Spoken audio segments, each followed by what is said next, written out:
Better, I hear I Kid's think pretty Oblivion fucking cool is and he deserves all actually the love. kind of evil. Not a malicious, intentional kind of evil, Yeah, but combat. evil nonetheless. So, min-maxing. It's Why great to is get he back as to the build I shiny showed as earlier as my fucking, character and explains why it's such an awesome build.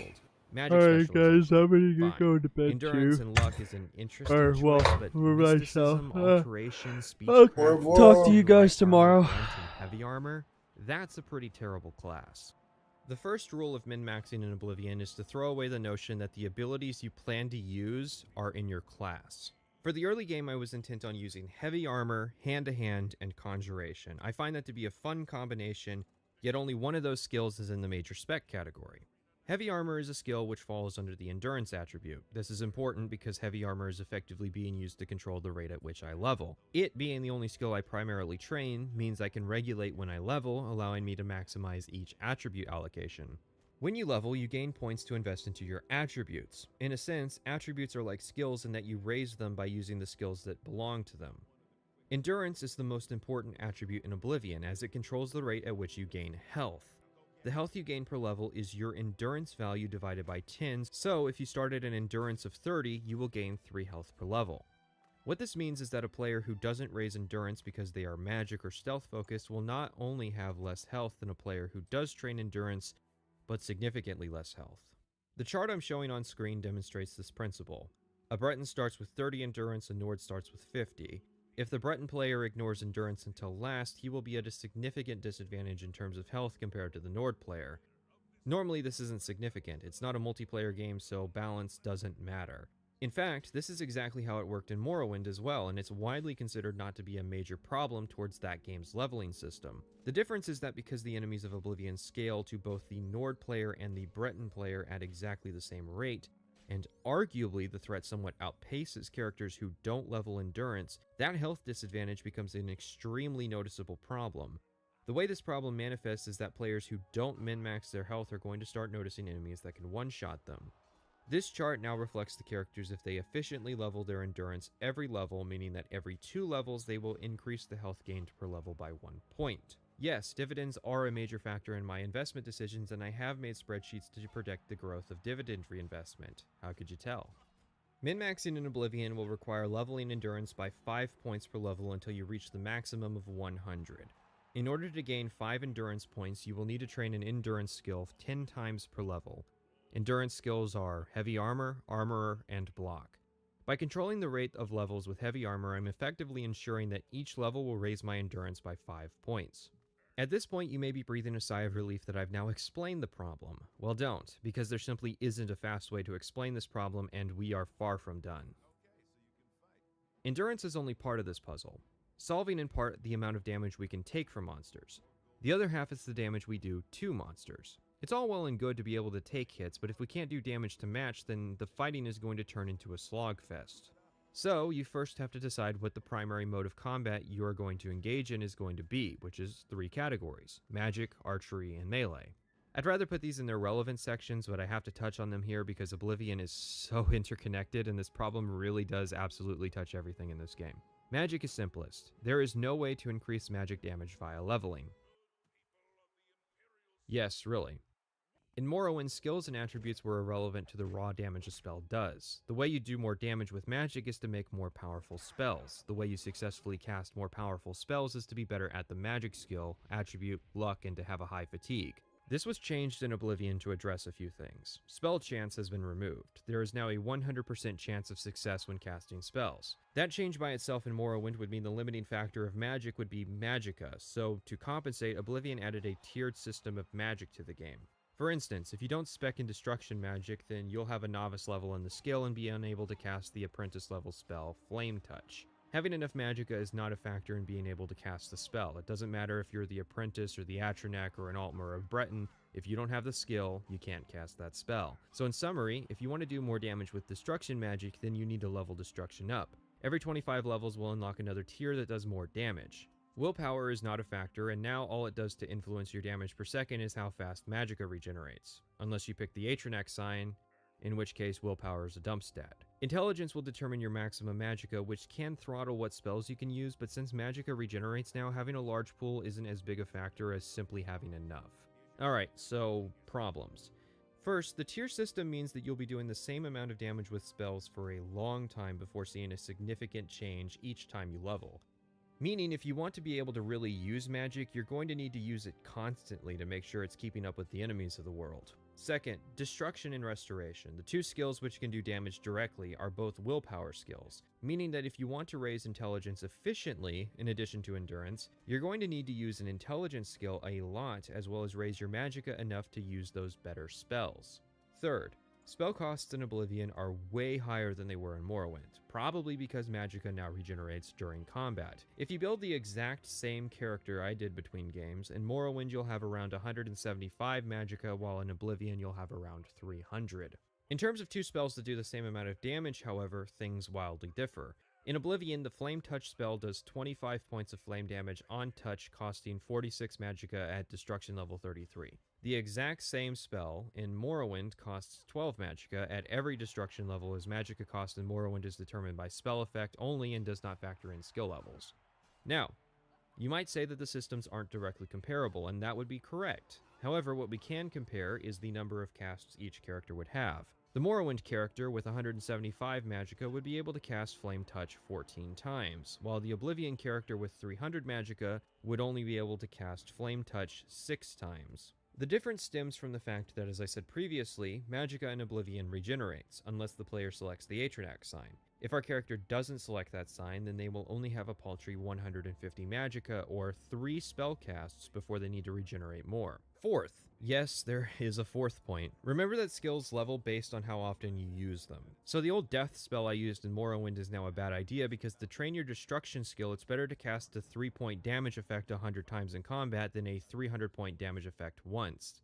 Not that you would be able to cast that spell anyways, and the limitation of training means we can't boost our magic skills to get up to that point, so it's just not an option. The main takeaway is this. If magic is the way you want to play, you'll have to use it constantly at a difficulty level that allows you to cast a lot but not take too much damage. You'll likely want to efficient level intelligence and willpower in addition to endurance. Oh, we'll get to that. Next, archery. Archery damage is mainly determined by the cumulative weapon rating of the bow and arrow, which itself is determined by agility, marksman, and the durability of the bow. You can see it displayed by this formula. You got all that? It's not actually that complicated. So, if marksman is the way you want to do damage, then you can simply focus on using bows, which will improve your marksman skill, which in turn improves your agility.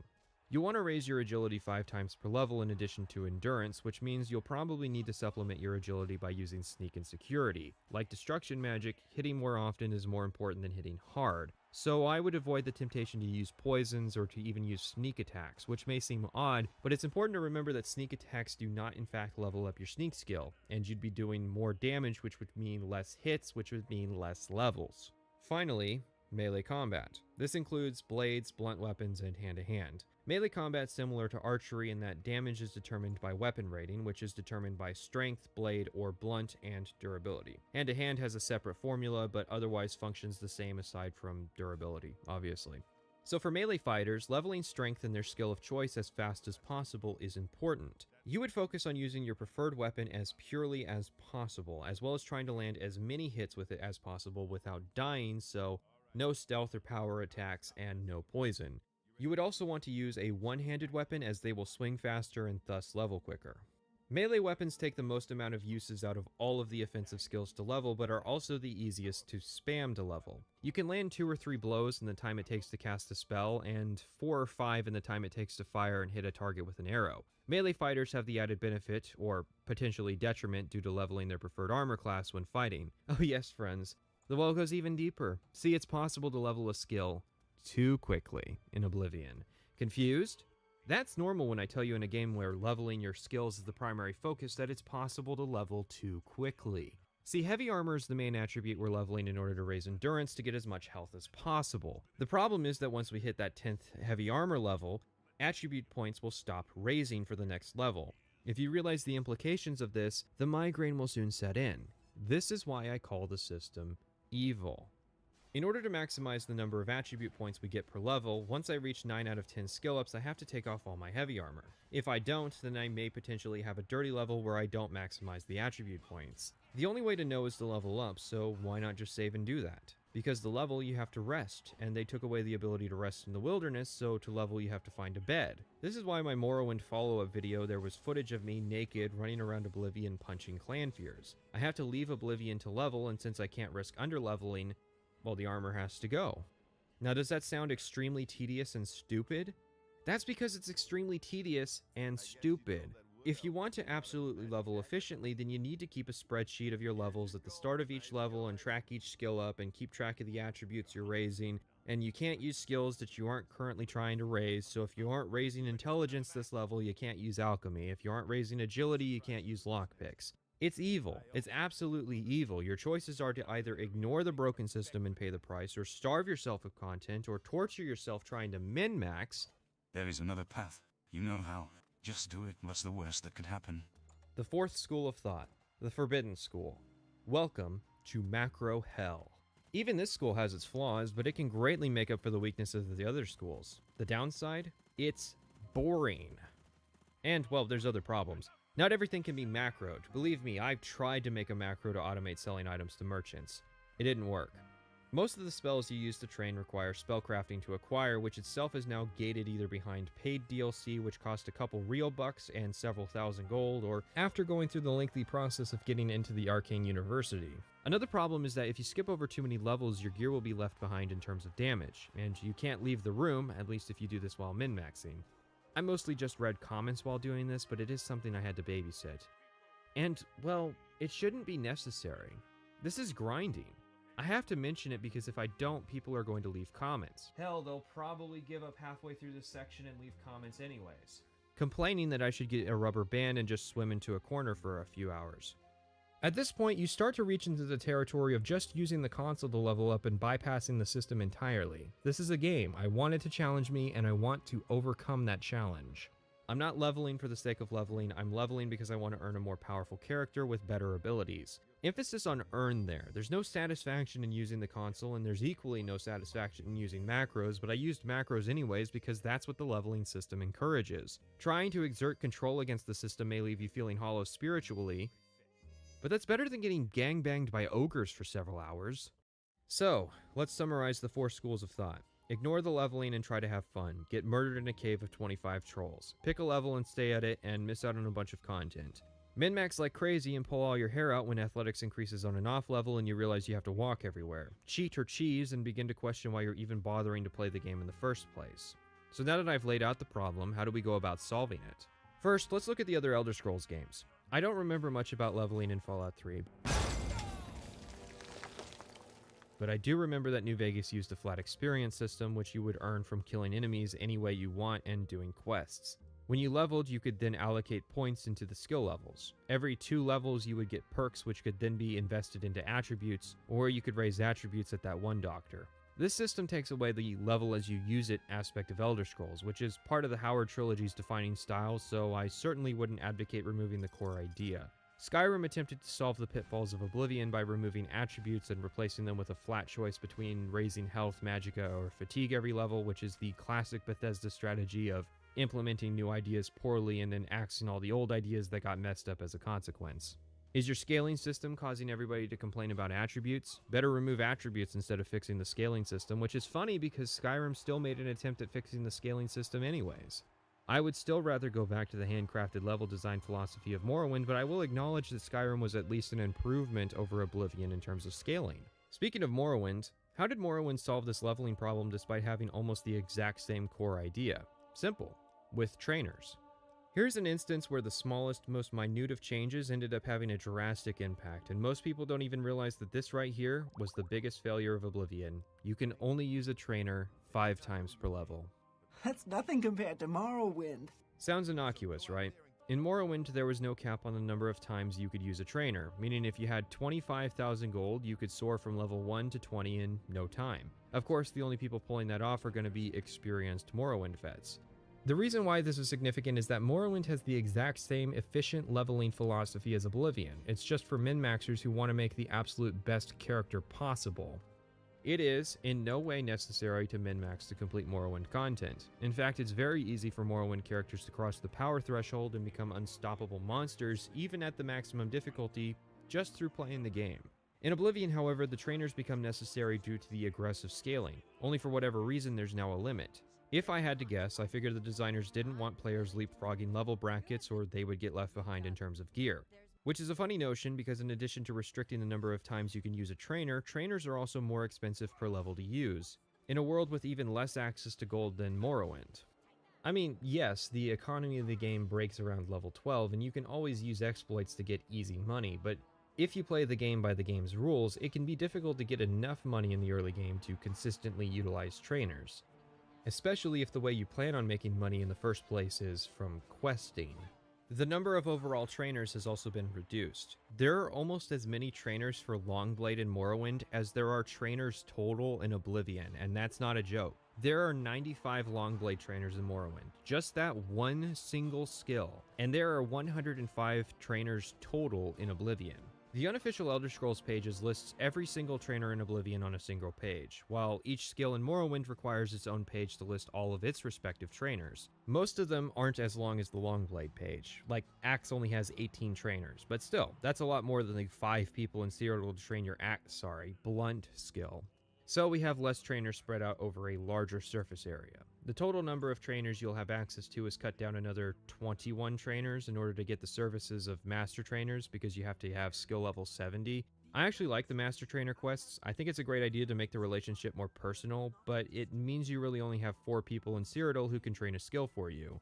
They also cut down on the number of skills individual trainers can train, so when you meet masters in Morrowind, they tend to be good at other stuff as well and can offer training in those skills. Then you have to factor in Radiant AI. I have the amazing ability to consistently arrive at a city at night, meaning I have to wait until whenever the trainer's scheduled to start offering their services to train and then track them down, because if I wait in their house, it'll be considered trespassing. And then there's the cost, which is 10 times the skill level. And sure, you can use Drain Skill to cheese trainer costs, but you also can't delete spells in Oblivion, so I didn't use that exploit. So, overall, most people probably don't mention trainers because most people don't find any use for them in Oblivion. After all, their jobs can be outsourced to a macro. Their best use is training skills that either can't be macroed or even with a macro level at a glacial pace, prominent examples being Mercantile, Restoration, and Athletics. And, well, there's a limited number of uses for trainers. I'd guess most players doing a general playthrough get to around level 25 or 30, higher if they try to 100%. So most players can only get 125 to 150 levels from training, assuming they somehow have the gold to afford it at the low levels. That might sound like a lot of easy skill ups, but that will probably only end up covering like half of the grindiest skills in Oblivion. Trainers are an area that got even worse with Skyrim. There's even less of them, not just because of the skill crunch, but there's just less per skill in general, and the Skyrim player now lacks control over when they level, meaning getting the most out of their limited use requires some serious gymnastics. Skillbooks are another option. In Morrowind, you'd mostly use skillbooks to finish out the final few levels of a skill when it's most expensive and most difficult to level. Arguably, their usefulness in that respect means they're worth saving until much later in the game, and I would end up forgetting to use them. Saving skillbooks in Morrowind is easy though, at least on PC, because you can pick them up without reading them. Well, you can't do that in Oblivion, although the ability did return in Skyrim if you ordered a follower to pick the book up for you. So I'm guessing the idea is that skill books are meant to be an immediate leveling reward for an area, but that idea doesn't work. Okay, so in Oblivion, I need 254.9 experience to level Restoration from 99 to 100. Doesn't sound bad until you find out that each Restoration spell, regardless of effect, gives you 0.6 experience. That is 425 casts of Restoration spells. Or I can get my hands on the book Withershins or 2920 Rain's Hand and skip all that. If I had used that at Restoration level 25, which requires 54 casts to raise to 26, then that would obviously be wasteful. Morrowind played with the idea of giving skill ups as quest rewards in the Tribunal Temple and House Telvanni questlines in the form of skill books. I think rewarding levels in a faction with a clear skill focus, like magic skills in the Mages Guild, is a good idea. The only problem then is messing up an efficient level because you got points in an attribute in an off level, or accidentally qualifying the player for a level up too early. Do you see what I mean when it's all interconnected? I was going to say the Grey Prince giving you a spell effect to raise your skills instead of training you normally was an oversight, but now I'm not so sure. Speaking of skill books, there are less of them in the world. Many are randomized loot, and some are difficult to immediately identify. This is a problem Skyrim somewhat addressed actually. In Morrowind, each skillbook would have 3 to 5 fixed locations they could appear in. Sometimes more, sometimes less. Only once did a skillbook only appear in one location. They were never leveled loot, and they were always more valuable than non-skill books, meaning identifying them was easy. Skyrim is pretty similar in this respect actually. 3 to 5 versions of each skillbook with fixed locations and clear values. Oblivion messed this up in several ways. There are usually only 1 to 2 versions of each skillbook. Many books are available through randomized loot, meaning a stealth player might find a combat book. Some books, like A Dance in Fire Volume 7, are only available in randomized loot. Book values are also not consistent. Most of the time they're valuable, but sometimes you get a book like The First Hold Revolt, which will blend in with other book values at its low price point. For the coup de grace leveling, you have to consider all of this information, all of it. All of the formulas and XP values and charts and trainer locations and different philosophies and essays. You take all of that and you try to cram it into an Oblivion playthrough. You'll forget to use a trainer here, you'll accept a dirty level there. At some point you'll probably break down in macro a couple levels or just turn the difficulty slider down to try and experience the world that we haven't even really gotten to yet. And you'll realize you did all this to get a character that can kind of handle enemies at medium difficulty without making you want to gouge your eyes out and check yourself in at a mental hospital. You'll look to the sky and wonder how a benevolent being could permit such an atrocity to pass QA. I know it's a meme to say Bethesda doesn't playtest, but I seriously cannot imagine how Bethesda let this system slide. Did nobody play the game for more than a couple hours? I love the Making of Oblivion documentary because it shows level and world designers, but do you know who it doesn't show? The guy responsible for this. Wait, no, it does. He's right there. He's hugging Terrence Stamp and showing off how big his cock is for getting 3 celebrities in the game and calling it a star-studded cast. And the E3 demo. We'll get to that later. What, did you think I wasn't going to mention it? So we're wrapping up the arena now, and we get to its one and only real quest, which is optional. The Grey Prince requests we go and investigate his lineage. He's far too busy standing in place and cutting up this target dummy to do it himself. Now, one would think that given this is literally the only quest to go outside of the arena, that it would be in any way complicated. Nope. Go to Crowhaven, get a journal, come back. I had to kill a vampire to get that journal, of course, but it's actually optional as the quest doesn't require his death to advance. That's fine. But then Agranac won't say anything either way if his father's left alive or slain. Oh yeah, Lord Leviticus here is his father, which semi-explains the Grey Prince's pale complexion because by implication he's half vampire? Alright, so the book, Notes on Racial Phylogeny, seems to indicate that orcs, for whatever reason, can't bear children with the other races of Mer, or men. Even though orcs are supposedly Orsimer, but also goblinkin and apparently beast folk, although that last part's ESO lore and thereby not canon, it's also left ambiguous and open with the idea that most people would try to keep their half-orc children a secret. So we've got Agranac, who appears to be pale-skinned, more than likely because he's half Imperial, half orc, but also apparently has enhanced abilities compared to other orcs. Even though that could boil down to either conjecture, a misinterpretation of his skills as natural-born talent, or some byproduct of being part of 2 generally pretty martial races. Or it's half vampirism, who can really say? Well, I can. He's distressed at the news of being a descendant of a vampire, so that probably indicates that he hasn't been feeding on people this entire time. Even though he is an arena fighter and lives in a place called the Bloodworks, he has no weakness to the sun, although I guess photosensitivity could be in play, but then again, that's a pretty bad condition to have if you're an arena fighter.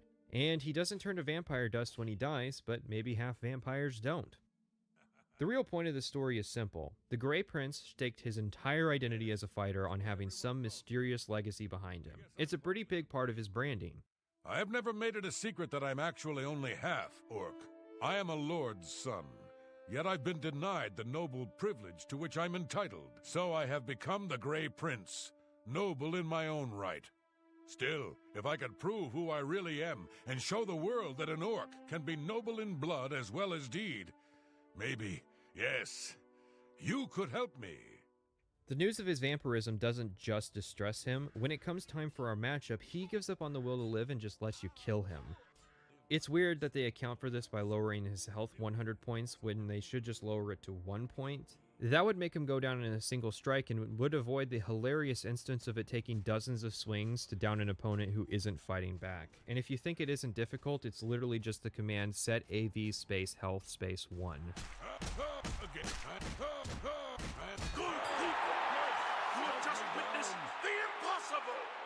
Agronet Grove Malad has been defeated. I say again, the Grey Prince has been defeated. Behold, the new hero of the people of Cyrodiil. Behold, your arena grand champion, the Divine Avenger! In the unpatched version of the game, if you kill Agronak after revealing the truth, it's counted as murder by the game. Before we take the title, we get our own custom title we get to pick from. I chose the Divine Avenger for various reasons.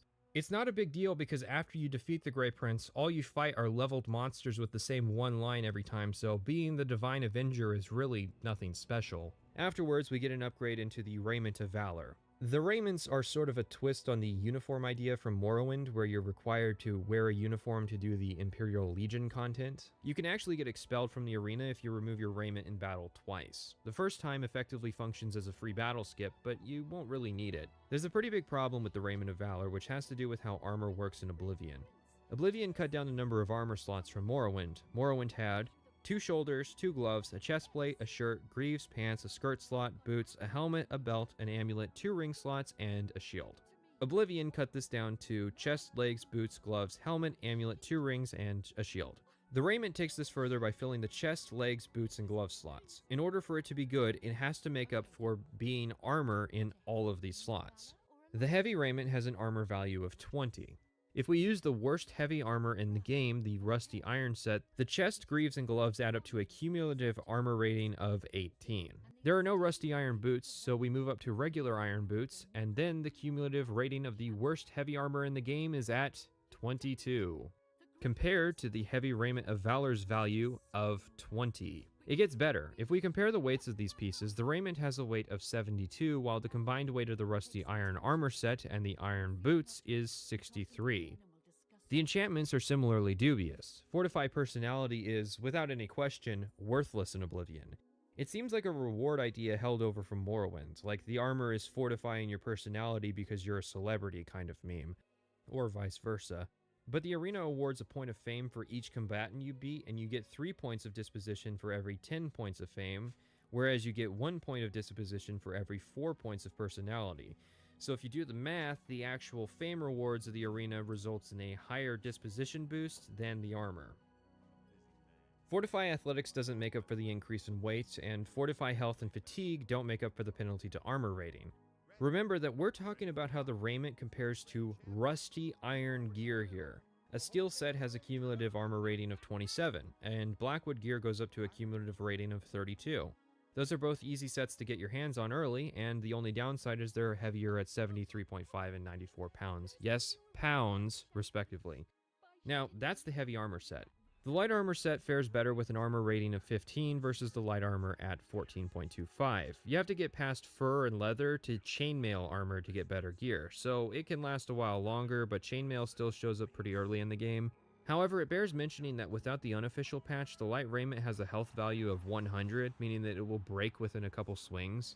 After you get the raiment, you find out what the end game of the faction is. This is actually a faction where you aren't technically the leader. Who exactly that is, we never find out. But we are the Grand Champion, which in the game files is the highest rank, a rank we share with Owen, the Battle Master, but not Yisabel, the Battle Matron, and our new manager. We have a manager, but don't worry, she isn't going to send letters asking why we haven't been showing up for the weekly exhibition matches. Because there's nobody to fight us. Because we apparently killed all the voluntary fighters, which is kind of weird, but sure. I guess nobody new was signing up to the arena after seeing a guy go 27-0 in 2 days. So instead, the arena is paying guys to wrangle us some monsters, and we get paid depending on the number of critters we fight at once. Don't get excited, it maxes out at 3. The monsters are leveled, and so is the gold reward we get paid, so you'll go from fighting wolves to minotaurs and wonder how the hell they captured a minotaur.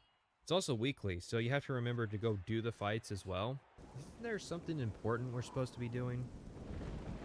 Our final reward is just outside, however, the Adoring Fan. Wow, You're the Grand Champion. I saw your fight against the Grey Prince. You're the best. Can I follow you around? I won't get in the way.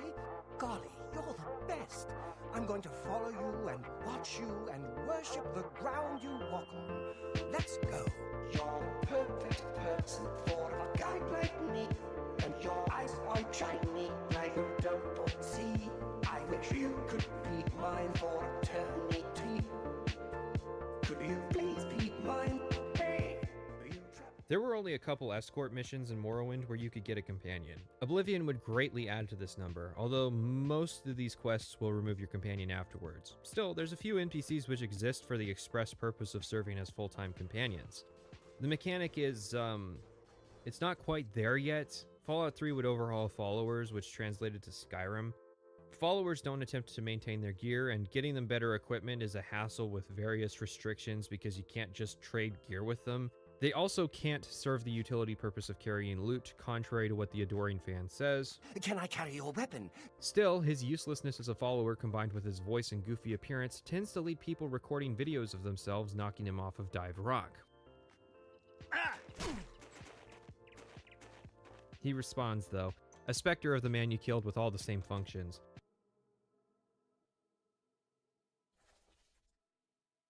Yes! Oh, great and mighty Grand Champion! Is there something you need? All right, then. You're the Grand Champion. Whatever you say.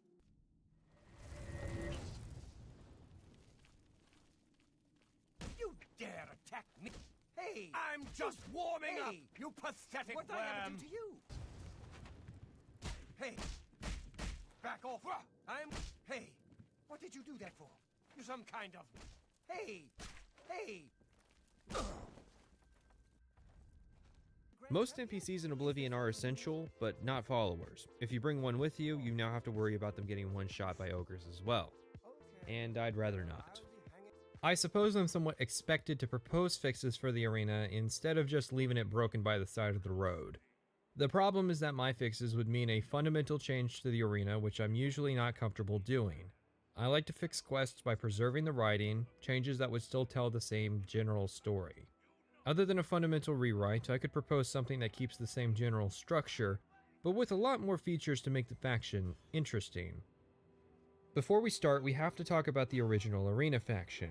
Given there was an entire game about this premise, it was only logical that Bethesda wanted to celebrate the legacy of Elder Scrolls with the Arena. However, according to the cutting room floor, a bulk of the Arena content was cut in favor of saving file space. So what we got was a neutered version where the Coral Arena was transplanted to the Imperial City. Look, there's an arena you can see in Bruma in the trailer. There's a destroyed arena in Kvatch. However, the cutting room floor then spins it into this ironic twist of fate where unnecessary file space was wasted on the former male Breton voice actors' lines, which was originally Wes Johnson and later Ralph Cosham, resulting in thousands of wasted voice lines. No sources for any of this, so now I have to look for myself. First of all, I find it an extremely dubious claim that all of Cyrodiil cities had unique arena areas that were covered by only 800 voice lines. I unpacked the BSA files which contain the voice lines in Oblivion and deleted all the lip files which just tell the NPCs how to move their mouths, and that totaled the voice line count in the base game at 39,000, which Bethesda had to cut down from 70,000 in order to cram it all into a single DVD for the Xbox 360. Second, let's just assume that there's an entire faction that was cut for the benefit of fitting on the Xbox 360. Sounds like a good narrative to run, right? About the staple PC role-playing game compromising to work on an inferior console. Because voice lines in the file structure start with a prefix designating what content they correspond to, it's easy to total up the voice lines for each faction. The Thieves and Fighters Guild both have 1,757 lines. Yeah, both of them apparently have the exact same number. Explain that, atheists, because I can't. The Mages Guild has 2,745 lines. The Dark Brotherhood has 2,526 lines. And the main quest has 3,061 lines. The arena has only 641 lines. Oh, but I've deceived you, because in the Mages Guild count I've included the super essential narrative voice lines of the lectures given at the university that I don't think I've ever seen a single reviewer mention. That's 383 voice lines right there, nearly half of this apparently complete and fleshed out faction.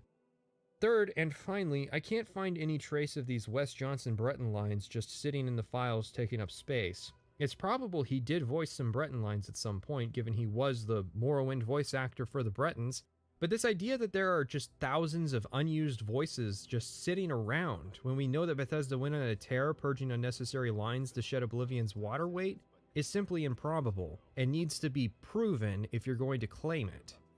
I mean, there are unused lines in the game, like these holiday lines, but according to Pete Hines, something we did in Daggerfall, which is holidays.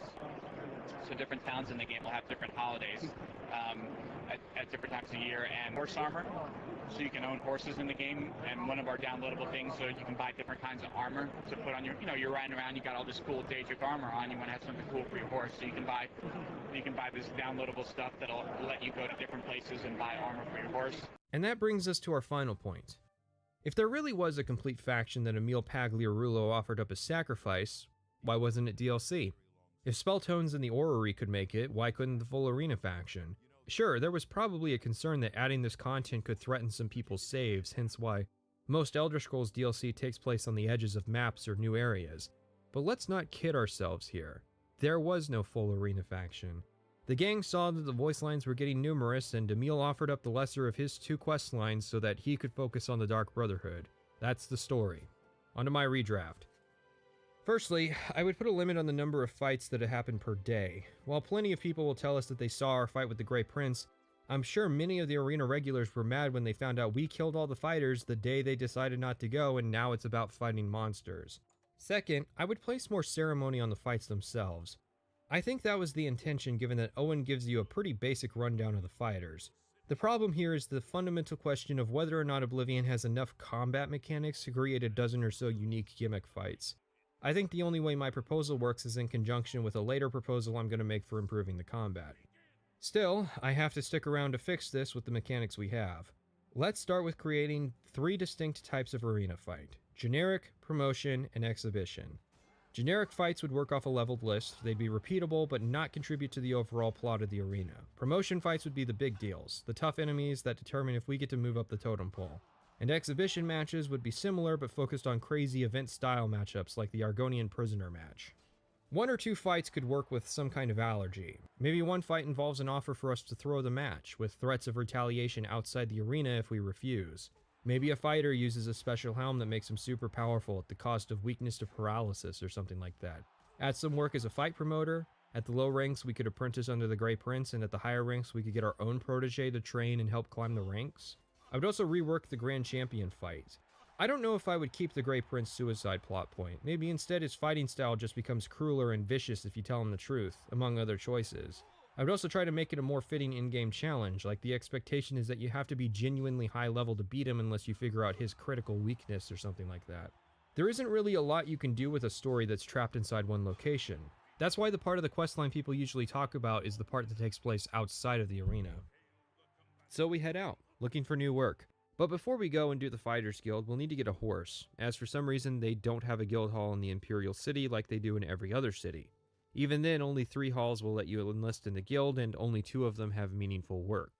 Horses are expensive, however, and... We board horses, and, well, we don't actually sell horses.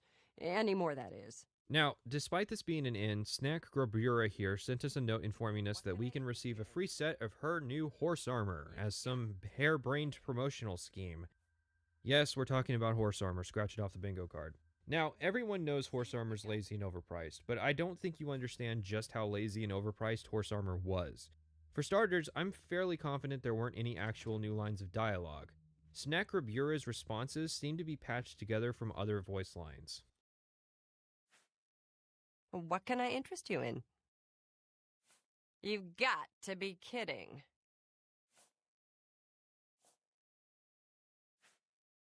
Let's see what we've got here. I mean, come on. Linda Carter is the wife of the guy who runs the company. Surely you could have... The only new asset that's added are the steel and elven armor sets, and even then the difference is purely cosmetic. All the armor does is give your horse a bit more health, which... Fuck, fair enough, I guess. However, if you don't own a horse, which is fair at low levels, as they're pretty expensive starting at 500 gold, then Snack will throw in a free horse with the same stats as the worst horse in the game. Starting the theme with the DLC, however, is that they introduce something that messes with a base concept. Horses are a simple idea. You spend a few levels running everywhere on foot until you have some money and end up purchasing a steed to get around quicker. Makes sense, right? So throwing in a free horse minutes from the end of the tutorial is kind of a punch in the nose to that idea, although there's another free horse you can get in the main quest, like the first main quest. I don't think Bethesda really knew what they wanted from horses, and as a result they come off as an undercooked mechanic. Are they to help the player get around quicker because this is a game with fast travel? Running is pretty much better because you can level athletics, and if you stop to fight something, there's a long animation as you dismount. And you'll be stopping because the roads are packed with critters despite the frequent Legion patrols you run into. And if you don't stop, you'll have to contend with all the critters you aggroed along the way all at once. Let's just say it wasn't long until the old nag died, even with the armor. Bethesda charged $2.50 for this DLC, which doesn't sound like a lot, but the gaming world of 2006 hated it. If they released it 2 days earlier, they could have written the whole thing off as an April Fool's joke. One thing that always bothered me was the people arguing that it wasn't alright because it was a cosmetic difference that other players couldn't see, which is technically not true. There's a negligible gameplay difference, and if other players could see you, you'd be embarrassed for wasting both real and in-game gold on horse armor.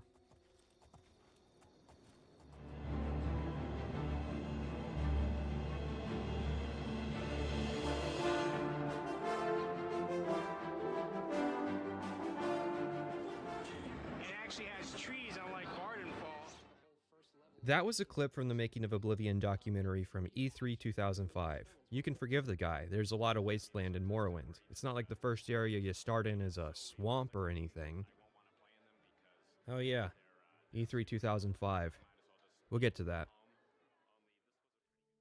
The Fighters Guild. They're an imperial organization dedicated to organizing the mercenaries of Tamriel. There's nothing to stop non-fighters from joining the guild like mages or assassins. Their only requirement is being able to kill stuff. Faction requirements have been removed from Oblivion. In Morrowind, they were a way of gating progress so that characters had to have skills related to their faction, which isn't as restrictive as some make it out to be. If you weren't of a fighting persuasion in Morrowind, then you could only do roughly half of the Fighters Guild quests before running into the quests with rank requirements. And more would be unlocked at the impossible requirement of reaching skill level 30 in one of the Fighters Guild skills. You only need to maintain a high level in a faction skill if you were intent on completing the end-game quests for that faction.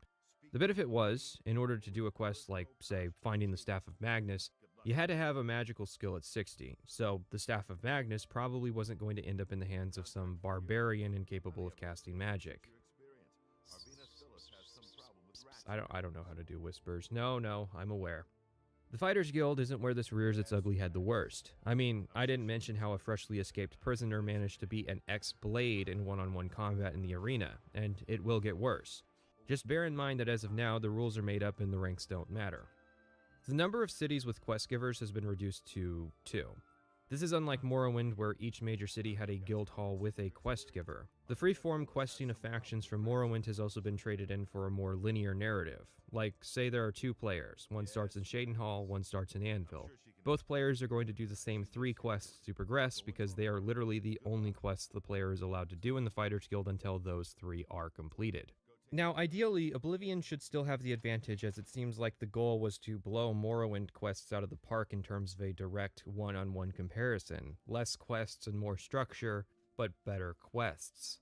The example everyone loves is a rat problem versus exterminator.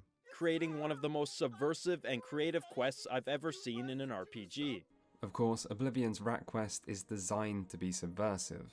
Like, the first quest you ever do in the Anvil Fighters Guild is a parody of the first quest you ever do for the Fighters Guild in Morrowind. Its only redeeming quality during these beginning quests is the somewhat humorous scenarios that come up every here and there. Like helping a woman protect her pet rats even though it sounded like the rats were the problem. The first Fighters Guild quest most players will do in Morrowind is at the Balmora Guild Hall, where the player is contracted to take care of a rat problem.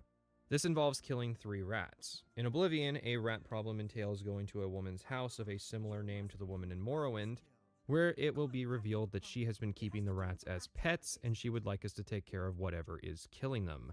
That's right. Rats in my basement, and something has been killing them. It's horrible. My poor babies. You must do something. We kill a mountain lion and are sent with a local hunter to take out a pack of lions before killing another lion in the basement after our return. Our client then thinks that her neighbor is responsible, and we tailor to find out that she's been leaving bait near the client's basement. The goal was to draw the rats out, and coincidentally, these lions were somehow getting into this, walled city. Sure. If we tell the truth, we get a free level in speechcraft. If we lie to cover her neighbor, who didn't want anybody to get hurt, we get a free level in acrobatics. Now, in terms of a comparison, I think most people would agree which quest is more interesting. However, I think the comparison is unfair. Morrowind wanted to give a quest that new players could feasibly complete, while Oblivion was more certain that players could handle the challenge because there isn't any. Morrowind's version of this quest more adequately primed players for the faction. Oblivion poisoned the well by setting the expectation for quests to be this nuanced when they generally aren't.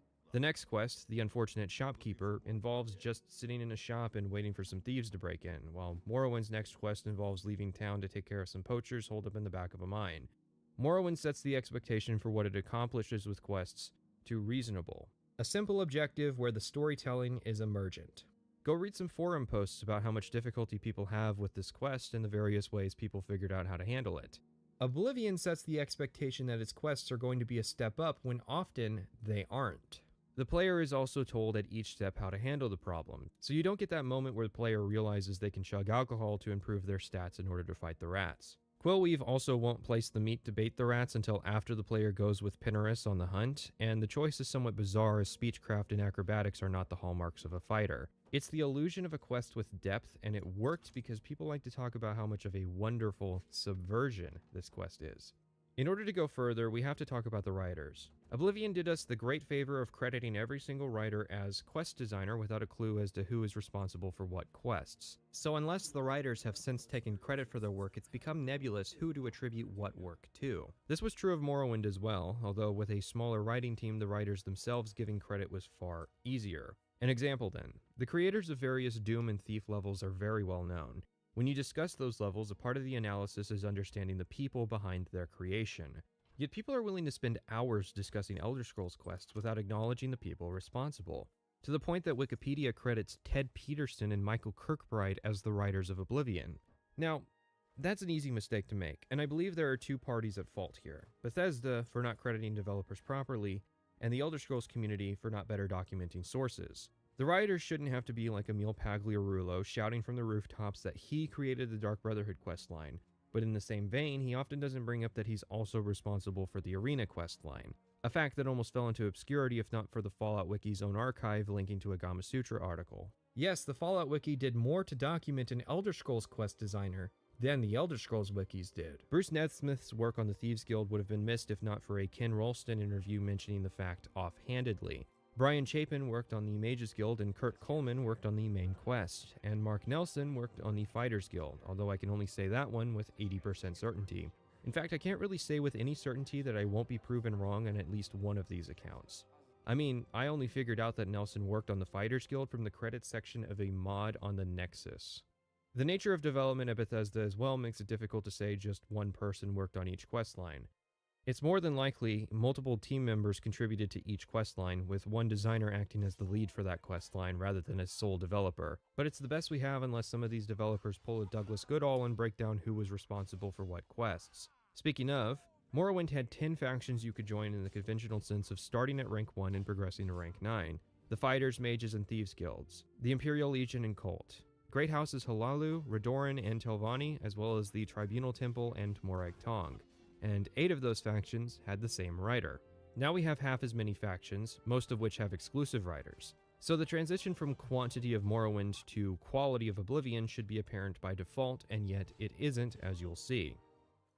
Before you get ahead of yourself and leave comments about fast travel, I implore you to actually listen and not just assume my argument for my position. Once you complete the 2 quests in Anvil, you now have to go to Shadenhall, or vice versa if you started in Shadenhall. This is a fantastic opportunity to discuss fast travel and the world of Oblivion. If we look at a map, we can see that we start the game here, near the Imperial City. We then went to Anvil, which is here in the southwest corner of the playable area, and now we have to go here to Shadenhall in the northeast to progress. A common defense of fast travel goes something like this. If you don't like it, just don't use it.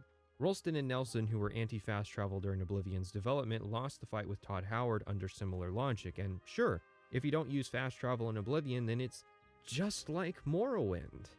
Except it isn't. For one, Mark and Recall have been removed, likely because there are more than a couple quests which would break in terms of sequence and scripting if the player could simply teleport out of a trap. There was, however, already a built-in way to stop players from teleporting out of certain areas in Morrowind, such as the final boss area of the main quest, the Clockwork City of Tribunal, and the Maze of the Blood Moon expansion. Now, you could say it would break immersion to prevent the player from teleporting out of certain traps in Oblivion. After all, the examples I gave tended to involve some powerful magic to stop the player, and that's fair. Maybe we could introduce some kind of Psijic suppressant crystals that explain why you can't teleport in some areas. The downside is instead the immersion-shattering realization that the wizards and mages of Tamriel willingly gave up the ability to teleport, and nobody, especially not any evil mages present in this game, were willing to break the law for the useful power of actual teleportation, let alone in emergencies. I bet having a mark set at Cloud Ruler Temple would have been really useful to the Emperor. The other reason Mark and Recall, as well as the intervention spells, were likely removed was that the developers thought they were unnecessary. Because there's fast travel now, so they added a system that they intended to be optional for more hardcore fans, and then removed a solution that those same hardcore fans used. Fine, we'll just hire a silt strider or a carriage or a boat to transport us. Well, there aren't any, because there's fast travel, so it would be unnecessary. See the problem here? I honestly believe most of the proponents of the just don't use it argument are people who haven't played Morrowind and so are blissfully unaware of the diegetic travel options of that game. They just hear that it didn't have fast travel and assume that everyone must have just walked everywhere.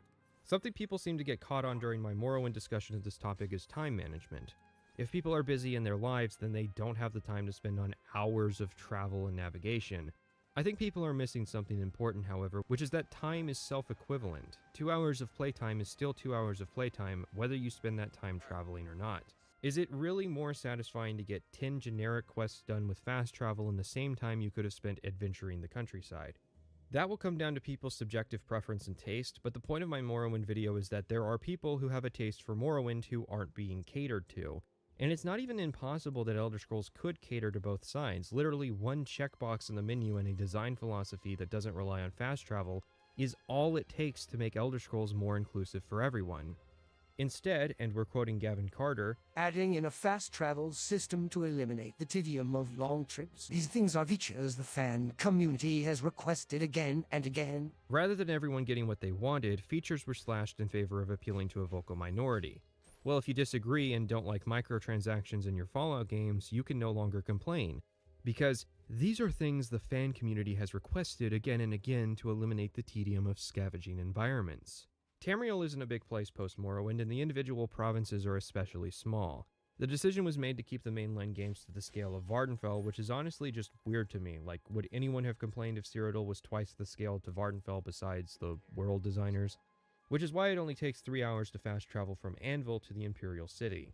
It's not even that big a deal to really make the world that much bigger because most of it was just procedurally generated and then decorated with Speedtree.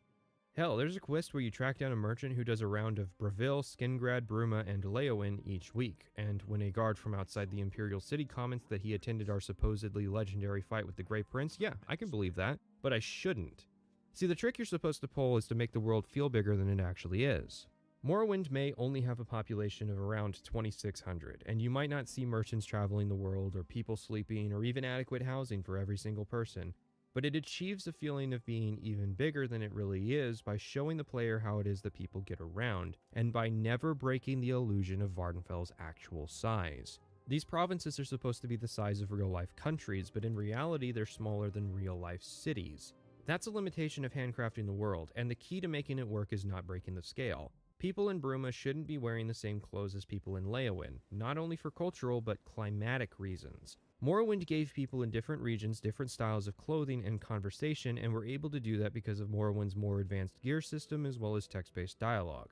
There are, however, non-immersion reasons I support a lack of fast travel. The first is that it's a system the player now has to master. If you're able to select a point on the map and click accept, you've mastered travel in Oblivion. Navigation and map knowledge are the difference between a player who knows where they're going and a lost player in Morrowind. You'll never wonder if you're on the right road to Skingrad if you always just fast travel to the city. You'll never be tempted to explore the dungeon on the side of the orange road you pass every time you travel from Coral to Bruma. And the consequences for not properly planning out your quest will never be felt if you can always just teleport back to your base of operations. In the Morrowind video, I told the story of an adventure I went on where I had to end up fighting a dangerous vampire that I could barely defeat. On the flip side is the Oblivion version of that story where I ran out of health potions, so I just left the cave, teleported home, crafted more, and then teleported back and continued the fight like nothing had happened. If the goal of the gameplay formula is to incentivize exploration, to allow each player to tell a unique story by the simple means of which path they choose to navigate the world, then you have failed from the start by unlocking every city by default. That mistake has since been corrected, but that does not alleviate the fact that once you unlock a point in the middle of nowhere, that point can now serve as a nexus of fast travel. If you travel to Desolate Mine on foot, you better remember that journey, because every time you fast travel to Desolate Mine to get to other places near it, you miss out. This is Coomer, my friend's character from our playtime in TES 3MP. Here, put those on. Jesus Christ. See, I can explain all the efficient ways to navigate the world, but my friend who's never played Morrowind before doesn't know that the Mages Guild will take you from Caldera to Aldrune. So we walked, and we got lost a little, but we found our way. It was a proper adventure. Well, if you were to somehow play more Oblivion together, all Coomer has to do is click on Aldrune and hit accept. See, part of what makes Morrowind work is that the map tells you almost nothing beyond the basic geography of Vardenfell. It's actually pretty cool gradually filling in the map because you'll see exactly where you've been. Oblivion's map, on the flip side, shows you the cities and roads by default. Oblivion's map is also tied to the Oblivion UI, which is a tangent I'll have to set aside for now, but since Oblivion's UI can't be scaled or zoomed out, you can't actually see the entire map of Cyrodiil like you can Vardenfell. Because if you could, you would notice how every faction is extremely reliant on fast travel in Oblivion. Rather than having halls in each city that give contracts local to that area, guild halls in Oblivion represent all of Cyrodiil, which becomes apparent at the 4th quest. The 3rd quest in Shadenhall has us passing out gear to some Fighters Guild members and then trying to keep them alive. Pro tip: turn down the difficulty every time someone gives you someone to protect unless you really like loading screens. But, well, after Shadenhall, we're directed to speak to the Guildmaster. What, already? You're needed in Coral. Report to Velena Danton. She's got some duties for you to take care of. So we journey from Shadenhall across Cyrodiil to Coral to be told to speak with Modron Orion. I would like you to speak with Modron Orion. He will assign you any duties that are currently pending. To be told again to cross Cyrodiil down to Skingrad to deal with a guild member's delinquent contract. Once that's taken care of, it's up to Coral to then be sent down to Leowen in the opposite corner of the map, then back up to Coral only to be told to get another job from either Anvil or Shadenhall. This is part of the reason it feels like Cyrodiil lacks any distinct culture no matter what part of the world you're in. Now I want to be clear here, yes, there are reasons that the Fighters Guild Master sends you around the map to take care of guild business. That isn't unreasonable, and there were Morrowind quests that had you crossing the map frequently. The difference is that if you play without fast travel, you can still get around fast in Morrowind, whereas if you play without fast travel in Oblivion, you either rush to get Shadowmere or use Fortify Speed and run. If we're going to be centralizing our guild operations, could we at least start hiring couriers to send orders instead of getting all of our instructions in person? Let's face the facts here. Most of the quests in Oblivion are just Morrowind quests with better scripting and voice acting. Talk to a lady and get her 5 portions of ectoplasm so that she signs an exclusivity deal with the Fighters Guild. The difference is that Oblivion doesn't have the mechanical intrigue of Morrowind, so getting ectoplasm isn't a big deal because once I have it, I can just teleport home. So why include fast travel? Well, Todd knew best. The 2006 release date and the audience that Todd Howard was going for needed fast travel. PC was his core market, and he knew they would buy the game no matter what. It was selling the idea of a role-playing game to the console plebeians that mattered. Hey man, just got back from Coral after a long mission near Leowen. I heard you got a contract for me? I've got another contract for you, meat. I assume you won't embarrass yourself. It's from Biena Amelian at the Water's Edge settlement. She needs something retrieved from her ancestral tomb. Try not to muck it up. Oh, sure. Let me just consult the map of where that is, and oh, you've got to be So yeah, we're back on the road again. I guess I should mention that I'm not following any kind of self-imposed travel rule for Oblivion. I tried to go down every road at least once, but most of the game I just fast traveled to and fro. We help a lady with her debt, which we can pay out of pocket if we want to keep her dad's unique light chest piece and sword. Then we travel back up to Shadenhall to then be directed across Cyrodiil to Anvil for our next quest to take out a gang of thieves. You'll note that these quests aren't very complex. It's literally just go to caves, kill targets, get things, return. The only thing that's notable about the Bosmer quest is that Maglir, the guy who defaulted on his contract back in Skingrad, is joining us for this mission. You have the choice to either rat him out or keep his secret, and it apparently doesn't come up during this outing, which is strange because you have to complete the Skingrad job to get this quest. After this, we go back up to Coral for another mission from Orion. Orion, if you aren't aware, is a reference to a Malakath quest in Morrowind where you kill a man with a similar name who was supposedly the last of his line. But in classic Malakath fashion, this wasn't the case, and apparently the super powerful helm of Orion Bearclaw was returned to Modron out of goodwill. And I guess that makes Umbra's death in the Morrowind video canon. Wait, if Orion has this super powerful helm, why doesn't he wear it later when he joins us for some field work? We're taking the son of the Guildmaster out on a contract as a morale boost, and, well, don't worry, he's essential. He has to survive this quest so that later he can die and we can suffer a meaningless demotion. See, they couldn't have risked him dying here because he would absolutely get annihilated if he wasn't flagged essential. This is the start of, oh, there he is! There's that savage troll.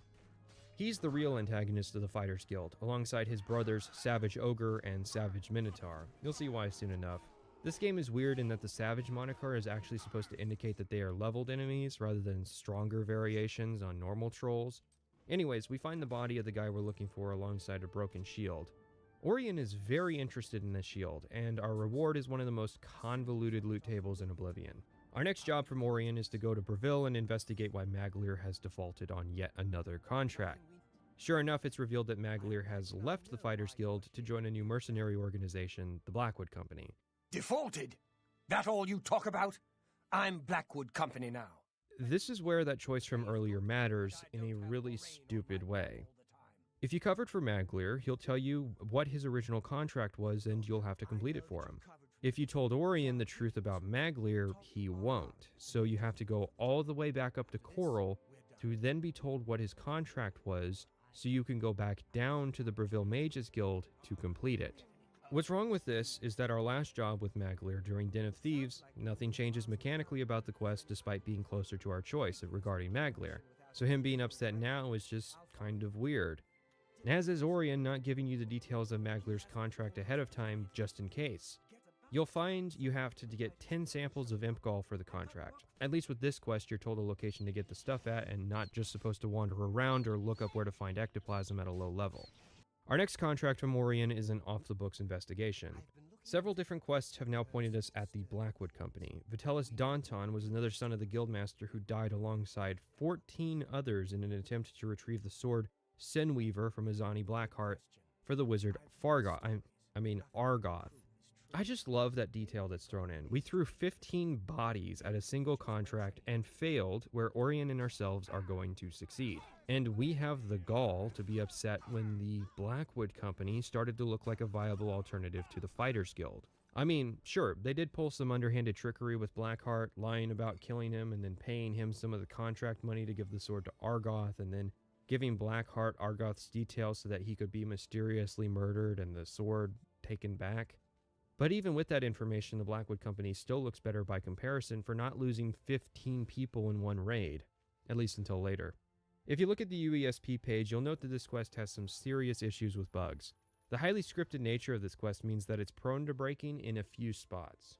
Anyways, we fight through the generic bandits until we get to Blackheart, who is pretty strong because, surprise surprise, his gear isn't scaled to the player's level. Is it any surprise that the guy who worked on the Daedra quest in Morrowind understood that fact? I wish he'd use it more often. Orion takes Blackheart's ring to prove that they were the ones to complete the contract and that the Blackwood Company lied. But who did he take the ring to?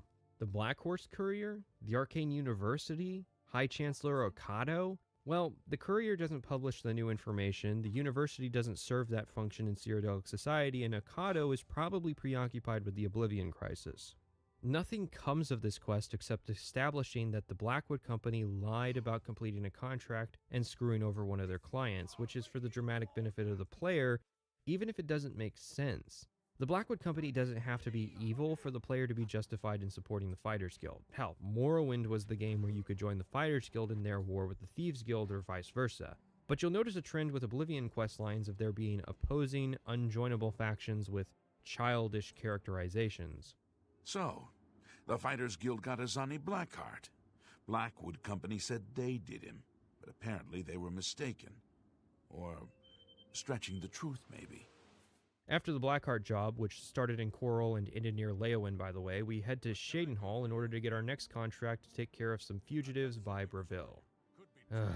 Go to a cave, kill 2 fugitives, come back. Does anybody work at the Breville Fighters Guild Hall? There's only 4 people here. One of them's a generic NPC that exists at every guild hall. No quest ever takes you here, and the one thing of note is the Nirnroot plant. Hell, Leowin has a guild hall, which exposes a problem. They really shouldn't. Just say the Leowin Guild Hall was doing so poorly they got evicted and the Blackwood Company took over the building. Maybe a few quests near the start of the faction take place in Leowin, to make the takeover personal. Or maybe the Fighters Guild wasn't allowed in Leowin until the recent Imperial takeover. It would match the themes of the nobility in Leowin being racist towards beast folk, which the owners of the Blackwood Company are. So, after we finish in Breville, we then have to go from Shadenhall to Anvil to take an Altmer scholar named Alante of Alanor to a cave full of Daedra. She can die, but it's also easy to clear the area ahead of her and then go back to grab her. If that description sounds familiar, it's basically a copy of the quest Sondale from Morrowind, where we rescue an Altmer scholar named Sondale of Shimmerine from a 6th House base we were supposed to escort her through. There's a key difference, though. If Sondale died, the quest giver Harundi would refuse to give you his 2 remaining contracts, including the lucrative Pude Egg Mine quest. If Alante dies, you lose out on a fame point and a little bit of gold. Because Oblivion can't afford to actually punish the player for failing a contract that it didn't plan for you to fail.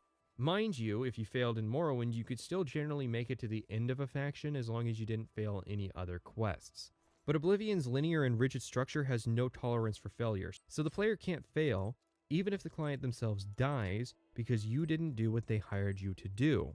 Now, theoretically, what you could do with the rigid quest structure is be punitive with ranks. Players still get access to all the content, but they might not achieve as high a rank. At the end of the quest line, to unlock the quest that grants leadership, you might have to complete a couple Radiant quests to re-earn those ranks. It's not as ideal as the freeform quest structures of guilds in Morrowind, but I can see why they wouldn't want that given there's twice as many cities, so theoretically twice as many guild halls in Oblivion. But there doesn't need to be guild halls for every faction in every city. In fact, there are only halls in all of the cities for the mages and fighters guilds. It's weird how Oblivion is trying to improve on the individual quest experience by prioritizing quality over quantity, but then strives out to show how much more content there is because Cyrodiil is bigger, while lacking in faction quality because of how stretched out it's become.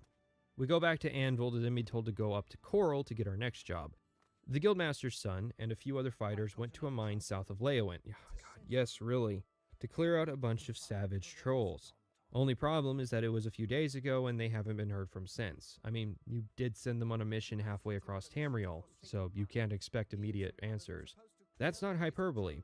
As a joke, I put a circle on the map with Coral at the center and the Forsaken Mine at the edge, and as you can see, the same distance goes from Coral to Ebonheart, Vivec, and Mournhold, as well as Solitude and Windhelm, and nearly even gets to Solstheim. That is how far away Leowin is from Coral. Trolls of the Forsaken Mine has us fighting 9 trolls to clear out a cave, which is on the edge of too many by itself, but this isn't the first quest to clear out a cave full of trolls in the Fighters Guild. In fact, Non-Will Cavern also had 9 trolls in addition to 3 ogres and a minotaur. Most of the Fighters Guild is either set in a cave or if it's feeling frisky, an Ayleid ruin. Of course, the obvious has occurred, and the Master's son Varanus has fallen at the hands of the Blackwood Company. We find his journal and his body next to his comrade Edward, whom we can speculate Varanus was super gay with, because that is the only possible logical conclusion of 2 men sharing an emotional connection. Thank the gods for Edward. I fear without him, I would go mad. His constant companionship keeps me hopeful that I will one day be returned to active duty. Until then, we have each other. He has willingly foregone lucrative contracts in order to help me pass the days. A truer companion, I could not imagine. Tomorrow, I will ask if he wants to go to Femboyhutas with me. This area is where the player can acquire Blackwood armor, which is better than steel and even dwarven armor, and Modron doesn't even comment when we come back adorned in the enemy's equipment. Orion indicates we need to lay low while he breaks the news to the Guildmaster, which means another trek across Cyrodiil to Anvil or Shadenhall. only to be told we've been demoted because everyone in the Fighters Guild has access to couriers, except us, the one guy who's actually doing everything. In Shadenhall, we're asked to rescue a noble's daughter, which is one of the better quests of the faction purely for this character, Lord Rugdumth Gro Shurgak. Ah, you are from the Fighters Guild, I resume. Good show. I am Lord Rugdumth Gro Shurgak. Let us conversate on the Lady Rogbot. I fear that whilst out rock-picking, she was apprehensive. Stolen away. My suspension is that ogres have abjected her. Please search to the east of my sprawling abode. They have been known to vacate these premises. I am most gracious and truly woeful. We have to save his daughter, who's hanging out with a trio of ogres, which, given the relationship between orcs and ogres in a later Malakath quest, has implications.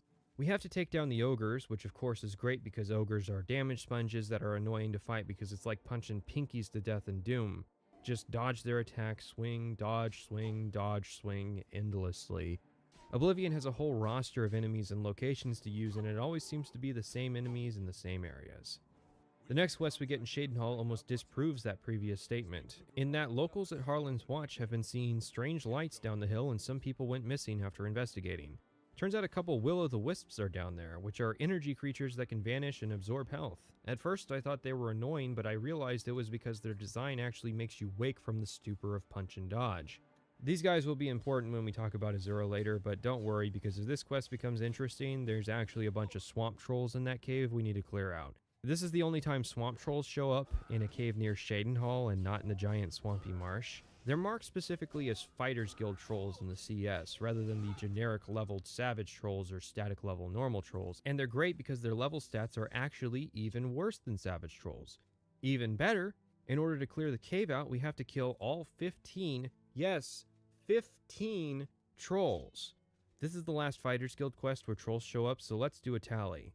9 trolls, 3 ogres, and a minotaur at Nautimal Cavern when we escorted the Master's son. 1 monster potentially at Robber's Glen when we were gathering Empcall. 9 trolls at Forsaken Mine. 3 ogres when saving the Orc Lady. 15 swamp trolls at Harlan's Watch. And 7 ogres when Azan sends us on our next quest to recover the Stone of St. Alicia. That is 33 trolls, 13 ogres, a minotaur, and a wild card monster depending on your level. Skyrim tried to amend the troll problem by cutting down on the number of individual trolls that would show up in any given cave and making the trolls tougher enemies to compensate. But simultaneously, Skyrim would make the same troll mistake with Draugr, so really no progress was made. Trolls aren't ever really characterized as being social creatures that like to hang out in clusters, and I certainly can't understand how they're getting the food necessary to support their populations in Cyrodiil. I do want to be clear. The Fighters Guild does have more than monster caves to deal with. There was a cave full of Daedra, which had their own problems better suited to discussion during the main quest, and there were a couple undead caves, which have their own problems better suited to discussion during the Mages Guild. The real question is, how does this stack up to the Morrowind Fighters Guild? Most of the Morrowind quests tended to revolve around fighting other humans. But this made sense somewhat, as the broader faction conflict of the Fighters Guild in Morrowind was the human conflict between the Thieves and Fighters Guild. So fighting humans makes sense given the in-game quest involved killing the leaders of one of those factions. Oblivion has a similar human conflict. This time it's the Fighters Guild versus the Blackwood Company, and not to spoil things, but it will end in a similar manner of fighting humans. Yet human enemies make up the minority of general enemies for Fighters Guild quests. Unlike Morrowind, the Cyrodiil Fighters Guild doesn't ever seem to be contracted to take care of bounties. Hell, none of the factions are actively taking steps to deal with the Cyrodiilic bandit crisis. Speaking of bandits, our next quest is to recover an artifact from the Bruma Chapel from a gang of bandits. How bandits acquired the stone isn't elaborated on, almost like they aren't going to be the main enemies of the quest, and sure enough, we use the power of the map marker to find one of the guys who stole the stone, but he's the only survivor of an ogre ambush. Recover the stone and our lost ranks are restored. Almost like losing the ranks was pointless because they don't perform the functions they did in Morrowind. Let's talk about Oblivion combat. Oblivion's combat is a total overhaul of Morrowind's combat system. Almost every element has been changed in some way, and it can be stated without question to have been an improvement. Or can it? The problem with gamers is that they hear my discussion of Morrowind's combat and assume that I was saying it was a perfect combat system, and that every game should take cues from Morrowind, including the absurd example that Dark Souls combat would be improved with hit chance. This is not a position I ever took, and I could spend hours clarifying myself to no avail because some people have impressive willpowers when it comes to missing the point. The problem, I think, is that a lot of people in discussion of video games as an art form believe in the universal design philosophy, that there is exactly one way to make video games that all roads are leading to. Imagine saying there's only one way to write books, only one way to write songs, only one way to paint a canvas, only one way to direct movies. That would be absurd, and I think the same is true of game design. When people describe the difference between the two systems, you'll often hear something like dice roll combat versus action combat, which I think is also inaccurate. Morrowind is not entirely dice roll combat. It's still reliant on the player's ability to control their weapons. You still have to aim, and you still have to lead targets. A true dice roll combat system would have completely removed the factor of mechanical skill from the game. Morrowind's combat is in fact an action system, with a dice roll system layered on top. This stems from its origin as a tabletop simulation, and there are several reasons why this worked well for Morrowind once you adequately understand them. Morrowind is attempting to simulate the character's skill and attribute levels to adequately portray elements of the fight that it can't with its graphics. Morrowind's biggest problem isn't chance, it's feedback. Feedback is an interesting thing because you can give the same player the same shotgun, but change the feedback and their perception of that shotgun will change entirely. In order to demonstrate Morrowind's combat system, I'm going to add an element taken from other games to explain what's going on. A combat log. This will now communicate what is happening on screen when we fight. See, the thing is, Morrowind's not the first game to have a system where the player's weapon model will collide with the enemy model only to do nothing. But when you have a combat log and more information about what is happening, people seem less likely to complain. Suddenly, those misses aren't misses, but glancing blows, or parries, or dodges, or just plain luck.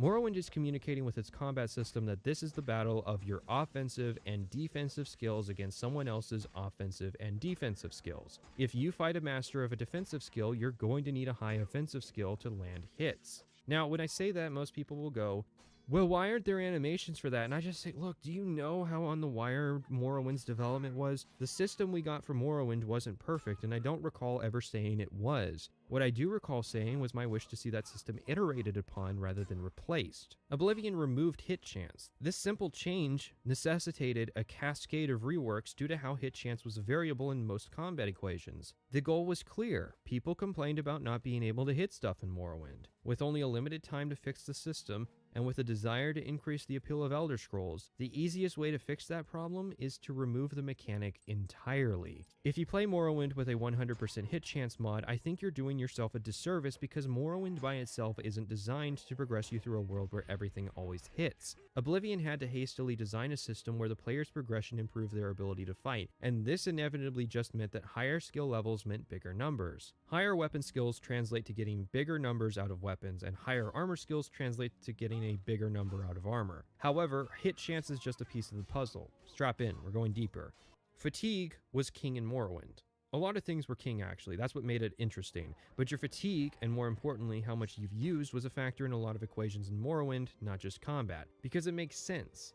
If you're out of breath, it's hard to do anything. Fatigue in Oblivion is just a damage modifier. Having low fatigue means you do less damage. You lose fatigue from swinging, and a lot of fatigue from power attacks. Fatigue regeneration has also been simplified, for no reason. Fatigue now recovers 10 points per second throughout the entire game, whereas in Morrowind, fatigue regeneration was derived from this formula. It wasn't very robust and needed a finer tuning, but it was something that could inform your build. Blocking. Blocking has been made a manual action, and this doesn't bother me. Blocking in Morrowind was derived from your skills, including the chance your character would use their shield. Now the player and AI can control when they block and can block with more than their shields. Weapon directions have also been removed. This will be relevant later, but Morrowind had directional weapon attacks. Todd was very proud of this system. The only downside was that because each weapon dominated specific categories, having an option to just toggle the best weapon attacks was inevitable. Rather than fixing this, it was removed. Dodge rolls have been added. This is tied to your acrobatics, and I rarely see people use it for combat due to how unwieldy it is to use, but it's worth mentioning that they took a stab at it, if only to see how many people didn't realize there was a dodge mechanic in Oblivion. The end result of all of these changes is a combat system I would describe as spongy. I demonstrated the difference in the two systems in my Morrowind video, and I'm going to try and improve that comparison. Okay, so I'm rewriting this section because my quote improved unquote comparison was very confusing and difficult to follow. The problem stems from the fact that the comparison doesn't work for people watching, compared to people playing the games, so let's talk about that instead. In Morrowind, I've been playing this character lately. He's a Redguard proficient in Longblade and Conjuration. He doesn't carry a weapon, instead he summons his sword in before every fight. It's pretty fun, but at level 1 he only seems to hit about 75% of his swings and has an 80% chance of casting his summon spell. Those are actually pretty good chances for a level 1 character, but most people who play this game seem to fail the basic expectation of picking combat skills tied to your playstyle. And maybe that makes sense actually, considering the number of Morrowind YouTube videos telling people to not put their preferred skills in their class, which is advice for min-maxing, but first-time players are probably taking it anyways.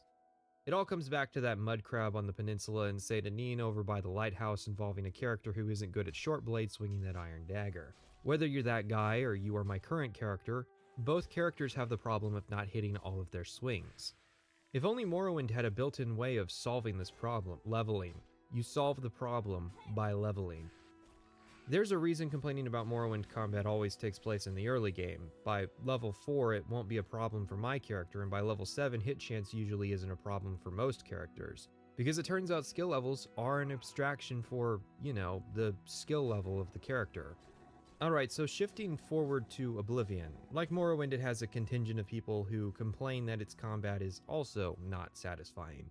But we removed cast and hit chance. I thought that was all it took to make the combat feel good. I mean, the thing is that game feel, or whatever we're calling it this year, is not just subjective but super subjective. I think Morrowind's combat is good, that's a subjective phrase. Of course I explained why I thought so and provided objective examples for my argument. That's not as subjective.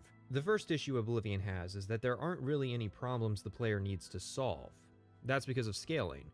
The only thing you need to level for is increased damage numbers and increased health numbers. But since the enemy isn't static, there's no point to leveling to increase those numbers. A Daedric sword in Morrowind works because enemies are static. A Daedric sword in Oblivion doesn't work because a Daedric sword to a Zivile is the same as an iron sword to a stunted scamp. That is why a refusal to level is a serious playstyle in Oblivion. The second problem is that combat at level 1 is the same as combat at level 20. This is not the case in Morrowind because, hit chance. And that was the point of my combat comparison. You can't really tell what level my character is just by watching the footage on screen, like you could in Morrowind because it all looks and feels the same. This is a modern problem with role-playing games. Developers are terrified of players finding a mechanic annoying or frustrating, so they would rather make safe, stagnant, and boring games than have the early game be frustrating in order to make the player progression feel earned. That's why people now conflate role-playing games with dialogue simulators, effectively upscaled visual novels. Ironically, it's survival games that picked up the abandoned mechanical elements that role-playing games often left behind. 7 Days to Die feels more like a sequel to Fallout New Vegas than Fallout 4, even if there isn't any dialogue. Anyways, the next few lines might be confusing because I cut out the comparison, but I'm past the point of carrying on this project because it's August and I shouldn't still be writing stuff for this video. Okay, fine. If you decide to watch the unedited version, you'll notice that in Morrowind our character, regardless of skill level, always did the same amount of damage. And that makes sense. Our weapon damage is scaled off of strength, not our skill level, so it stays the same. Because being more proficient with a weapon doesn't make you do more damage, your body does.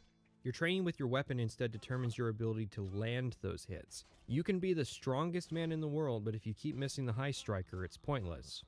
In a sense then, your damage per second is derived from both the physical damage you can do and how often you can do it.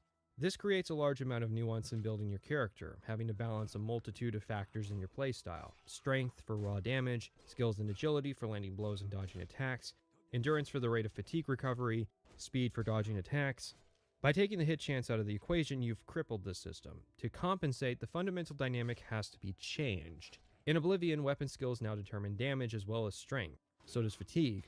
Surprisingly, however, Oblivion does maintain a complicated, nuanced web because this is where scaling comes back. I told you, it affects everything. This is why I couldn't really go into detail about this topic in my Morrowind video. Alright, so in the Morrowind CS, you have this option when creating NPCs to auto-calculate stats. This takes all the basic information you give, their class, level, race, etc., and auto-calculates what their skills should be. Oblivion inherited this, but it also added level offsetting. The example we'll use is Captain Hieronymus Lex. Captain Lex is always 15 levels above the player, and every time we level, he levels and his stats increase. So if you aren't level 1, you can go to Captain Lex right now and use the command get AV space blade on him, and find that the value is much higher than its construction set value of 58.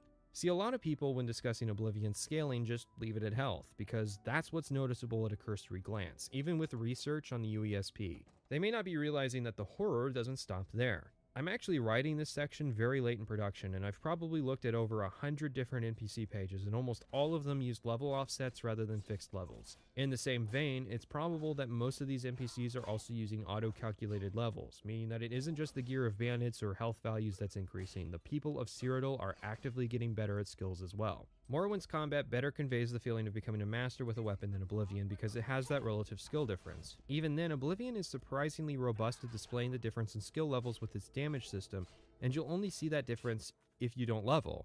Because NPCs aren't improving when you don't level, you'll gradually grow in skill level compared to other NPCs. It's only one way, however, so it's not a perfect fix. It's funny to me that they actually made the combat system work for the purpose of displaying skill difference in Oblivion without hit chance, and then completely invalidated that advancement in formula with level scaling. Now I'm adding this section after having recorded and edited the combat demonstration in order to clear something up. I didn't really know what my second attempt at this would demonstrate until I did it. The first time it was to show that Morrowind combat, regardless of skill level, always results in the same paddle spamming combat, whereas Morrowind combat is faster and more dynamic. In doing this test, I realized that Oblivion's combat system actually has the potential to do a fine job of displaying skill levels, but you won't ever notice due to the aforementioned scaling. I still think the clip demonstrates my objective of showing how Oblivion's combat feels more spongy than Morrowind, with the player not really feeling all that more powerful as they level up. However, one thing I've noticed in discussions of Elder Scrolls is that people really don't get Morrowind combat.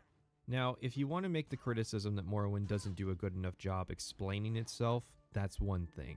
But I think if you have analysis or retrospective in the title of your video and you have a surface level or even atmospheric level understanding of the system, then that's a problem. I'm bringing this up earlier than I wanted to because I think it helps demonstrate my point. Let's say I'm analyzing Dark Souls and I say something like this. Dark Souls combat is frustrating because there's simply too much unavoidable damage. Look at this gargoyle fight. I'm unable to run fast enough to avoid these attacks. If you heard me say that and have played Dark Souls before, that's a red flag, because it shows that I don't understand how the game's defensive systems work with dodges and blocks. I would be rightfully criticized for analyzing a game I didn't understand. Most analysts I've seen discuss Morrowind's combat fundamentally don't understand it, and that's a red flag.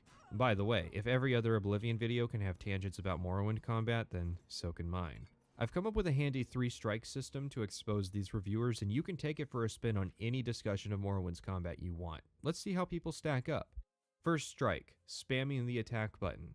See, in Morrowind, you do more damage if you hold the attack button for a second before releasing. This is akin to a power attack, but is actually efficient with your fatigue. I think people are drawn to spamming the left mouse button in order to do more swings, thinking it'll improve their chance to hit and thus damage per second, when actually it's the opposite.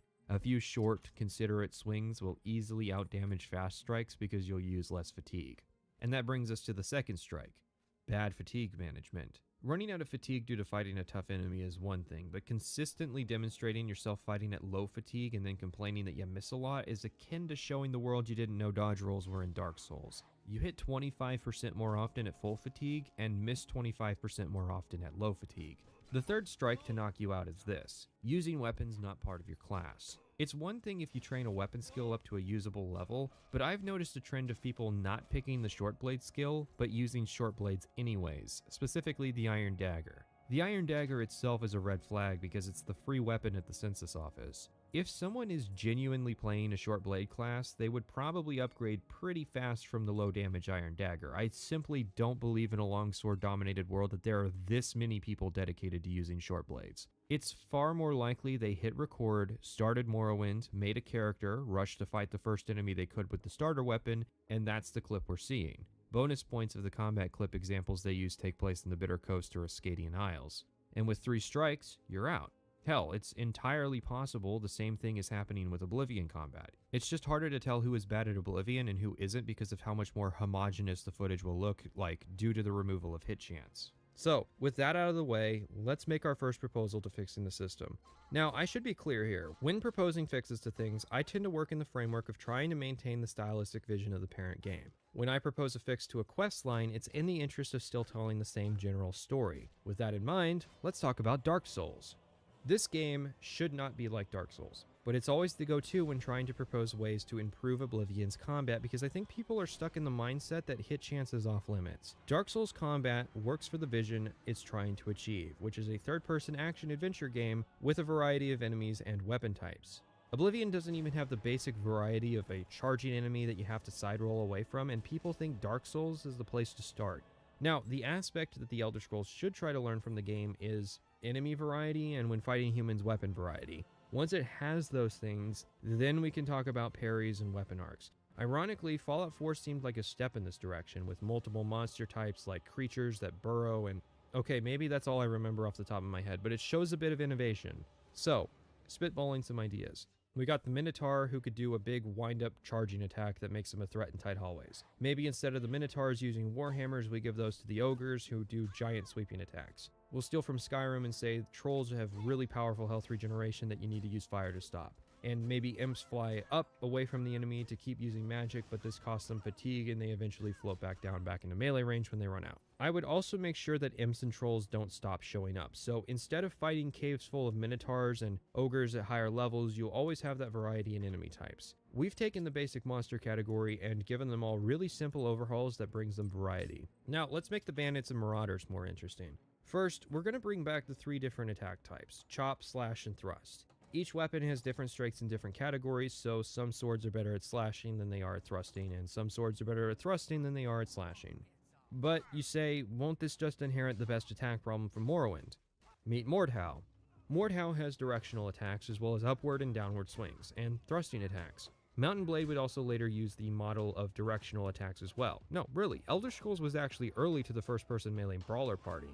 So why don't people just stick to using one attack type in Mordhau? Well, while people do tend to use the same attack over and over, thrusting with pointed weapons and slashing with the others, they still have that option of switching in order to shake things up, not for themselves, but for their enemies. Maul users will often poke with their blunt weapon because it's faster than winding up a massive swing, even if it does less damage because it knocks people out of their rhythm.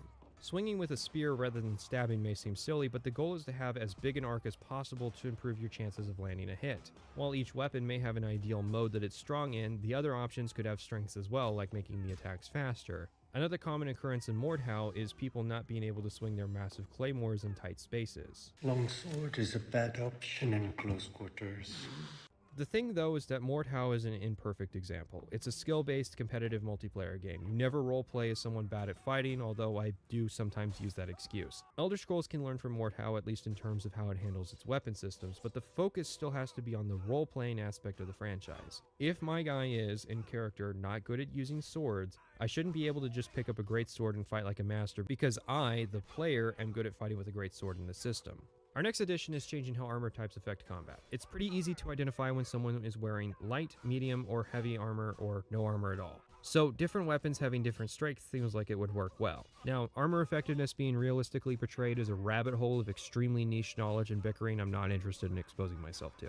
Bladed weapons could be great for fighting people in little or light armor. This would gradually fall off as you got into medium and finally heavy armor. Blunt weapons would generally do less damage than bladed weapons overall, but wouldn't fall off with the heavier armors, presenting themselves as better all-rounders. Material should also be a factor. Maybe a Daedric sword cuts through iron and steel armor, but a steel sword does nothing against Daedric plate. That would make Daedric blunt weapons like the Mace of Molag Bal or Volendrung more desirable, since they would be the ultimate melee tools against heavy armor. Assassins, meanwhile, would stick with blades thanks to their strength against unarmored foes. Another thing would be to add bleed effects and broken bones, but maybe that borders on feature creep right now.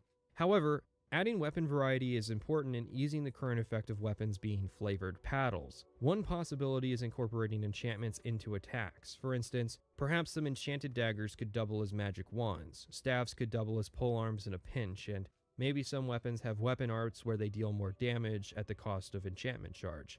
So, now that we have that down, how do we work hit chance back into this equation? Simple. We improve the feedback. When an attack is made, the game calculates the odds of it landing. It then knows where the end of the attack animation needs to be and where it's starting from. This is where forward and inverse kinematics come into play. If the attack misses, maybe it goes wild or falls short. If it's a glancing blow, then it connects what slides off the armor. And if it's a dodge, we might see the enemy suddenly increase the distance just enough for it to miss. I would weigh the formula to work something like this. For 2 average fighters, 15% of swings should miss, 20% of swings should glance, and 25% of swings should be dodged. If someone rates high for agility, they dodge more often. If someone rates high for armor, there are more glancing blows due to their instincts. If someone rates high for luck, attackers miss them more often. It's then the job of the designer to communicate these ideas to the player. If someone's known for wearing light armor, they should consistently dodge more often. If someone's known for being lucky, they should have a high luck rating, and so on. After this, it's simply a matter of communicating to the player that their choice in weapon skill is important to their ability to fight. I think there would be a lot less complaining if the census office generated a weapon off the player's highest rated skill rather than always placing a dagger, because anytime you see people complaining about the combat, it's always that fucking iron dagger. Finally, let's rework health and fatigue. Health can be brought down or damage brought up. Currently, large health pools are the order of the day because without them, 100% hit chance would just tear through people. By bringing nuance to the system, we can bring the glass cannon approach back to combat. Surviving more than a couple blows should be territory reserved for tanky playstyles. Supporting this would be a fatigue rework. Fatigue now regenerates much faster, with player progression bringing that time up drastically as well.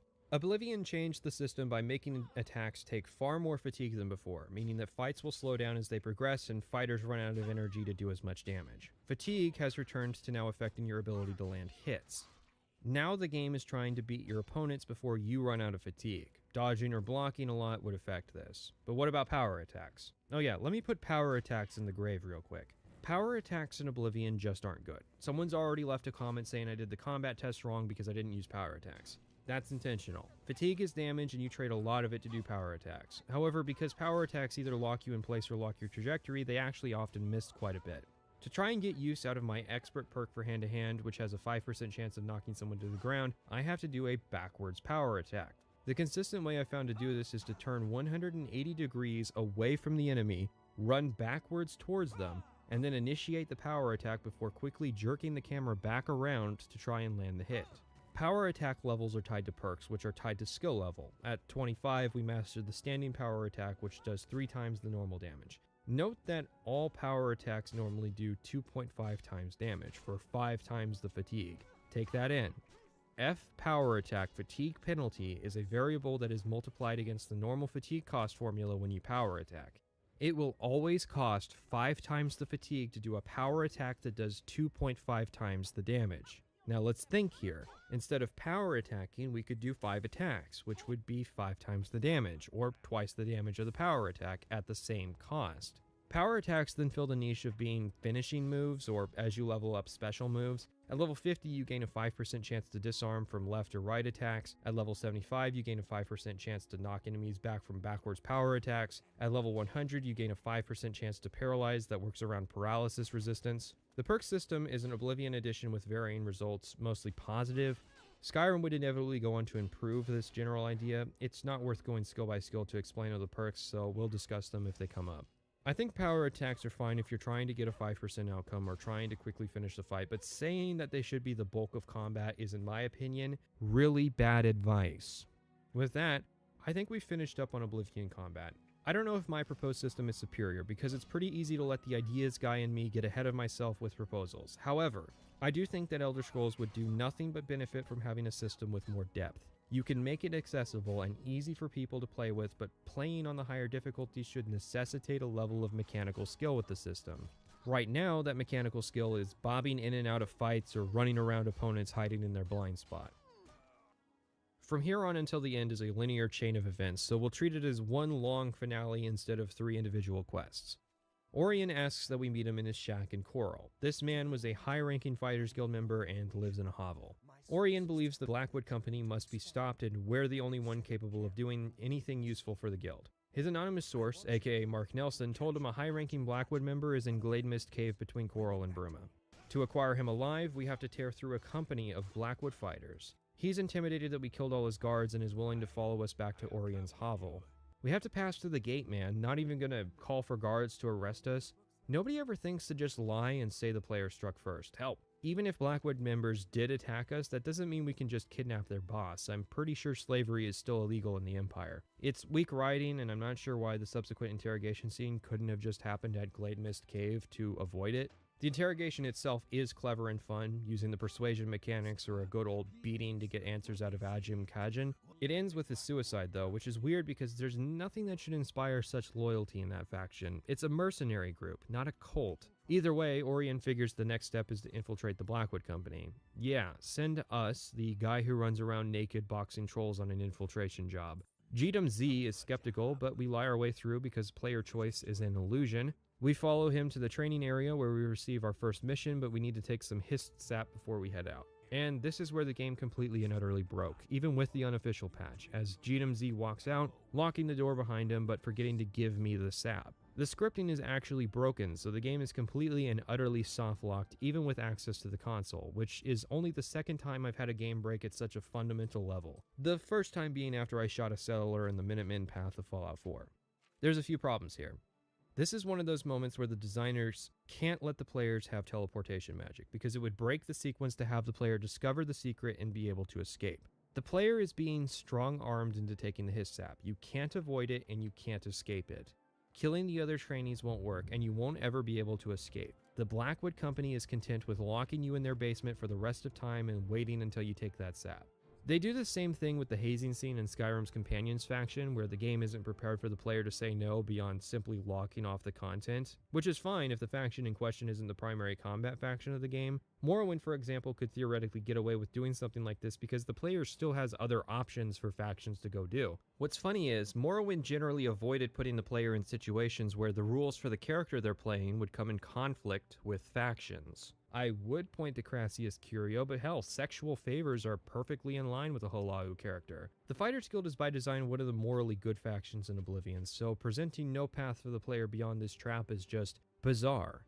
So we reload the save and try again. This time the scripting doesn't break and we head out. We arrive at Water's Edge and take out our targets, goblins who have taken over the village. Once it's done, or if we leave the area like a punk, we wake up at Orion's house, which is impressive given Water's Edge is near Leowyn and Modron lives in Coral. He then sends us back down to Water's Edge to find out what really happened, which, as it turns out, the village has been slaughtered.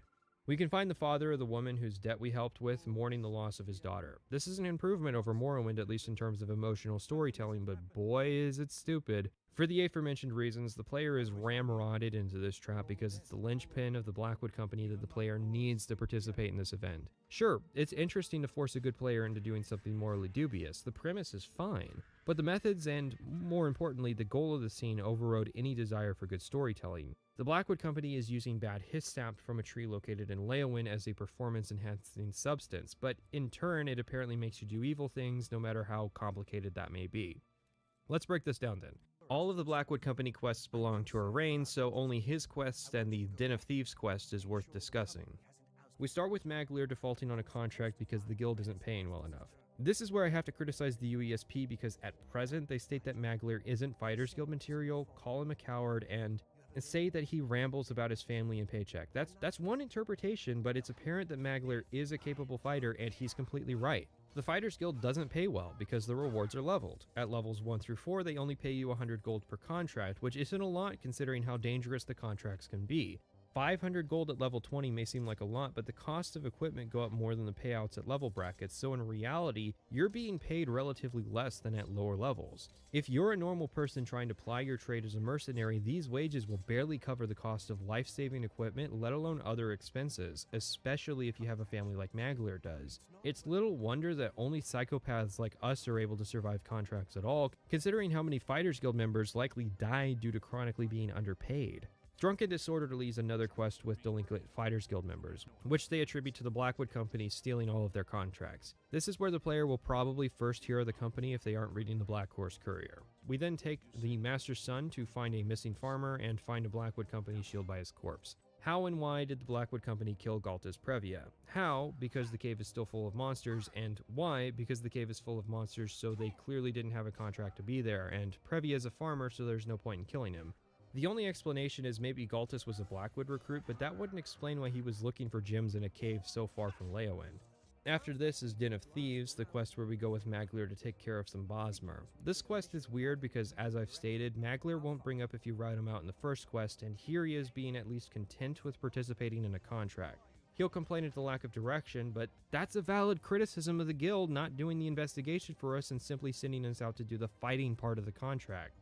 After this is more unfinished business where Maglir leaves the guild to join the Blackwood Company. This isn't unreasonable. They are getting better contracts and they're even equipping him with Blackwood armor, an improvement over his former iron gear. The only thing that's wrong here is that Maglir didn't finish his contract, and really, the only thing that's wrong is that Maglir didn't tell anyone he wasn't going to finish his contract.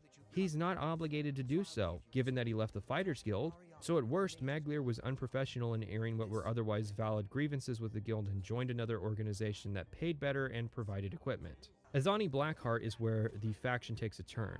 Vitellis Daunton, the guildmaster's other son, died alongside 14 others trying to retrieve a sword from Blackheart.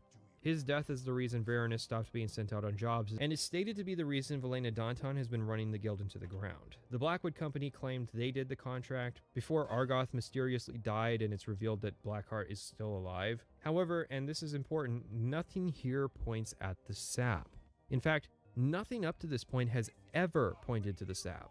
It's simply shady dealings, and it's shady dealings we have to take Modron Orion's word on. I draw Orion into question because there's a great deal of information that he has access to that the player doesn't. Another thing is the question of how Blackwood Company got their hands on so many contracts that the Fighters Guild already received. Did they just show up at Argoth's house out of the blue, sword in hand, and turn in the job? Or were they hired by Azani to do so?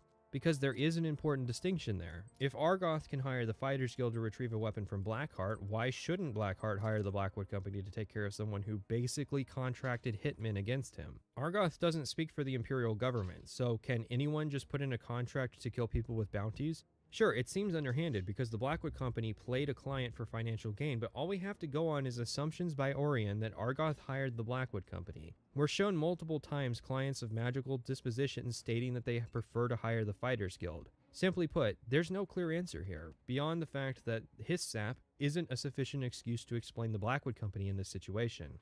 Then, Varanus Daunton dies at the Forsaken Mine. They took on a contract to take care of some trolls, however it becomes apparent they were attacked by Blackwood Company who killed troll and Fighters Guild warriors alike and then left. The clear implication is that they were affected by the Hiss sap, likely seeing the Fighters Guild members as trolls. However, question. Who made this contract and why did they hire both the Fighters Guild and the Blackwood Company to do it? That's like hiring two different electricians to wire the same outlet. Surely the Fighters Guild would have some kind of exclusivity clause in their contract prior to Daunton running the guild into the ground. And here's the thing. If you hire a contractor to do a job and then some random guy shows up, says he found the mangled corpse of the original contractor, so he completed the job instead, you aren't obligated to pay that random person because they weren't who you contracted to do the job. Rather, you're obligated to call the police because they're likely a murderer. So, were Ajum Kajin's guards under the effect of the Hiss sap? We didn't find any bottles of sap empty or filled. Are the Blackwood Company members even aware that they've been hallucinating enemies and doing immoral things under the influence of the sap, or is that just their initiation process? And that, guys, brings us back to where we were. Simply put, this revelation can only be described as really stupid. It recontextualizes exactly one quest, and said quest didn't need recontextualization.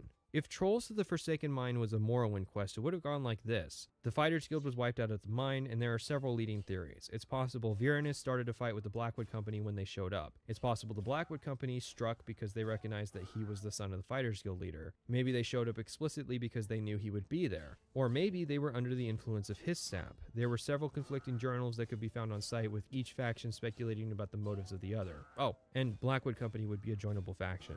Instead, they're a vaguely evil faction under the influence of drugs, and this is grounds for us to go to their headquarters and wipe them out to a man, murdering every single person involved. Where's the law on this matter? You are no longer one of us, Fighters Guild spy. Traitor, your life is forfeit. You pathetic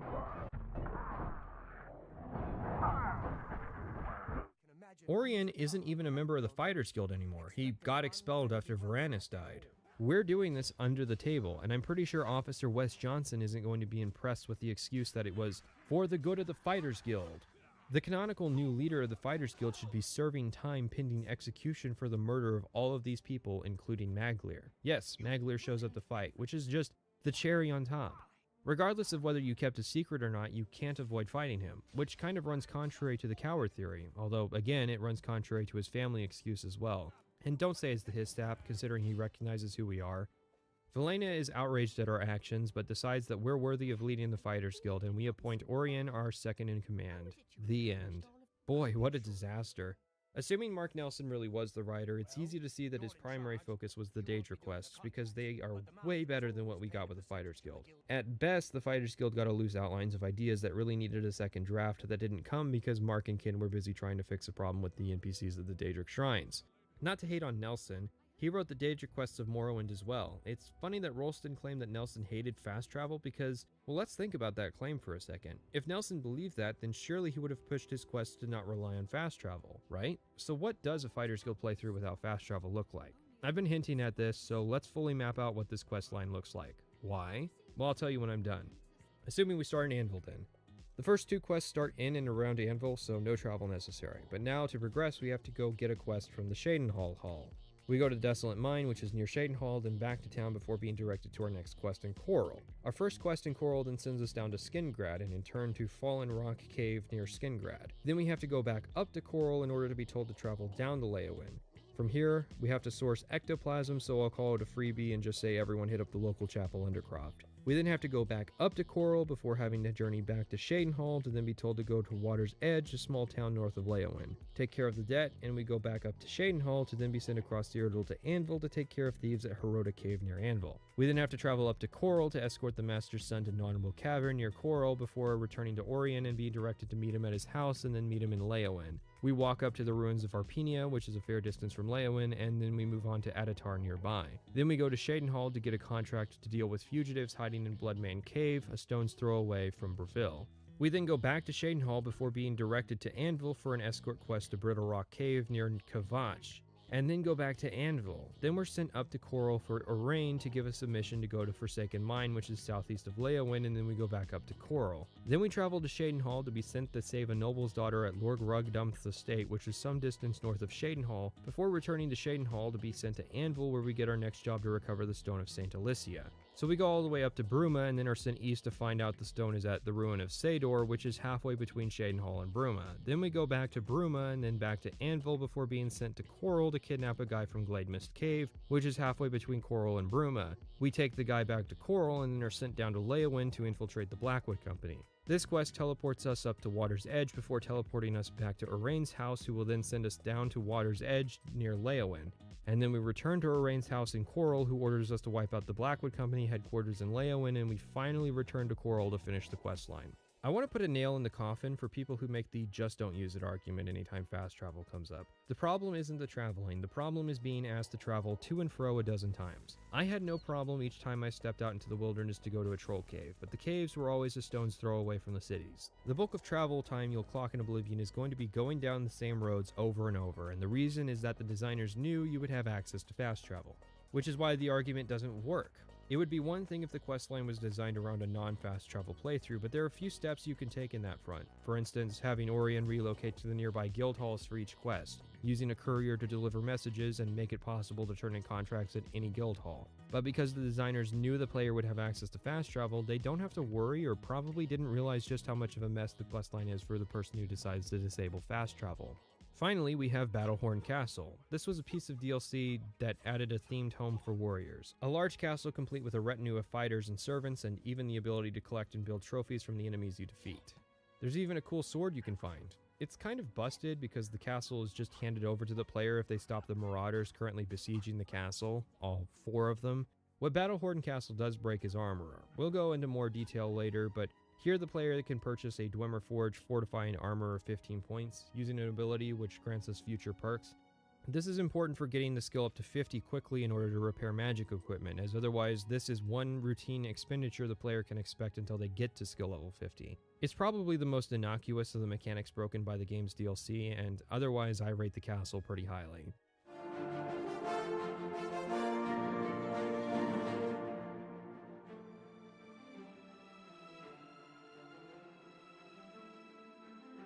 Ah, the Mages Guild. I'm not even sure how to approach this faction.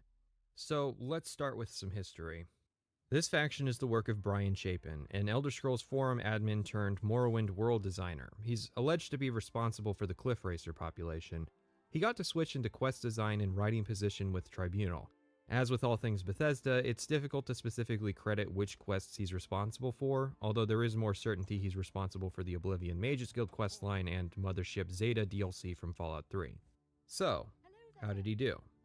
Well, I'm generally against saying that factions are outright bad to start. I think the angle we need to take is this. Is the Mages Guild a good magical faction? And the answer is not really, mostly because the faction is basically Harry Potter. Gotta get back to Hogwarts. I don't know if you know this, but the Prisoner of Azkaban movie came out in 2004, and this was basically the beginning of the fantasy obsession with magical high school, which is not, and never has been, the purpose of the Mages Guild in Elder Scrolls.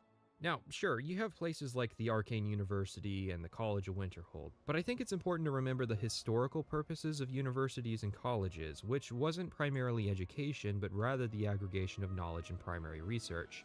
Rather, the Elder Scrolls setting is typically characterized as having magical education fall into two camps: self-experimentation or direct apprenticeship. I don't think there's ever been a good magical faction in Elder Scrolls. The closest we ever got was House Telvanni. This is half a mechanics problem and half a passion problem.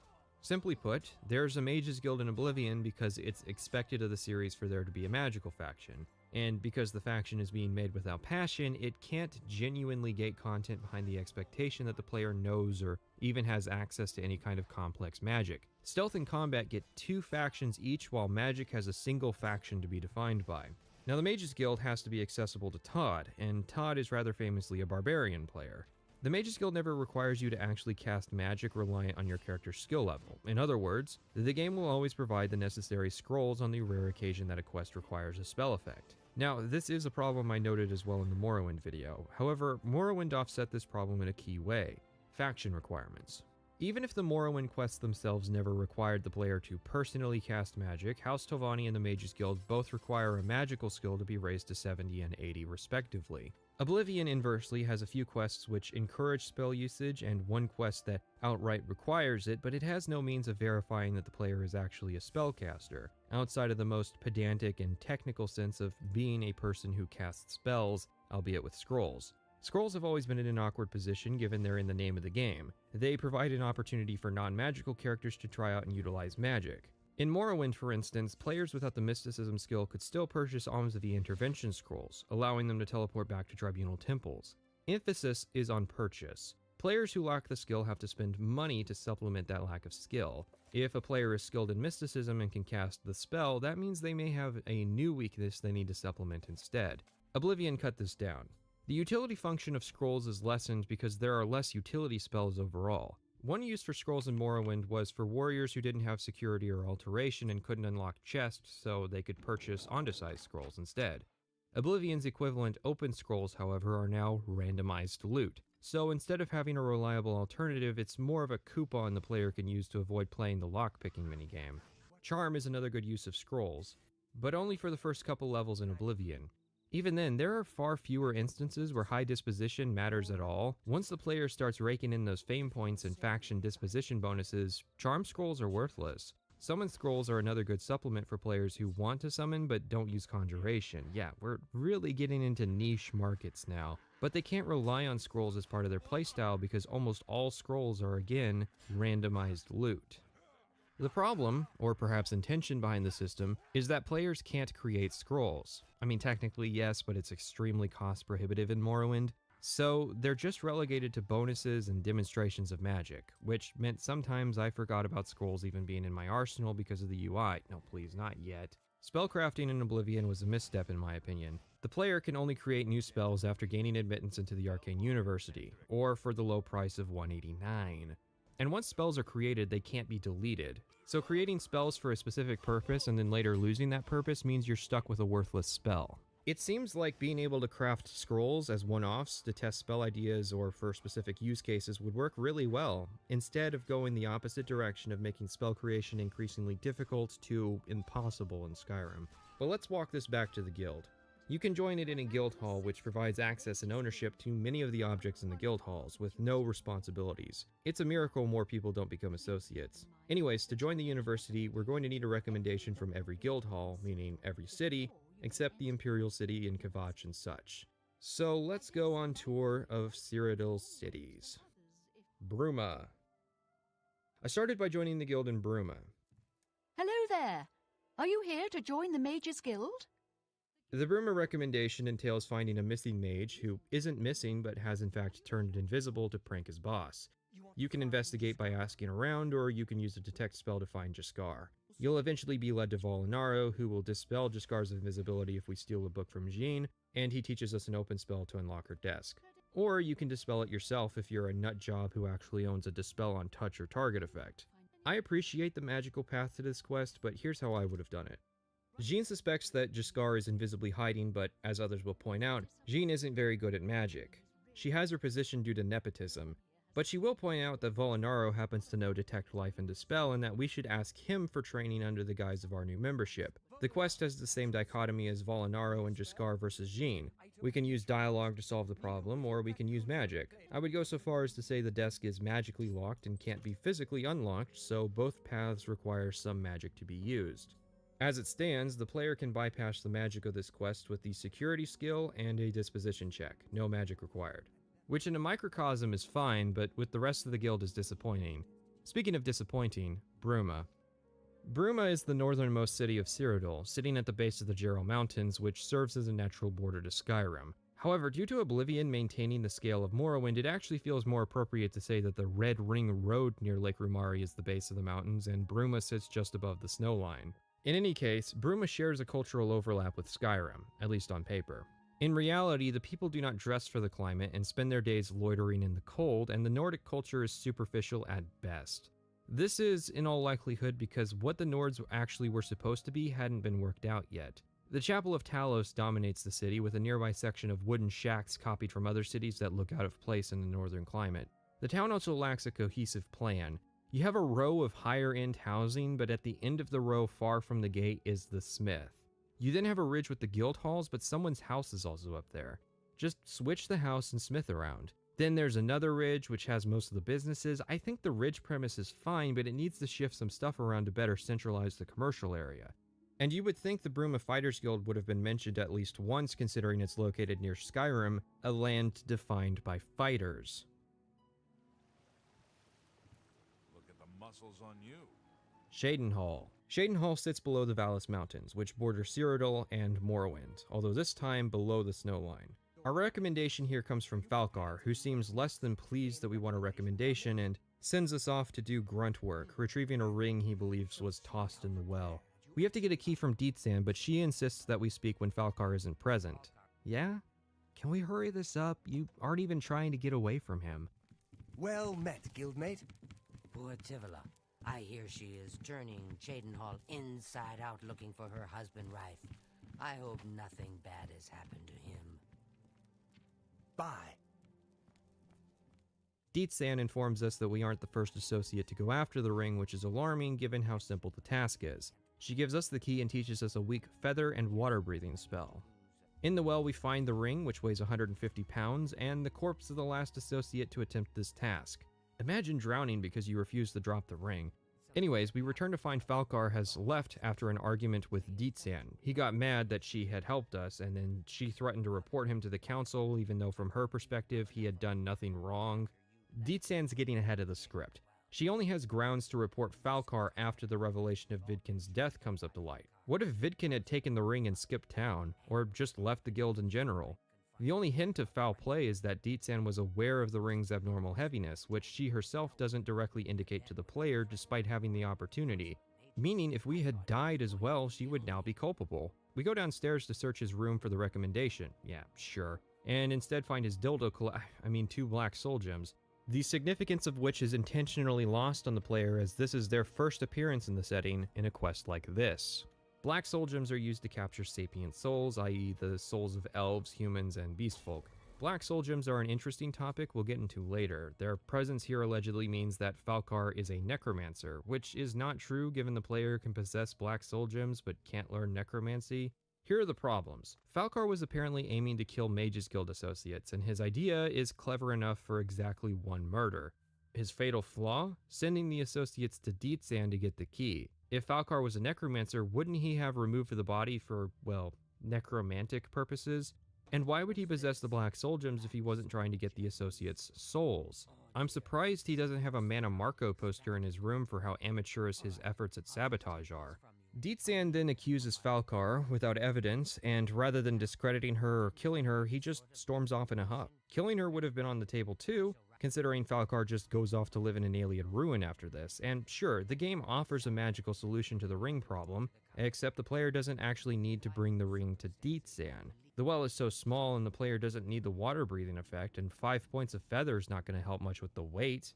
Dietzan offers to write the recommendation in place of Falcar. So, a theme of the Mages Guild questline is this dichotomy between talented magicians versus the more bureaucratic members of the guild. In a sense, the guild has lost its way as a magical institution and is now purely focused on magical regulation. This mostly took the form of gradual bans on magic like teleportation and levitation, but has recently extended to necromancy as well. The questline, though, doesn't actually acknowledge the latter restrictions, but is primarily about the schism created by the ban of necromancy. We'll have to discuss that later. Did you know that Shadenhall has a statue of Galarian? I'm not quite certain what his connection with Shadenhall is supposed to be, just worth noting given that he was the guy who founded the Mages Guild. The city is supposed to be inspired by Dunmer architecture, yet looks nothing like any of the Dunmer buildings seen in Morrowind. The adobe material would likely be rarer, sure, but it isn't even visually similar to Mournhold. In fact, design-wise, it's the antithesis. Mournhold had angled roofs, but they're almost flat, while Shadenhall's roofs are almost vertical. The doors and windows of Mournhold are defined by sharp angles, while the doors and windows of Shadenhall are rounded. And Mournhold's main theme is a seafoam green, while Shadenhall has uniformity in their purple color scheme. In fact, Shadenhall appears closer to the imperial architecture of Pelagiad and Caldera, rather than any Dunmer style, and that reflects on its people as well. There are almost as many orcs living in Shadenhall as there are Dunmer, and what Dunmer do reside here are far more imperialized than even the worst of House Halalu. It's bizarre that given the massive religious schism that is currently embroiling Morrowind during this time period, that there aren't apparently any new or old tribunal worshippers in Shadenhall. There's one NPC who will remark on this, Arvis Addis, but someone decided to put this character in the Leowen Chapel instead of Shadenhall's chapel. I used to be a priest of the Tribunal Temple in Kragenmoor. After the collapse, I drifted for a while until I joined the chapel. The Beggars and the Wicked Thieves Guild still trouble me. I wish the 9 Divines offered charity and comfort to the poor, like the temple did. Here you have your chapel-going Imperials and your chapel-dodging Dark Elves, and never the twain shall meet. The Imperials have the gold, houses, and top spots. Dark Elves like me left Morrowind in the whole priest-ridden tribunal nightmare. And we take the whole patriotic Imperial mission attitude with a dose of salt. Shadenhall at least has a more functional design, with a clear divide between its commercial and residential areas. And the city's quite beautiful, with the contrast between the buildings and the plants and the river that flows through the middle of it, but to say that it has heavy Dunmer influences is little more than flavor text. Like the questlines, the cities had individual designers, and we know that Shadenhall was the work of Megan Sawyer, who started at Bethesda with Oblivion. You can even see her working on the city in the Making of Oblivion documentary. Leowen. Degale's the head of the guild hall and asks us to recover her personal amulet, pointing us to Agata. Most of the guild hall is dissatisfied with Degale, as without her amulet she simply isn't fit to lead. Calthar's the most vocal about this, which isn't surprising given his tragic facial status. Agata asks us to pry, and Calthar reveals Degale's father for some reason. Degale in turn points us to the fort her father was stationed at. I know where you must go. Blood ran blue and dragons flew high. Under broken towers and broken bodies it now lies, waiting to be found. That may sound like a riddle of some sort, but it's only solvable if you happen to know the names of all the local forts, which is why a quest marker pops up, pointing us exactly to it. Unfortunately, Calthar also got a quest marker and turns up as soon as we get her father's amulet. Why are you trying to ruin everything? I'm just now learning this. According to the wiki, Calthar can reveal that he was a necromancer but ended his practice when the guild banned it. This is a revelation to me, and this is not the first time, even in the last 2 years, that I've played this questline. Yet in all my playthroughs I've never learned this basic fact, because I've never thought to ask Calthar about the Mages Guild. That's a pretty important piece of information about his character to not include in any of the main dialogue. I thought he was just some asshole with a half-misguided, half-legitimate grievance against the guild who took it out the wrong way. This quest is so much worse with this new information in mind for reasons that bear mentioning when we talk about the necromancers. So, we give Degale the amulet and she sends off the recommendation. I think the weirdest part of the quest is that the antagonist is the one that proposes the solution, which is weird because Calthar's never given a legitimate reason to care about Degale's father. Hell, given that she and her father are Bosmer and she's on the older side, it doesn't seem like something Calthar would know about. So, Leyawiin. I put some feelers out there, and Leyawiin seems to rank in the lower end of Imperial cities, at least in a lot of people's opinions. Leyawiin isn't the ugliest city, we'll get to that. It's colorful and has a unique aesthetic without making it seem like the local homeowners association commissions the Dark Brotherhood to enforce the roof color. If I had to guess, there are two problems with Leyawiin. The first is the aforementioned aspect I discussed in the Fighters Guild section about how the player is expected to make so many trips down here. Even with fast travel, it can be annoying having to scroll the map down to Leyawiin. That's for the benefit of doing quests in Leyawiin, and there are more bad quests than good here. And that's grading on the curve that is the standard of Oblivion quests.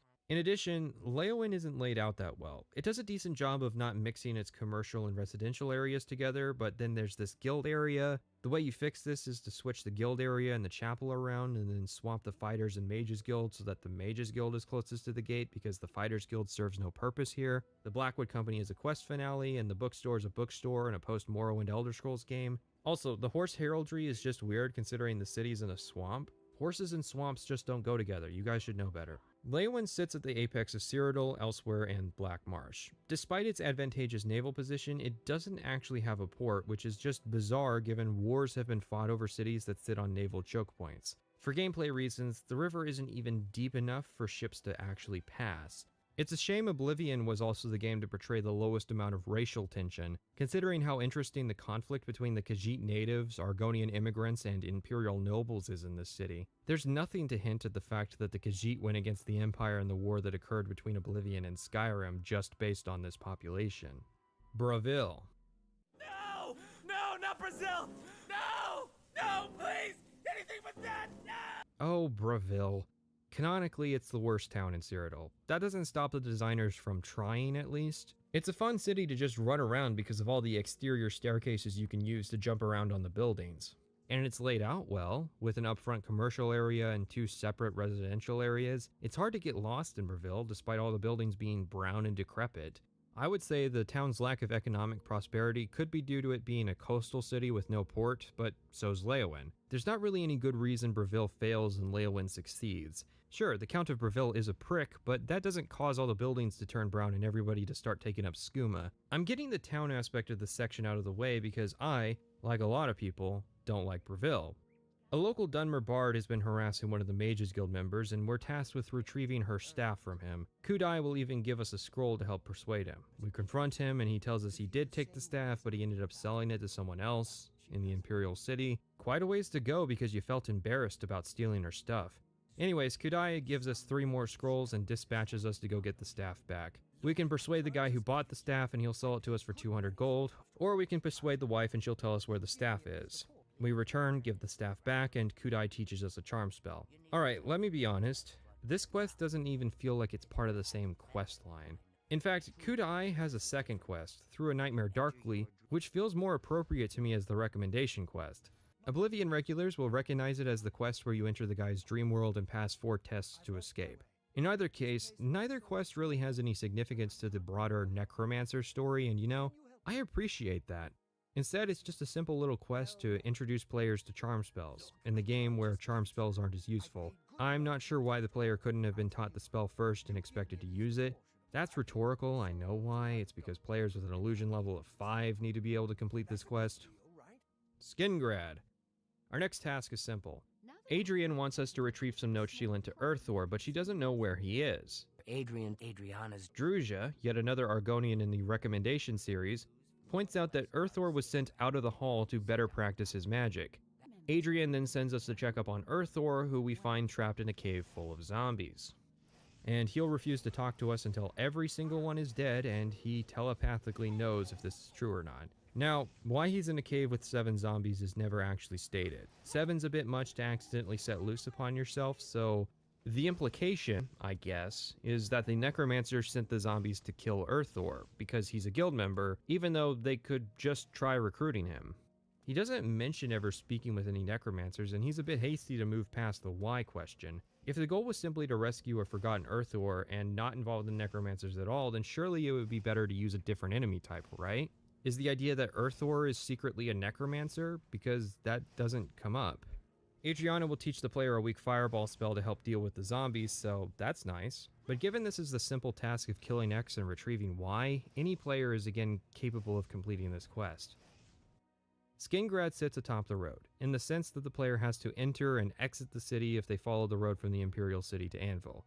And the city, despite this being in the gated area, bridges over this road rather than connecting to it. I almost never use the proper gate into Skingrad. The town forms a loop with a section for merchants and 2 residential areas. Despite Skingrad being close to the Valenwood border, it appears to be an example of a true Cyrodiilic city, and it's well known for its wine, of which 2 separate vineyards exist. This has drawn Sindarion, a famous alchemist, to the city, as well as a whole host of interesting individuals. Simply put, this feels like the first city we've covered to have any kind of unique identity to it, and it's little surprise Skingrad is a common favorite among Oblivion fans. And more than Oblivion fans. Skingrad is popular as an example of a fantasy city design. Its castle sits alone, perched over the city, and the main road design becomes apparent when you read the story of Rizlav the Righteous, the king of Skingrad who trapped an Elysian army in a valley and pelted them with arrows. Excellent city, shame about the recommendation quest. Kvatch. A quick note about Kvatch. We'll discuss it in more detail when we cover the main quest, but this is an area where the lack of interconnectivity between the quest lines really hurt the game. In all honesty, it isn't necromancy that should have been illegalized in Cyrodiil, but conjuration as a whole, considering the planet is currently undergoing the Oblivion crisis. Instead, the Mage's Guild would be characterized as using a Dremora messenger in a situation where Dremora are invading and pillaging the country. Perhaps conjuration has been proposed to be next, and this has forced the division in the guild. Either way, nobody ever mentions that the guild hall in Kvatch gets destroyed. Anvil. The Anvil recommendation quest is interesting in that it shows the Mage's Guild actually performing their function as magical regulators. Someone has been ambushing travelers along the Gold Road utilizing frost magic. This is a bit much for a recommendation, and if you're like me, this may have been your first exposure to the Oblivion Mage's Guild. In any case, we're more so acting as bait than actually taking out the highwaymen. We meet with one of the battle mages sent to assist us at the inn, and she directs us to rent a room and use the cover identity as a merchant. Sure enough, one of the other patrons asks our identity and expresses concern given recent events. We sleep.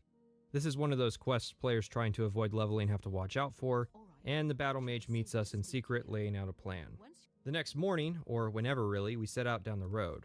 Sure enough, the high elf who asked our identity earlier ambushes us, and you may not know this, but she's a necromancer. The clue is really obvious. Don't you see it? It's right before your eyes. Okay, so the trick is to close Oblivion and open the construction set, and then look at the quest scripting to see that she's added to the necromancer faction when she ambushes us.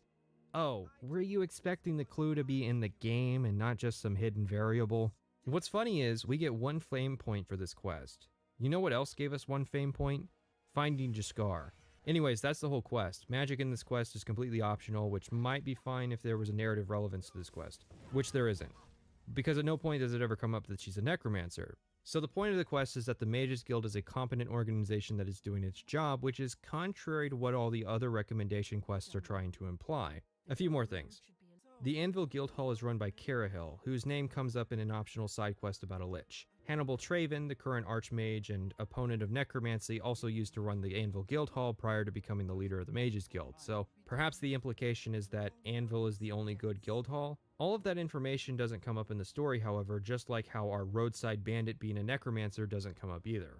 At least Anvil's a quality town. Anvil's a port city, sitting on the coast between Valenwood and Hammerfell, and Somerset beyond that. I think part of the reason people like Anvil's aesthetic is that it's a proven real-world aesthetic. The city is also clearly influenced by Redguard culture. You have pirates and crime on the waterfront, and then you have the more imperialized Redguards inside the wall. Just need a few Alec here to tie things up. It does suffer somewhat the same problem the other cities have by not making their neighbor races more representative of what their culture is, which is a problem endemic to every race, even Imperials in Oblivion. I don't envy the challenge of trying to capture the unique aesthetics of each race, and it's one of the reasons Cyrodiil was always going to be a bad setting for an Elder Scrolls game, especially during a critical time period as when Oblivion was being developed. Things might have been better if the order of Oblivion and Skyrim had been reversed. In terms of the layout of Anvil, the city's design is simple, but its layout of services buildings are not, with merchant homes sitting amongst each other.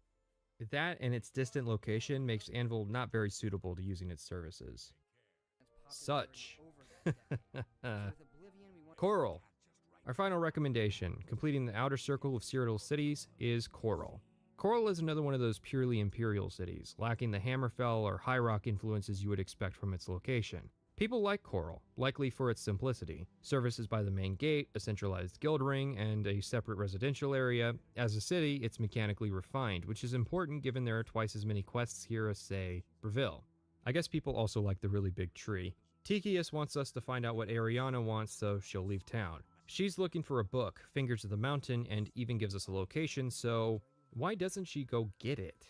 She is at least as capable as any associate of the Mages Guild. Anyways, Tychius insists we retrieve the book and bring it to him, and we find the book on a charred corpse to really sell how dangerous it is. This is where the quest branches, which is a rarity for Oblivion.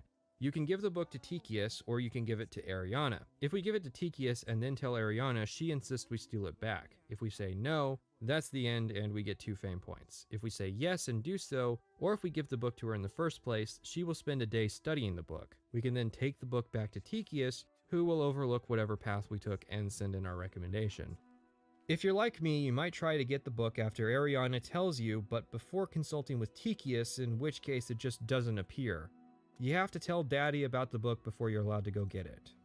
From here on, the second part of the quest is optional. If we cast a shock spell at the pillar we were at with a Welkin stone in our inventory and manage to survive a counter spell, we get the Fingers of the Mountain spell, which is not only an underwhelming spell, but its cost is more expensive than equivalent custom spells, making the whole venture pointless. And it's leveled, so at higher levels you get a higher version of the spell. So let's evaluate this for a second. This quest requires no magic to progress. It only requires magic if you want the worthless Fingers of the Mountain spell. There are no consequences for disobeying Tychius, and he's willing to give us a second chance even though we clearly acted in our own self-interest, and his entire motivation is putting down selfish mages like Ariana. Ariana is thankfully not a secret necromancer, hence why we can cooperate with her.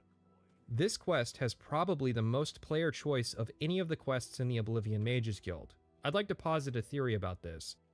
During the arena section, I stated that the Mages Guild had 2,362 lines, making it the third largest quest line in terms of file space, at least for vocal content. Each branch in dialogue means more voice lines, which is why most of the Mages Guild is so linear in terms of player choice. I have to wonder then if perhaps there were more choices in the original version, but when it came time to crunch things down, the Mages Guild had to shed things down into a single path. I mean, look at the Dark Brotherhood. Each choice potentially results in a unique response. You could probably cut that quest line down from 2,500 to 1,500 lines if you just focused it on a single dialogue option for each prompt. Now, I'm not suggesting Bethesda took a chainsaw to the quest line. It seems to have very little cut content hinted at in the final version, but if every branch offered a second choice, just how much would that balloon the file space? Fallout 3 had to work under the same exact constraints, ending with a similar count of 40,000 voice lines. And the way it incorporated dialogue choice into quest lines was to just have less content overall. It wouldn't be until the primary way we delivered content turned digital that developers could break the shackles of the disc and actually provide choice in a dialogue-heavy game without constraint or limitation. So how come Bethesda hasn't realized it's the current decade and actually embraced player choice? And now I'll say what I've wanted to say after each recommendation quest. Here we have the beginnings of what could have been an interesting quest. I can propose fixes and patches and better ideas all day, but what this questline really needed was a second pass. It feels like a lot of improve this later post-it notes that never got taken off the whiteboard until after the game finished. I think Shadenhall was probably the best quest narratively, while Coral was the best quest from a choice perspective. I think tidying up all the details, like giving Calthor a necromancer robe when he attacks us, giving Caminalda a line about being a necromancer when she attacks us, and indicating that there was an embedded necromancer somewhere in Skingrad that trapped Earthor in that mine, those are all things that would have improved the quest, but I think it just needs a foundational rework. The Imperial City. With all our recommendations done, it's finally time to go to the Arcane University. Welcome to another magical year at Hogwarts! Raminus Polis accepts us into the guild and is willing to immediately send us out to go build our staff. But first, the services. At this juncture, we gain access to spellcrafting and enchanting tables, assuming you don't have access to or aren't using Frostcrag Spire, now available for $189. There's also a lush garden to harvest and a couple trainers we unlock. The Imperial City is underwhelming. It's only impressive when you put it in context of other Cyrodiilic cities. When it was decided that Morrowind would be handcrafted rather than a hybrid of procedural generation and handcrafting, the scale of Vardenfell had to be reduced to make such a game possible. Despite the success of Morrowind and increase in staff, the scale has never been increased. Part of the reason the Imperial City feels small is that it's entirely contained within the walls of the city, even though canonically the entire archipelago, not just one island, is packed full of people.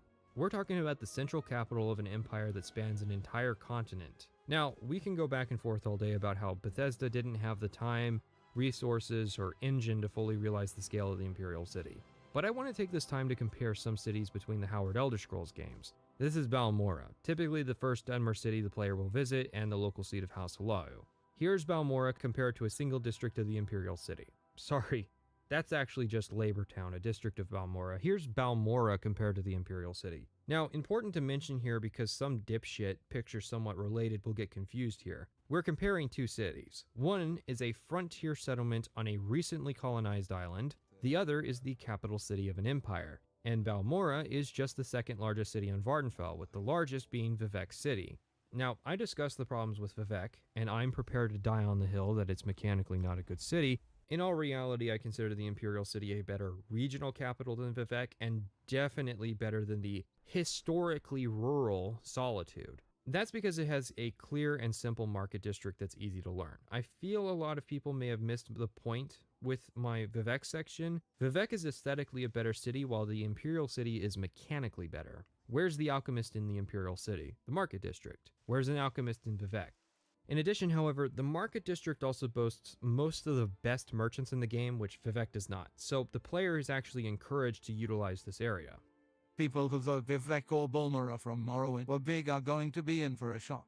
The city is divided into 10 districts. The Central Palace District, which sits at the root of White Gold Tower. You would think more than 4 quests take place here given the significance, but no. The Palace District is surrounded by 6 evenly divided districts, and there are 3 more satellite districts.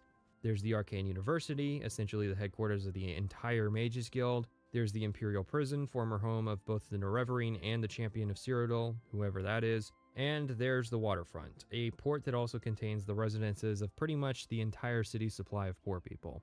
On to the 6 main districts. The Arena District is the home of the titular faction. Not much else to speak of beyond the statues of Moorhouse and St. Alicia, although Pelinal Whitestrake's absent. The Arboretum houses statues to the 9 Divines, with Talos at the center. The Temple District houses the Temple of the One, although at least this one actually houses people. The Talos Plaza District is the wealthiest part of town, with large manors. After that is the Elven Gardens, named so for the Elven Gardens in the alleyways. Whose decision was it to line an alleyway with tons of shrubs? And the Market District, the only place in Cyrodiil where you'll easily be able to find a merchant for everything. Let's take a step back and look at it another way. Is the Imperial City impressive for an Oblivion city? The answer is yes. The city is home to roughly 1/5 of the named NPCs in Cyrodiil, and unlike before, the vast majority of these NPCs live daily lives involving routine eating, sleeping, and recreation. So, while the Imperial City is actually smaller than Vivec both in physical size and population, it feels more lively seeing so many people walking around at different times of day. My only complaint about the city would be its island. Not filling the entire island with a city, fine, I'll accept that. But not even for disparate farms or Imperial Legion camps or anything? I would kill to own a farm within walking distance of a major metropolitan area. There's simply no way. It's not possible. This island has to be full of people. The Mages Guild questline from here on is a linear questline. We get 4 quests from Raminus, and after that we have 7 quests from the Archmage Hannibal Traven himself. We're going to dive deep into the morality of playing with other people's dead relatives. But first we have to get our Mage's Staff. Don't worry, as the Necromancers have decided to wipe out Wellspring Grove where the staves are made. What have we here? Another plaything? You'll dance for me, little one. Yes, you will. I will make your corpse dance, and then tear itself apart. Most of the quest lines in Oblivion revolve around the factions being at odds with some other unjoinable faction. I mentioned this in the Fighters Guild with the Blackwood Company and the Arena with the Yellow Team.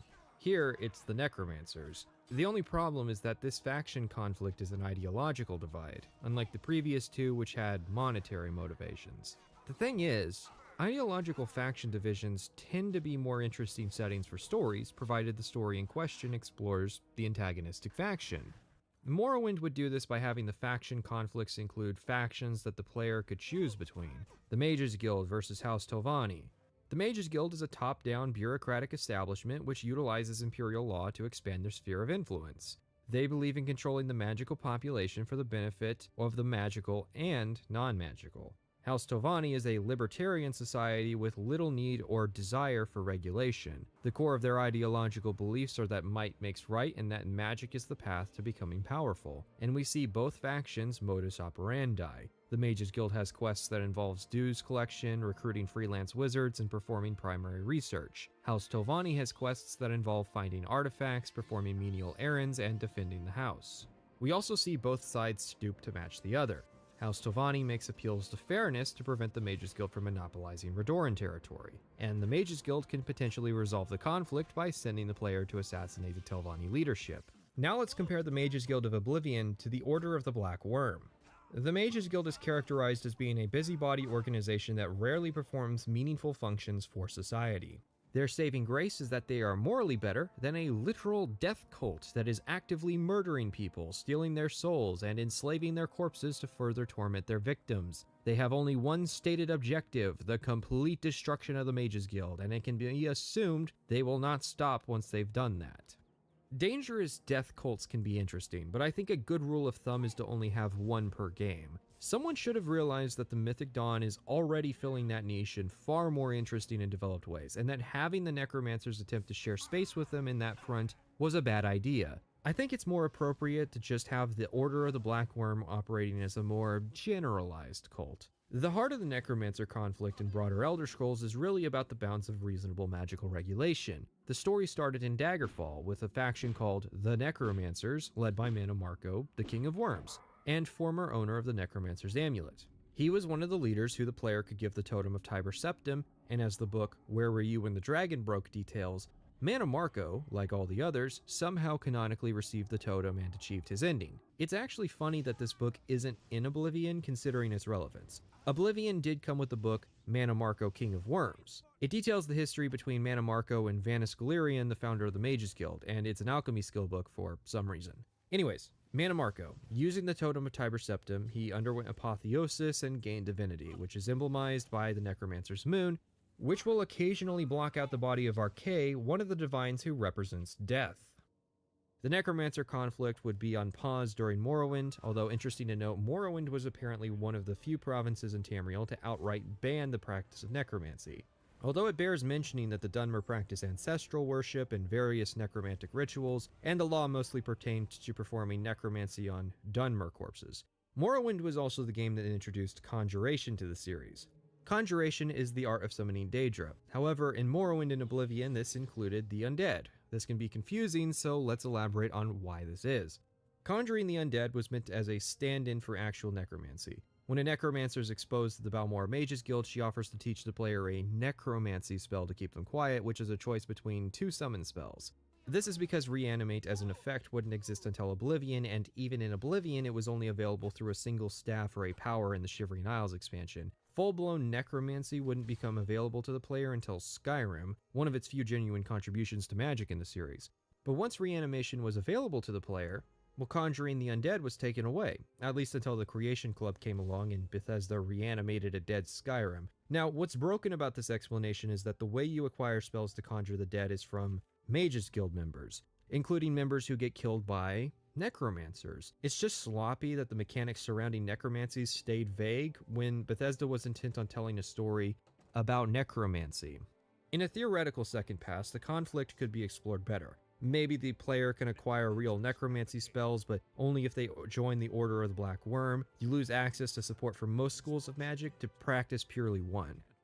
I understand the desire to tell the necromancy story. The game is set in the home of the Mages Guild, and Mana Marco is at odds with them. But it's like the designer forgot the whole reason Mana Marco is here in the first place is because the player could support the necromancers in Daggerfall. Anyways, we got the material and we went and got our staff enchanted. We get a choice in a few effects: fire, frost, shock, charm, paralysis, silence, dispel, soul trap, and telekinesis. Fire is a valid choice for the questline considering we're about to fight a lot of undead. Frost is, for that reason, a bad choice. Shock does not yet have the property of sapping magicka, so it doesn't really have special use as an anti-spellcaster weapon. Charm isn't very useful, and it would definitely be wasteful considering paralysis as an option. Paralysis is difficult to cast and difficult to find on weapons. For this reason, it's one of the few I went with. There's also Silence, which is a valid choice considering there's quite a few spellcasters in the game. Soul Trap is, in my opinion, simply a waste because the effect runs far too long to be efficient. Telekinesis isn't a good option for my Atronac character due to quirks or bad design with the effect, but it is definitely a great choice for thieves. A problem with the quest, however, is that staves are leveled. This means the optimal level to complete this quest is 15, as the staves will be at their most powerful. If you get a staff early, then level up, the staff will become less useful. Essentially, this means that for pure mage characters who want to start with their faction but want to get the most use out of their staff of choice, they're going to need to grind some levels. This also means if you start as a warrior or a thief and do the Mages Guild last, you're getting a better reward than mages who started with it first.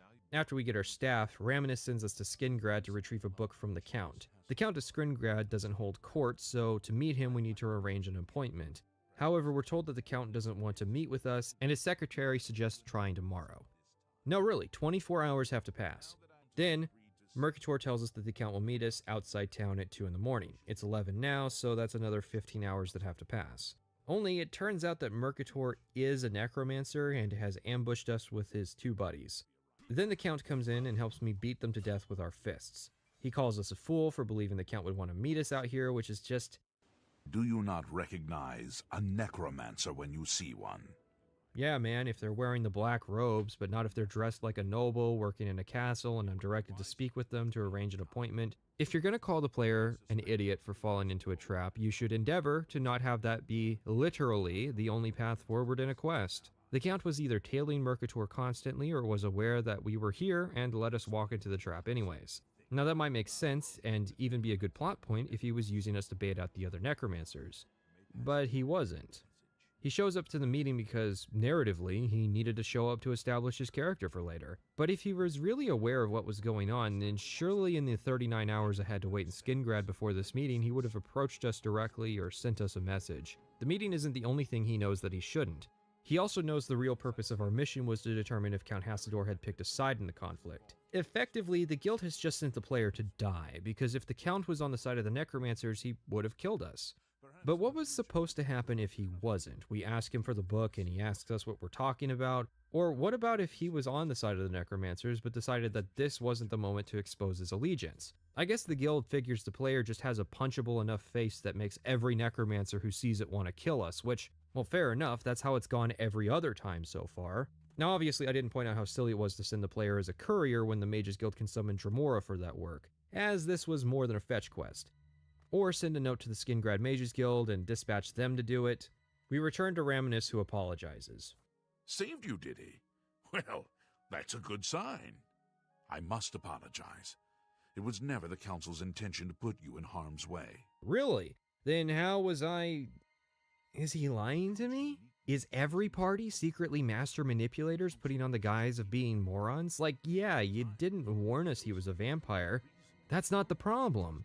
That's a red herring to the real issue of what you just asked us to do. But it turns out alright as we receive the Spelldrinker amulet, which provides spell absorption at a leveled value. This, paired with our 50% spell absorption as part of the Atronac sign, puts us at almost 70% spell absorption. We're gonna go higher, but even this value alone basically invalidates most of the necromancers as threats. Our next task from Raminus sends us to one of the council members, who says that the necromancers have taken over one of the Mages Guild dig sites and we're to rescue them. Does that sound like a good quest? Because it's not actually it. We're just being sent to help clear out a blocked passage, and at no point do the necromancers comes up. This seems to be a point of contention among critics. Story-wise, every faction in Oblivion usually begins with the player receiving odd jobs before some primary conflict is introduced between another faction or group.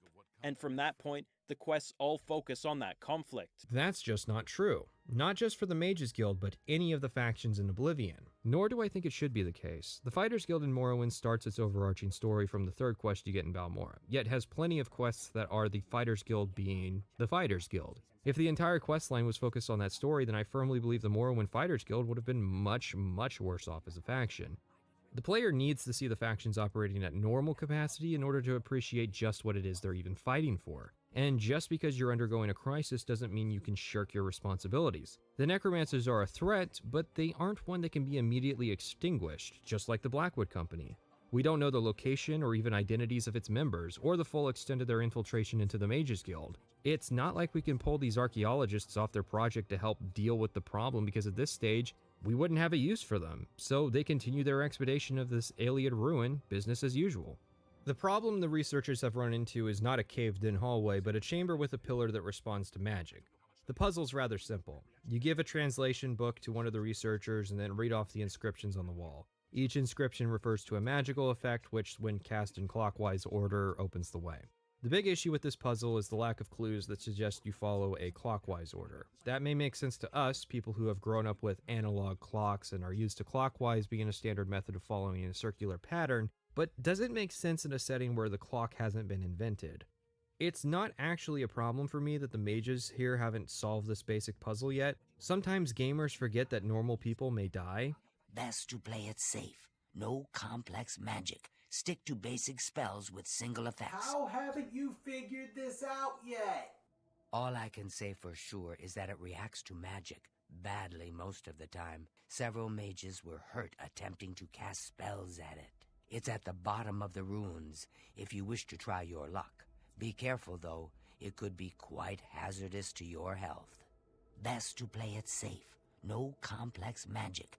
In fact, it's fairly understandable. There's nothing to actually indicate that anything worthwhile is inside the pillar. These are Ayleid researchers who would know that Ayleids intentionally use a lot of traps in their cities to kill outsiders. From their perspective, this could be just a giant magical dildo that spits lightning at interlopers, with a pedestal inside that has a tablet carved with the likeness of a butt on it, solely to waste time. Or maybe the pillar requires the caster to be Ayleid. This is a setting with racial magic after all. In addition, if it's the narrative that the Mages Guild is full of unambitious bureaucrats, quite well that this character gave up at the first obstacle to progress. Salt's criticism that the researchers have all the scrolls on site to complete the puzzle is valid, just for the wrong reason. Imagine that, instead of these randos, we're greeted by members of the Cheydinhal Mages Guild. The characterizations are the same, the plot's the same, the characters are just different. And instead of having a chest full of scrolls, one of them is a spell teacher. They have a lot of red herring spells, but they happen to have all the spells you need on hand. Now, instead of using disposable scrolls that any character can use, you have to actually cast magic to solve the puzzle. I would also add 2 additional voice lines, because that's all you need. One would be that Scaleel, who is now Deetsan from the recommendation quest, has decided for safety reasons to disallow any further testing of magic on the pillar as a guild member was killed. The other line would be for Danelle, the translator, who would suggest from his study of the Ayleids that we may know the effects, but the pattern could be random, and offers to teach us a spell absorption spell to help protect us from the pillar while we experiment. The quest now requires that we go behind the back of Deetsan, someone who has helped us before, and after we succeed, she may even threaten to report us for not following her instructions to the letter, because remember, we're telling a story about a Mages Guild that has lost focus on the point of research and has become embroiled in petty politics and egoism. The other half of the time spent on this quest is a standard Ayleid ruin, subsection Undead Variety, particularly 8 of these wraiths. Fighting them is more tedious than difficult due to the fact that I can absorb their magic and easily dodge their melee attacks, but they are built like tanks. I love the undead. I try to use them as much as possible. Just bring in one of these guys, pop them down. We get our hands on an ancient elven helmet. They could have specified Ayleid, but whatever, and return to Erlav Jarol to finish the quest. Our reward is the Robe of the Conjurer. Now, it's somewhat worthless to discuss clothing as most of it's decorative. Unlike Morrowind, you can't wear clothes under your armor, and there's no unarmored skill. The only gameplay advantage is spell effectiveness, which can only reach 100% of the players unarmored. The changes to the armor system have had an impact on the number of articles of clothing the player can wear. You don't have as many options to combo or layer clothing, which is more than cosmetic considering enchantments. Robes are actually inferior to a shirt and pants combination because the latter provides more slots for enchantment. Males can no longer wear skirts, so the imperial purple skirts of Morrowind are gone. The mythic dawn robes that I want to wear go further by taking up the gloves and shoes slots as well. The best combination I found was the dark shirt, the black wide pants, a black hood, and a generic pair of shoes, and the wrist irons you start the game with. This combination works because it will only weigh 1 pound. The downside is that it looks awful. Spell effectiveness is a multiplier to the power of the spell effect, so 90% on a 100-point fire spell would do 90 damage instead of 100. However, It's not really the biggest deal in terms of spellcasting unless you are a high-level illusion mage. Illusion's magic magnitude is tied directly to NPC levels, which scale. Past level 25, you need 100% spell effectiveness to be able to use illusion magic, which is only possible if unarmored. But the unarmored skill was removed after Morrowind. Unarmored is a contentious skill among Morrowind min-maxers, largely because you miss out on a bunch of potential enchanting slots, but it was important that unarmored characters, in patched versions of the game anyways, could have armor ratings, specifically for non-magical unarmored classes like pugilists. I believe the expectation is that the unarmored Oblivion player would use alteration, magic, and enchantments to supplement their armor ratings. Shield effects do provide a noticeable increase in defensive stats, but they have the downside of further limiting the number of enchantment slots the player has. I prioritized using Fortify Magicka effects to help deal with how few times the player can cast spells before running out of Magicka in Oblivion. This opens the enchanting can of worms. There are 3 ways the player can enchant. First is to bust out the wallet to purchase and/or install Frostcrag Spire. You go to the Mystic Emporium in the Imperial City Market District and purchase the necessary materials to build an enchanter. Then you acquire a soul. The more powerful the donor, the more powerful the effect. Finally, you pay a sizable sum of money at the enchanting station, and you now have an enchanted item. The second way is to gain access to the same enchanting station after you do your 7 recommendation quests and join the university. Or, you use a sigil stone. Sigil stones are earned at the end of Oblivion gates, which start opening around Cyrodiil after you visit Kvatch in the main quest. The sigil stone's effect is randomly determined when you close the gate at the end, so you can endlessly save scum to repeat the final sequence until you get the desired stone. The stones are, however, leveled, with the most powerful of them appearing at and after level 17. You simply use the stone, select your item, and get either the offensive effect on weapons or the defensive effect on armor. The sigil stones are a limited supply. There are only 60 Oblivion gates, meaning 60 chances, and once you use a stone, it disappears. So, if you refuse to save scum, you're going to have to do a lot of Oblivion gates to get the desired effect. And Oblivion, well, we'll detail the problems with Oblivion during the main quest. The end of the main quest also means prematurely ending access to Oblivion as well. Even if you do get the desired sigil stone, in our case Fortify Magicka, you have to get it multiple times to fill all the slots, which means more Oblivion runs or... Alright, so there was a point where I broke down and started using macros to level. There was a similar point where I decided to use a certain glitch as well. The scroll duplication glitch is a fairly bizarre glitch where if the player selects a scroll they have multiples of and then drops a different item, it will duplicate those items to the number of scrolls the player has. So if I select a 100 stack of scrolls and drop 10 potions, I will get 10 stacks of 10 potions totaling 100. I don't really understand the technical how of this glitch. I'm sure someone will explain it and then post a link to an explanation I could have spent several hours looking for. Obviously, this falls outside the bounds of an immersive playthrough. The difference between this and using the console is just time saving finding the reference ID. Look, I tried to play the game without cheating, for integrity and all that, and it lasted about 15 hours. If the player decides against sigil stones for any valid reason, they still have the option of standard enchanting, although even Grand Souls will result in a weaker effect value. Now, you might think that Grand Souls would be the most difficult to come by, but the most difficult soul to get is the relatively weaker Greater Soul. See, Oblivion added Black Soul Gems, the creation of which we'll get access to in this questline, which enables us to capture the souls of people. This always results in a Grand Level soul, even if the soul in question belonged to a starving, homeless beggar. And since the generic bandit population outnumbers the normal civilians, it's not like you have to murder an actual character to get them. And no one in the Mages Guild will even bust you for turning people into weapons. Personally, I think that nameless NPCs, if you have to have them, should result in only a greater level Black Soul Gem. Black Soul Gems are a shortcut to creating powerful items because they allow you to get around the need to soul trap powerful white soul-bearing creatures, so it should come with the cost of sacrificing named NPCs for this cause. Sure, metagamers would just rush to soul trap all the named NPCs that die in the quest, but at least it would make Black Soul Gems require some actual evil on the part of the player. Also, because soul gems are now buried in the UI, it's hard to keep track of what gems you have and need to fill, so you might end up filling a valuable Grand Soul Gem with a Petty Soul because you didn't realize you were out of the Petty Gems. As stated, however, Grand level enchantments are generally weaker than their Sigil Stone counterparts, although custom enchantments do allow you to have multiple effects. So the comparison looks like this. Sigil Stones are tedious to acquire, there's a limited supply, they have leveled values, and they're randomized. Grand Souls are easier to acquire, but cost gold to use, have a weaker effect, but a custom effect at the same time. The upsides of enchanted equipment is too great even for the most die-hard of orc barbarians to pass up. and I think sigil stones were meant as a means for non-magic characters to access the benefits. So, let's go over the spell effects that a player can enchant their armor to possess, and since spellcrafting is in the name of this section as well. Alteration. Burden and Feather are both effects which impact encumbrance. It's strange to hear people complaining about encumbrance when Feather and Fortify Strength are both effects that exist in the game. And then again, Feather and Strength in general were cut from Skyrim. Burden, which has a similar effect to drain or damage strength, allows you to offensively encumber somebody, although most people don't carry enough equipment to be noticeably affected. Still, it's a good tool to have in the arsenal, as NPCs can use it to suddenly throw an unexpected wrench in the player's plans if they're redlining their own inventory. Shield, as previously stated, is used to increase the target's armor rating. Armor works a bit differently in Oblivion than Morrowind, however. It's now effectively a percentage that determines the physical damage absorbed and caps at 85%. So there's no point in going over 85 points of shield, and you can get away with less the more or better armor you wear.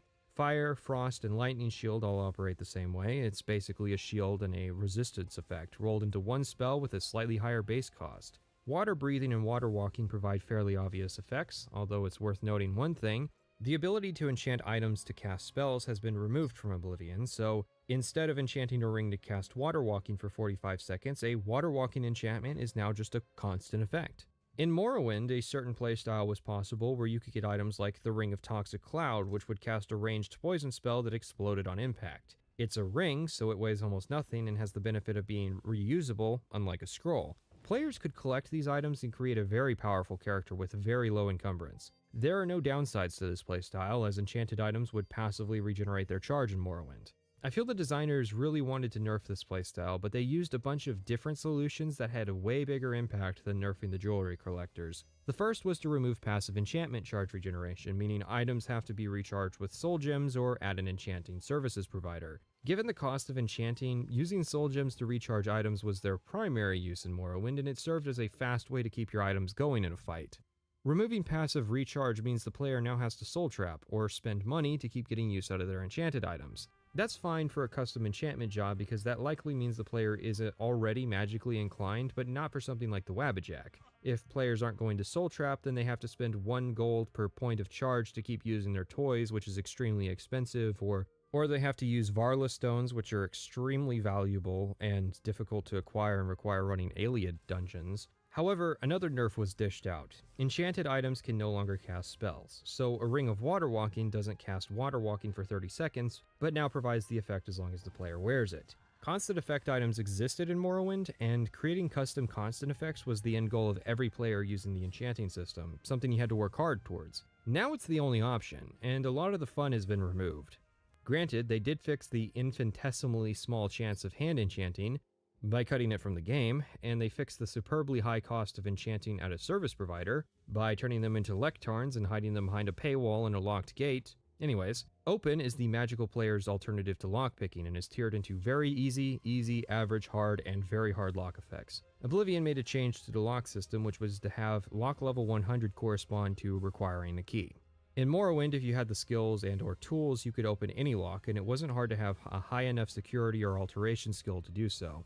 Oblivion would introduce the trend of creating locks the player was incapable of opening without any mention of a key, because there is a possibility that the player might find a chest or door ahead of time and break a quest sequence, and rather than accounting for that, it's way easier to just slap a requires key sticker on it and move on. The lock spell was also cut from the game, although it does exist in the construction set. This was probably because the spell would break Radiant AI, and rather than simply having the AI call for help and a nearby guard unlocking the door, they just cut the spell. Lock was a neat spell. Its main use was usually security training, although the lock spell you buy is also useful for macro alteration training. Oh, yeah. And since the AI couldn't open locked doors, you could trap them in rooms and hit them with explosions you shot at the door. I can see them wanting to fix that. Sure, it's just a shame the fix was a cut. And speaking of cuts, jump, slow fall, swift swim, and of course levitate. Jump was probably cut because it was superfluous with Fortify Acrobatics, even though it wasn't and worked in a separate way. And even then the game makes damn sure to limit how hard you can fortify acrobatics. Funny how we went from finding a scroll to jump across the map to nervous that high-level acrobatics players might realize you can jump up to the end of Vilverin at this ledge near the beginning. Swift Swim. It didn't have a lot of things going for it in Morrowind, but that was bad balancing, because it was better to use Fortify Speed than Swift Swim. Just make Swift Swim cheap to use, but obviously ineffective on land, and it's balanced. But no, just cut it. Slow fall was an easy way for mages to mitigate fall damage, which isn't a problem in Oblivion as dungeons and even open areas are very rarely designed vertically. And they were probably worried someone would slow fall off Castle Skringrad into the walled part of the city and break the illusion, which is definitely why Levitate was cut from the game. Even though areas where levitation effects are magically negated do exist in the setting and were used in Mournhold for the express purpose of preventing players from flying out of the city, but again, areas in Oblivion are very rarely designed vertically, so even if you did have the effect, it's not like you would ever actually get to use it. Still, it would be fun to be able to levitate up mountains or across rivers. Just say that cities and dungeons and Oblivion gates use suppressants to inhibit levitation magic, or make it so that responsible people witnessing you levitate gives you a bounty. It's illegal, so maybe we have to track down Dovin or Rain, a former levitation trainer who lost his passion after the spell was banned from the Empire. Man, I can't help but imagine how levitate might have helped the Emperor here. Conjuration. Conjuration has one enchant effect, which is turn undead. It makes undead lower than the spell level run away from the player. I continue to be amazed that among all the cuts that happen to the Magic of Elder Scrolls, Turn Undead has managed to survive it all. Conjuration's remaining effects are to bind equipment and summon creatures. Binding weapons in Oblivion has always seemed like a meme to me. Like in Morrowind, you can make a Redguard spect in Longblade and Conjuration, and get him a bound longsword spell that he has a 93% chance of successfully casting in less than 15 minutes. But in Oblivion, weapons are leveled to your conjuration, so a novice is stuck with a dagger, then at conjuration level 25 they can get an axe, then at conjuration 50 they can get a mace and a bow, and at 75 they can get a claymore. It's the same thing with the armor. You get the boots, gauntlets, and helmet at novice, the greaves at 25, the chest at 50, and the shield of all things at 75. Bear in mind, your other reward for getting to expert was a two-handed sword, so no sword and board for conjuration players anymore. I think the concept of summoning your equipment's pretty cool, so I'm glad it exists, even if it's a mangled victim of the Oblivion balancing act. What's even weirder is that someone at Bethesda clearly likes binding equipment, as evidenced by the Mythic Dawn entering combat by binding their armor. And its terrible Oblivion implementation didn't see it getting cut from Skyrim, so I don't understand why players are expected to switch from blade to blunt and back to blade again in order to use the bound weapons. Creature summoning is actually mostly the same as it was in Morrowind. There's a couple new creatures like the Lich and the Spider Daedra, but also a few that got taken away like the Ogrims and Winged Twilights. You can also only start summoning creatures at Conjuration 25, meaning that Turn Undead and Bound Dagger have to do if you don't make it a major skill. I like creature summoning, since it means you can outsource some of the Oblivion combat to a minion, but it comes with quirks. Using the default spells, a summoned Scamp costs 60 magicka for 20 seconds. A summoned Flame Atronac costs 135 magicka for 30 seconds. A summoned Frost Atronac costs 360 magicka for 35 seconds. These spell costs are pretty insane, especially if you have the Atronac birth sign and don't naturally regenerate magicka.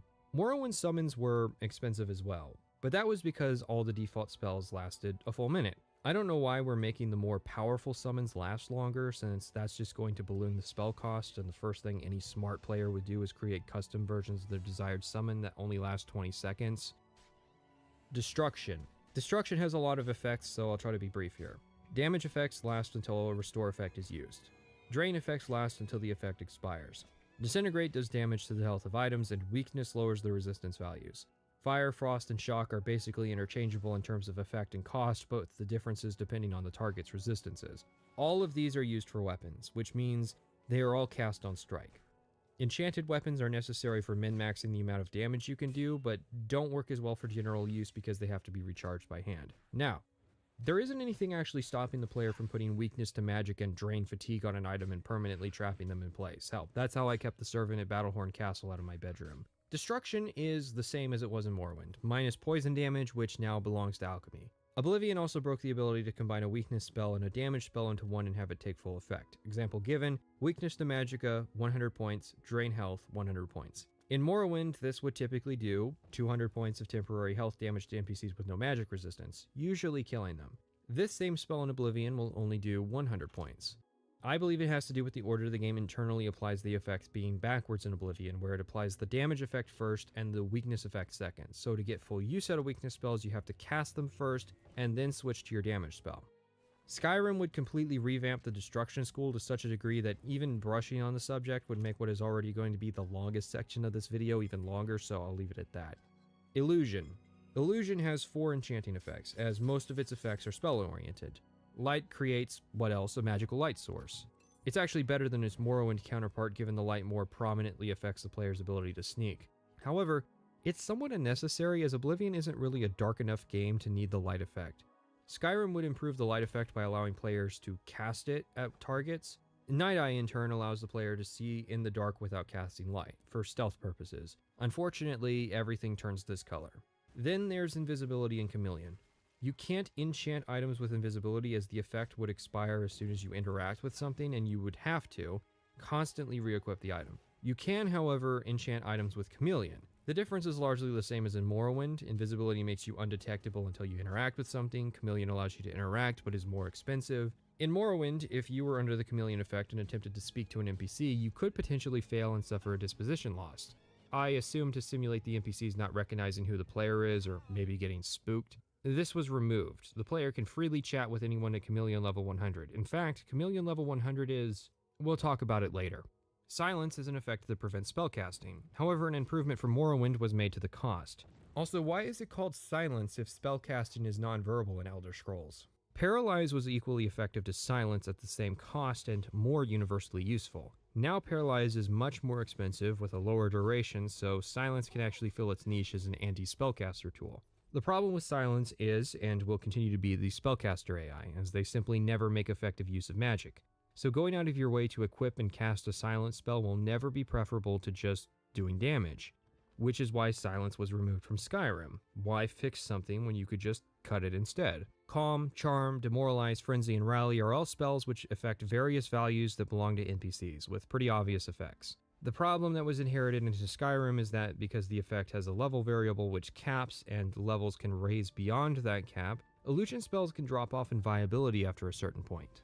If the player stops using illusion spells and passes into a new level bracket, they may find their old spells no longer work. Or they may not be skilled enough to cast the new spells and have to grind some levels to catch back up. Calm can be useful for ending fights, but unlike Morrowind, there are no hostiles that are worth calming down. Example given would be Corrin, a hostile Altmer mage who is also the master enchanting trainer in Morrowind. You could also calm any normal bandit and then use persuasion to intimidate them into no longer being hostile. Generic Oblivion bandits, even when calm, won't talk to you, and using the spell to end fights with town NPCs you don't want to kill is unnecessary, as Oblivion added the ability to yield. Seeing as calm is now just a combat spell for a slightly higher base cost, you could instead use Demoralize, which causes NPCs to run away in fear. The only time this would be a disadvantage is if the NPC runs further into the dungeon and draws the attention of all its friends. These spells seem to fit the niche of the stealth player who wants to continue using stealth after being caught, or a normal person who doesn't want to fight all the woodland creatures. Then there's Frenzy. Frenzy exists to start fights. I believe the idea was that you could use Frenzy in a group of enemies to cause infighting, but in reality, Frenzy gets used as a free murder pass in Morrowind and Oblivion. I don't actually mind at all that Frenzy is considered assault in Skyrim, as Frenzy has zero downsides as is. And I never got a frenzied enemy to actually become an ally, they usually just end up targeting me anyways. Rally is a spell I've never understood the usage of. Enemies in Morrowind generally didn't run away unless you got somewhere they couldn't pathfind to, and I've only noticed enemies in Oblivion fleeing because they were trying to utilize ranged magic. Skyrim was really the first game to implement widespread enemies running away dynamically, so I guess Illusion was the baby of the AI designer.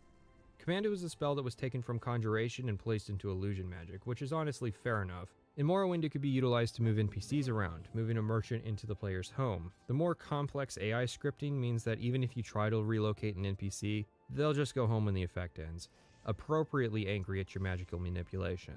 You can also use command magic to force enemies to fight for you. Sadly, command was another spell that got cut come Skyrim for no apparent reason. Overall, illusion magic is fairly versatile, but it does a bad job of selling itself because most of the lower level effects are pretty weak and it can be pretty easy to outlevel the skill.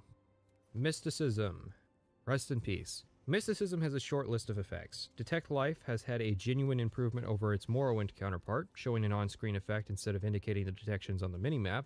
Telekinesis has also improved. It allows the player to manipulate objects remotely, but is more dynamic and allows the player to move objects around the environment. Soul Trap applies an effect that, when the target dies, captures their soul in a soul gem. Reflect Spell, Reflect Damage, and Spell Absorption are a little more complicated. Spell Absorption is a chance that converts points of magic damage into magicka.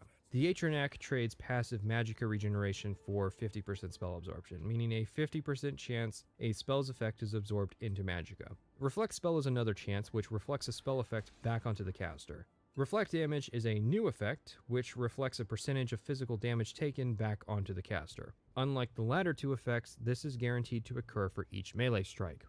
It would be neat if the AI recognized that it was damaging itself and switched to a bow to compensate. Oh well. The designers seemed cognizant that these effects were unusually powerful enchantments, given that Martin will comment if you give him Spellbreaker, which has a 30% reflect spell. Not many people would give up Spellbreaker for destruction, my friend. Your sacrifice honors me. We'll have more to say on these later as our characters develops. The final mysticism effect is Dispel, which removes active magical effects. This is only effects from spells, but can be positive or negative. You can use the spell to dismiss enemy summons, for example, or to remove an absorb effect from yourself. It's a good idea. The only problem are the enemy spellcasters. A spell effect usually isn't going to be on you long enough for you to stop and dispel it, because most enemies will use magicka inefficient, quick burning spells that'll be over before you can dispel them. And, well, there's the ever-present issue. If I'm going to be casting magic at an enemy, why not just cast a spell that does damage to them instead? Magic users generally aren't durable enough to actually require thinking about disabling their magic. Now it's time for the cuts. Absorb effects have been moved to Restoration, making its long list of effects even longer. Almsavie and Divine Intervention have been cut. Detect Enchantment and Detect Key have been cut. Mark and Recall have been cut. With only 7 spells to its name, by the time Skyrim came around, Mysticism had been cut. Restoration.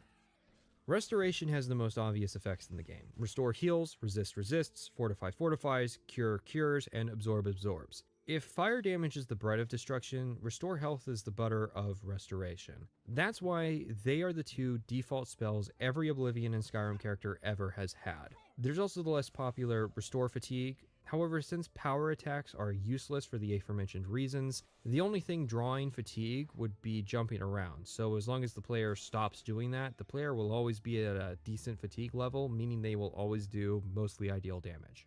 Resistances have been cut as spells, except for resist magic of all things. It's a shame too, as resistant spells could provide spontaneous defensive measures, like using resist fire in Oblivion Gates, resist frost against necromancers, or resist poison against gobos. I think the idea was to encourage utilizing the elemental shields from Alteration, even though Restoration is the most universal skill. Fortifications are another interesting tool that has fallen by the wayside. I was always careful to use Fortify Health in Morrowind, as taking too much health damage and then losing the effect was the death sentence, although apparently in Oblivion that isn't the case, as it will leave you with just 1 health. Fortify skill and attributes are always memes, like using Fortify Speed to speed up escorts, or using Fortify Mercantile to max out your Mercantile for 3 seconds and then initiating a conversation. However, Bethesda did go out of their way to put some caps on their formulas, so getting to 10,000 intelligence and making potions worth thousands of gold is no longer possible. Cure spells continue to work as usual, although Cure Paralyze as a spell continues to boggle the mind. The problem with Cure Poison is that, unlike the player-created poisons, the poisons NPCs will use are almost always instant. Finally, Absorb spells. They've been stolen from Mysticism, as mentioned, and Bethesda never seemed to get Absorb Health in a good spot, so they removed it as a spell in Skyrim unless you're a vampire. The problem with Absorb Health isn't that it's bad, it's actually really good, so much so that it can overshadow the other offensive spell options. Sure, the spell's base cost is greater than damage, health, or fire damage, but it's not greater than those 2 spell effects combined with a healing spell. Absorb Health is very powerful, and its only weakness is being tied to Restoration, the slowest magic skill to level. Spellcrafting. Okay, so I've basically given you a rundown of all of the magic in Oblivion. You can thank me later, because now we're going to talk about spellcrafting. Things that could exist in the Wild West of 2006 game design, but never in today's AAA games. Yeah, but why though? In reality, most magic in Oblivion boils down to increase number, decrease number, spawn thing, or freeze body if you're feeling advanced. Hell, the crazy part of Oblivion's spellcrafting are mostly just interactions with the new physics systems. A lot of what was hereditary for Morrowind was actually stifled in an attempt to balance the system out. For example, what's stopping me from creating a spell that uses all of my magicka but completely and utterly erases the enemy? Skill restrictions based on magicka cost, because spell chance isn't in the game anymore, magicka costs have to be the balancing factor between spells. But rather than having that be decided by the player and their pool of available magicka, it's instead tiered into the system, and all roads lead to sitting in place casting 1 magicka spells to increase your skills to unlock better magic. In order to make a custom spell, you need to gain access to the spellcrafting table, join the Arcane University, or pay 1,000 gold to get one next to the enchanter at Frostcrag Spire. Morrowind was much more open to spellcrafting, allowing anyone to do so at the Mages Guild. To acquire effects, you need to learn a spell from a trainer. This is where I mentioned that you can't delete spell effects in Oblivion, meaning if you want to make a custom spell, you will have to first acquire a spell you will almost certainly never use again, and will thereafter have to scroll over it for the rest of the game. Spells fall into 3 categories: self, touch, and target. Target multiplies spell cost by 1.5 times, so I usually stick to touch spells for offense and self spells for defense. And it also costs less if the duration is higher, and we're working on a magicka economy here. I should mention spell tomes. This is an odd one. Back in the day, for $1, you could get this plugin that adds a bunch of books to the game that will teach the player spells. That ended up being the primary way spells are taught in Skyrim, so it's kind of weird that this is how the idea got its start. Of course, now it's packaged with the base game and it's inserted in such a way that many people might not even realize that it was downloadable content. Spell tomes just have a chance of replacing scrolls. There is a conjurer that will try and kill you carrying one, but that isn't even really necessary for you to start encountering them. When you use the tome, it will offer to teach you the spell in question. This is in varying shades of usefulness. Ironically, it's more useful in my Super Dungeon mod as a way of getting magic than it is in the actual game because, well, spellcrafting. There are a few effects you can only get through spell tomes, including Fortify Skill, Resist Disease, Resist Paralysis, Resist Poison, Resist Frost, Summon Bear, and Stunted Magicka, which is the effect that prevents magicka regeneration. And that's kind of weird, right? Morrowind had a problem with Fortify Skill breaking a bunch of stuff, so one of the base patches removed the only way you could get that effect from the base game. And then the first person you meet in the Tribunal DLC will teach you Fortify Skill spells. Then Oblivion comes around. It also doesn't give you the effect in the base game, but again, it will bundle the effect in with DLC. This reinforces my suspicion that there isn't any one person at Bethesda focused on magical mechanics. The thing is, right, what sticks out is the ways the effect can break the game, but you could also just use it to minorly augment your abilities. For instance, enchanting gear to fortify your blade so you increase your damage. A Grand Soul will buff your skill 10 points, which increased my damage with, say, Chill Rend from 16 to 18. The problem with spell tomes is that it's more spells that may potentially clutter the spell screen. Maybe if the spells were more magicka efficient, a couple are, but most of them are identical to what a custom spell would give you. There are also a bunch you can potentially find for pre-existing spells. It's a small DLC that I guess is kind of useful to magical playstyles. Maybe? I created a basic 1-2 punch. We start with weakness to fire 100% spell for a couple seconds that's quite cheap, and follow it up with a fire damage spell that does low damage over a long period of time. Even though the weakness to fire spell expires before the fire spell finishes, it will continue to do damage as though it is there. Hotkey to weakness to 1, and the fire spell to 2, 1 cast, 2 cast, and then, I don't know, just beat them to death with your fists or something. Did you know that a 93% chameleon effect for 3 seconds is an apprentice level illusion spell? You can get up to 96 points of fortified mercantile for 3 seconds at apprentice as well. Hell, a novice can cast a 100 point charm effect for 3 seconds and impress every single NPC in the game. Honestly, even with its limited spell pool, custom spells in Skyrim had a lot of potential due to all the new additions to magic like the flamethrower effect, dual hand charging, cloak spells, and runes, and we lost all that because we decided to cut this entire system. When last we left off, we had gotten the robe of the Conjurer. Raminus Polus now asks us to try and get some information on the creation of Black Soul Gems. We're sent over to the archives to meet with Tarmina, who is angry at first but is more cooperative when we state our objective. It's good that not every character in the Mages Guild is characterized as being self-destructively up their own ass. We have to find the book, but don't worry because there's a quest marker to help us. This is something I don't get about the quest marker supporters, right? Okay, so they're supposed to help prevent bad directions. Yeah, let's pretend that's true. But what about this quest? You can't just let the player look through the library for the book? Is Bethesda worried that players will get bored or worried that some players will complain when they miss the grayish-brown book on the brown table? I mean, they could have used a different, more obvious colored model for it. The book, Necromancer's Moon, details a celestial phenomenon called the Revenant and states the purpose of black soul gems in the trapping of humanoid souls. I am unfamiliar with a shade of the Revenant described within the book, but I was never one to dabble in the more, shall we say, amoral arts. I wasn't aware astronomy was an amoral art. Actually, I'm curious how Tamriel even knows that's what it's called, considering it's referred to as the Revenant and the Necromancer's Moon in the book. Anyways, Raminus has no clue, so he sends us to the university astronomist Bothiel. She doesn't know what it is either, which... That's literally your job. The Necromancer's Moon has been a thing since the end of Daggerfall 16 years ago. She does at least remember that Falcar, the necromancer who had infiltrated the Shadenhall Guildhall, had asked about the same thing, and he had left behind a note in a hurry. The note states 4 locations, one of which is literally called the Dark Fissure, and then states, altars have been raised, anchorites have been called, watch the skies. Once a week, his grace shines down on us. Okay, am I being pranked? When did Falcar research this information? We know it wasn't after we met him, because he's a murder suspect, unless Raminus didn't think to say something when a known necromancer came into the university to do some research. Why did Falcar write this note that would obviously implicate him and expose several important sites to his order? Why did Bothiel think it prudent to save this note, but not report this information to Raminus? Does she save all the paper scraps people leave behind? Does she not read them out of principle?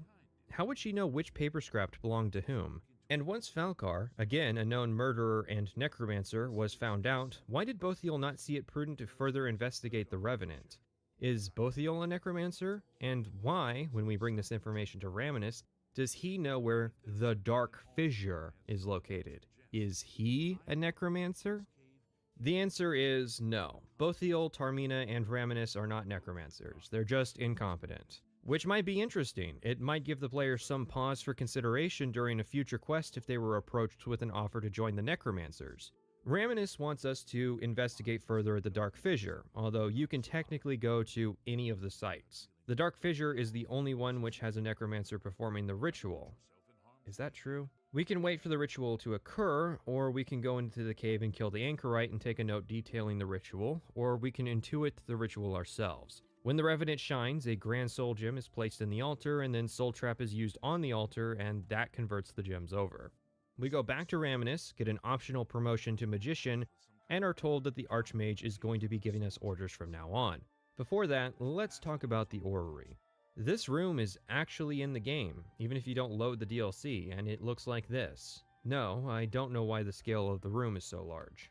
Of all the DLC, the Orrery feels like cut content from Oblivion that got a second chance at life. Without it, you can't reach this empty room. With it, the door goes to a room, which leads to another door that leads into the Orrery proper. But it's non-functional right now. So Bothiel decides to write a letter to a freshly escaped prisoner asking that they go out and retrieve the parts needed to make it go again. It would take until Skyrim for us to learn to level gate the DLC so the player isn't ambushed by 10 prompts as soon as they step out into the world. And then the Creation Club messed that up. The quest is pretty simple. We go out and collect 4 Dwemer parts out in Colovia. The mod is kind of bare bones in that the pieces don't even have unique icons without a patch. When the Orrery operates, it offers us different powers based on the phases of the moons. Each power will boost one attribute by 20, but drain another by 20 as well for 60 seconds. Neat, but not really worth $2. Our first task from Traven is to intercept a group of battle mages en route to Ninyan Twill, and to ensure the protection of an undercover mole inside the ranks of the Necromancer cult. There's no time to waste. Follow me.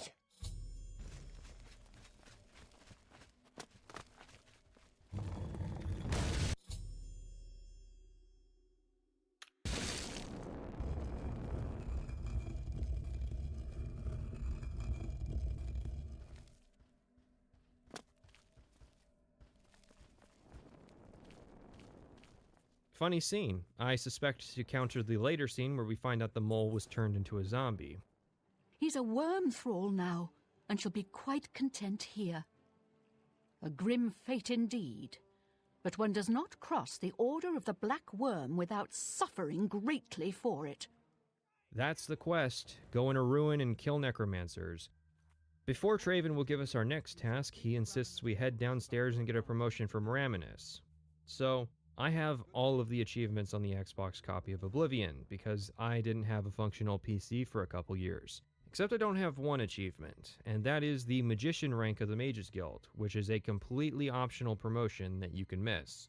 The only real purpose of faction ranks in Oblivion is achievements, something that would be easy to miss on PC where there aren't any. Now, faction ranks did have a purpose in Morrowind, and it was more than immersion. They helped to control the freeform quest structures of factions and came with disposition bonuses as well as detriments when dealing with opposing factions. Some NPCs would also restrict their services to only high-ranking members of their factions. Now, however, most of that's gone, and so come Skyrim, the faction ranks were gone as well. Traven next tells us that Count Hasseldor has requested we visit him to receive information on the necromancers. His new assistant has us wait while she gets him. Honestly, why don't we just declare our arrival and meet with him in his awesome and unused throne room area? Count Hasseldor does have information for us, and in all honesty, likely had it the last time we met him, but now he has a task that needs doing. Count Hasseldor is a vampire, for those listening and unfamiliar with him. A pack of unrelated vampires recently moved into a nearby cave. He speculates attracted to his county by his success as a vampire. These vampires, however, have drawn the ire of the the Order of the Virtuous Blood. No, not even those guys, just a generic vampire hunter group. Anyways, Hasseldor wants both groups gone, and you're presented with a few options, surprisingly. The vampires have to die regardless, but you can kill, use, or dismiss the vampire hunters depending on how you approach the situation. Sure, it may just be 3 possibilities, but given everything so far, having options is, well, refreshing. After a lot of foot tapping waiting for the Count, he comes and shares the information he has. Mannimarco has returned. I might have spoiled that already, but oh well. Is this supposed to be a dramatic reveal? What, for all the people who played Daggerfall, read Where Were You When the Dragon Broke in Morrowind, and remembered Mannimarco's name and significance? It's a minor thing, but I just love that half of the footage of me talking to the Archmage starts with him waking up in his bedroom. No wonder he's full of bad ideas, he keeps having to make quick decisions immediately after waking up. This news shakes him, and he says the council needs a few days to come up with a course of action, and of course, to move a couple NPCs around for future quests. So, after an arena fight, 2 different Oblivion gates, and an update to my gear, Traven still hasn't come to a decision, but he does need us to check up on the Bruma Guildhall. It's been wiped out. There are bodies everywhere, the undead, and a necromancer. That's pretty bold and pretty stupid. People emotionally resonate with this quest because this was the Guildhall with the guys who like to play pranks, and they've just been killed. And while I agree that the faction quest of Oblivion should have featured more moments like this is also superbly silly. Archmage Traven suspects something is wrong because Jean Frasserick, the woman who recommended us, stopped sending him correspondences for several days. Nobody knew anything was wrong at the Bruma Guildhall until that point. For several days, the fires, the smell of dead bodies, the sounds of combat and screaming, and the parade of necromancers as they entered the city, all of that was ignored. And for several days, nobody attempted to enter the Guildhall, because it's not like the Mages Guild provides services to the public. Alright, let's doctor this quest. Warlock, I'm glad you are back. Minutes ago a courier arrived. I was expecting my daily correspondence with Jean, but instead, I received a worrying report from the captain of the Bruma Guard that our guild hall was attacked. We're stretched then, so I need you to head to Bruma and find out what's going on. Are you from the Mages Guild? Good, your guild hall was attacked. They snuck into the city claiming to be a Thether troop and attempted to escape using magic. One of the guards heard commotion, and we mobilized as quickly as we could, but only managed to trap a couple of them inside the guild hall. I'm not risking my men if I do not have to, so get in there. Bam. It's that easy. Now we've made the Bruma Mages Guild an actual part of the broader city of Bruma, instead of a microcosm where a bunch of people can get murdered by unambiguously evil necromancers and their neighbors just shrug it off as Mundos. Jaskar, the invisible Khajiit from before, managed to survive due to being invisible at the time of the slaughter, although he remarks that Mannimarco seems to have seen through the invisibility, which is not an unreasonable feat considering the spell Detect Life exists. That makes him remarking on Echo Cave and claiming he'll destroy the Mages Guild while stealing all of the Mages' souls a pretty alpha move. He killed them, one by one. Volonaro was last, I think. He was trying to run away, But he didn't make it, did he? Damn, he's the only guy that teaches Summon Dremora Lord, too. Travin's shocked and says he'll need 2 days to come to a decision. Alright, 1 Iliad ruin, some macro training, and a couple hours of using the wait function later, and the council has collapsed. Traven words it a bit strangely. He uses plurals to describe singular people. Maybe the idea was that there were going to be more members of the Council of Mages, but it was never finished. The council thus far is Archmage Traven, Erlav Jirol, Karanya, Chancellor Okado, and Raminus Polis. Yeah, he's in the council, but you wouldn't be able to tell at a glance. Now sure, the council is supposedly already split when a bunch of guild members left after the necromancy ban. I think the real problem though is that the Arcane University simply isn't big enough. The council chamber is tiny, and most of the grounds of the university is just wasted space. The bulk of the space is taken up by the orrery, which isn't even used in the questline, and they don't even mention who the former council members were or even if they actually joined the necromancers. We're given a choice of tracking down the 2 council members who absconded with artifacts the guild was holding, Erlav Jirol with the Bloodworm Helm and Karanya with the Necromancer's Amulet. We're going after the amulet first because it's shown up in every Elder Scrolls game. You would think that would be of great interest to Mana Marco, considering it's his artifact. So we head over to the abandoned Imperial Fort number 56, and there are a bunch of unnamed mages there who direct us to speak with Karanya, and are doing creepy smiles and are nervously sweating knowing they have to speed change into their necromancer robes once Karanya reveals that she is going to give the amulet to Mana Marco. Okay, we reported the Echo Cave thing to Traven, right? He probably brought it up, so why didn't you go to Mana Marco? Why are we here, southwest of Coral? Well, well, this is quite a surprise. I thought you were Traven's lapdog, doing whatever he said. And yet, here you are. Is this commentary on the questline? Is Brian Chapin begging for somebody to let him make an actual interactive story and not just a Hogwarts-themed 18-part instruction list? So we kill Karanya and fight our way out and turn over the Necromancer's Amulet. Curiously, this is permanent. Before you say anything, being able to get the amulet from the Archmage's nightstand after completing the questline is an addition of the unofficial Oblivion patch, and is not in the base game, although there is a glitch. But why do people want this necklace anyways? Well, it's leveled, but to Karanya, who is surprisingly not leveled, but fixed at level 30.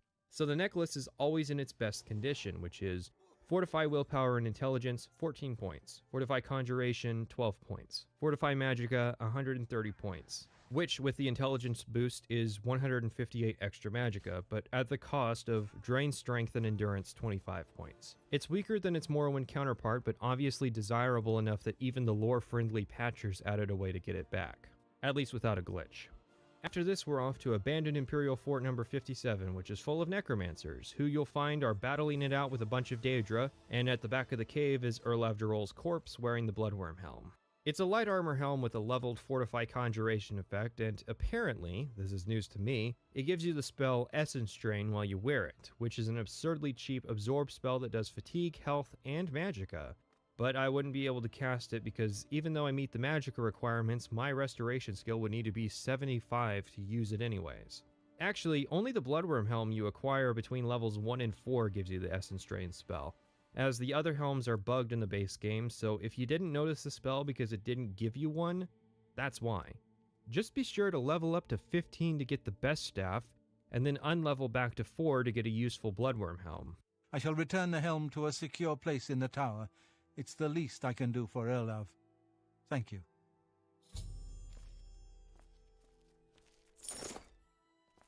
Have you recovered the Necromancer's Amulet? Before we continue, you should speak to Raminus Polis about your advancement within the guild. I'm sorry, did I walk in on you jerking off? Maybe get a secretary so I don't have to report on your dead colleagues in your masturbatorium. We're Master Wizard now, but don't think for a second that actually means anything. Traven has apparently learned of a colossal black soul gem that has been created in the Iliad ruin of Cylorn. How? Everyone in the Mages Guild is incompetent, and we are shown spies failing directly. I'm really curious how exactly this information is being gleaned. We get sent down to Cylorn to check on some battle mages who are sitting outside of the ruin not accomplishing much as the door is magically locked. I wouldn't be surprised if the magical lock was actually just a stick propped up against the door. Anyways, they're planning an ambush and leave it up to us to decide where the individual members go. At our disposal, we have Axewoman, Spellwoman, and Healing Man. I wonder what the right place for each person is. The ambush happens when 3 Necromancers and Falcar leave the ruin. Falcar flees with the Soul Gem as soon as the fighting starts, and it's up to us to clear out this ruin full of Necromancers and undead. Montage.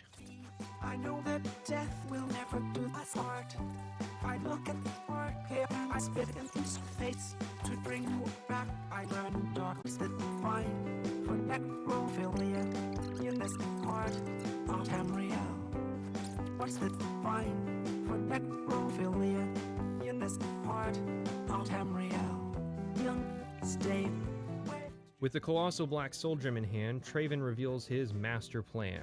We are to go to Echo Cave, wipe out the final cave full of necromancers for this questline, and confront Mannimarco, the King of Worms. Manny will try to enthrall us, but thanks to the colossal black soul gem, it'll fail and we'll be able to kill him. Traven then commits suicide, soul-trapping himself in the soul gem and condemning his soul to the soul cairn. Farewell, my friend.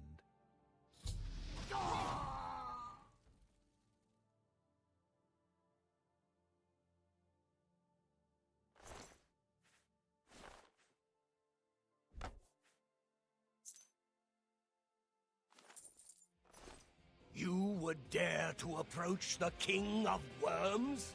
If you seek an audience with his grace, you must open this door. I hold the key, and I will die defending it.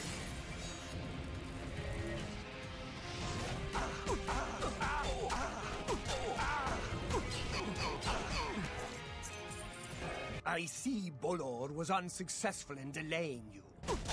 Very well. I shall reanimate him once we are done here. Alright, let's talk about Mannimarco. Manny Boy is a cartoon villain. Dude, I get you're into the whole necromancy, dark arts, black hoods, and monologue thing. But what happened? Did the reasonable, political savvy side of you split off to become the divine being and you're stuck on Norn with all the angst and hormones? Never mind his goofy appearance, why not draw from his Daggerfall uniform? With a hood, his face concealed in shadows, and his eyes glowing an unnerving blue. We're not even going to get into the Elder Scrolls Online version of Marco, but let's set visuals aside and how he presents himself. Is he a good boss fight? It is universally agreed, even among fans of Oblivion, that Mannimarco is not a satisfying boss fight for the Mages Guild, but let's actually analyze him. Mannimarco, when put under scrutiny, actually highlights a fundamental lack of understanding in game design. Mannimarco's stats scale based on the player, so in theory he's supposed to be somewhat challenging regardless of when you face him. However, his magicka actually caps at 350. He knows 4 spells. One is the scripted spell he uses to start to paralyze us for the monologue. The remaining 3 spells are a paralyze spell for 7 seconds, which will take 332 magicka. He can cast this spell exactly once before being out of magicka. His second spell is a shock damage spell that does 20 points of damage for 2 seconds in an area of 15. This costs 243 magicka, so he can cast this one once and then need to regenerate for a short time to cast it again. His third spell summons a lich, but costs 700 magicka. It is mathematically impossible for Mannimarco to cast this spell. His remaining spells are determined by a leveled list, which itself contains 5 other leveled lists to fill out the remainder of his spell roster with 5 random spells. However, because he only has 350 magicka, he consistently runs out and then decides to fall back on his backup weapon, a dagger. Mannimarco is a necromancer. The necromancer class often falls back on summoning daggers as backup weapons, but confusingly, they do not have blade in their skill lineup. They do, however, have athletics, sneak, and blunt. 2 skills the player won't see NPCs using, and 1 skill the necromancers can't utilize because they can't conjure maces. Mannimarco, however, doesn't conjure his weapon. He instead carries a generic silver dagger. That's right, his weapon choice is not leveled. Whether you come here at level 1 or level 50, Mannimarco will always fall back on a silver dagger that he doesn't have the blade skill to use effectively. The player would have to reach level 190 just for Mannimarco to reach skill level 25 with his backup weapon. Note that at this level, the player would have somewhere between 600 and 2000 health, So even if the player fought naked, Mannimarco's dagger would likely break before managing to kill the player. He only has 2 other items to his person, his unenchanted robes and the Staff of Worms, which reanimates bodies. Except there's no bodies in the boss arena for him to reanimate. He does, however, have a unique birth sign, fortifying his health 100 points, his intelligence 20 points, and giving him a 50% resistance to magic, normal weapons, and paralysis. So at least he's got that going for him. Mannimarco is an amazingly bad boss fight, in a game where the concept of boss encounters is dubious as is.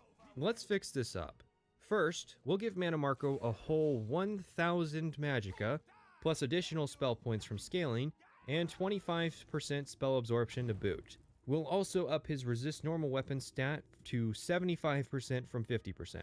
At half health, we can script him to initiate a second conversation, something like, "Nice try, mortal, but that wasn't even 1% of my power," or some filler bullshit like that. And then we'll spawn in a bunch of skeletons into the fight. As it stands, Mannimarco, this ancient threat to the Mages Guild that dates back to Golarion, is indistinguishable from any of the other Altmer necromancers we've fought so far. Off his corpse, we receive the Staff of Worms, a primitive version of the reanimation spells that would appear in Skyrim. Raminis tells us that the Archmage left a note appointing us Archmage. I don't know if that included a qualifier like, on the condition they beat Mannimarco, because it's basically up to us if you want to undo the legacy of Archmage Hannibal Traven and permit necromancy again. Because remember, that's what this whole quest line boils down to. 2 years prior to Oblivion, Traven became Archmage and made the decision to ban necromancy from the Mages Guild. Not from Cyrodiil, just the Mages Guild. However, I feel some people have made a mistake in their understanding of this story. Traven didn't ban necromancy because of the return of Mannimarco. Rather, Mannimarco returned after Traven banned necromancy. Mannimarco would have inevitably returned to Cyrodiil to destroy the Mages Guild, given his beef with Golarion. But that doesn't change the fact that the ban on necromancy was proactive, not reactive. There's a book on necromancy titled The Black Arts on Trial, penned by, who else? Hannibal Traven.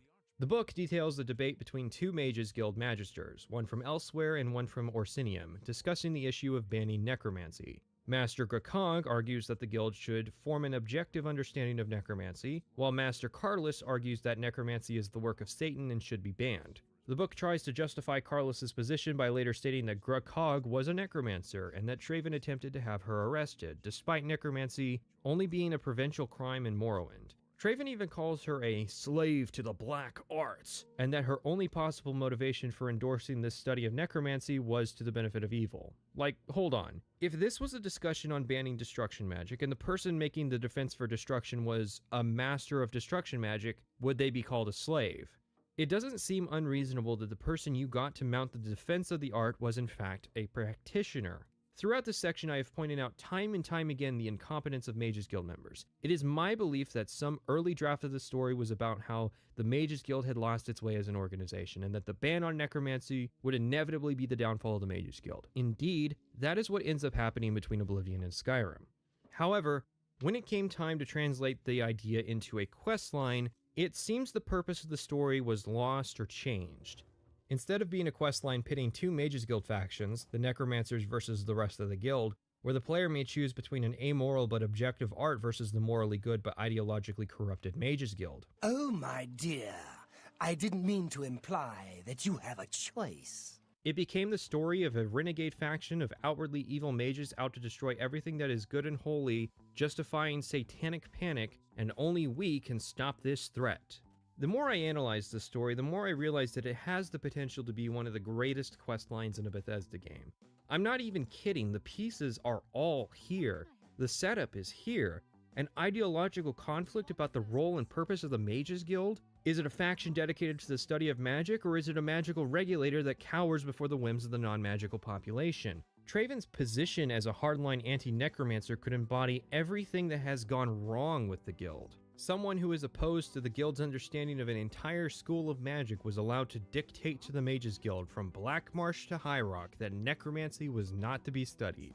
If the player was a necromancer, they might arrive at the university to suddenly find themselves saddled with the same choice that other guild necromancers like Kauthar, Karanya, and Falkar had to make. Do we continue our membership, depriving ourselves of a school of magic, or do we join the necromancer faction, depriving ourselves of all other magical services? Instead, look at what we got. It's easy to sit around and speculate about what could have been. The Mages Guild questline could have been a quest about building an airship fleet to go conquer Akavir.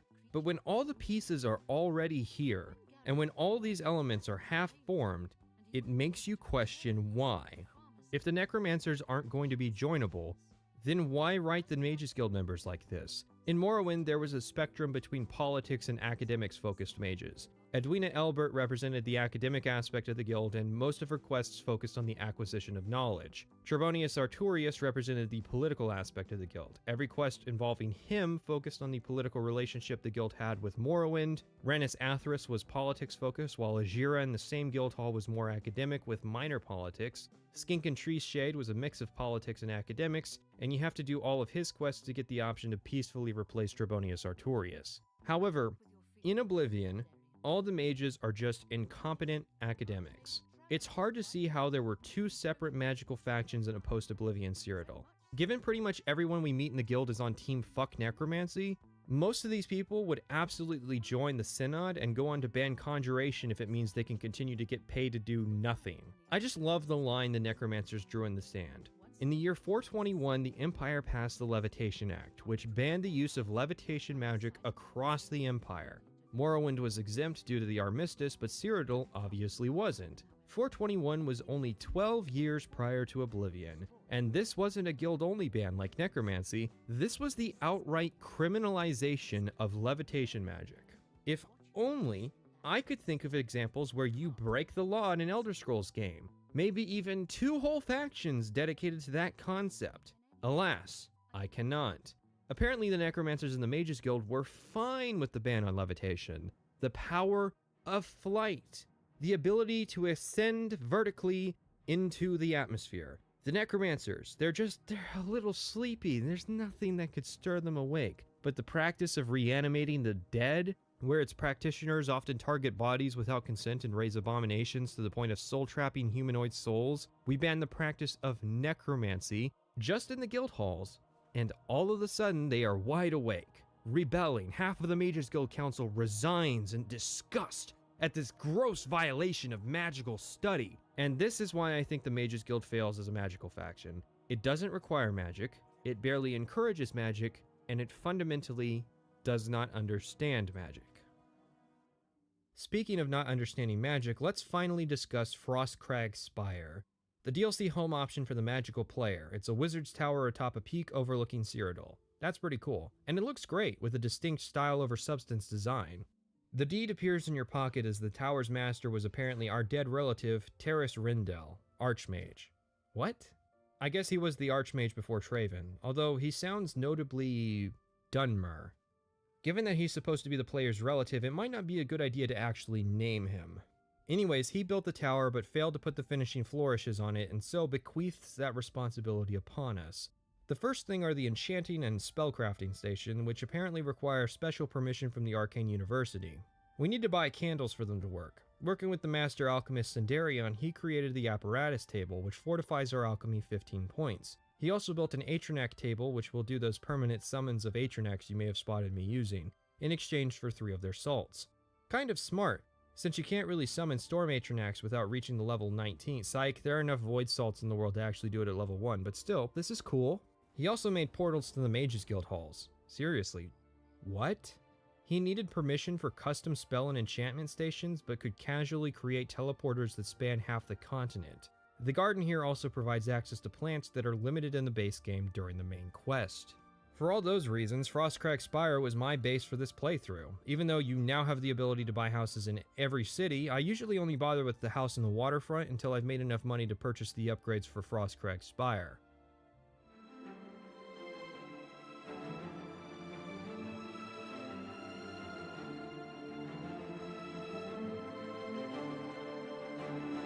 People like to brag and say they've never done Oblivion's main quest. I find this strange, as people put an unusual emphasis on the main quests of these games in terms of how they end the game. However, neither Morrowind nor Oblivion nor Skyrim's main quest actually marks the end of their respective Elder Scrolls game.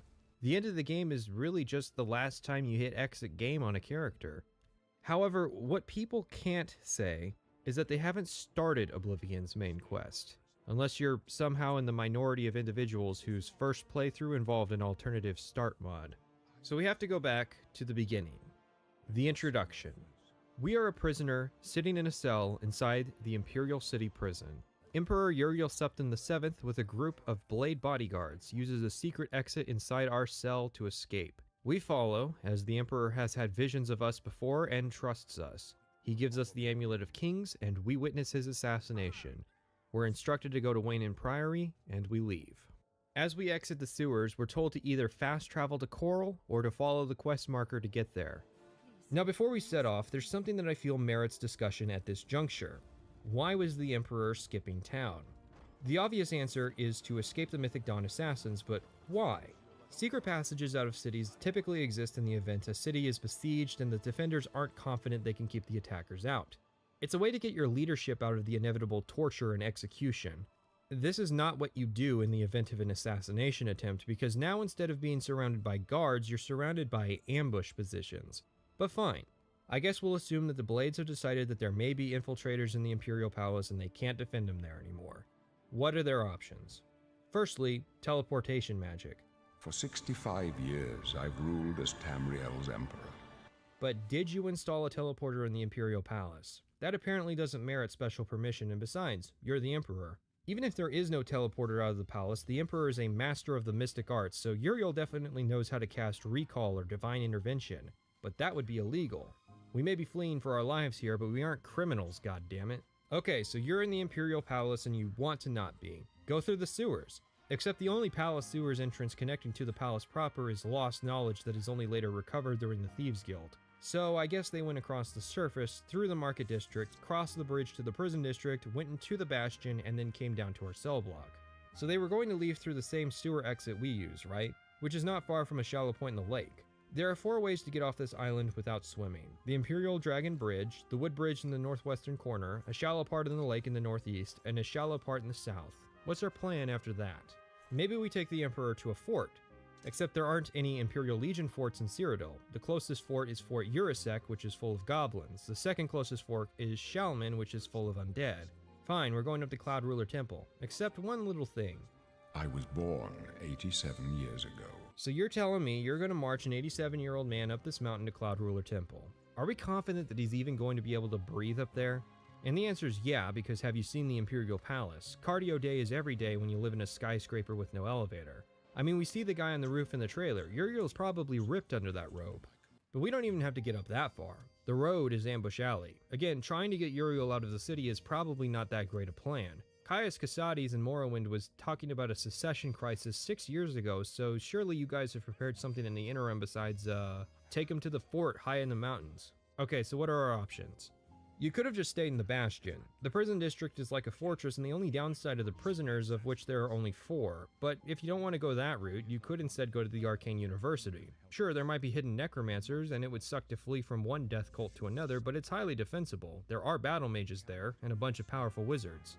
You could also go to the waterfront and commandeer a ship and then sail away from the city. Oh wait, there's a shallow section there, so you'd have to get out and push the boat. The only problem with the main gate is that there aren't any horses at the stable. Also, here's a question. We know the Emperor walked by here, right? So why didn't they march him around the prison? You'd get to the sewer exit faster and could even commission some legionaries to escort you. Or if we're really dedicated to wading through feces because you think it'll get the Dawn to stop following you, you could enter the market sewers at a couple different shops in their basement and then connect to the North Tunnel, which exits equidistant from 2 different land bridges. It's not implausible, as Boris seems to know the sewers pretty well. Or take the Southeast Tunnel, which you enter in the Arboretum. It's the farthest from a land bridge, but the simplest and shortest of the sewers. But fine, the invisible hand of fate pushes them to go through the prison district sewers, because they felt they had to start in prison, and they showed the scene in the E3 demo. On our arrival at Wayne Priory, we're directed to speak with Joffrey, a priest who is secretly the Grand Master of the Blades. Emperor Uriel? Do you know something about his death? Yeah, I know that instead of bringing the amulet to you directly, I instead entered into a gladiatorial arena, started from nothing and became its grand champion, and then left that arena to sign up with a mercenary company, discovered a conspiracy by a rival company, and subsequently wiped them all out, became the leader of the Fighters Guild in the process, and now I'm currently in the 15-hour section between the end of the Fighters Guild and beginning of the Mages Guild, and I need to access some Oblivion gates for sigil stones, so I may have finally decided to bring you the Amulet of Kings. I know it might be a bit late, but here you go. As unlikely as your story sounds, I believe you. Now, it's impossible to not make a comparison to Morrowind given the extreme and obvious similarity that exists between Joffrey and the character Caius Casades. Both Morrowind and Oblivion start with the player character being released from prison by the Imperial Authority with the instructions to deliver something to the regional leader of the Blades. Both characters are old, balding Imperials who have taken cover identities as unlikely suspects of espionage. Casades was a skooma addict and Joffrey was a monk. Both characters fill the role of giving the player directions that constitute the main quest. Now for the differences. The player has little inkling of what their true use to the Blades is in Morrowind. Your only clues will be to read the documents that you're assigned to collect for Casades, and if you don't, Caius will eventually explain your role in the Unraveling prophecy. Whereas, from the outset of Oblivion, the character is intimately aware of what their role in this story is. Behold, in darkness, a doom sweeps the land. You. I've seen you. You are the one from my dreams. Then the stars were right, and this is the day. What path can be avoided whose end is fixed by the almighty gods? These are the closing days of the Third Era, and the final hours of my life. If the story was realistic, and bear with me on that sentiment, then Joffrey would thank us for the amulet and send us on our way. However, I appreciate that sometimes unrealistic things have to happen in stories for the sake of, well, storytelling. Joffrey, however, begins divulging information to the player that he really shouldn't, at least not yet. What if, for instance, the player was actually the Mythic Dawn member who killed the Emperor after hearing his instructions, then managed to kill the player and Boris and taken the Amulet of Kings, and this was a ploy to try and uncover any illegitimate heirs? Is Joffrey so confident in his cover identity that he's willing to divulge information to a complete stranger simply off the idea that Uriel Septim was a quirky guy who knows a protagonist when he sees one? Now, Casades trusts the player because he has verifiable proof that he's been sent by the Empire. Even if he didn't, Morrowind has another trick up his sleeve. After introducing ourselves to Casades, he dismisses us with only one order: to get a job. In that interim, it's not unreasonable that he reached out to Celis Gravius, the man who gave us our orders at Seyda Neen, to verify this information. Joffrey has no equivalent moment, because he really can't. Fixing this inherent problem of trapping the player in the main quest would take one big change to the game: delaying the destruction of Kvatch. Bad idea. Suddenly destroying an entire city housing quest content and maybe the player's house would probably foster more resentment towards the game than the Daedra. In that situation, I'd imagine that most players would reload a save if they found out the city was destroyed, and then proceed to complete everything they could in Kvatch until they were okay with it being leveled, which sort of defeats the purpose of destroying the city in the first place. How true is this sentiment, however? Breville, for instance, is a city that doesn't get destroyed, which only has 8 quests, 12 if you count the Thieves Guild quests that start in Breville but don't actually take place here. Imagine for a moment that it's possible during quest for Breville to get destroyed. What exactly changes in Oblivion? A Mages Guild quest, 2 Dark Brotherhood quests, 3 side quests, a main quest, and a quest to buy the house. Maybe it's frustrating if your Breville hovel gets blown up, but one short quest to rebuild it in the ruins and bam, all your stuff's back. Just void the Mages Guild quest, the Dark Brotherhood seems like they would hang out in the ruins, and losing 3 side quests sucks, but it helps create the illusion that the cities are in danger if one gets destroyed.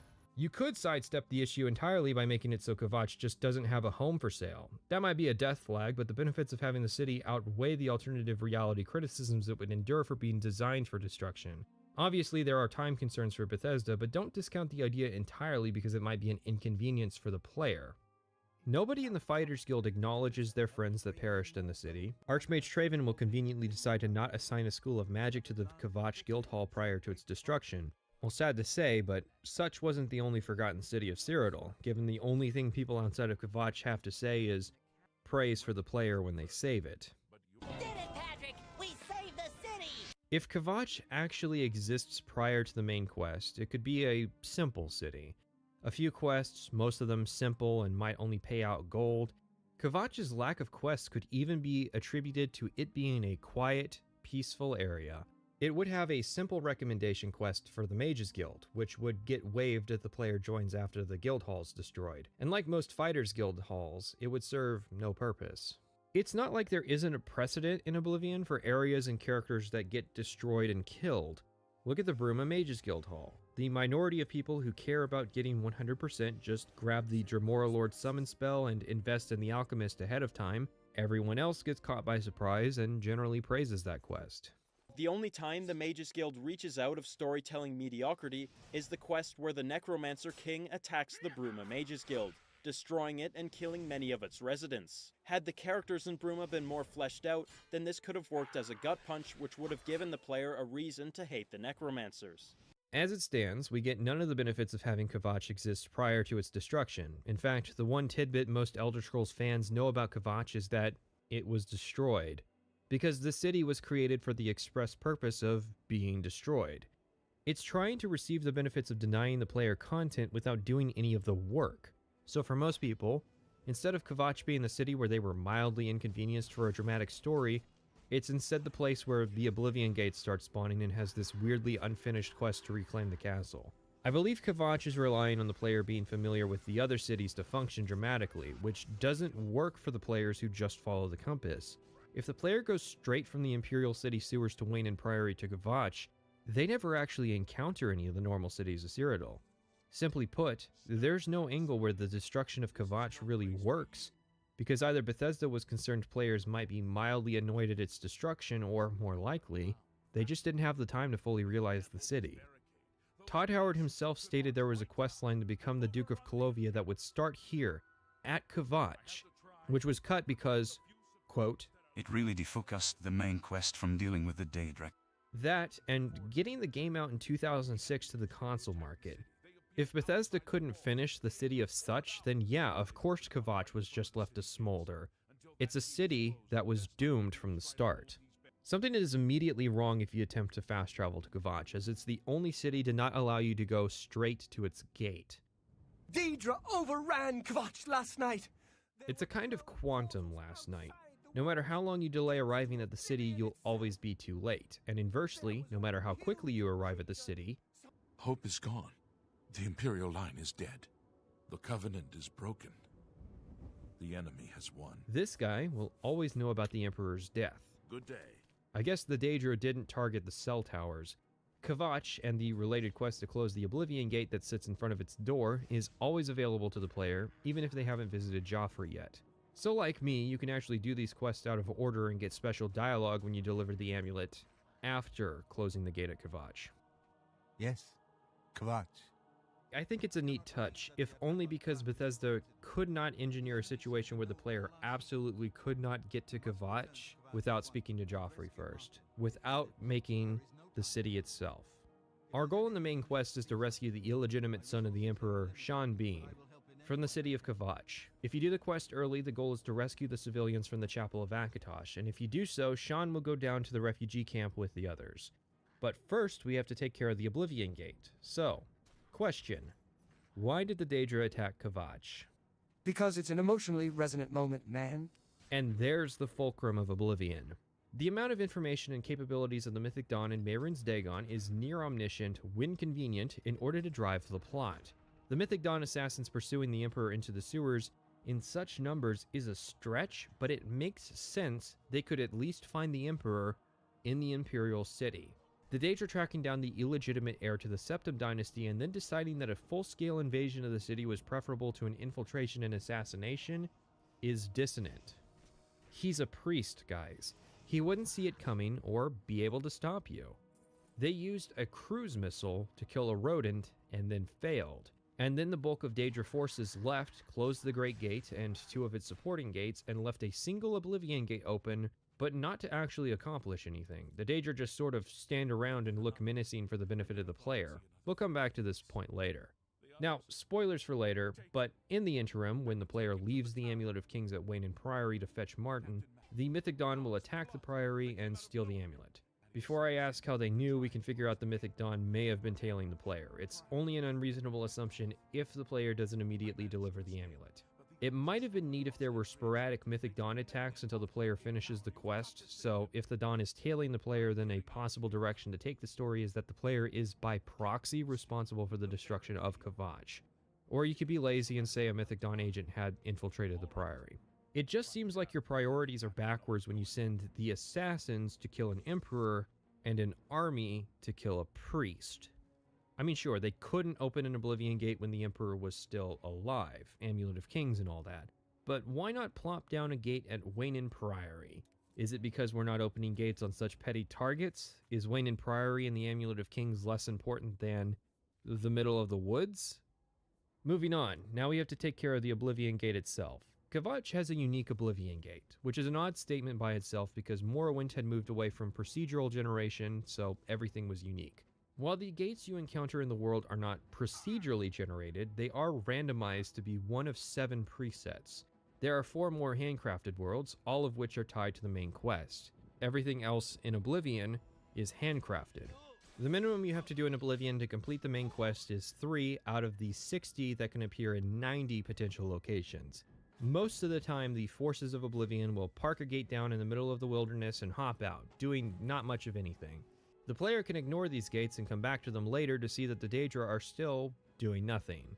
There are also places where the player will see multiple gates within spitting distance of each other, the prime example usually being near Skingrad given how many times the player will travel near that city. These are issues that every single Oblivion critic brings up because it's very obviously a problem.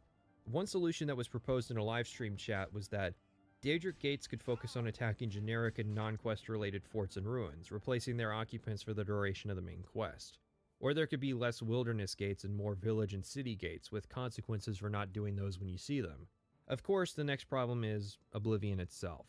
Oblivion, as a dungeon area, is universally hated. You might get the odd contrarian who defends the premise of Oblivion, but very few people will go up to bat for its execution.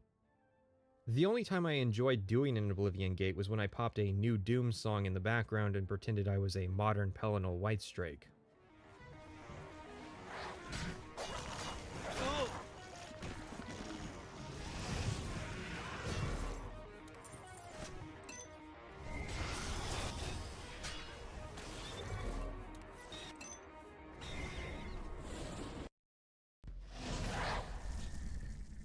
What you don't seem to understand is, Nirn isn't your world to conquer. With 50 random gates in the world sharing 7 preset designs, if you decide to take down all gates by hand, you'll likely encounter each design around 7 times. The variation between these designs is sparse, with the towers all being copy-pastes of each other. The reason the towers are, where underground ruins aren't, is that the towers supposedly have to conform to realistic dimensions since they're above ground. Now, given this is Oblivion, and especially given this is the Daedric Prince of Change's plane of Oblivion, this isn't actually true, and there were a lot of opportunities to make Oblivion more unique than the overworld dungeons. I mean, it's in the name of the game. And several of the Daedric quests involve going to Oblivion, yet every variation of Oblivion ends up being the same hellish Deadlands area. First, the overworld.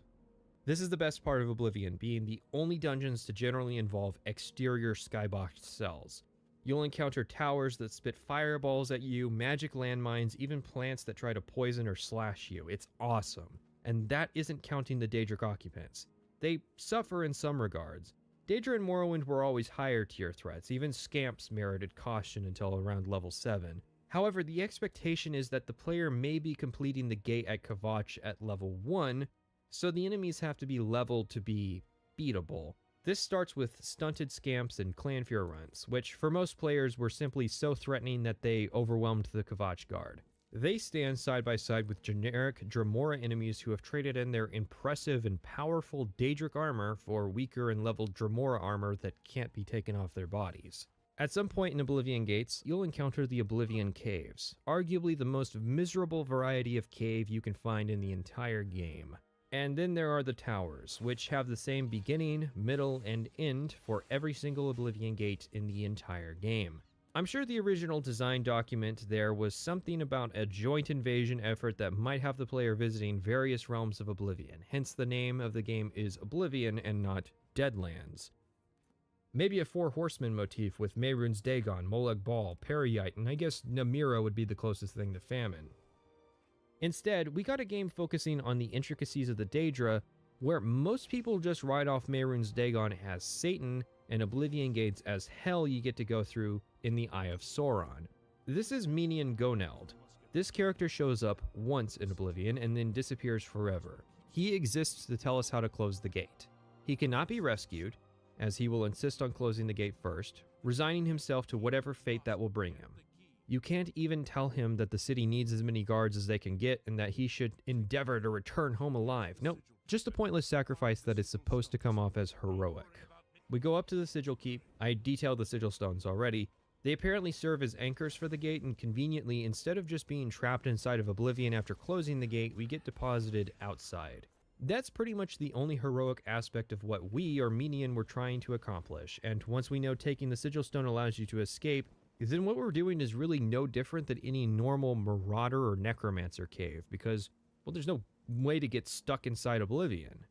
With the way into the city clear, we asked the acting guard captain to accompany us into the city. After one fight, we group up with the survivors in the Chapel of Akatosh, and they are allowed to escape. Now, there is more to this quest, but our part relating to the main quest is done for now.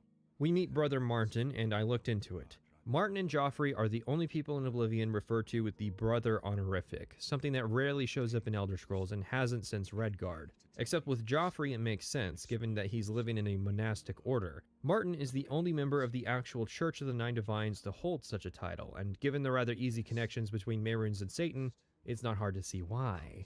Never mind him being a priest of Akatosh would surely be enough to convey that Martin is a good guy, or that Martin allies with us against the forces of hell, or that Martin suggests we give our attention to the needy of Kvatch instead of him. None of that really conveys Martin is a good guy until we slap that little brother down there. We explain the situation to Martin. He's bummed about the Divines and their plan to destroy the city, even though that is how God is typically characterized, and the Nine Divines aren't generally characterized as having any kind of omniscient plan laid out for their subjects.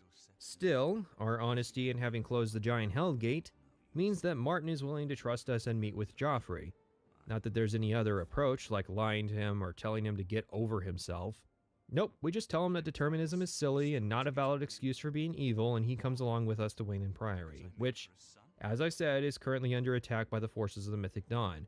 Why not plop down one of those gates you were going to use to molest the local wildlife to instead wipe out this monastery of undercover Blades agents? Out of my way! I once fondled a deer, and I'll do it again. I suppose I haven't really focused on the Mythic Dawn. Truth is, the Legion doesn't know who was behind the Emperor's murder. We've already ruled out the Dark Brotherhood. How? So is this something worse? Come on, Mythic Dawn is printed on the robe. Surely it can't be that hard to figure out. Their beliefs will come under scrutiny later. Right now, we're just looking at their basic exterior. Their movements and numbers are mysterious, but they all seem to be wearing these red robes and using magic to bind full sets of armor. It's a cool trick, likely inspired by custom enchanted items people made in Morrowind that did that effect. It's a shame that they're wasted on these satanic Hydra cultists. Help! You must help! They're killing everyone at Wayne Priory. I don't know. I think they're right behind me. Prior Mabarel is dead. We go and bail out Joffrey at the chapel and then go and recover the Amulet of Kings because the plot would be over if people kept taking their brain medicine. But it's missing, oh no. We gained Uriel's heir and lost the Amulet of Kings. We set out on horseback to Cloud Ruler Temple. There's something cosmically hilarious about passing an Imperial legionary who's already gotten word of our heroics at Kvatch, whilst being tailed by the heir to the throne and Grandmaster of the Blade. It's you, the hero of Kvatch. Only an Elder Scrolls game can engineer such a beautiful moment. Of course, you could just fast travel to Cloud Ruler Temple, as the game not only unlocks that point on the map, but discovers it for you as well. The hidden fortress of the Blades, yeah, sure. It's a shame too, as getting there from Wayne Priory involves one of the more interesting roads in the game. We arrive, Martin makes an awkward speech to the Blades, and Joffrey offers to induct us into his order. I decline, go off to do the Mages Guild, and return in full ebony armor with the ebony blade in hand. I don't think I need the katana, but thanks. A lot of people claim the blades are inspired by Japanese historical armors, but no, that's quite literally Roman centurions armed with katanas. Orcish armor from Morrowind, on the other hand. Anyways, being a part of the blades is optional in Oblivion and only comes with the benefit of being allowed to take their stuff and sleep in their beds. But it's not actually a faction. Granted, it was only technically a faction in Morrowind as well. Once we continue on the main quest, Joffrey dispatches us to meet with Boris, who had been doing field work in the Imperial City. Given the Blade's prominence as a spy organization, you would think there would be a dozen agents filling this role, and hundreds in the canonically upscaled Imperial City. Funny thing is, the Mythic Dawn does actually have sleeper agents, many more than the Blades do. So we meet with Boris and he gives us some simple instructions. I'm going to get up in a minute and walk out of here. That guy in the corner behind me will follow me. You follow him. I will follow you. Remember, I've trained for this kind of follow thing my whole life, so don't f it up. Listen, I'm going to get up in a minute and walk out of here. That guy in the corner behind me will follow me. You follow him. Astav Wyrick, whose one package is to sit and read his book until this very moment, stands up and follows Boris into the basement to assassinate him. Boris, I hope you aren't wondering how your cover keeps getting blown, considering you walk around proudly displaying your katana. We kill Wyrick, grab his book, and chat with Boris. What? They took it from Joffrey? Things are worse than I had thought. You didn't know Joffrey had it, unless you and him have been communicating using illegal teleportation magic. Anyways, the book is the Mythic Dawn Commentaries Volume 1. Boris suggests we head over to the Arcane University and speak with Tarmina, since she is apparently supposed to be an expert on Daedric cults. Yeah, no, I've worked with her before. She's barely suited to being a librarian, let alone an actual specialist. You may be wondering how the player who hasn't joined the Arcane University is supposed to meet her at the Mystic Archives, and the answer is you don't.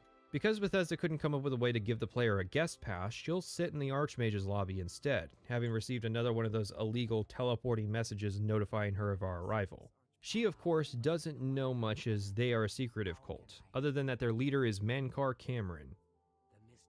The Mythic Dawn isn't secretive at all, or really any more secretive than any other Daedric cult. Maybe the implication is that they're secret because their shrine is in a cave, whereas most Daedric shrines are in the open. Really, I suspect she's saying as much because that's the extent of her knowledge and we're her boss, and she doesn't want to look unprepared for something she is supposed to know. You have a scholarly interest in Daedric cults, then? Are you serious? The Order of the Black Worm, the Necromancer's Moon, the Revenant, Black Soldiums, Metamarco, any of this ringing a bell, Tarmina? I might be interested because it's my job as the continent's magical regulator supreme to know this kind of stuff.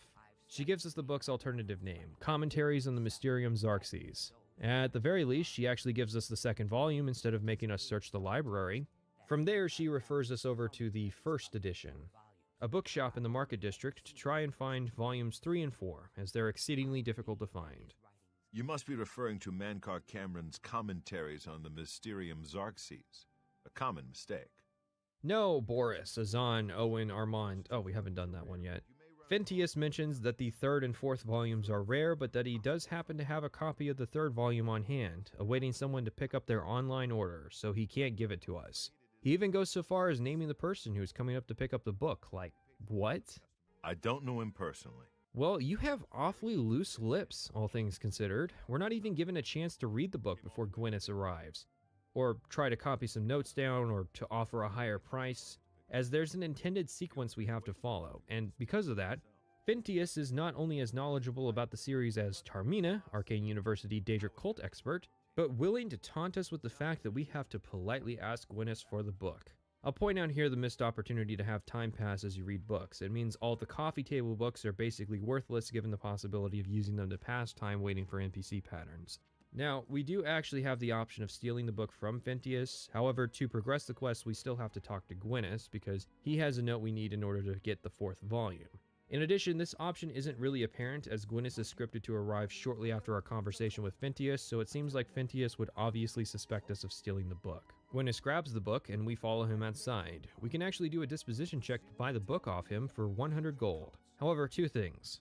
Gwyneth is actually from Valenwood and traveled across the continent to come pick this book up, so the idea of someone cracking a couple jokes and convincing him to part with the book, especially for so little money, is silly. However, we also have to still get the note from him, which we can technically steal or loot off his corpse, but so could the book. Ultimately, the path of last resort is to simply talk to Gwyneth, which always ends in us getting our hands on the book and note without any other requirement, making it the only real choice. He isn't willing to part with the book or note until we accuse the Dawn of being the assassins behind the Emperor's death. From the way he talks, the hero of Kvatch strikes me as kind of a moron. He actually thinks making an accusation of criminal cult behavior would affect a cult initiate, and don't say something like, "Well, it worked, didn't it?" Because yeah, it does. That doesn't make it all right. The note details that Gwyneth was to meet someone named the Sponsor in order to receive the 4th volume. Now, we could go do this without Boris, but 1, absolutely not, and 2, Boris will eventually track us down anyways. He can help us as we fight our way through the sewers. The Imperial City does have a full sewer system, but thankfully Bethesda learned from Tribunal to not set all of its quests inside it. I happen to know that if you go up the stairs there, you can get a vantage point on the meeting room. Boris, how much of your brain is occupied by knowledge of the Imperial City sewer system? We're given 2 options at this juncture, which is important as Boris has been flagged as non-essential. Oh yeah, essential flags. Up to this point I've mentioned them, but I haven't really explained them. When an NPC is flagged as essential, they cannot be killed. While this is common in a lot of games, arguably most games, Morrowind allowed the player to kill every NPC they wanted and would inform the player if the NPC they killed was considered essential to the main quest. Now, the next argument goes something like this. NPCs in Oblivion are more dynamic than Morrowind NPCs, so they need to be essential because it's possible they may get killed while doing their routine. And that would be sad face, crying emoji. This ignores the fact that essential could just mean that NPCs can't be killed by other NPCs or falling damage or drowning, but only the player dealing a lethal amount of damage. The other big argument is that being able to kill any NPC in the game would break quest sequences. Oh, my dear, I didn't mean to imply that you have a choice. Really, the only decent argument I've heard against my proposal is that the player might accidentally land a fatal blow on an NPC and have to reload their save. However, this potential stroke of bad luck is a small price to pay in order to preserve the freedom of killing any NPC in the game. In fact, the Thieves Guild already has consequences for killing certain NPCs, a feature we'll talk about when we get there. Ultimately, it's a design philosophy that made the questlines of Oblivion so rigid that murdering a single NPC could ruin the entire questline. In Morrowind, if you botched a quest by killing the wrong person, you still had other potential paths through the faction. Even then, you had quests like Miro Hilano's Slanders, which accounted for the possibility of the player killing someone despite being directed to do otherwise, which was a disposition penalty and a lack of reward.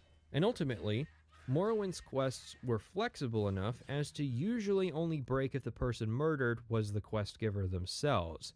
A benefit of their simplicity, perhaps, but New Vegas proved that you could do a rigidly structured quest without taking away the player's ability to kill all but one NPC in the game. It's not fair to compare Oblivion to how a later game did an idea, sure, but it is fair to say that the possibility does exist, and that the lack of exploration into player choice, in regards to murder, reflects on the 2006 launch date.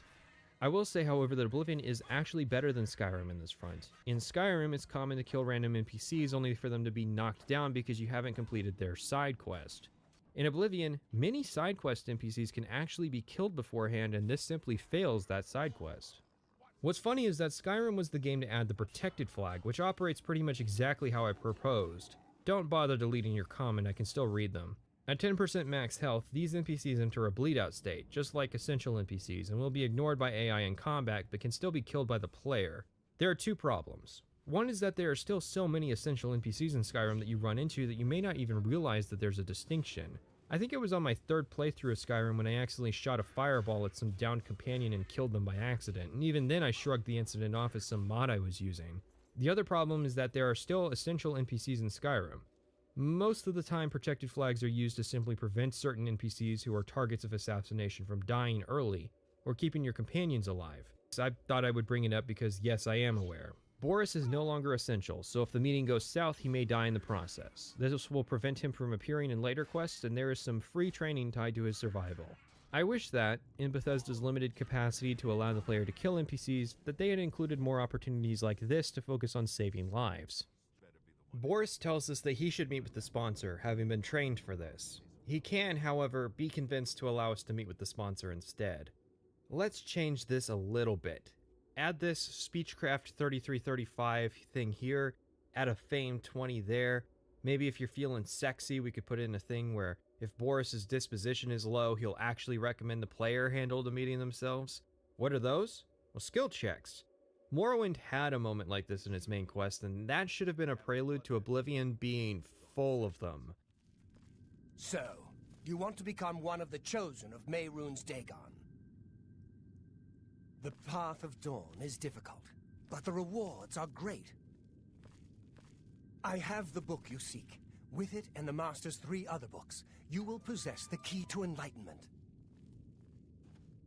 But I told you to come alone! Brothers, kill them! Whatever happens at the meeting, a pair of Mythic Dawn members will head out on a vantage point and either spot the player or recognize Boris as a Blades member, and a fight will break out. There's technically a peaceful resolution if you immediately steal the book and leave, although I think that's an exploit. If he survives, Boris leaves for Cloud Ruler Temple, leaving the player to figure out the rest of the quest line. There's a puzzle in the 4 volumes that the player has to figure out, which is a fairly easy cryptography challenge, but is a surprising amount of trust Bethesda has in the player's ability to figure out a just go ask Tamriel. A day later, she'll tell you to go look at the first word of each paragraph. Before that, let's talk about the commentaries. In the base game of Oblivion, they are some of the few contributions of Michael Kirkbride, concept artist starting with Daggerfall and lorebook writer starting with Redguard.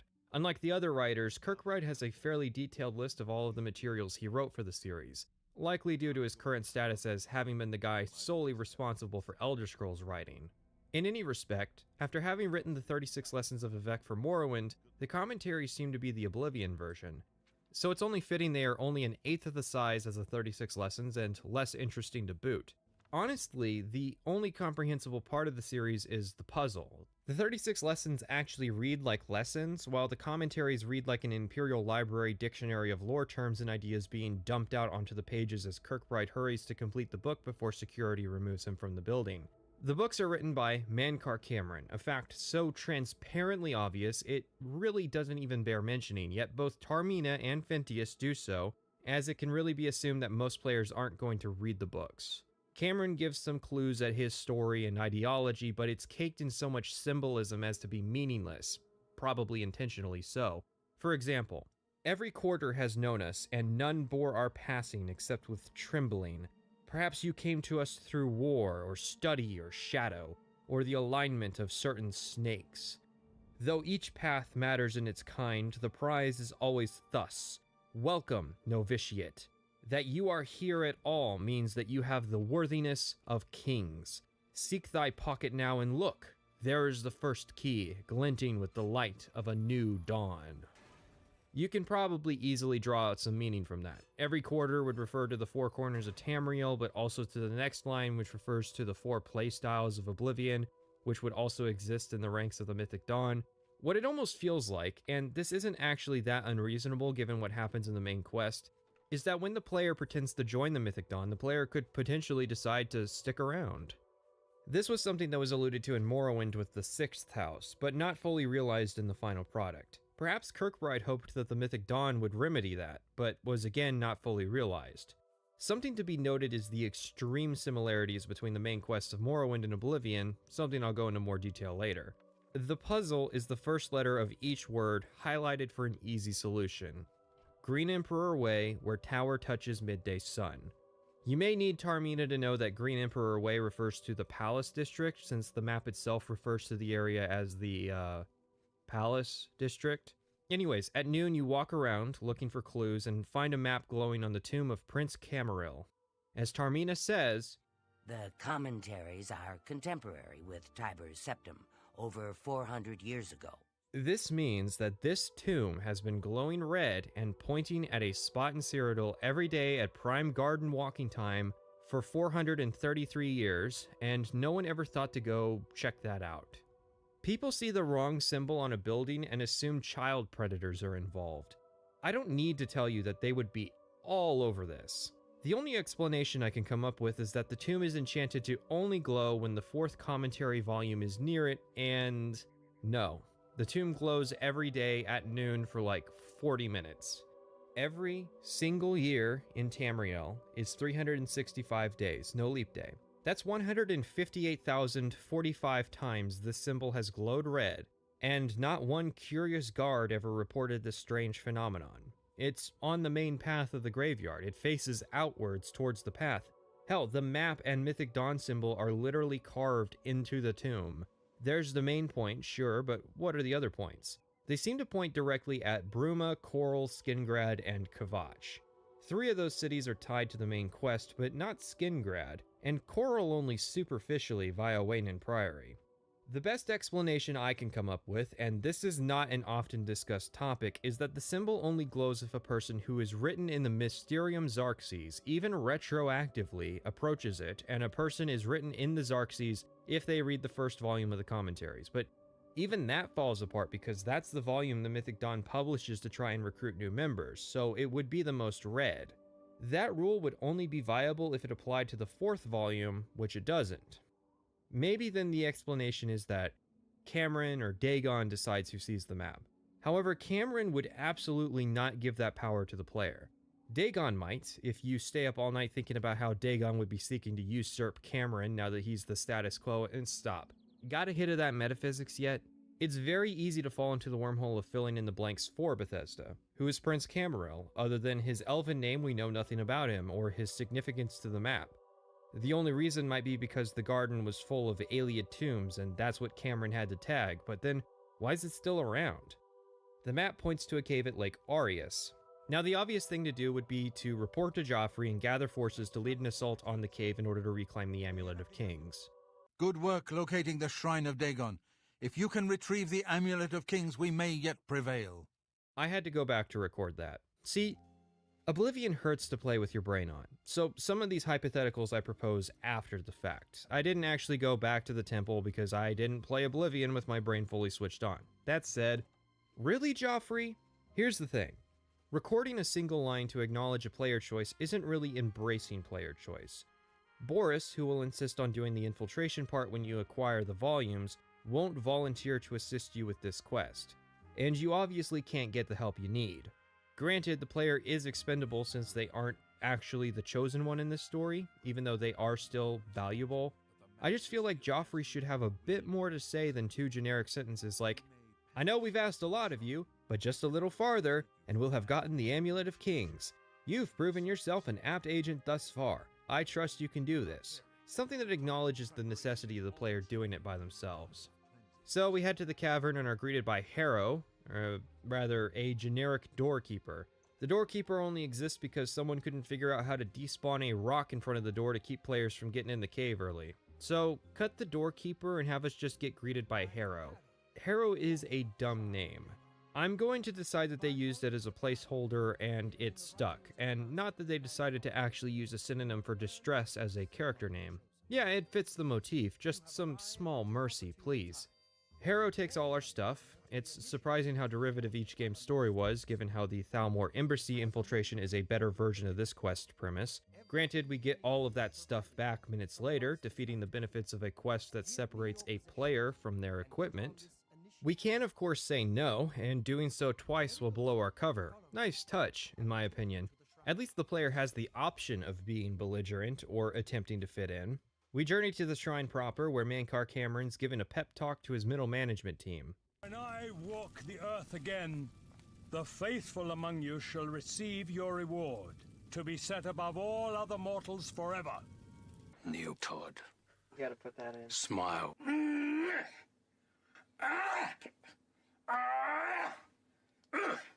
You tell me if I'm overdoing it, won't you? We see our target, the Amulet of Kings, dangling around Cameron's neck. He leaves, which I'm not going to go on a rant about player choices. There's plenty of magical explanations for this scene, and now we're stuck having joined the Mehrunes Dagon cult. Our player decides the only thing to do, then, would be to steal the only thing of value in the shrine, which is the Mysterium Xarxes. Yeah, it's just sitting there at the altar.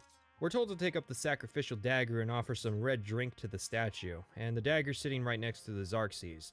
Apparently, the lesson the game is trying to teach us is that stealing a copy of Oblivion will make people very angry. The sheer amount of material written on the ensuing fight says a lot about how most people build their characters and play Oblivion, which is heavily dependent on gear rather than skill or attribute levels.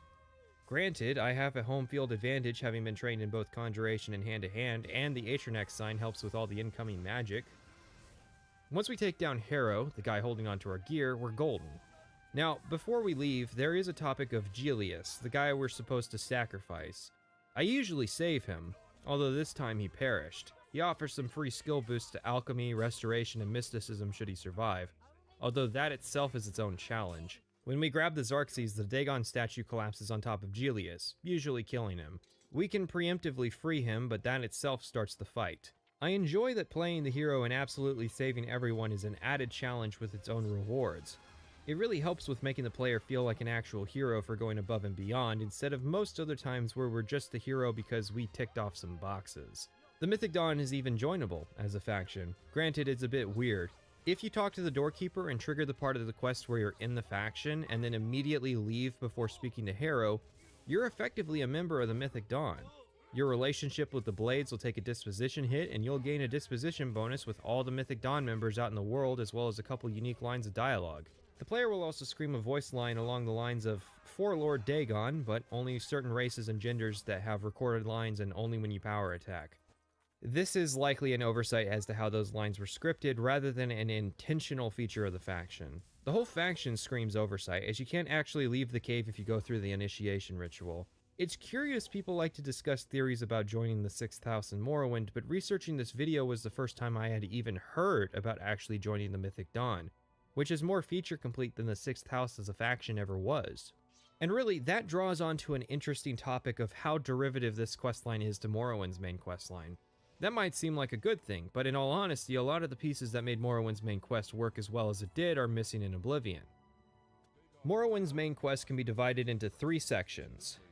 The first 6 quests relate to intelligence gathering, meeting various contacts and performing favors in exchange for information on the Unraveling, prophecy, and cult, as well as the 6th house.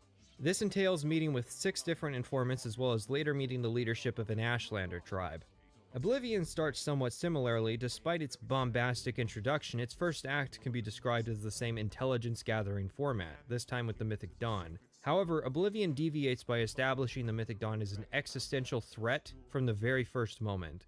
And by the second quest, they have destroyed a city and killed the Septim lineage. In addition, the Mythic Dawn are not as complex an enemy as the 6th house, and much of the necessary prophecy information is already known to the Blades and explicitly told to the player, without having even earned the trust of Joffrey yet, as though this information gets published in the Black Horse Courier. Morrowind's second act begins with a mission to eliminate a 6th house base. This begins the player down the path of directly interacting with the 6th house and fulfilling the 7 trials that mark the player as the Unraveling. In turn, Oblivion's second act begins with a mission to eliminate a Mythic Dawn base in order to track down an item necessary for fulfilling a ritual that would close shut the jaws of Oblivion. When the player returns the Mysterium Xarxes to Cloud Ruler Temple, they will eventually be dispatched to collect a series of items in order to use the Xarxes to open a portal to Mankar Cameron's personal realm of Oblivion. Morrowind's third act begins after the player meets Vivek. It's short, and I detailed its problems in the relevant video. Oblivion attempts to correct the shortcomings of the third act. We'll get to it. The problem is that because the conflict between the Blades and Mythic Dawn is so much more simple than the conflict between the Ashlanders and Tribunal Temple, it lacks any of the intrigue necessary to make the plot interesting. Oblivion instead has to rely on emotionally resonant moments to keep the player entertained. Before we can get to doing important stuff, Martin sends us to Joffrey, as the game can't justify Martin knowing what the first piece of the ritual would be within seconds of getting his hand on the Xarxes. Strangers have been spotted on the road leading to Cloud Ruler Temple, and Joffrey needs someone to flush them out. This quest is actually somewhat important and interesting in establishing the stakes for Oblivion's second act, and a lot of people miss that. The Blades can't and won't extend themselves from the temple to hunt down the Mythic Dawn scouts, and the Mythic Dawn can't just materialize a portal wherever they want. This quest also establishes the Bruma City Guard, who play a big part in the coming quests. Captain Stefan of the Blades will tell us that the spies have been spotted by the Runestone at dusk. We head over to Bruma as Joffrey suggested, and... Go ahead. I'm Captain Bird, commander of the Bruma Guard. Except for Gerald coming back from a trip down south, things are pretty quiet. Not much travel right now with the Oblivion crisis. Never was. Bird won't be much help unless you take the only lead he offers offhandedly, that Ural has returned from down south recently. So we break into their house, and there Ural's sleeping during the day, so I can easily break into her basement without drawing attention. A Dunmer woman is sleeping down there, next to her copy of the first edition of the Commentaries of the Mythic Dawn. Not exactly interesting reading material. I guess it's for recruiting new members. Anyways, Faram freaks out and we put her down. It is neat that the spies who operate at night were given packages to sleep during the day. It would have been very easy to forget about that detail. Okay, so problem. An actual sleeper agent probably would have tried to implicate us as a trespasser rather than blowing their cover. Although there's enough damning evidence here to expose them as Mythic Dawn agents, the law isn't exactly on our side. Even if we do find a note both implicitly naming the homeowner and detailing the Mythic Dawn's plan to destroy Bruma in order to assault Cloud Ruler Temple and kill Martin. So, we find a cavern which leads out of the city towards the runestone, murder Ural in her sleep, and report back to Joffrey. It's a shame the player can't steal the orders, report back to Joffrey, and then attempt to arrest the two for interrogation. We shouldn't have to rely on a clandestine organization like the Mythic Dawn making a mistake and leaving their evil plans just lying around for us to find. Unless the plan is a misdirection, but it's not. Joffrey tells us that he'll warn the Countess of the danger and sends us back to Martin. Xerxes mentions 4 items needed for the ritual, but so far I have only deciphered one of them. The blood of a Daedra Lord. Come on, man, it's just a simple substitution alphabet. Martin wants us to get our hands on any Daedric artifact. This is one of the more interesting quests due to how freeform it is and obviously requires some sacrifice on the part of the player in terms of their access to a Daedric item. If the player doesn't have one or know how to get one, Martin will point them at a book and tell them to read it to find out more. Said book points at the Shrine of Azura, which results in Azura's Star. A bad choice, and absolutely hilarious that Azura's Star is the artifact recommended for sacrifice to the player. Should the player somehow lose every Daedric artifact, starting this quest is a prerequisite for Hermaeus Mora's quest. That's a pretty serious artifact to have to lose, but you would have to make some serious mistakes along the way to reach the point where the player can actually softlock this quest. There are 15 potential items which can be used, and Martin has a unique line for each artifact. Martin has a revealing line if you give him the Sanguine Rose, for example. I never thought to see this again. I once possessed it, briefly. A lifetime ago, it seems now. To obtain it, and then give it up. I honor your dedication to our cause. Most of the lines, however, are fairly generic. Usually Martin comments that he or someone else will be thankful when the artifact is gone from the world, except Spellbreaker. Although Spellbreaker isn't really a Daedric artifact, as the book Tamrielic Lore by the last living dwarf Yagram Bagarn details, it was created by the godless Dwemer for the purposes of defending against Shalador's powerful magic. We'll be discussing the Daedra in more detail later, but for the purposes of video making, I used a console command to progress the quest. With an artifact in hand, we're sent to Joffrey, who informs us that an Oblivion gate has opened at Bruma. What? I beat 2 gates at Battlehorn Castle with a small regiment of retainers, surely the city guard can handle this. No, instead we have to go to Bruma and meet with Captain Bird. Thanks for coming. Since we had the hero of Kavach available, I didn't think it made sense to try this on our own the first time. We're ready when you are. Just say the word and we'll follow you into that hell-spawned gate. Why are we presenting it like an office worker passing a print job off to the guy who always handles the printer and not an invasion from hell that the fate of the world is staked on? Captain Bird and his 2 men join us in the fray, and the gate is one of the 4 unique gates the player can do. Bird's a bit spooked, and the 2 men only have names in dialogue, not in-game. Once you get the sigil stone, you show Bird what to do. Save scum 1,000 times to get the stone you want, and return to Bruma. If you manage to exit the gate after 2 AM, Bird comes out of the gate in his evening attire. Returning to Joffrey, he commends our job in instructing the Bruma Guard, but suggests we go out and try to raise a larger garrison for the city. The Allies for Bruma quest is actually optional, and the consequences for not doing it are rather minor. Still, I went along with the spirit of the game and did it anyways, but more on that in a bit. Martin will simultaneously give us a quest to retrieve the blood of a divine. The second item is the counterpart to the first, the blood of a divine.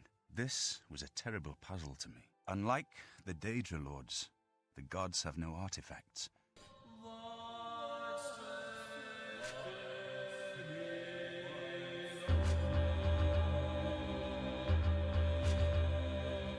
This is a major point of contention for the story, and it's amazing how much of the conversation comes down to people just making stuff up. We are directed to Joffrey, who gives us the location of the armor of Tiber Septim. Martin says, "You can reassure Joffrey that I will not destroy the armor. All I need is a scraping of Talos's divine blood."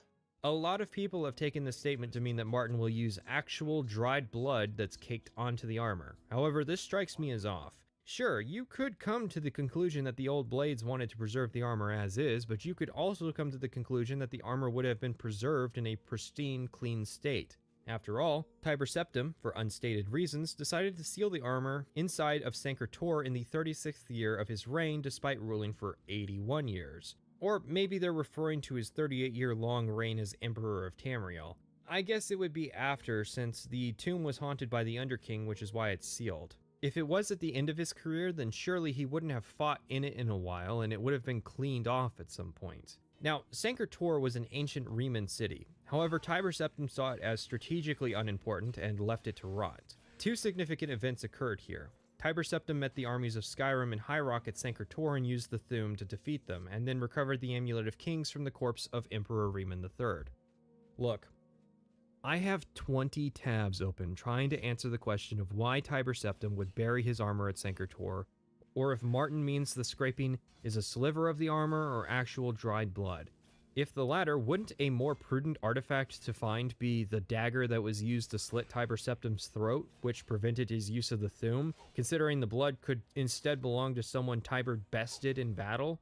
More to the point, the Aedra do have artifacts. The armor of the Divine Crusader are all Aedric artifacts, or at the very least are as close to Aedric artifacts as Spellbreaker and Volendrung are to Daedric.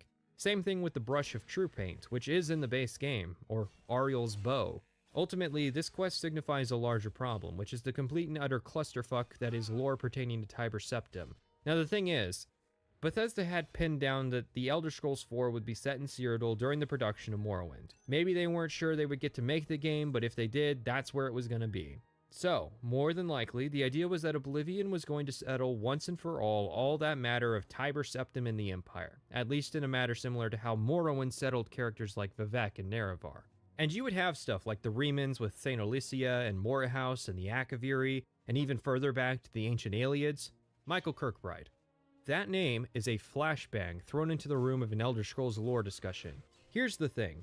Kirkbride contributed quite a bit to Elder Scrolls lore, but he isn't its sole writer. Morrowind's main quest was instead written by Ken Rolston, who took a more hands-off approach when it came to Oblivion, passing the job to Kurt Coleman, a designer. Again, it's hard to point at which writers are responsible for exactly what material, like for instance, which particular designer was responsible for the quest to infiltrate the Mythic Dawn. However, it is fair to say that when it came to Oblivion, there was far less interest in putting Tiber Septim in a similar role to Nerevar. Oh, we learned all about Nerevar, all the different theories about his origin, his life, his death, his history, and his reincarnation. In comparison, we get table scraps for Oblivion. It might seem minor, but an easily missable piece of flavor text about when a door was sealed shut can cause a lot of anguish if you don't have someone filling a lore master position. Elder Scrolls didn't have any kind of official lore master until ESL, because it was the philosophy of the writing team behind these games that contradictions are not only natural, but even encouraged stylistically. The problem is that this is a story about the heroic end of the Septim dynasty. The Empire and its home, Cyrodiil, are the protagonists of the metatext, and while we do get a lot of new information with Oblivion, in terms of quests we get next to nothing.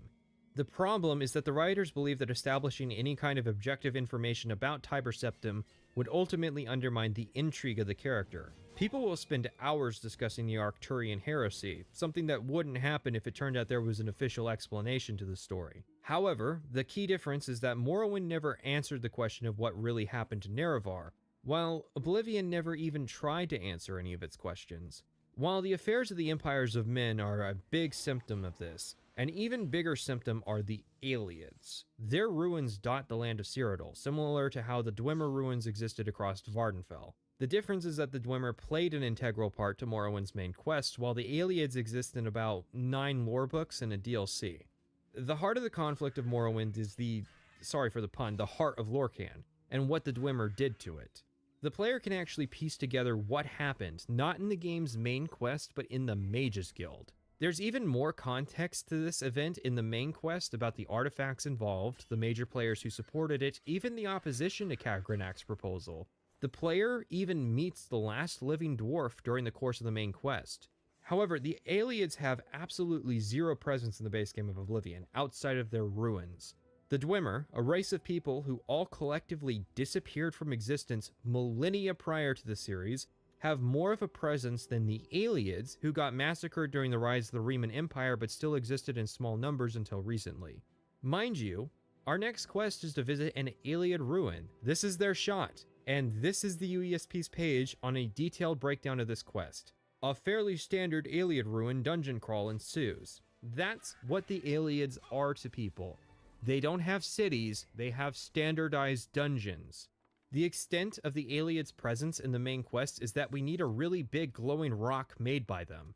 There's not even a metaphor that Martin has to decipher, he just asks for a great Welkin stone the same way one would ask for chicken nuggets.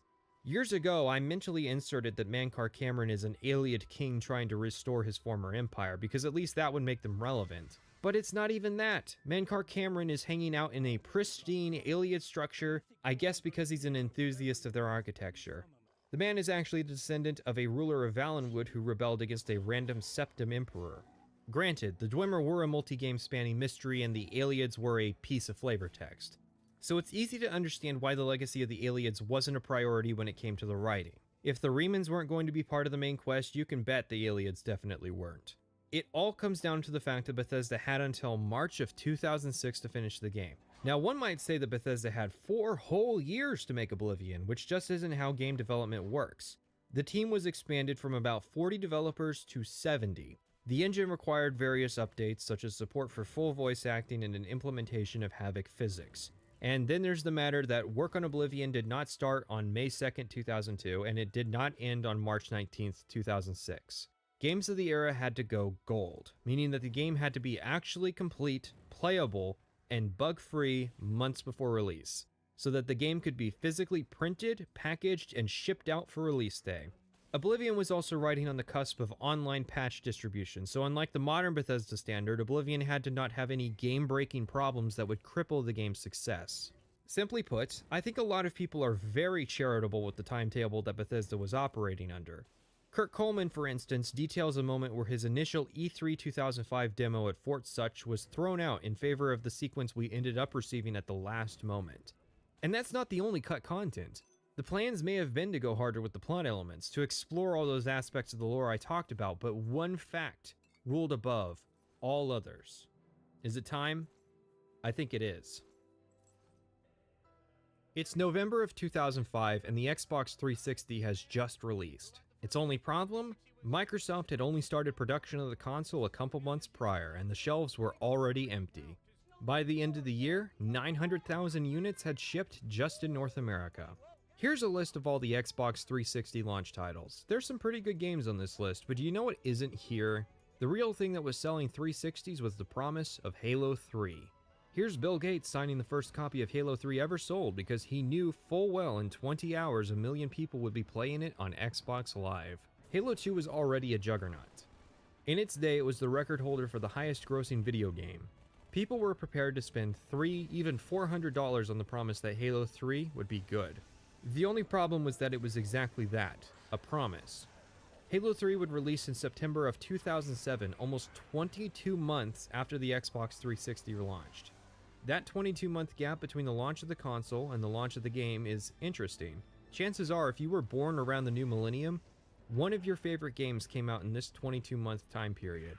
And chances are you know about it because of its success, because over 1 million people bought a console for a game that would come out almost 2 years later.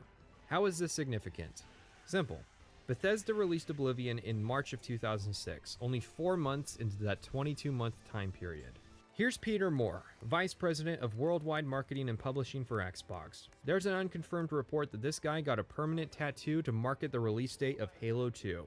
He's standing on the stage of E3 2005, less than a year after Halo 2 set its record for making $125 million in one day. IGN would go on to claim that 6 million people followed just their coverage of this event. Here's what he has to say about Oblivion. It promises to feature one of the largest open-ended worlds ever created for a video game. It also includes thousands of characters that are governed by groundbreaking AI. These characters eat, sleep, and complete tasks all around the clock. And they make their own choices based upon what's going on in the world around them. Welcome to the world of Oblivion. What would follow would be Oblivion's trailer, showing little but hyping the game up. Todd Howard would follow that act during the conference with his presentation of the game. Kurt Coleman may have been annoyed that his E3 demo got the axe, but Todd Howard could see the bigger picture. Morrowind may have saved the company, but Oblivion was what made Bethesda worth $7.5 billion to Microsoft. Okay, that part's hyperbolic. Each step was important, but arguably there was no greater turning point in the story of Bethesda than these words. Hi, I'm Todd Howard of Bethesda Softworks, and welcome to our demo of The Elder Scrolls IV Oblivion. Now, I want to finish my point before we get into the specifics of this gameplay demo. Bethesda didn't have their modern reputation. To the broader gaming audience, they weren't the studio known for action-adventure games with light RPG elements that are full of bugs and use an outdated engine. Most of the people who knew Bethesda had a history with bugs at the time were hardcore CRPG fans, and most people ignored that crowd. To the layperson, Bethesda was an up-and-coming studio with a unique idea that was pushing the boundaries of what was possible. Millions of people saw this demo, and with 18 months to Halo 3, millions of people got their hands on the game. This wasn't possible without two things: the Xbox copy of Morrowind, and the ease of which traditional PC developers could port games onto the hardware. But Morrowind wasn't even the prologue, just the foreword on the inner sleeve. To most Elder Scrolls fans, the story of Bethesda started with Oblivion on the Xbox 360. So let's watch that demo. It lasts about 20 minutes and can be divided into the following sections. A prologue where Bethesda sells the company to the public, then we get a prison sequence to show off Patrick Stewart, then Howard takes us to a forest, then into an Iliad ruin, then into a mine to show off the arrow physics, then to Quarrel where the Morrowind voice actor for the Dunmer and Imperials, Jeff Baker, has a conversation between his two different characters. Rumor has it there has been an attack on Kvatch. They say the Daedra attack in great numbers. Grave news indeed. Perhaps my axe can be of use. Then we get the dog torture scene before ending the demo at the Battle of Kvatch. So, how much did Howard lie?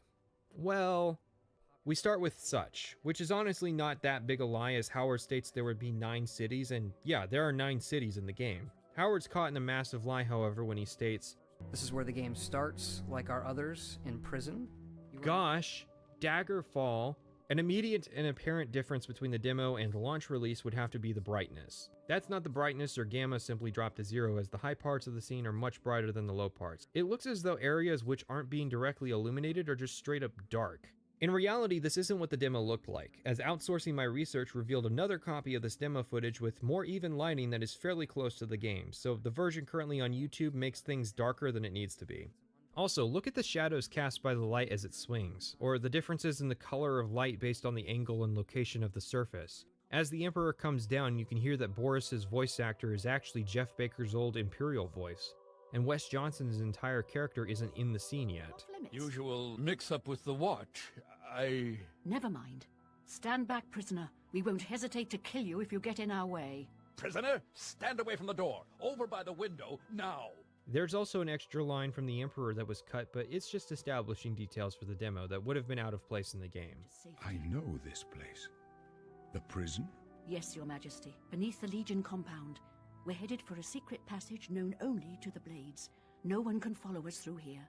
We go to the next part of the trailer where Todd shows off the forest, which wowed a lot of people. This game looks unbelievable. It actually has trees, unlike Vardenfall. Our staff spent some time at the University of Maryland Geology Lab studying how soil erodes, how rocks form, and how trees grow. We have the game create that for us.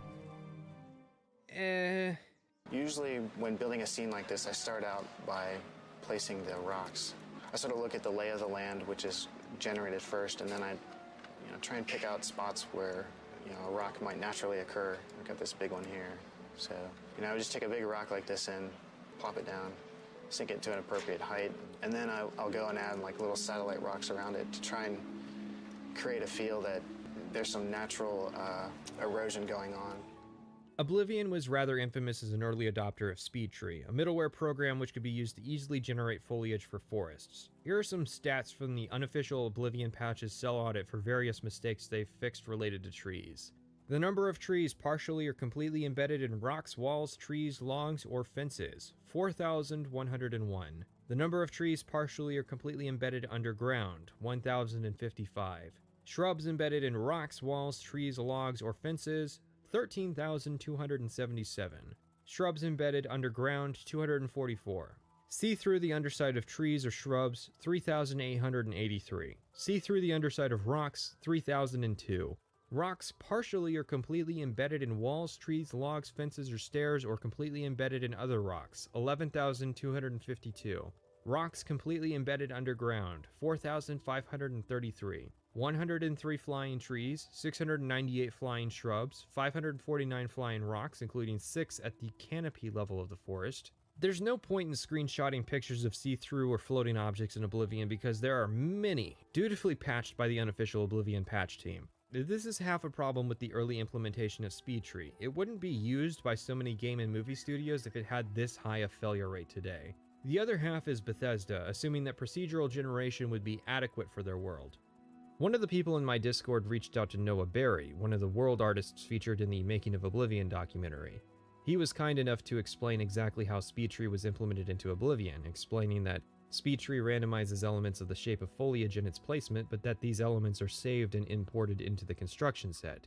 SpeedTree was used to quickly populate the world with objects before world artists would go in and perform cleanup on areas like the shrines or dungeon entrances.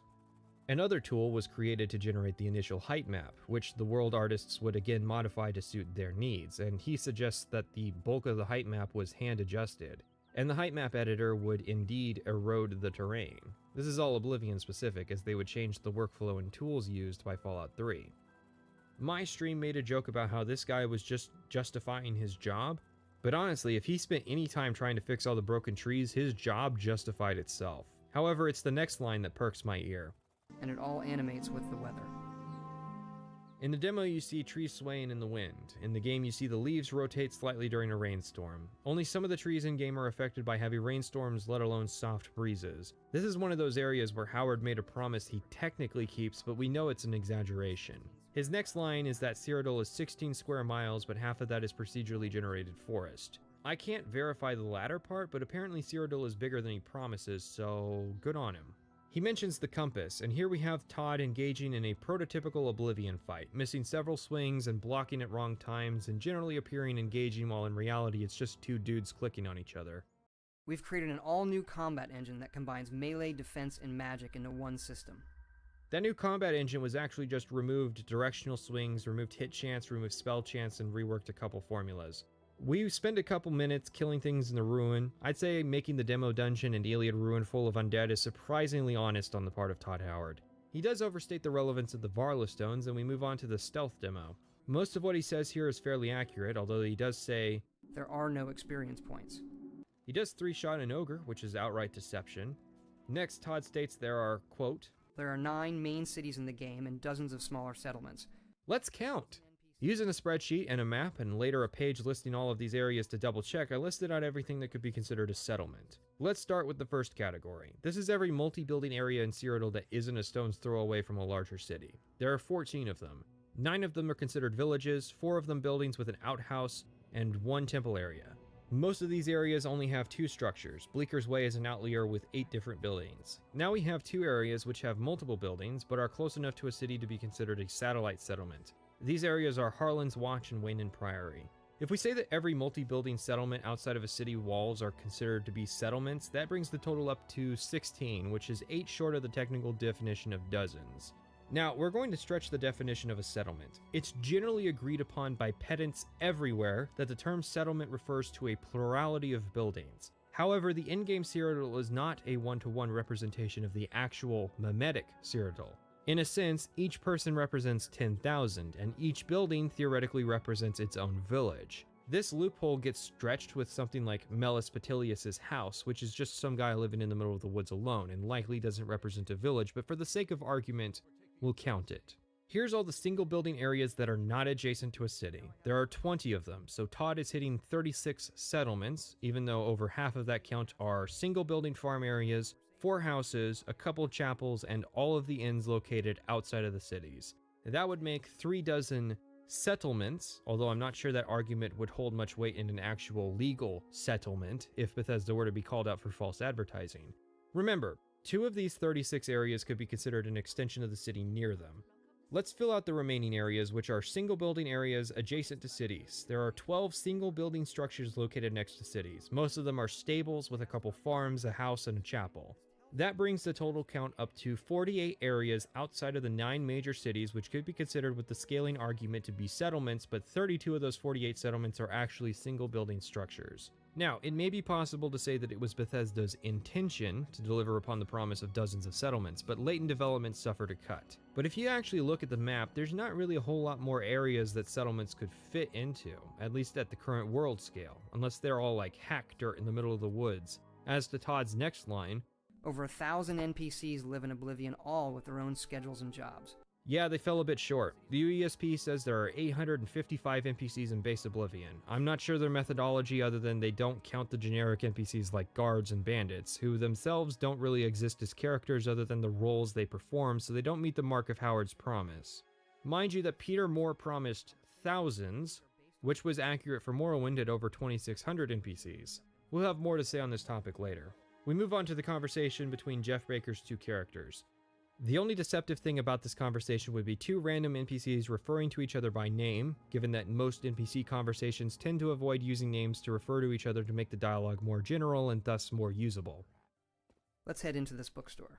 This is the rather infamous part of this demo where we went from stretching the truth and numbers to outright lies. In this section, Todd details a conversation with this woman that is completely disingenuous. You simply do not have interactions like this. The NPC then leads you upstairs and performs a set of actions that the player would be hard-pressed to find. Here's the thing. Radiant AI actually refers to an AI packaging system. However, it's inaccurate to say that the packages aren't scripted. These packages act similarly to functions, being called at various times with a set list of conditions and variables that can be tweaked by the designer. An example would be generic AI, which often uses a sleep package to direct the AI to locate a bed near them and sleep in it.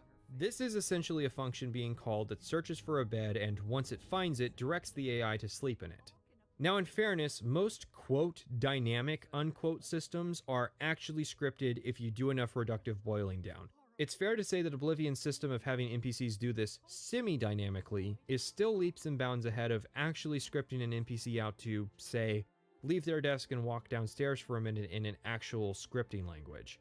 In a sense, Bethesda effectively showed off all of their AI packages in this demo. An NPC finding their dog and talking to it might be a stretch in terms of the AI packages. NPCs can be given packages to find a bow and arrow as well as practice with these items. Saying the NPC will dynamically drink a fortify marksman potion because they missed their shots, on the other hand, well, there's a reason the designers showing this to Todd all had nervous expressions on their faces. But the AI can be given a package to consume a potion, which is how they handled it here. So the AI using an appropriate potion is, in a sense, a scripted event. The AI can have a package to locate meat and place it, but choosing to do that would be scripted based on this sequence. I mean, you could technically set this up in packages, but it would be fairly complex. AI do have a package for eating, although that directly translating to giving the dog a high energy level and running around is suspect. AI can have packages to read books in their environment. The AI casting Paralyze on our dog is technically a package, although in this case Todd is more so making the case that the AI can cast spells, not that the AI gets annoyed with the dog and dynamically decides to paralyze it. Todd is on the money with how the Eat package works for NPCs, except I believe in regards to the claim that NPCs will grow food. AI will decide to sleep, and infamously, AI can be given packages to cast spells on other targets. Overall, I'd say about 90% of the demonstration is reasonably possible with the packages system. However, rather blatantly, what is being advertised isn't the possibilities of Radiant AI, but Radiant AI itself being applied to thousands of NPCs.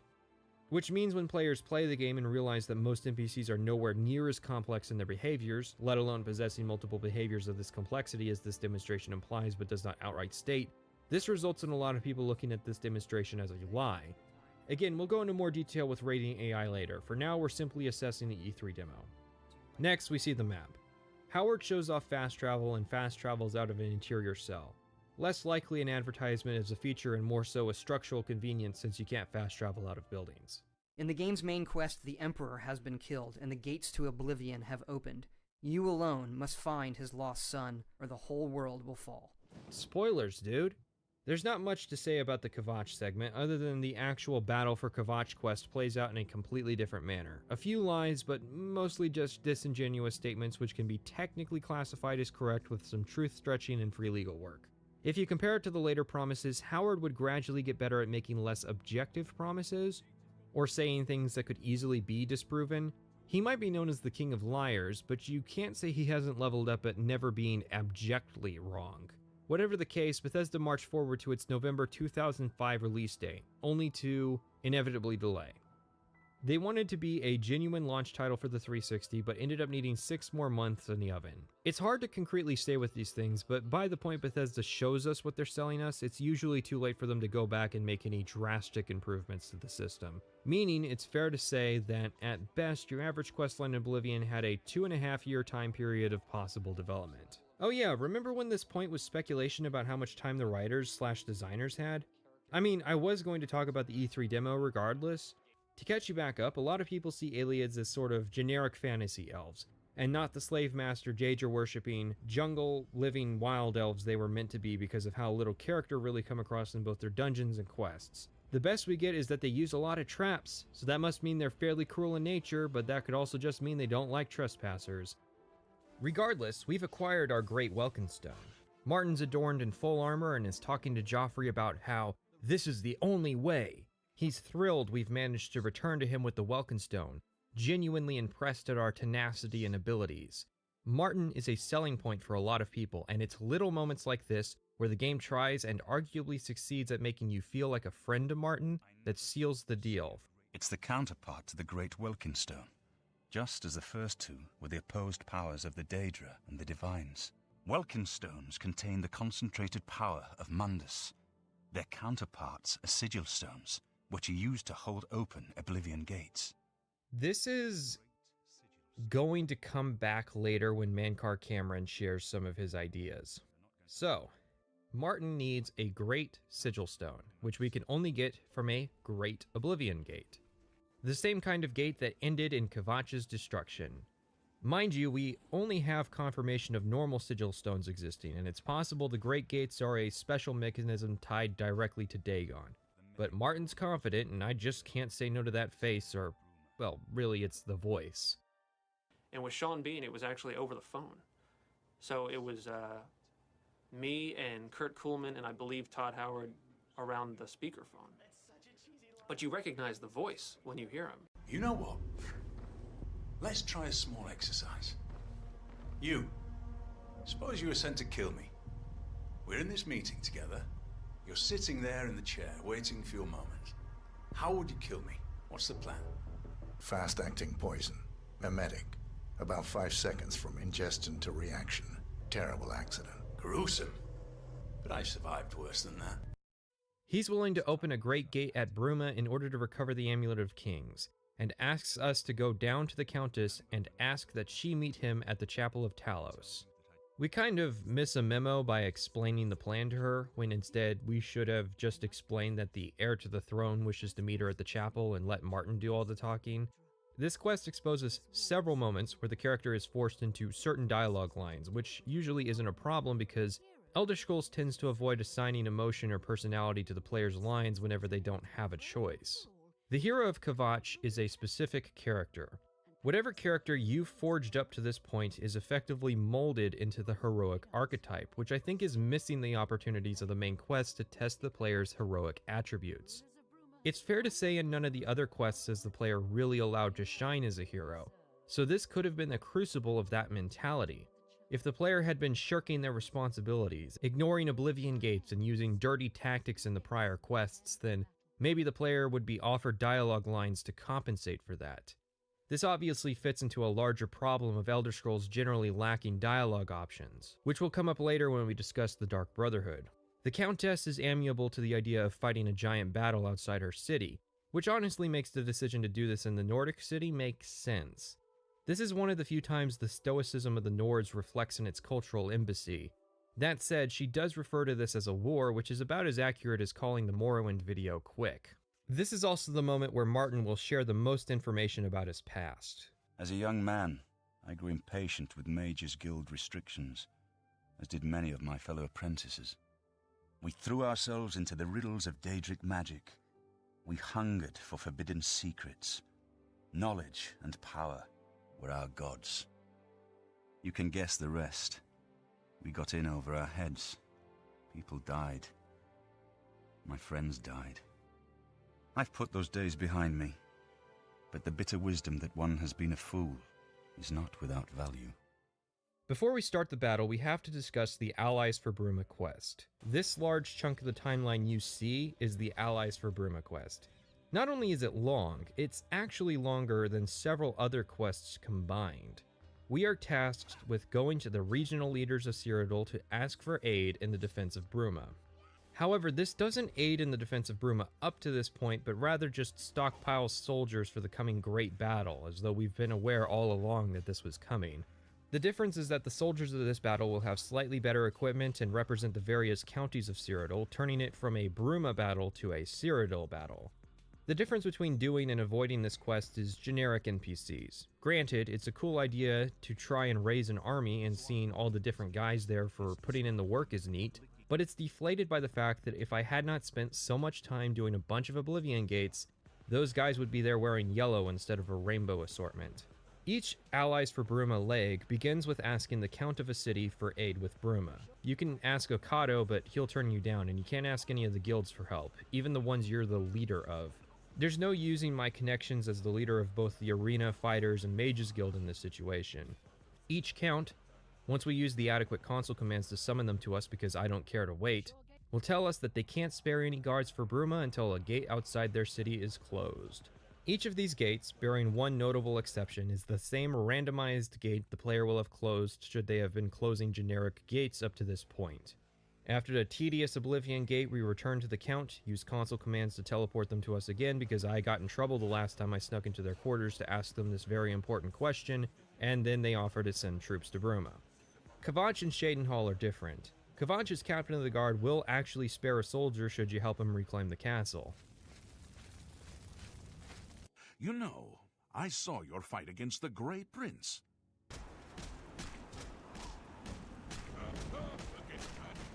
Let's talk about how busted this quest is from a logic perspective. The tension of this quest relies on the player closing the gate, saving the chapel, and then going and clearing out the castle. However, if the player gets here from the main quest, which they were shoved into via the urgent introduction, then they will be here to get Martin. A pragmatic player wouldn't stop to help the guards with the situation given that Martin needs to get to safety immediately. Assassins could come in the time we take helping to clear out Kvatch after all. Yet if the player decides to put off doing this quest, then the tension of trying to clear out the castle and save the Count of Kvatch is lost. It can be a week, even longer, and the guards will not have advanced their campaign to secure the city an inch without the player, and will try to pretend that saving the Count is even on the table when, at this point, the Daedra will most likely have gotten to him. The only way to approach this quest and make it make sense is how I did it, which was to ignore the urgency of delivering the amulet, go to Kvatch, take down the gate, clear out the castle, and then later come back to get Martin when we know he's important. That has its own problems, but helps make the honestly decent Battle for Castle Kvatch quest better by preserving its tension without the player having Martin in the back of their mind. And sure, we can just conclude that Martin is essential and that the game not only won't kill him on this quest, but that we can actually bring Martin to help us clear out the castle. But I try to roleplay these things, and from that perspective, there's no way to approach this quest that doesn't have issues. The other quest of note is the Shadenhall quest. Not only does it have a unique Oblivion gate, it has an entire quest tied to its Oblivion gate. The Count's son, Farwell Indaris, took his band of knights into the Oblivion gate. This is another example of why seeing Kvatch prior to its destruction would be a good thing. Prior to the Oblivion crisis, the Knights of the Thorn, if the player pays attention to local lore, are basically just a local fraternity where they spend more time bragging about their exploits than actually accomplishing anything.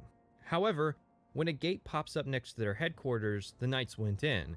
This was disastrous for them and were to try and save the Count's son. Not only is he not essential, but there are consequences should he die.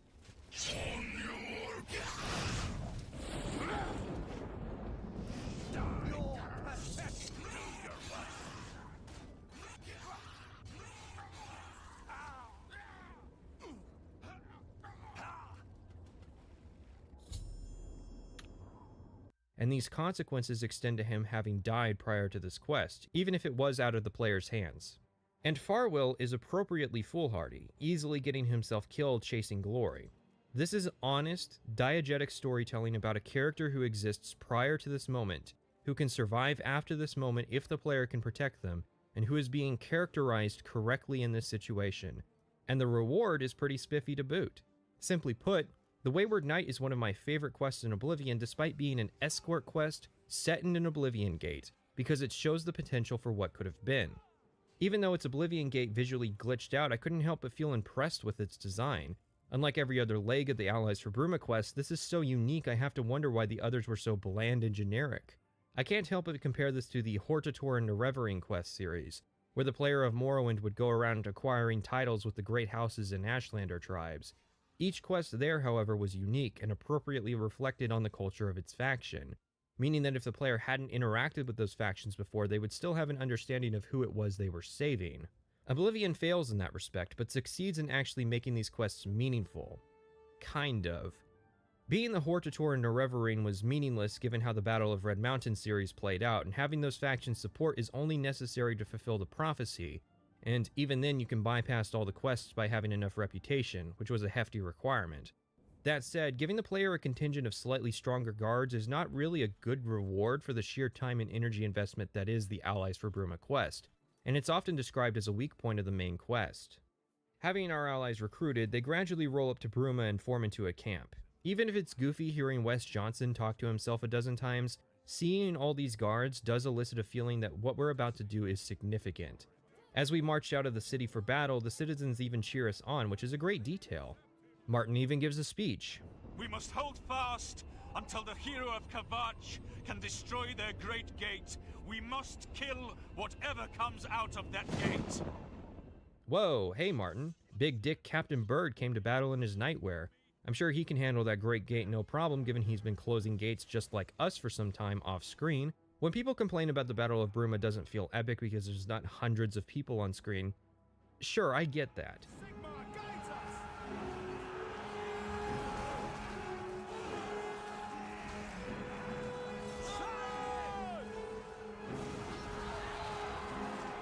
But by Oblivion standards, I'm sorry, I'm the anti-Oblivion guy and I'm fucking hyped for this battle.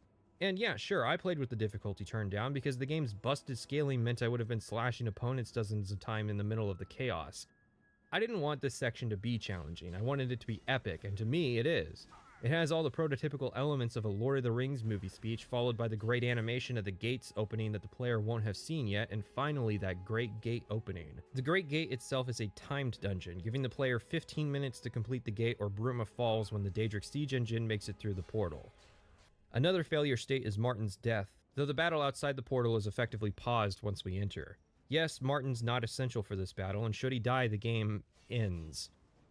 I'm not sure how I feel about the game having a hard ending, but it's nice to see all the major players lose their essential flags. It takes the wind out of the sails of those who argue for essential flags, since Bethesda trusted the player enough to try and keep Martin alive during this battle.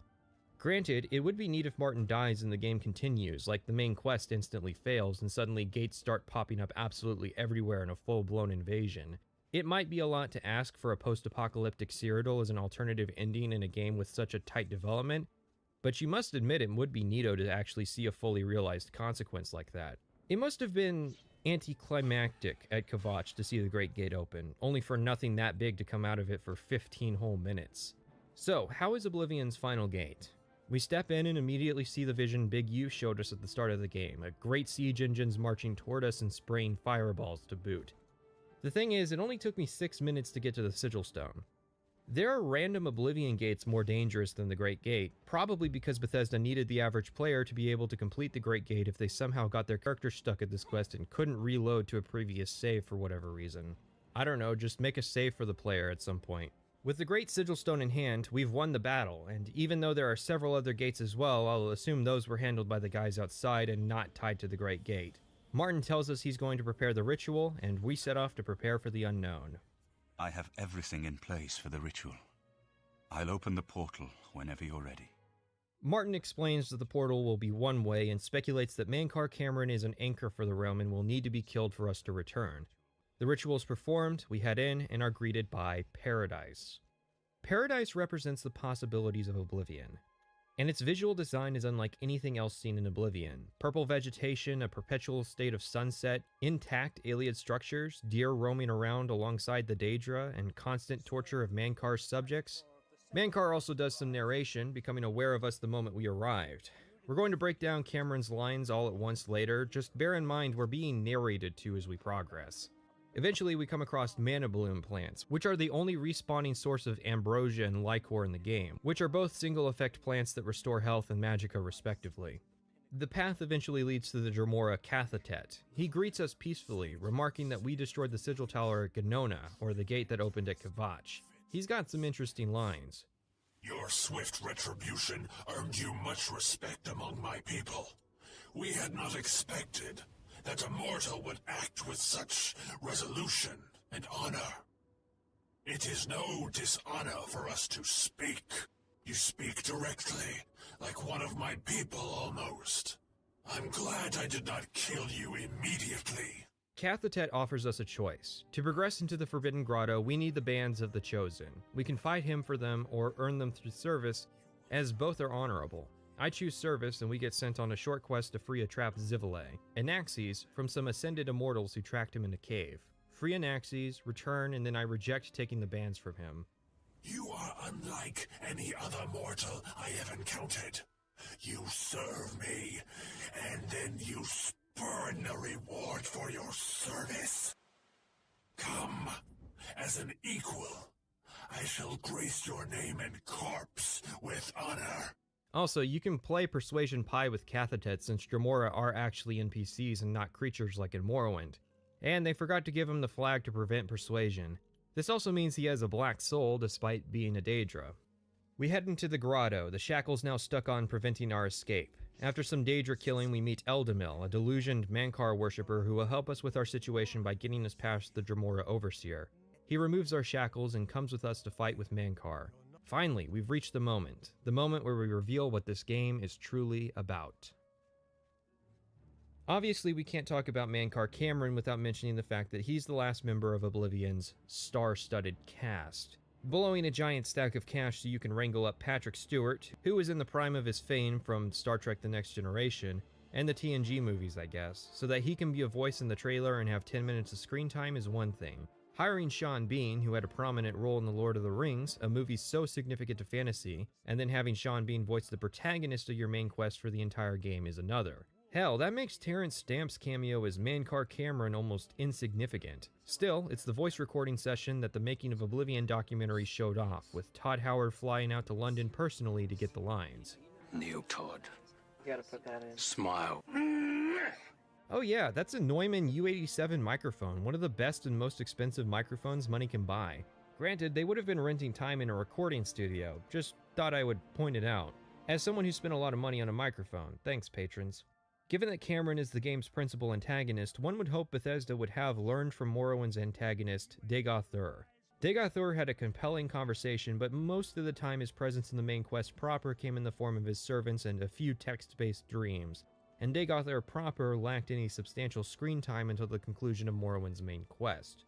Cameron corrects this, using that celebrity voice talent to appear a single time in the main quest before our arrival in Paradise, where he doesn't acknowledge the player. The difference, though, is that we get a generally good idea of who Dagoth-Ur is before we ever meet him. Until the time came that I generally had to write about Mankar Cameron, I couldn't have really told you much about him. For instance, we know that Dagoth-Ur was the one who reported the Dwemer's plans to create Numidium, effectively starting the series of events that led to their disappearance. Dagoth-Ur was entrusted with the Heart of Lorkhan, and the various claims of what happened after that are a big part of Morrowind's story. Mankar, on the other hand, well, for a long time I just assumed that Mankar Cameron was a former Ayleid king who, after the rise of men, spent a couple thousand years coming up with a plot to eventually overthrow the Septim Empire and bring Tamriel under Elvish domination again. All of that is information I assumed based on the Ayleid architecture of Paradise and because the quest involves Sancre Tor, which was a significant place in Cyrodiilic lore. As we complete Martin's tasks, he'll gradually accumulate literature on his desk that is relevant to the plot. One of these books is titled The Refugees, which is a light armor skill book that can only be found here and at the first edition bookstore from earlier in the main quest when we were getting the commentaries. The book details the birth of Mankar Cameron and constitutes the bulk of his lore page. Mankar was born to a Bosmeri refugee, whom as the story progresses is revealed to have been the mistress to Haemon Cameron. who had been a primary instigator in a massive civil war that embroiled Valenwood, Colovia, Hammerfell, and High Rock. So remember when Taormina said the commentaries of the Mysterium Xarxes were contemporary with Tiber Septim? Not the Xarxes itself, she specifies the commentaries. The commentaries are contemporary with Tiber Septim, over 400 years ago, so he is unlikely to still be alive, although you never know. Okay, well, the Pocket Guide to the Empire, 3rd edition, which physically came with Oblivion's Collector's Edition, has a section on Valenwood which dates the war with the Cameron usurper to the 3rd era, year 249. That means that not only was Mankar born far after the establishment of the Septim dynasty, but that his birth is closer to the current year than it is to the death of Tiber Septim. You can almost say this is intentional, seeing as the Arcane University's expert, which in turn likely means Tamriel's expert, in Daedric Cults didn't make the connection that the Mankar Cameron who wrote these commentaries was the same Mankar Cameron of this book. But we can forgive that. Again, Oblivion's world isn't to scale and doesn't have the internet, moth priests, so such a connection could easily go unnoticed. However, it's important to mention that in Elder Scrolls, race is passed down via the mother, which is detailed in Notes on Racial Phylogeny.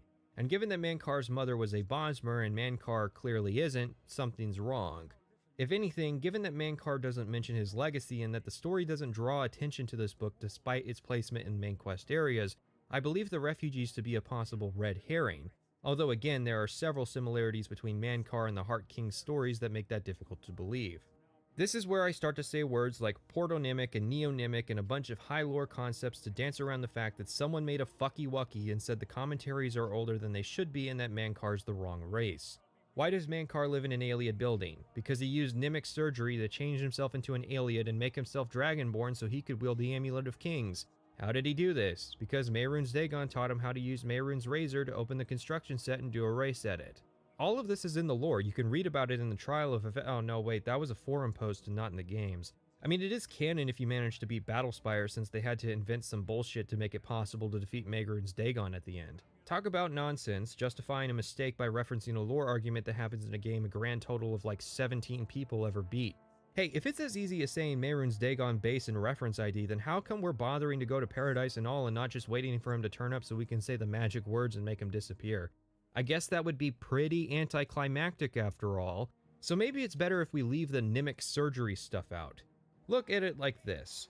There is zero, and I mean absolutely zero, story benefits to having Mankar Cameron be the son of Haemon Cameron beyond being able to draw a lore connection to Daggerfall, I guess.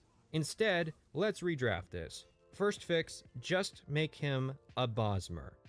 You might say, that looks silly. But given the number of people who swear by Fargoth-Ur, I would argue that having the main villain be a Bosmer would actually be the best thing that happened to the Wood Elves since it would help uplift that race out of perpetual meme status. Second proposal. This is now Mankar Cameron, last king of the Ayleids. His bloodline was the first of the Dragonborn to wear the Amulet of Kings before Alesia stole it and later history was revised to claim that she was the originator. Mankar was born in the final days of the Ayleids' presence on Cyrodiil, near the end of the Second Era when Tiber Septim finally extinguished their culture completely. As a young man, he ventured through Tamriel, experiencing the various cultures of the elves, and realized that Merrick culture could potentially be unified through a mutual hatred of Talos. The upper echelon of the Mythic Dawn would be committed to the reversal of Lorkhan's scheme to create mortality, effectively restoring the world to its primordial and timeless state. By the time the men of the Mythic Dawn realized what was happening, they would arrive in Paradise where they would be perpetually tormented in order to maintain a purity of rank. In essence, the Mythic Dawn would become the genesis of the Thalmor, except without Mankar it becomes about an Altmeri dominion over Tamriel instead of the restoration of Ayleid culture. You could even link it to several conspiracies to create elvish superpowers, such as Dunmer Mythic Dawn members awakening Dagoth-Ur or playing a part in the fall of Dagoth-Ur and by extension the Tribunal, returning the Dunmer to Daedra worship. How about the Mythic Dawn propping up the Necromancer cult and creating an elvish replacement for Archae and Mannimarco while at the same time undermining the Empire's Mages Guild? You don't have to use all of those ideas, but making Mankar an actual Ayleid king would resolve several of the issues. Of course, the biggest issue with this is giving Terrence Stamp more lines, and that means paying him more money.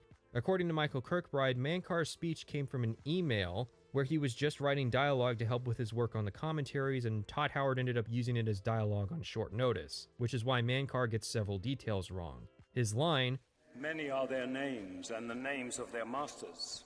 The cold harbor of Meridia, Periite's quagmire, the 10 moon shadows of Mephala, and... He attributes the wrong planes of Oblivion to the wrong Daedric princes, because Mankar's wrong in some respects. People have used this to easily and smugly discount his entire thesis. Let's at least listen to what he has to say. So, the cat's paw of the Septims arrives at last. You didn't think you could take me unawares, here of all places, in the paradise that I created. Look now upon my paradise. Gaia Alata in the old tongue, a vision of the past and the future. Behold the savage garden, where my disciples are tempered for a higher destiny, to rule over Tamriel reborn. How little you understand. You cannot stop Lord Dagon. The principalities have sparkled as gems in the black reaches of Oblivion since the first morning. Many are their names and the names of their masters. The cold harbor of Meridia, Periite's quagmire, the 10 moon shadows of Mephala, and Dawn's beauty, the princedom of Lorkon, misnamed Tamriel by deluded mortals. Yes, you understand now. Tamriel is just one more Daedric realm of Oblivion, long since lost to its prince when he was betrayed by those that served him. Lord Dagon cannot invade Tamriel, his birthright. He comes to liberate the occupied lands. Ask yourself, how is it that mighty gods die, yet the Daedra stand incorruptible?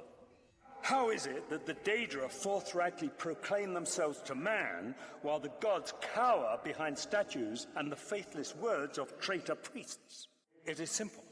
They are not gods at all. The truth has been in front of you since you first were born. The Daedra are the true gods of this universe. Julianos, Dibella, and Stondar are all Lorcan's betrayers, posing as divinities in the principality that has lost its guiding light. What are scholarship, love, and mercy when compared to fate, night, and destruction? The gods you worship are trifling shadows of first causes.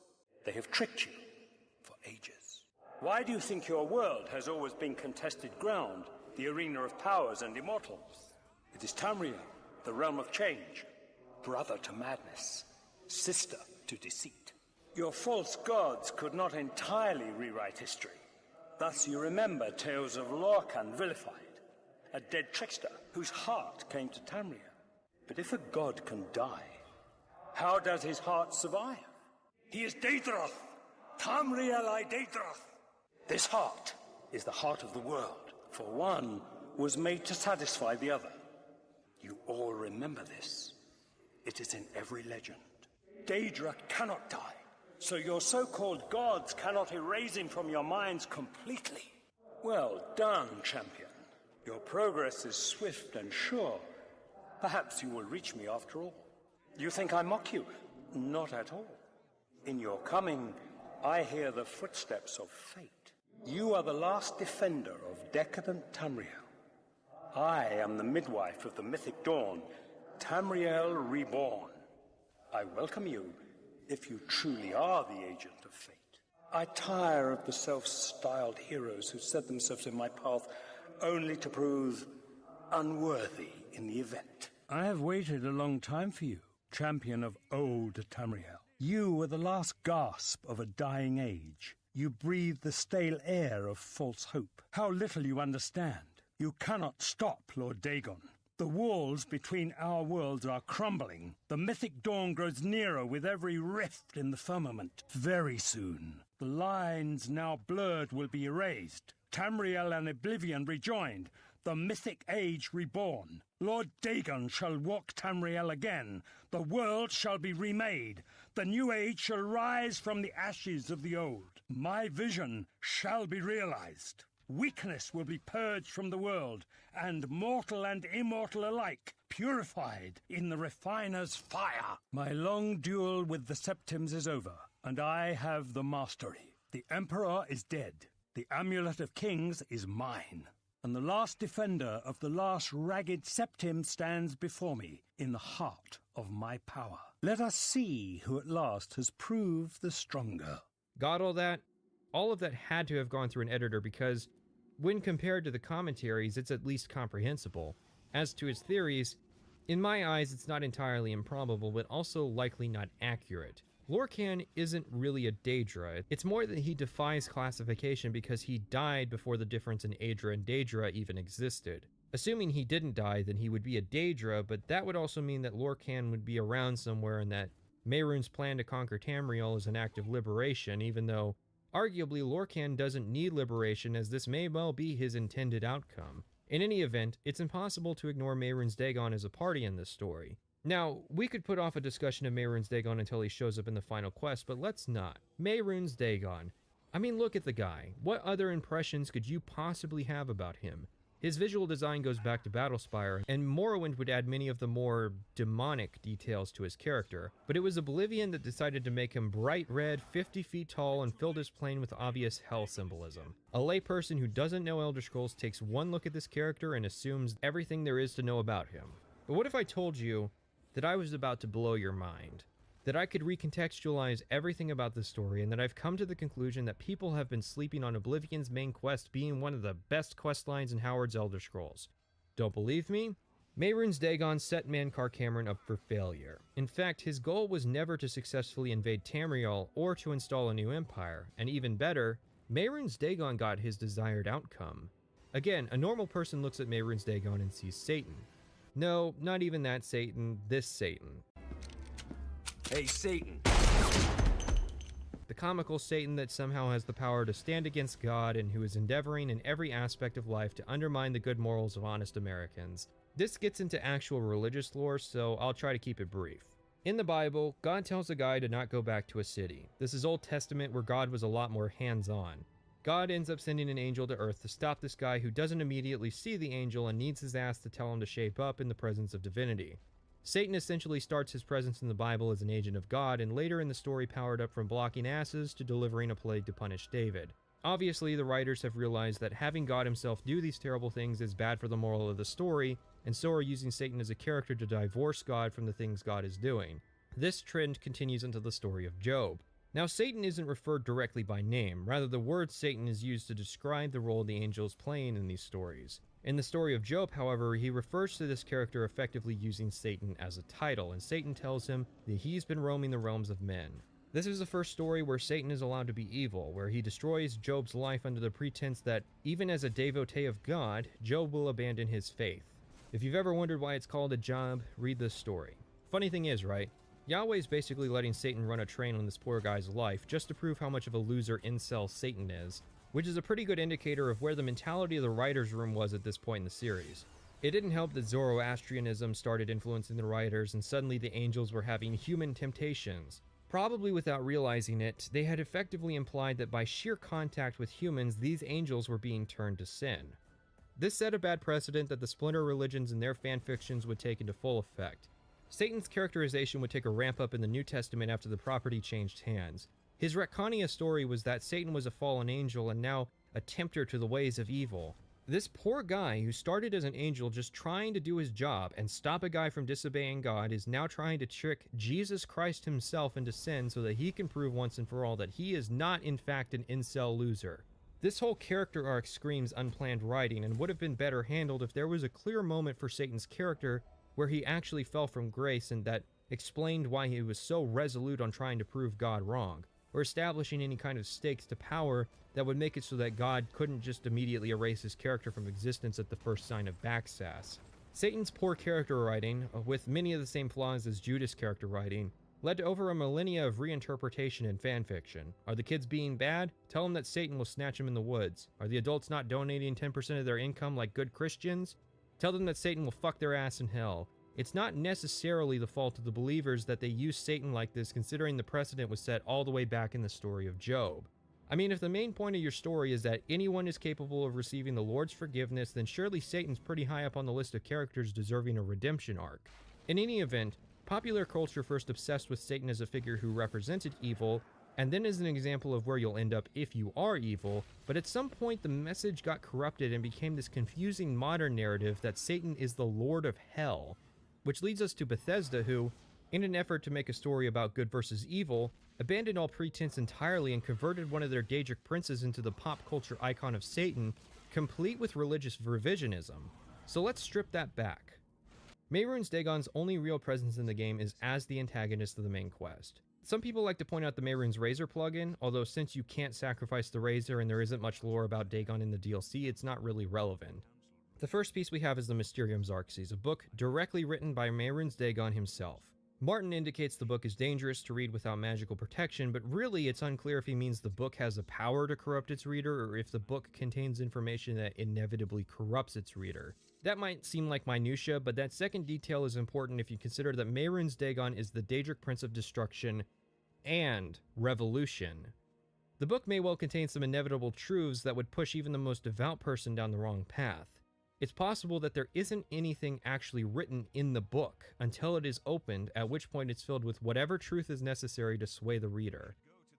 A mimetic truth that changes its meaning to fit the reader.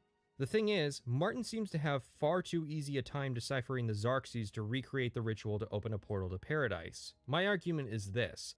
Mehrunes Dagon wanted Martin to complete the ritual, for the player to kill Mankar, and for Martin to then die at the Temple of the One. Why? Mankar did not want to change the status quo of Tamriel. Not really. He was more so advocating that the Septim Empire be replaced with a Cameron Empire. A beneficial position to be in when the world reverts to the Mythic Age, to be sure. Mehrunes doesn't really want that, and as Jesus pointed out to Satan, why would you give someone the power that you know is going to usurp you? At the same time, Mehrunes Dagon has no interest in installing another Septim to the throne, especially given his involvement with the other Septim Emperors. Instead, neither party got the throne. The Septim dynasty fell and Tamriel returned to a state where conflict plagued the land. However, it's important to note that being the Prince of Revolution is not being the Prince of Chaos. If that were the case, then Mehrunes would absolutely have gone for the plan to restore the Mythic Age, even if it meant getting stuck with a prick like Mankar. The thing about Revolution is that it requires a sense of linear time. In some respects, Mehrunes Dagon couldn't really exist as he truly is without Lorkhan's plan. So Mehrunes used Mankar's ambition as a ploy to host his own revolution against the Septim dynasty, and then when Mankar Cameron held the upper hand, used the player's tenacity as a ploy to host a revolution against the Mythic Dawn. After we return from Paradise, we take the amulet to the Imperial City and try to light the Dragonfires, only to find that Mehrunes Dagon and the forces of Oblivion have invaded en masse. However, if you look at the actual game files, Mankar Cameron's death actually marks a point where the gates slowed down the rate at which they open. This isn't communicated to the player directly, but the percentage chance of a gate opening at a spot is determined by a variable, the chance raising and lowering based on the events of the quests. But why? If the Dragonfires being unlit is impetus enough for the Daedra to invade, then surely Mehrunes Dagon would have just turned up and destroyed the city by now. At the very least, you would think that he would destroy the Temple of the One to straight up game over the Empire. The answer is that this is all going according to Mehrunes Dagon's extremely convoluted plan. Being the Prince of Destruction is all well and good until you've won and realize that there isn't anyone around to build things for you to destroy. Just like how Mehrunes isn't going to work towards putting someone in power that would try to prevent him from throwing a revolution, Mehrunes is also motivated to pull back at the last moment from winning so that the world can recover and ripen up fresh for another destruction in the future. But why then would Mehrunes effectively be responsible for permanently closing the door to future invasions? Well, we'll talk about that more when we discuss Martin's character. For now, I want to show you Mehrunes Dagon's most loyal servant, Eldamil. Eldamil does have a line about making prayers to Akatosh, but that's a red herring. The Divines generally don't work in such direct ways, and given the timeline Eldamil gives us, it's fair to say that we were probably on our way here long before Eldamil started praying. See, we have to answer the question of why all these loyal subjects of the Mythic Dawn are being tortured. At base value, we take it as Mehrunes and Mankar being evil bastards, or that they're really trying to harden and test their devotees. I think in reality what it represents is a punishment for those who don't understand the truth of Mehrunes Dagon. These were the blind worshippers of Mehrunes Dagon who thought he would be a path to domination over others and not liberation.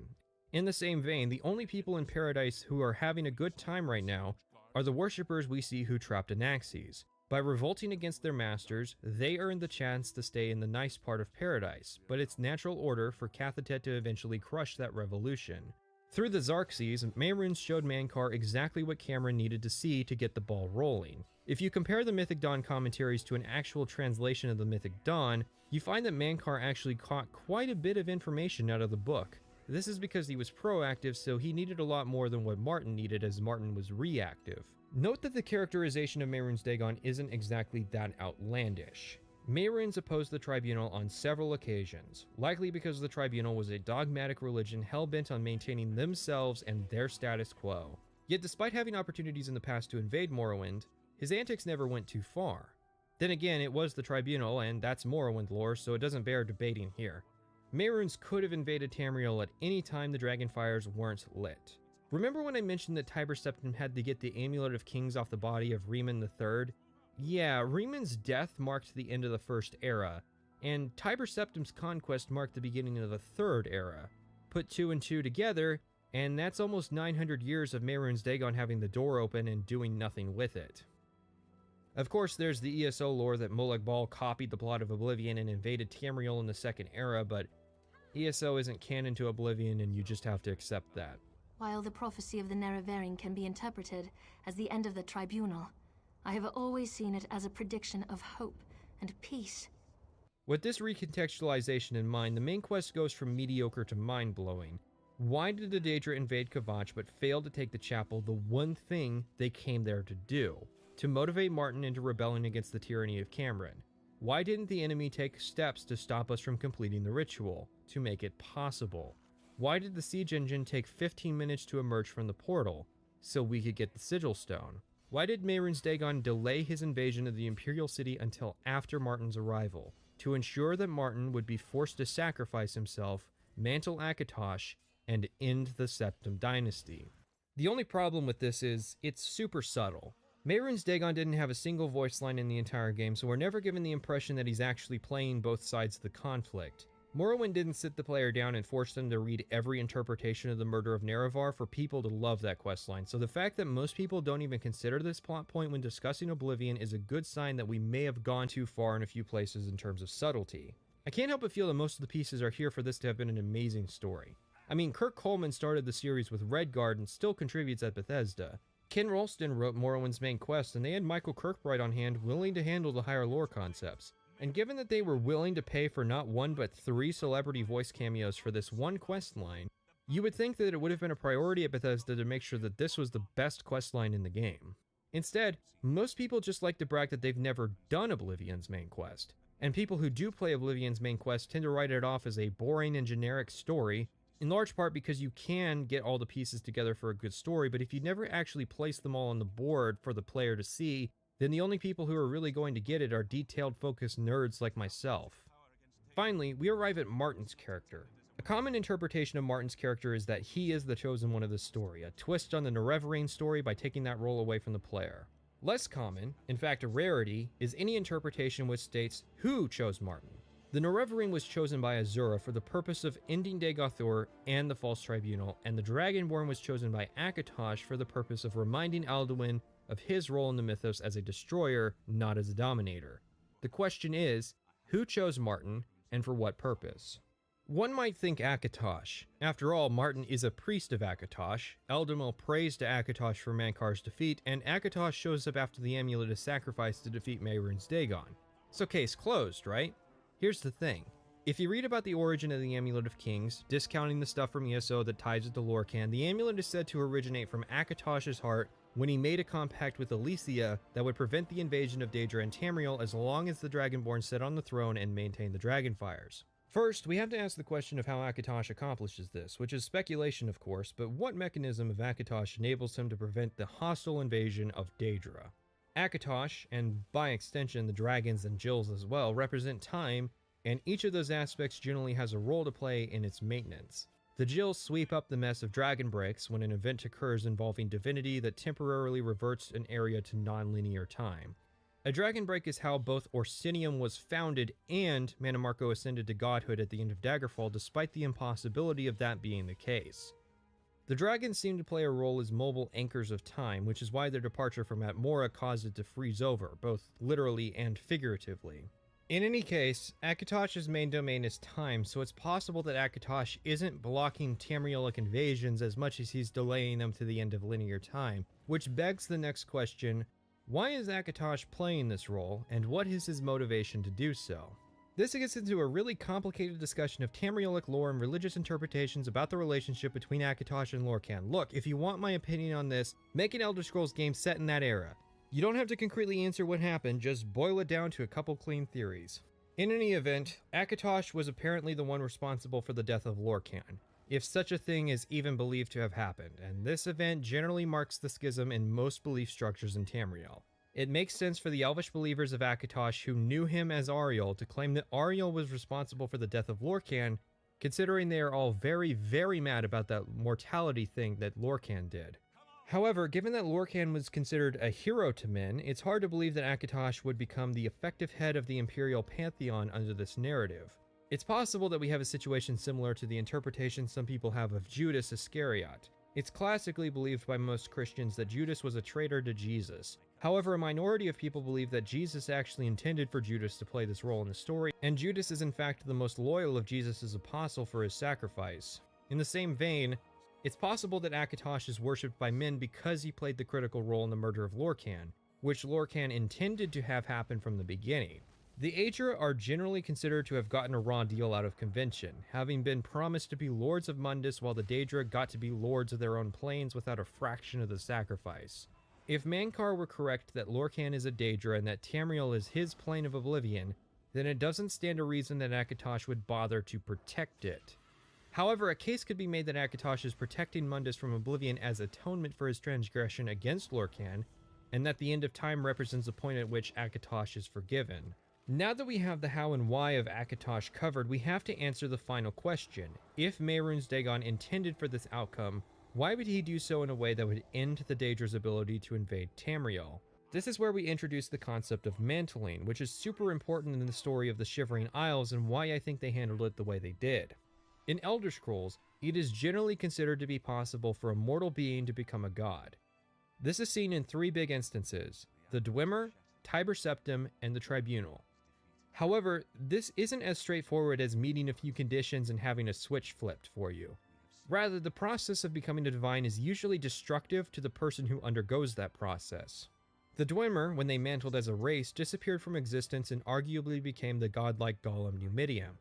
Tiber Septim went on to mantle Shor/Lorkhan, and the Tribunal went on to mantle Azura, Mephala, and Boethia, although arguably they failed as they attempted to retain their personalities in this process.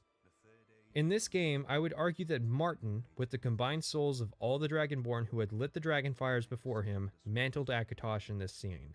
The biggest piece of evidence for this is actually Skyrim, where the player is the first Dragonborn to have been created in millennia, and whose main plot required this event to have occurred.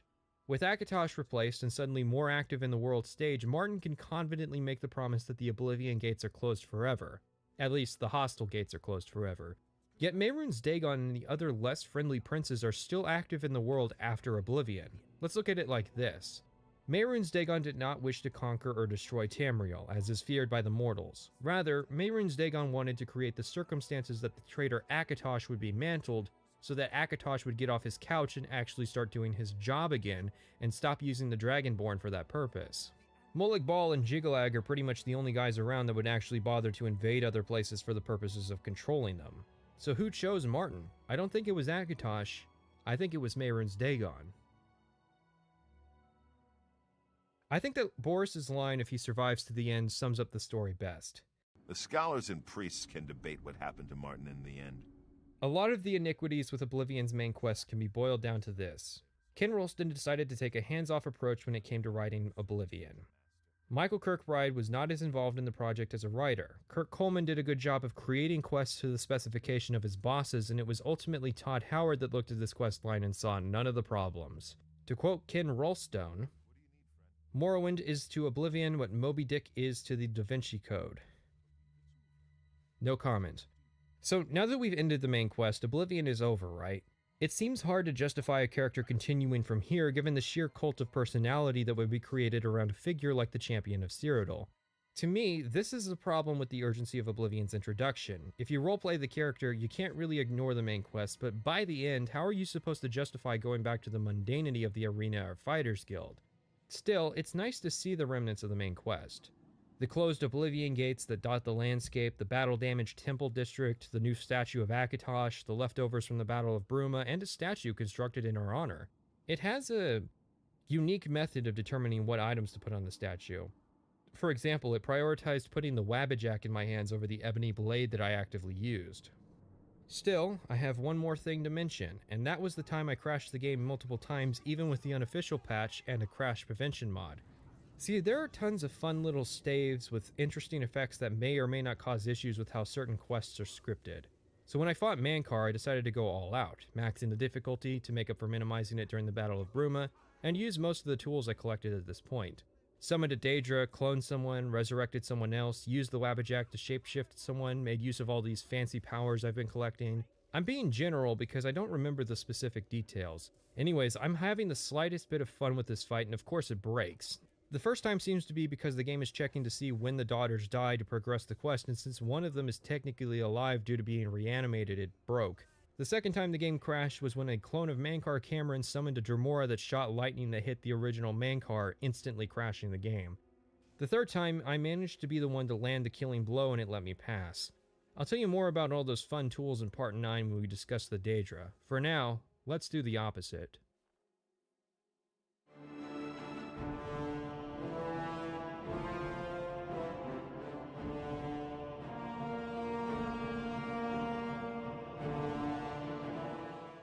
Knights of the Nine. Oblivion's first major DLC that most of its players will have actually played. A massive hole that was left in the design of Cyrodiil was in its religious core. Despite being the home of the Chapel of the Nine Divines, very little of the base game story has anything to do with the Adrix side of the Pantheon. You'll just have to notice that each of Cyrodiil's 9 major cities corresponds to a different Adra, or you'll have to explore the otherwise empty Arboretum and notice all the statues. This is kind of obviously a problem, since if there was any game where it was appropriate to actually explore the Imperial religion, culture, and history, this was the game. However, fans at the time were concerned about whether Bethesda was even going to make an expansion to Oblivion, seeing as they seemed content to just release the official plugins for sale.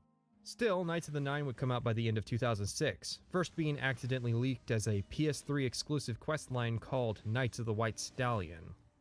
So how is Knights of the Nine? Well, it's an 11-part quest series, making it shorter than most of the factions in the game, and I went from beginning to end in just over 3.5 hours, falling a little short of the 20 hours of content promised. Despite those massive limitations, arguably Knights of the Nine is a highlight of the Oblivion experience. However, I don't think it fares as favorably on the quality versus quantity spectrum as people like to think. Like most Elder Scrolls expansions, Knights of the Nine has a rough start. I guess it could be seen as a product of the times. Personally, I think they should have learned from Tribunal and Blood Moon, or any of the DLC released leading up to now, that assuming people of the future playing the game aren't just going to have the expansions installed from the get-go is a mistake. This more so applies to the plugins, however. Regardless, things start when we hear a rumor that the Chapel of Dibella and Anvil was attacked. Are you here to end this nightmare and free us all from the savage garden? Everyone here died in the Master's service. As the Master promised, we are now immortal. But our life here is a nightmare. The creatures of the garden torment us endlessly. When they kill us, we are soon reborn, and the cycle begins again. He preaches in Anvil. Appeared right after the attack on the chapel there. Sounds like the usual doom-saying nonsense. Anvil also has a new homeless man going by the name Prophet, claiming that this is a sign of the end times, so really nothing new. We're supposed to figure out that the rambling insane man is in fact the key to starting the quest line, our clue being his unique voice. He'll establish the ones responsible as Umaril and his gaggle of Aurorans. The Prophet then says that Umaril can only be stopped with the aid of the Divines, and that means the Crusaders' relics. If we say we're going to get the relics, the Prophet will ask for our resume, which is actually a trap, as Wes Johnson will demean you for every response other than humility. And never let anyone forget it, champion. I salute you, yes. This small matter of the Crusaders' relic should be a trifle for a legend such as yourself. I apologize for even asking the question. Most esteemed master, please. Do not allow me to interrupt your quest for the relics. Oh my! The grand champion of all Cyrodiil? By Azura, indeed.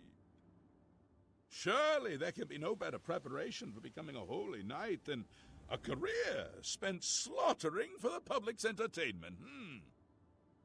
And a worthy successor to Hannibal Traven, I have no doubt. I'm sure your arcane arts will locate the lost relics for you in no time. Well then, hail, hero of Kvatch!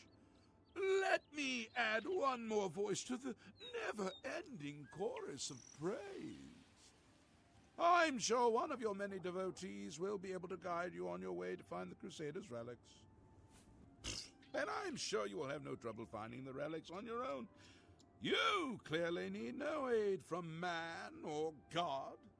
Why do you come to me for aid, worthy knight? I know what the quest is trying to do here. I just feel that not making it possible to complete this quest without the submission part is cheap. Once we eat the prophet's ass, he's willing to point us in the right direction, telling us to complete a pilgrimage to Way Shrines of the Nine Divines. This is obviously a recreation of the quest Pilgrimage of the Seven Graces from the Tribunal Temple questline in Morrowind.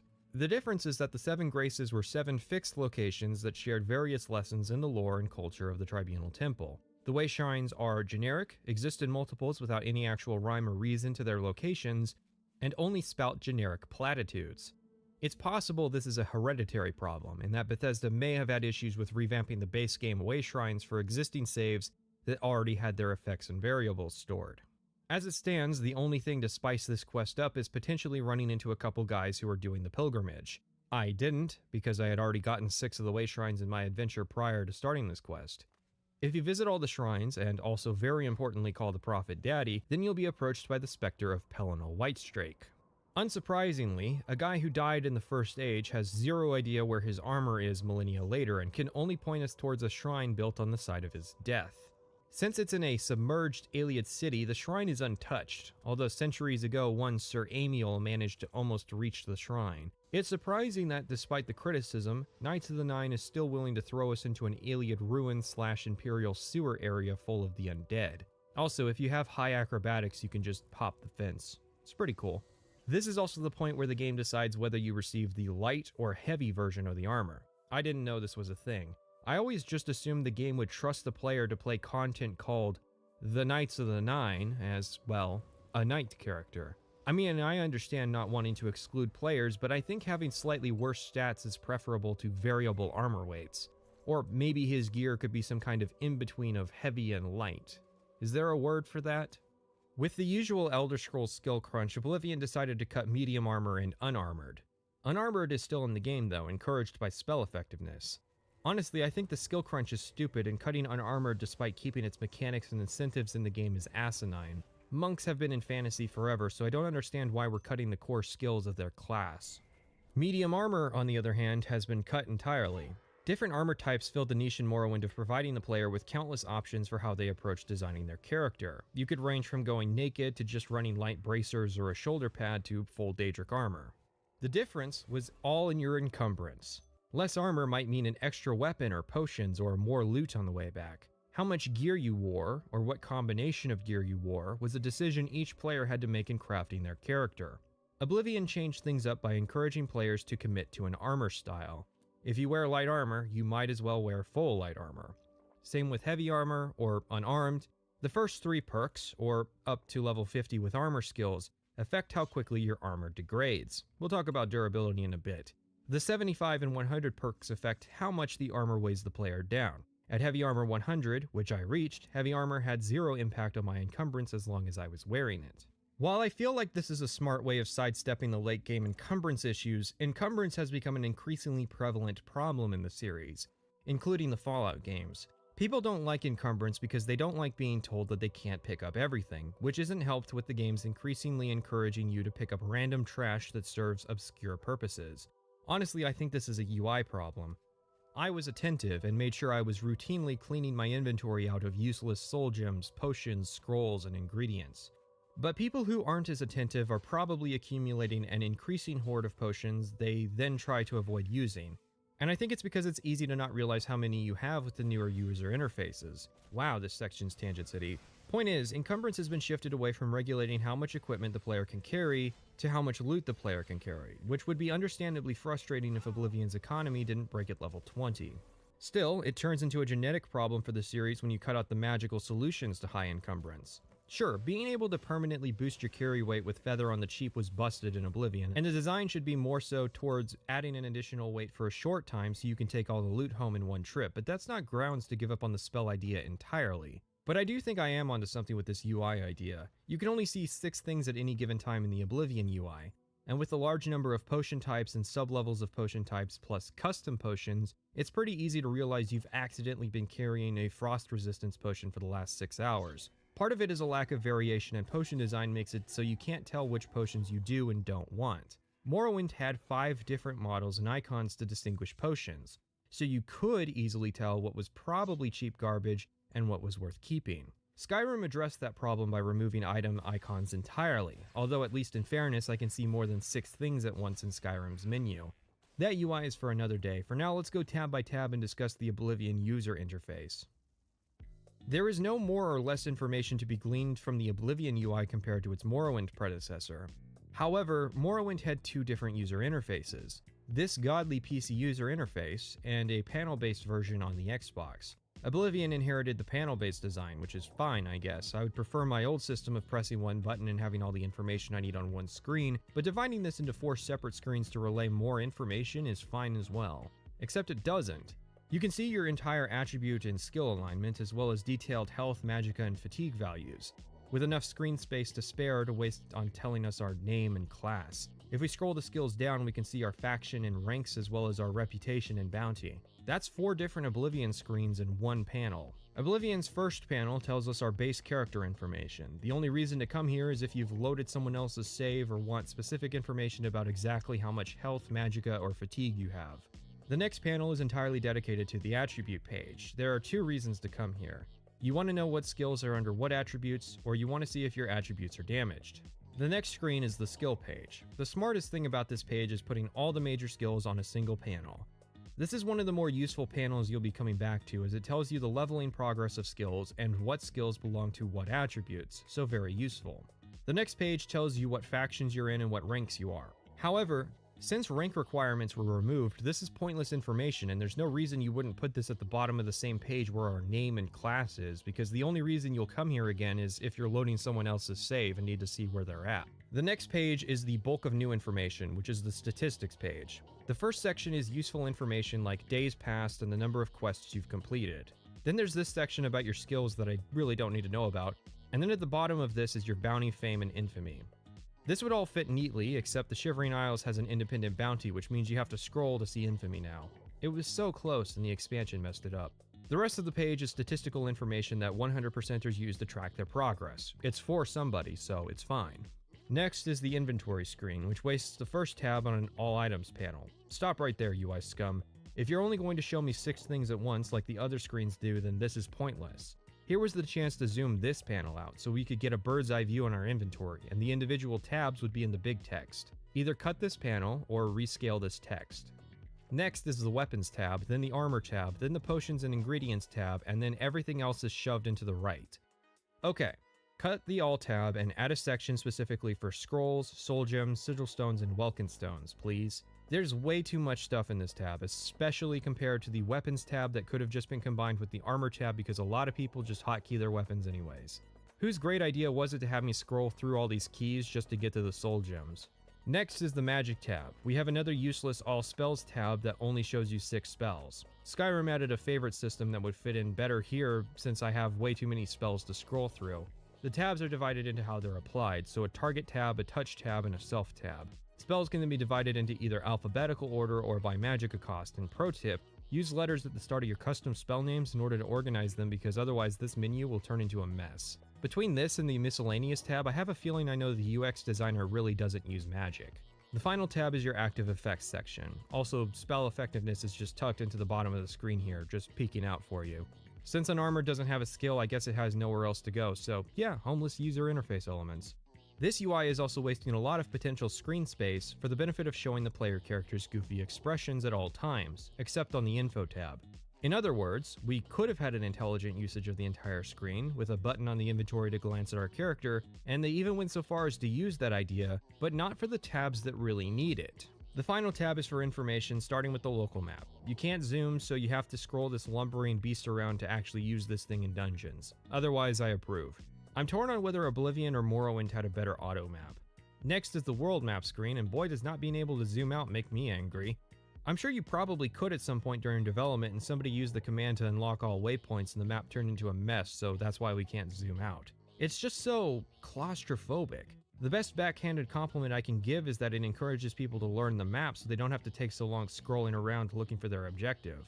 One problem is that Oblivion's map does a bad job communicating elevation to the player, so you can't look at the map and come up with an intelligent plan to navigate mountainous terrain because all the map tells you is that the area is mountainous. Also, at the top is the name of the interior cell and a detailed breakdown of the date and time in case you were curious. I've never understood displaying the time in a UI that's paused. Surely it would be for an unpaused UI so the player could pay attention to what time it is in game. The next panel is the Active Quest tab, which includes a handy list of all your relevant journal entries and a button to take you straight to the map marker on the world map.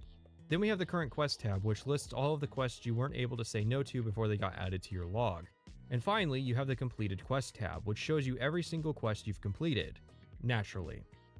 You can even read old journal entries here if you want, although it's a shadow of the old book UI for the journal with its topic organizer. I've trashed this UI, and a lot of people do, which begs the question of who okayed it, and the answer seems to be Todd Howard.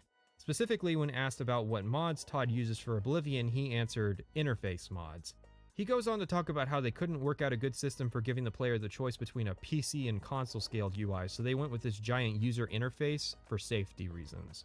Here's your executive producer saying this is a problem as he's advertising the expansion to this game, as he's saying someone's already fixed it for free, and they've clearly tinkered with the UI to accommodate that expansion, hint hint, and they didn't try to fix it. Like what? Was a toggle button impossible? I know it took years of begging to implement a field of view slider, but come on. Alright, let's turn this around with some praise. Credit goes to Natalia Smirnova. I think your user interface art looks great. I can easily tell what each tab is supposed to be just from the pictograph, like how all the quests are 3 cups, the current quest is 1 cup, and the active quest has a hand holding the cup. Oblivion has a pretty clear and consistent visual design focus, similar to how Skyrim has a consistent design with minimalism. Don't let people criticizing the UX get you down. They just don't get that you were handed an interface and told to make it look good. It's very obvious you know what you're doing, and it's your boss's fault that you aren't allowed to design amazing PC interfaces as well. Remember when I promised we talk about durability for what, the 3rd time? So when I made the Morrowind video, that came with a somewhat controversial section about durability mechanics and intentional annoyances, and I've come to see the light. I still believe my original position. No, the light I've seen is why people were annoyed by this mechanic. It's fine in Morrowind, but I think a lot of people arguing against my point were doing so from the perspective of never having played Morrowind, and so we're imagining Oblivion where it's busted. Oblivion's armor skills would add these perks related to the way armor degrades in quality. Novices break their gear 50% faster, apprentices break it at quote normal rate end quote, and journeymen break it 50% slower. So when you start the game, your gear starts breaking faster than it did in Morrowind. Then you have the armorer perk, which themselves start limiting the player. So novices and apprentices and armorer can't repair magic gear, so if you have enchanted armor, you have to go to a services provider, which can be a pain because it means if all your gear is enchanted, you can't train armorer in the field anymore. And then you add on top of this that as the player levels, they gain access to new item sets which themselves see increases in their total durability. Oh, and armor and weapon stats are tied to durability. A sword at 90% does 90% of its normal damage rating. All of these factors mean that early game Oblivion is going to involve a bunch of broken armor, while late game Oblivion just forgets about the mechanic. I think this system has left a sour taste in a lot of people's mouths, which is significant if Oblivion was your first role-playing game back on the 360. What's funny is that Armorer level 75 is actually brilliant. At this level, you can actually repair your gear up to 125% durability, which increases its effectiveness. But okay, why should games keep annoying mechanics like durability around? It's a relic of the past with no place in the modern industry. You're being had. As I pointed out, there's not much of a difference between a hunger meter and a durability meter. Both are obstacles the player has to overcome with routine, preventative maintenance. Both are mechanics the player has to plan around during play. I'm sorry, but explain to me how it's unacceptable for modern RPGs to have durability mechanics, but it's fine when survival games do exactly the same thing, sometimes even with actual equipment durability. 6 million people bought Valheim and were clearly fine with playing a game with equipment durability and hunger. It's one thing to see equipment upkeep as annoying, and it's another thing to be happy at its removal because it annoys you. These people are actively celebrating the oversimplification of their games because they refuse to acknowledge the mechanical and emergent storytelling benefits of equipment durability.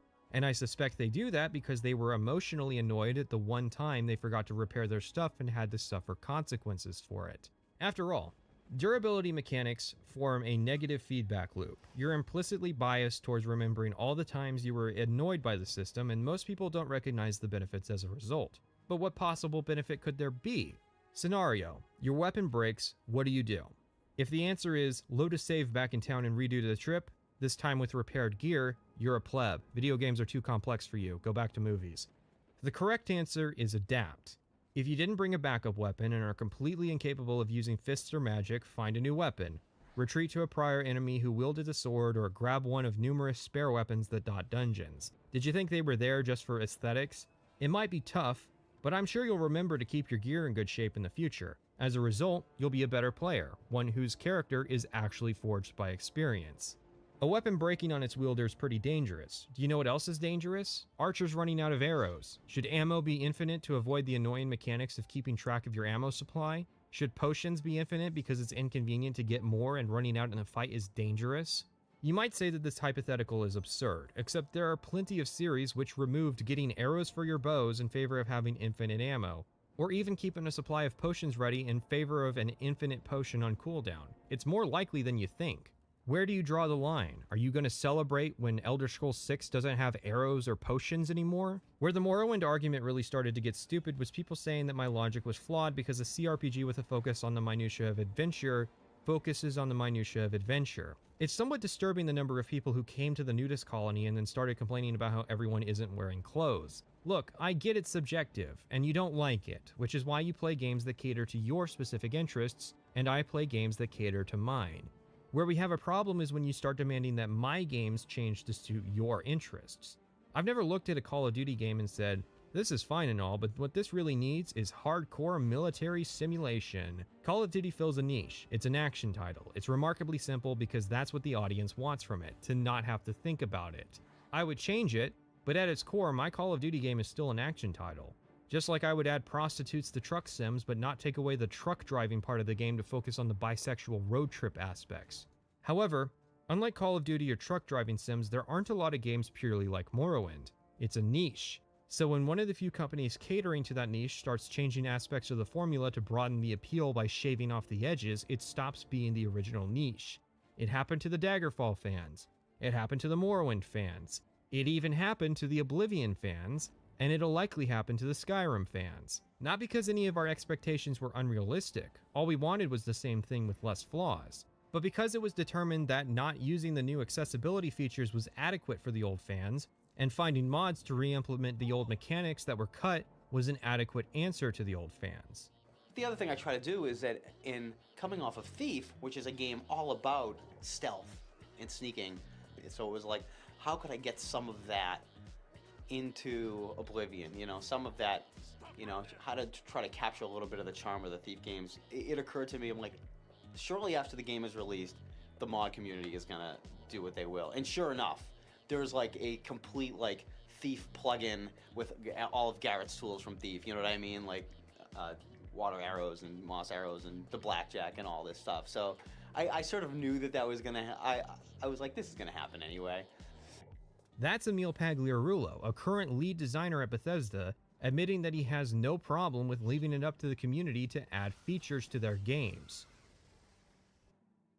Sir Emil's journal points at a priory where his order was based, which was centered around collecting the armor of Pelennor Whitestrake. This order was the titular Knights of the Nine.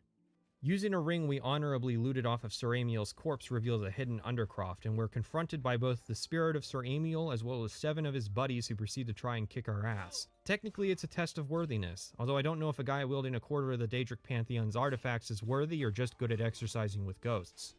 It's actually a pretty cool sequence, barring the line, Sir Knight, In 300 years, none have stood against us and lived. How could I possibly not be the first person in 300 years to come down here? Getting here required a signet ring off your corpse, buddy. Also, ignore the fact that we're already a third of the way through the content. We're the Knight Commander of this order now and have acquired the helm and cuirass of the Crusader.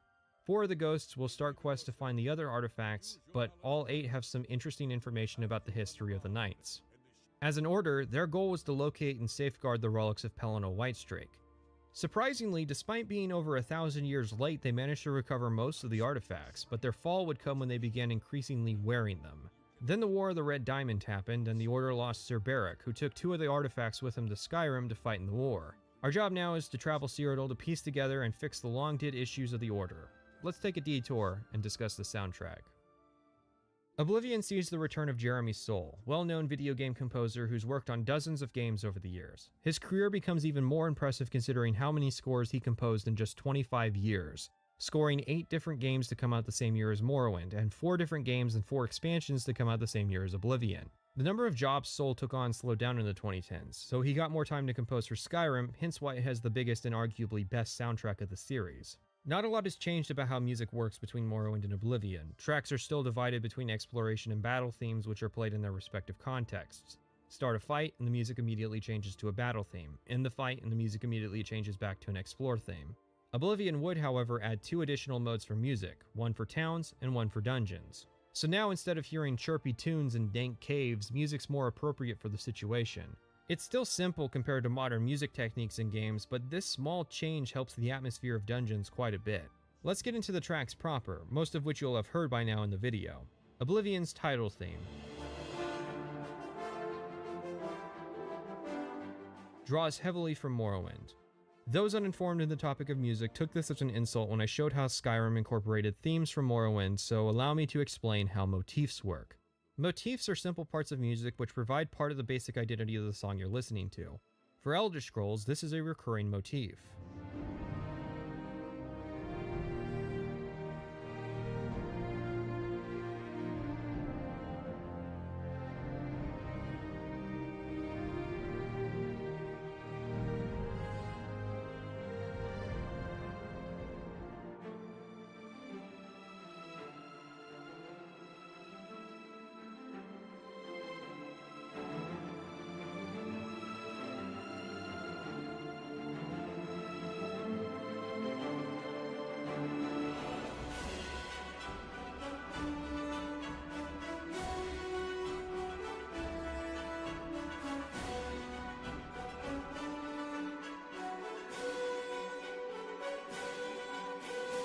This musical idea is present in each iteration of the theme, not because Soule is stealing from himself, but because that's how composition works.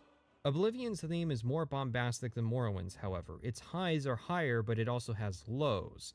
This single 2-minute song captures the essence of the Oblivion soundtrack by touching all 4 corners.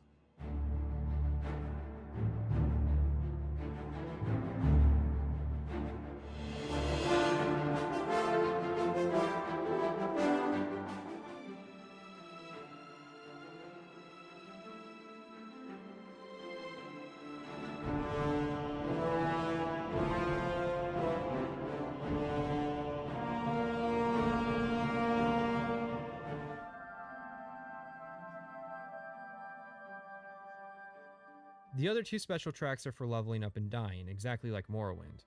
Alright, let's do the town tracks. Here's some snippets from all 5 of them to give you a feel for what town music sounds like.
An idea reiterated upon from Morrowind is the idea that the comm tracks are not defined by percussion.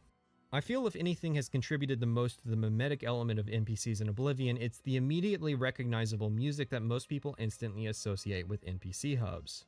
On to the atmospheric tracks, which play when exploring. There are 7 of these, and here's a montage.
Many people discussing this soundtrack comment on a car accident Jeremy Soule was involved in that informed the soundtrack of Oblivion. What they often leave out is that a third of the soundtrack had already been composed for the game, or that there were few revisions to the soundtrack. Jeremy Soule didn't just knock it out of the park, but wrote 2/3 of the soundtrack just from emotion he felt without any need or desire for revision. A thing I noticed is that because the load has been lightened, tracks don't have to cover as much ground as they did in Morrowind. A Morrowind ambient track had to cover towns, wilderness, and caves. It's easy for me to listen to this soundtrack because, thanks to its increased length, there's more variety. Speaking of caves, the new dungeon tracks.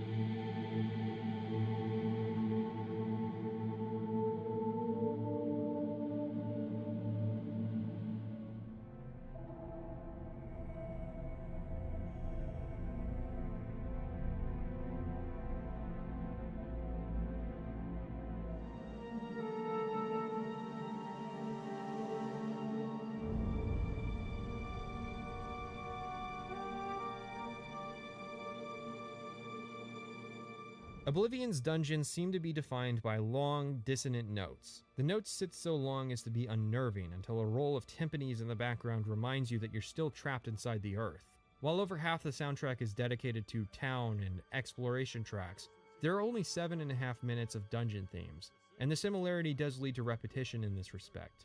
Is it possible part of the reason dungeons feel repetitive in Oblivion is the music? It's more likely than you think. Your brain pays attention to this kind of stuff. Finally, there are the battle tracks.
I think it's fair to say I know which third of the soundtrack Jeremy Soule had written before the accident.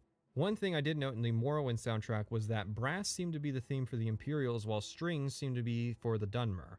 This dichotomy has shifted into brass being the sound of battle and strings being the sound of peace. One idea that I posited was that Soule didn't really care about the Morrowind soundtrack, as evidenced by the original titles versus the remastered titles after the game was successful.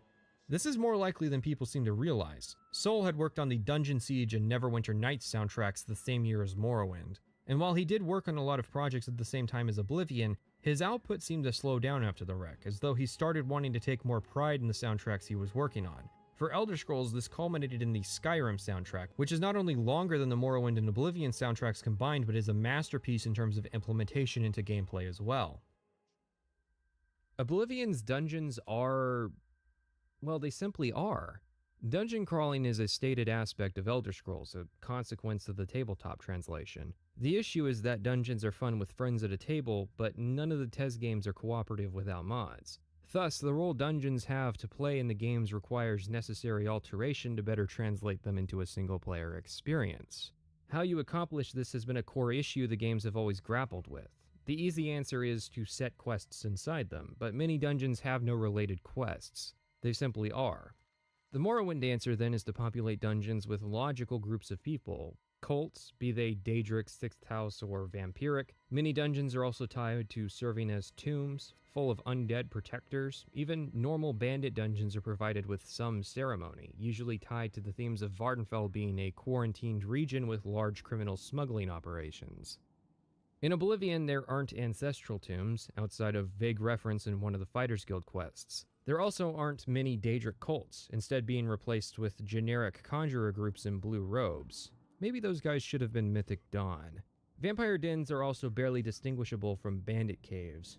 There are only 3 dungeon types that aren't caves: Ayleid Ruins, Abandoned Forts, and Oblivion Gates. The Ayleid Ruins are full of untapped Welkind and Varla stones centuries later, but no records of their civilization. Dwemer Ruins in Morrowind were always full of little mementos of their culture, random gears and cups and tools and armor and books. Ayleid Ruins become interchangeable once you realize the only variation is in the generic enemies you fight, not the stories the areas themselves tell. Abandoned forts are similar. There's no telling the age of each fort based on its design or contents. There were many empires that could have built them, but their cultures do not possess them. Oblivion Gates are not ruins, but their literal repetition, as well as simple characterization, also leads to them being generic. How do you make hell boring? Contrary to popular belief, Oblivion's dungeons were not designed by one guy leaning on copy and paste. But it isn't hard for people to perpetuate that legend anyways, because they feel like they were. It makes you wonder whether Bethesda got better at dungeon creation, or better at the illusion of good dungeons, and what the difference really is. The formula is pretty simple. The player finds an area, they go inside, find out what enemy type the dungeon is, and then either fight or run past all the enemies, looting all the leveled containers before exiting. There's not entirely an incentive to do dungeons for the money, because what are you going to spend it on? Training? And the combat is in a state that fighting for the sake of fighting also isn't fun. So the only thing left is the ceremony of doing a dungeon, but dungeons don't have ceremony. Dungeon diving in Oblivion is just doing quests without the context or rewards of doing quests. It's like Daggerfall without the verticality. Quote, "There are plenty of very large dungeons to be sure, and we're trying to provide a higher density of content than we did in Morrowind." Gavin Carter, Source 10. On our quest, I start with the boots, which Sir Junkin sought and failed to retrieve. He doesn't have much information to share with us other than the location of a shrine of Kinnereth. This makes her the only of the 9 divines to have a shrine in the wild similar to the Daedric shrines, although it plays into her roles as a divine. We head over to the Kinnereth Worthiness Testing Grotto and get mauled by a giant bear for about 15 seconds before the test is complete. I guess the moral is, if a wild animal attacks you, you just let it happen, because Kinnereth has clearly decided your time has come. This would be fine, except Cyrodiil's roads are littered with critters. She's actually pulling double duty as nature goddess, considering her actual domain is the sky. Anyways, in the grotto are 2 friendly Spriggans and the boots. There's a free point of infamy if you try to fight the Spriggans. Wordlessly, the second we pick up the boots, the Chapel of Breville gets attacked by Aurorans. I always thought this was a weak point in the questline. It's supposed to be an escalation in the conflict and a driver of the tension, but chances are pretty good if the player does end up visiting the chapel before the end of the questline and the NPCs get replaced, they won't exactly know what caused the attack. And if you haven't visited the chapel, you might not even notice all the NPCs are different. And well, even when we do know, there's not a logical line to follow, it's completely arbitrary. Next I went to Leowin to get the mace. A guy will greet us at the door telling us that he tried to get the mace and failed and mostly spends his days now protecting the chapel. He does have a pretty big clue for getting the mace, although... See, we pray to the tomb of St. Calidus and get transported to a void that requires the boots to cross. This is because Zenithar is the god of trades and commerce and thereby relies on Kinnereth's new nature motif to function. However, this also means that the Kinnereth quest is a prerequisite to this one, which is a cool idea. The player has a chance to diegetically fail the same way Sir Ralvis did, and let's be honest, I wouldn't be surprised if at least one person threw themselves off the ledge 100 times not understanding what they did wrong. However, against his general motifs, there's actually another way to get the mace. Once we leave, the Chapel of Devella is under attack from the Aurorans and we have to fight them off. This can be particularly ugly if it happens to be Sundas morning during the service when they show up. Caridus is a big help though, and he asks to join our order after the battle. Of the original order, Sir Henrik was by far the most successful in that he found a relic, never used it for ill intentions, and then safeguarded it inside a fort which, to this day, has kept the relic safe. A bunch of conjurers have taken over the fort in search of the shield, but the traps and puzzles are just too great for what are generally the smartest type of bandit. There are 3 main puzzles to Fort Bulwark. The first is a pressure plate puzzle involving 4 series of 3 plates that require a specific combination to pass. Okay, less of a puzzle and more of a door code since there isn't any consequence for getting it wrong. The conjurers already figured this one out and placed candles to hint at the solution. The next puzzle is the Guardians. You'll spend hours toiling over setting the right orientations to... just point them at the symbol in the middle. Phrase kept coming up in the writings I found. When the eyes of the Guardians are upon you, Julianos will show you favor. I'm not sure how, but I just know it's a clue for making it safely through these ruins. The third puzzle at least has no obvious solution pretending to be a clue. This is Rodgar's equipment puzzle. A pressure plate in the middle will randomly highlight one of the statue's items. Each statue has an item but only shows up one at a time. At the same time, a random item is populated in the central chest. The goal is to match these items to the correct statues. This is only really difficult if you don't get the pen and paper out and just write down what statues correspond to what items, which of course means the conjurers would have starved to death trying to solve this one. Elder Scrolls has always had a complicated relationship with puzzles. A lot of people like to point out the simple matching puzzles of Skyrim, but honestly, that's not much of a simplification over how it's always been. Barring some stuff like the one where you drown yourself in Morrowind or the Blackrock Cave in Oblivion, which isn't a puzzle per se, but is just an obscure abstraction set, Elder Scrolls isn't really known as that puzzling of a game. The reason, I think, comes down to the fact that the designers don't want to stop the flow of a playthrough because someone has a challenging time with a puzzle. And I don't mean this from just an accessibility standpoint. I'm sure we can all think of at least one out-of-place puzzle in a game that did this. Elder Scrolls fits a generalist sort of niche, in that rather than focusing on doing one thing really well, it tries to do a lot of different things. And because this isn't a puzzle game, stopping the player to sit down and cogitate for a bit can be out of place. Then you add on that stipulation that everything has to be possible for the player who plays in 30-minute segments on the couch, and yeah, an incentive exists to not make the puzzles more difficult for the sake of the minority of players who want that. I think the solution looks something like this. Bethesda hires a guy who's good at crafting puzzles. Each Elder Scrolls game could incorporate puzzles, but with a clear design ethos that the only thing you get from them is optional rewards. So the player who knows that challenging puzzles aren't in their wheelhouse can skip them, and players who like completing puzzles can do them. Maybe a few side quests, a couple mages and thieves guild quests, and one main quest would incorporate these challenging puzzles. That way, when you have a quest where the difficulty of the puzzle has been a hindrance to progress, with this quest or the mages guild quest with the pillar, instead of making the characters look like imbeciles for not figuring it out, you could have an appropriately challenging puzzle. Otherwise, you eventually end up with the Blackreach puzzle, you know the one, where you spam the buttons and don't really understand what it is you're trying to solve, but it still has to be there to justify why the Elder Scroll hadn't been already recovered. With the puzzle down, we get our hands on the Shield of the Crusader and leave. I should mention Sir Thedred, but should I really? Regardless of if we meet him or not, he'll come to the Priory and ask to join our order. The excuse given is that we diverted the Conjurer's attention, but even if we stealth through the entire dungeon and steal the shield non-lethally, he still somehow escapes.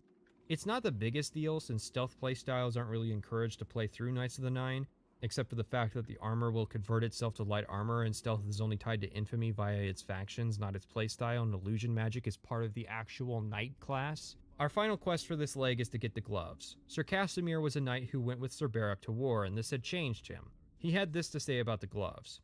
I attempted to return to the service of the Nine, but the war had changed me. I no longer had sympathy for the weak or pity for the suffering.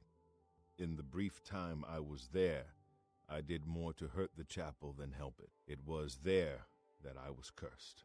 A beggar who came to the chapel each day for help tried my patience one too many times. I lost my temper and struck him. My blow landed harder than I had intended, and he fell to the floor dead, killed in the very chapel of the God of Mercy. I left the chapel at once, of course, but the damage was done. I was weak, constantly weary, and lacked the energy to do almost anything. As proof of the deed, when I struck the poor man, the gauntlets slipped right off my hands and fell to the floor. Heavy as stone, they would not move. None could lift them. I suspect they lie there still, in Coral's chapel. The setup for this quest is super interesting. The quest itself is not, and super questionable. The gauntlets are, as Casimir says, immovable.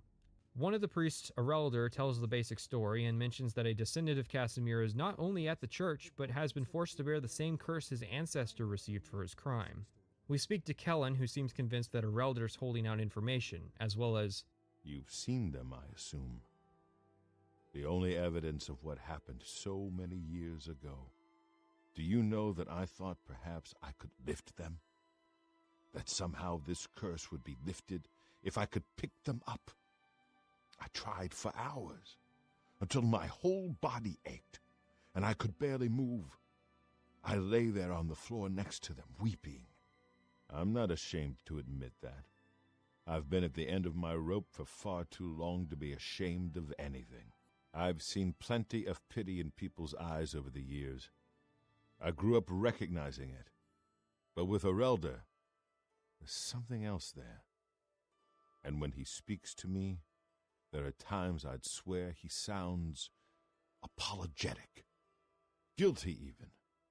Why would that be? What reason does he have to hold back information? Despite being a quest solely about talking to people, there's some great moments here. Arelder was holding out on Kellen out of selfishness because he knew full well that removing Kellen's curse would entail taking it upon himself. We're then given the objective to do so ourselves. Kellen's enthused and we're stuck with a damage fatigue effect for 3 quests. Alright, I've been holding back the criticism because I wanted to get the quest over with before we got there. Stendar, the Divine of Mercy, Justice, and Compassion, is apparently also into generational curses. At this point, not only has it been long enough that the priests don't really know the full story behind the gauntlets, which is odd enough given that someone would have written a story down like that somewhere, but Kellen didn't even know Sir Casimir, considering it would be around 10 generations in his past. This entire family was cursed in order to punish Casimir, just so that one day in the far future someone could come along on a quest and find some magic hand condoms and have their willingness to show mercy tested.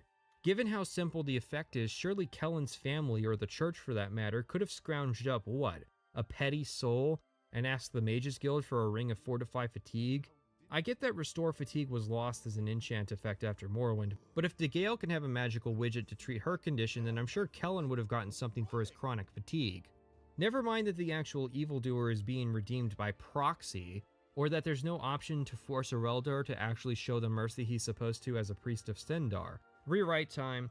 Kellen tries to pick up the gauntlets to take up the mantle of his ancestor Casimir, but gets hit with a fatigue curse as a result. Arelder's been holding out on the fix for his problem because his father was the guy Casimir killed. He's an elf after all, so it's easily possible.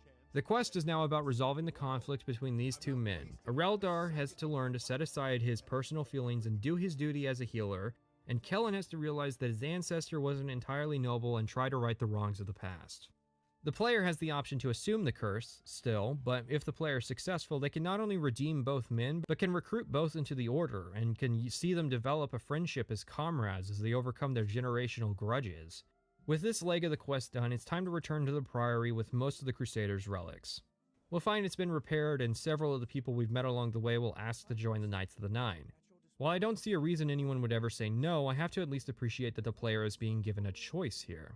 We also get a blacksmith, although with the unofficial patch, if the player doesn't speak to Sir Thedric here before this point, the smith doesn't show up. It's a bit comical to enter the priory to find it full of applicants.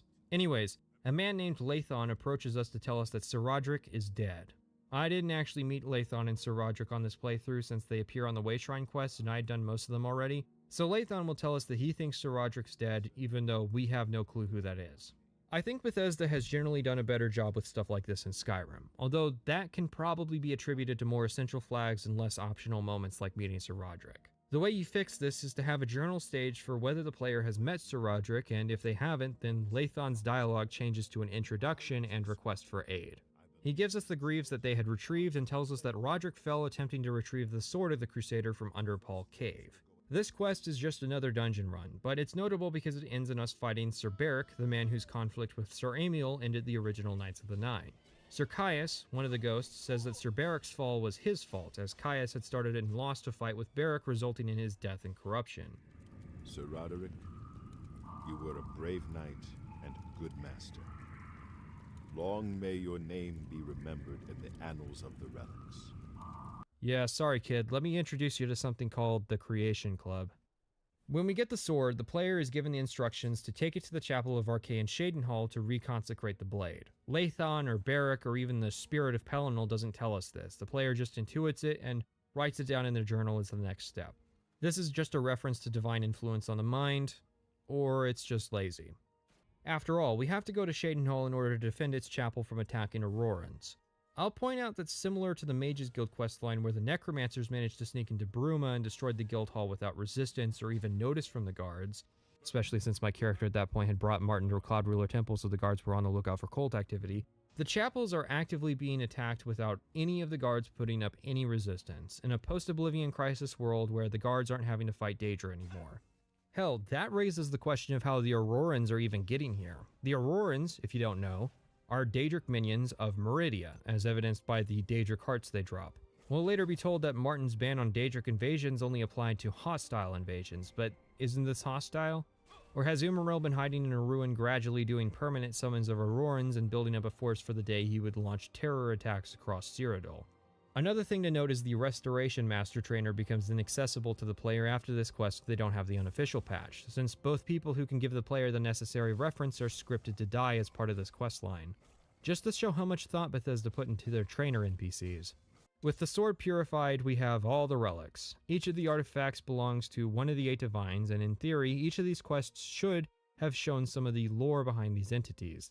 The fact that the Cuirass and Greaves belong to either Mara or Akatosh says that this premise has failed, as most of the artifacts have a superficial connection to their respective creator at best.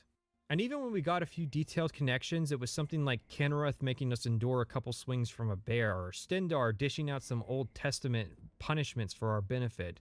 Speaking of the curse, when we return to the Priory, we'll find that Wes Johnson has swung by to give a sermon to the Order. He gives the Knights of the Nine a quest to defeat Umravel. However, he states that in our current form will suffer the same fate as Pelennor Whitestrake. With the apotheosis of Tiber Septim, the face of the divine was transformed. Talos ascended, and the 8 became 9. Talos, via the Prophet, gives us his blessing, providing an edge against Umravel, although the Prophet has this funny line. As a proven guardian of this realm, and a warrior the likes of which have not been seen in millennia, Talos grants you his sacred blessing. The Champion of Cyrodiil, the Unraveling, the Agent, and the Eternal Champion are all literally shaking right now. For fuck's sake, the Unraveling literally got a blessing from an avatar of Talos on his way to fight Dagoth-Ur. The Knight of the Nine did a bunch of dungeons and talked to a bunch of people and is now a warrior the likes of which have not been seen in millennia. Maybe it's a subtle diss. Or I guess all the other protagonists are confirmed mages, who knows. So we rally all the knights at Garlus Malatar for the final battle. This quest actually broke the first time and I had to go back to a prior save because, for some reason, one of the triggers wasn't firing and so I couldn't actually advance through the ruin. It's a shame they didn't reuse any of the assets from Paradise to make this area a more pristine, maintained alien ruin. I mean, the interior cell of Karakagailor was one model, so I guess they would have had to create a bunch of new interior models, and that was just too much work. Plus, the DLC was 155 megabytes on 2006 internet, so adding a bunch of new models so one dungeon could stand out would have been wasteful. None of your companions are essential, so the player may be motivated to try and keep everyone alive, but there's not really any benefit to doing so. Honestly, it makes the game feel a little more believable if these named NPCs do end up dying in the fight. Aside from the compulsive looting, the final battle with Unravel is alright. The problem with making a final battle focused on the melee side of Oblivion is that it's more Oblivion melee combat. Mind you that this character has maxed out the heavy armor skill and was using Blade for the entire main quest. I'm basically primed for this. So Unravel fighting like a giant copy of the other Aurorans is pretty sad. Unravel is an Iliad sorcerer king whose father was a divine, and he also has the blessing of Meridia. This guy is begging to be the battle mage boss and deserves to have more than one spell to his name. What's the point of even having him be weakened by the divine aura of the armor? Is it to reward the player for wearing the armor from Knights of the Nine when fighting the boss of Knights of the Nine? All of this is to assemble every Crusader relic so we can go and kill Unravel. Except I forgot to bring most of these items with us to Unravel's hideout, so we had to fight him the conventional way. Unravel goes down easy, and we use Talus's blessing to pursue his spirit. The second phase, where we fight him in the sky, is exactly the same mechanically, but the arena is way better and it's much more enjoyable to have a second go at him. With Unravel finally dead for good, we fall back to Tamriel and awaken in the Undercroft of the Priory. You had no wounds on your body, but you were dead. I saw it with my own eyes. You did not draw breath. Thedrit, how long has my brain been deprived of oxygen? Thedrit gives a short speech to the knights announcing our victory, and with the armor placed on the rack in the Undercroft, Knights of the Nine has been concluded. Or is it? There's one character left to mention.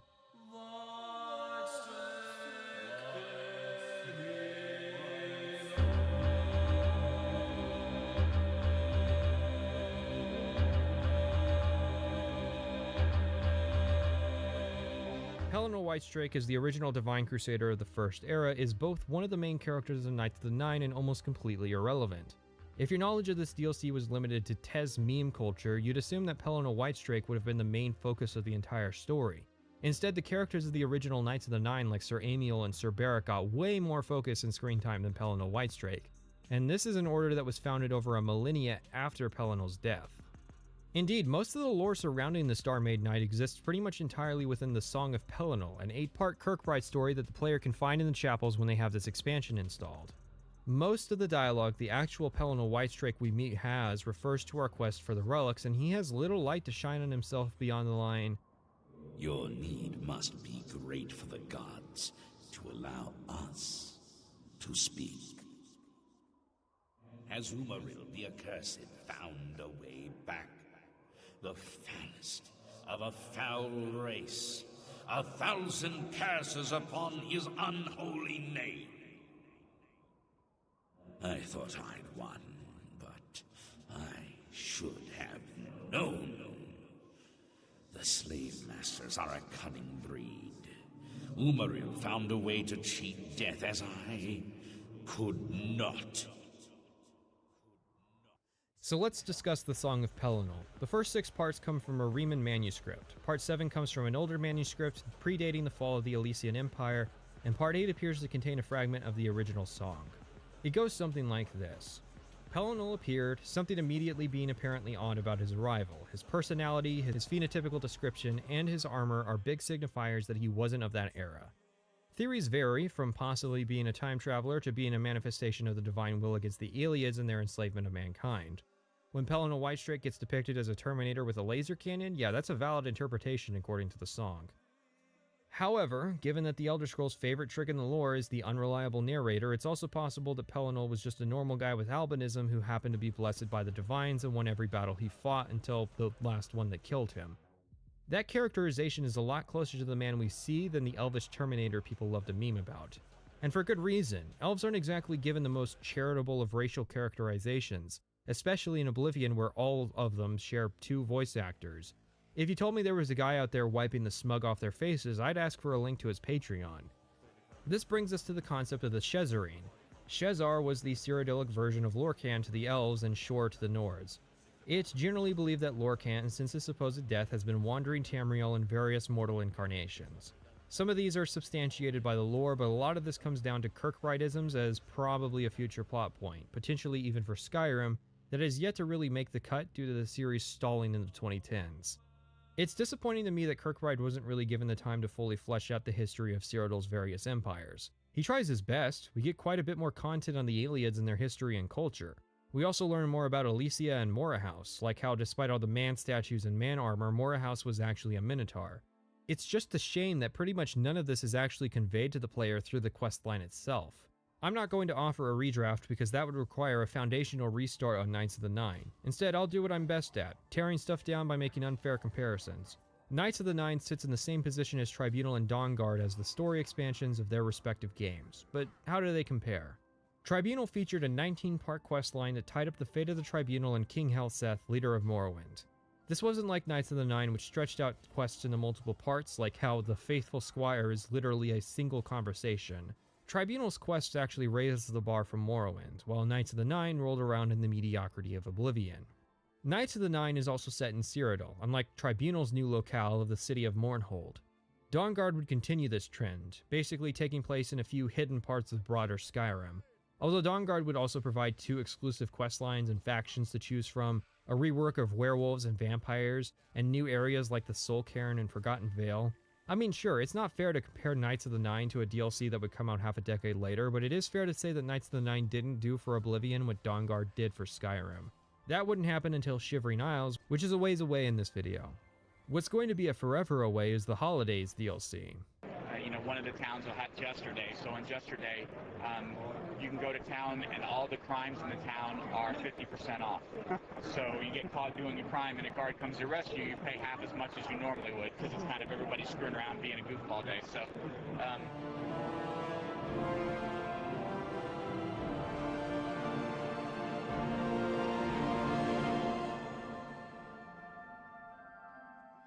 If you've been following the trajectory of our player character, and maybe looking ahead at the future sections, then what's about to happen is a very confusing heel turn.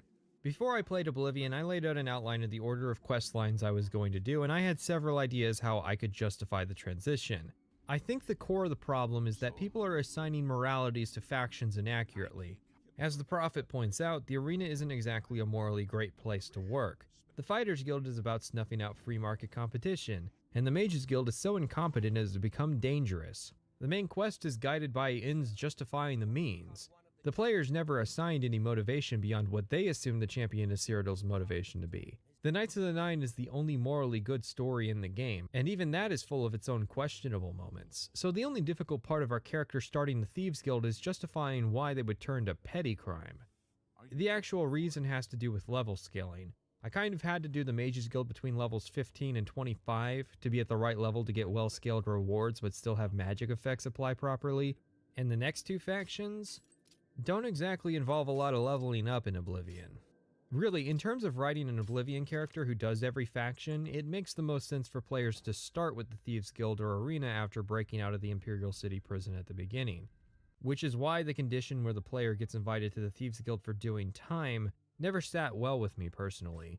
That, and you'll be approached even if your crime wasn't thievery related, even, for instance, murder. We'll talk about the weird world of crime in Oblivion, don't worry. Another path in the guild is to talk to City Swimmer, a beginner-level sneak trainer living in Breville and drawing attention as the resident stealth specialist. If she's still alive, she'll point you in the direction of joining the Thieves Guild, despite not being a member herself. The assumption, I guess, is if the player is seeking out sneak training, then they probably want to be in a faction involving stealth. Even though, by itself, sneak isn't only tied to a thievery playstyle. Still, that's a fine if obscure path into the guild. The last one is to read one of the wanted posters for the Grey Fox and then to ask and convince a beggar to point you in the right direction. All roads lead to a place called the Garden of Dariloth in the Waterfront District. At midnight. It's weird because the Dariloth thing is only referenced after the conclusion of the questline, so trying to use it as an actual clue is impossible at this stage. That said, since the Waterfront District has 7 buildings and Armand hosts the meeting with a torch, it's not exactly that difficult to locate. People like the Thieves Guild introduction of Oblivion because it's not as weak as Skyrim or Morrowind's introduction. In Morrowind, you just walk up, ask to join, and you're in, which would be fine if the main plot of the questline wasn't about dealing with a rival criminal syndicate. In Skyrim, you can't enjoy the Rift and Market area without getting propositioned for a scheme. I feel a reference system is more appropriate for a Thieves Guild. Steal enough and maybe you impress a member and they end up referring you. In fact, that's basically what... Hang on, I have to look it up. In fact, that's basically what Brynjolf does for the player after we impress him. The only thing I would change are the circumstances necessary for meeting Brynjolf in the first place. Like maybe the player needs a certain number of stolen items to their name before Brynjolf extends their offer at the market. Armand introduces himself as a doyen of the guild and decides to hold a contest for the chance to join. We're to steal a journal by sunrise, and whoever brings it back gets to join the guild. And get this, we're not just given a quest marker to follow to know where to go. For about 5 seconds before I kick a homeless dude in the stomach and toss him a $5 to tell me where the guy lives. Then I get not only a marker to the guy's house, but to the specific drawer where he keeps the journal. This path may not be as obvious for the player who didn't pay a homeless guy for the clue related to the Thieves Guild, but not to despair.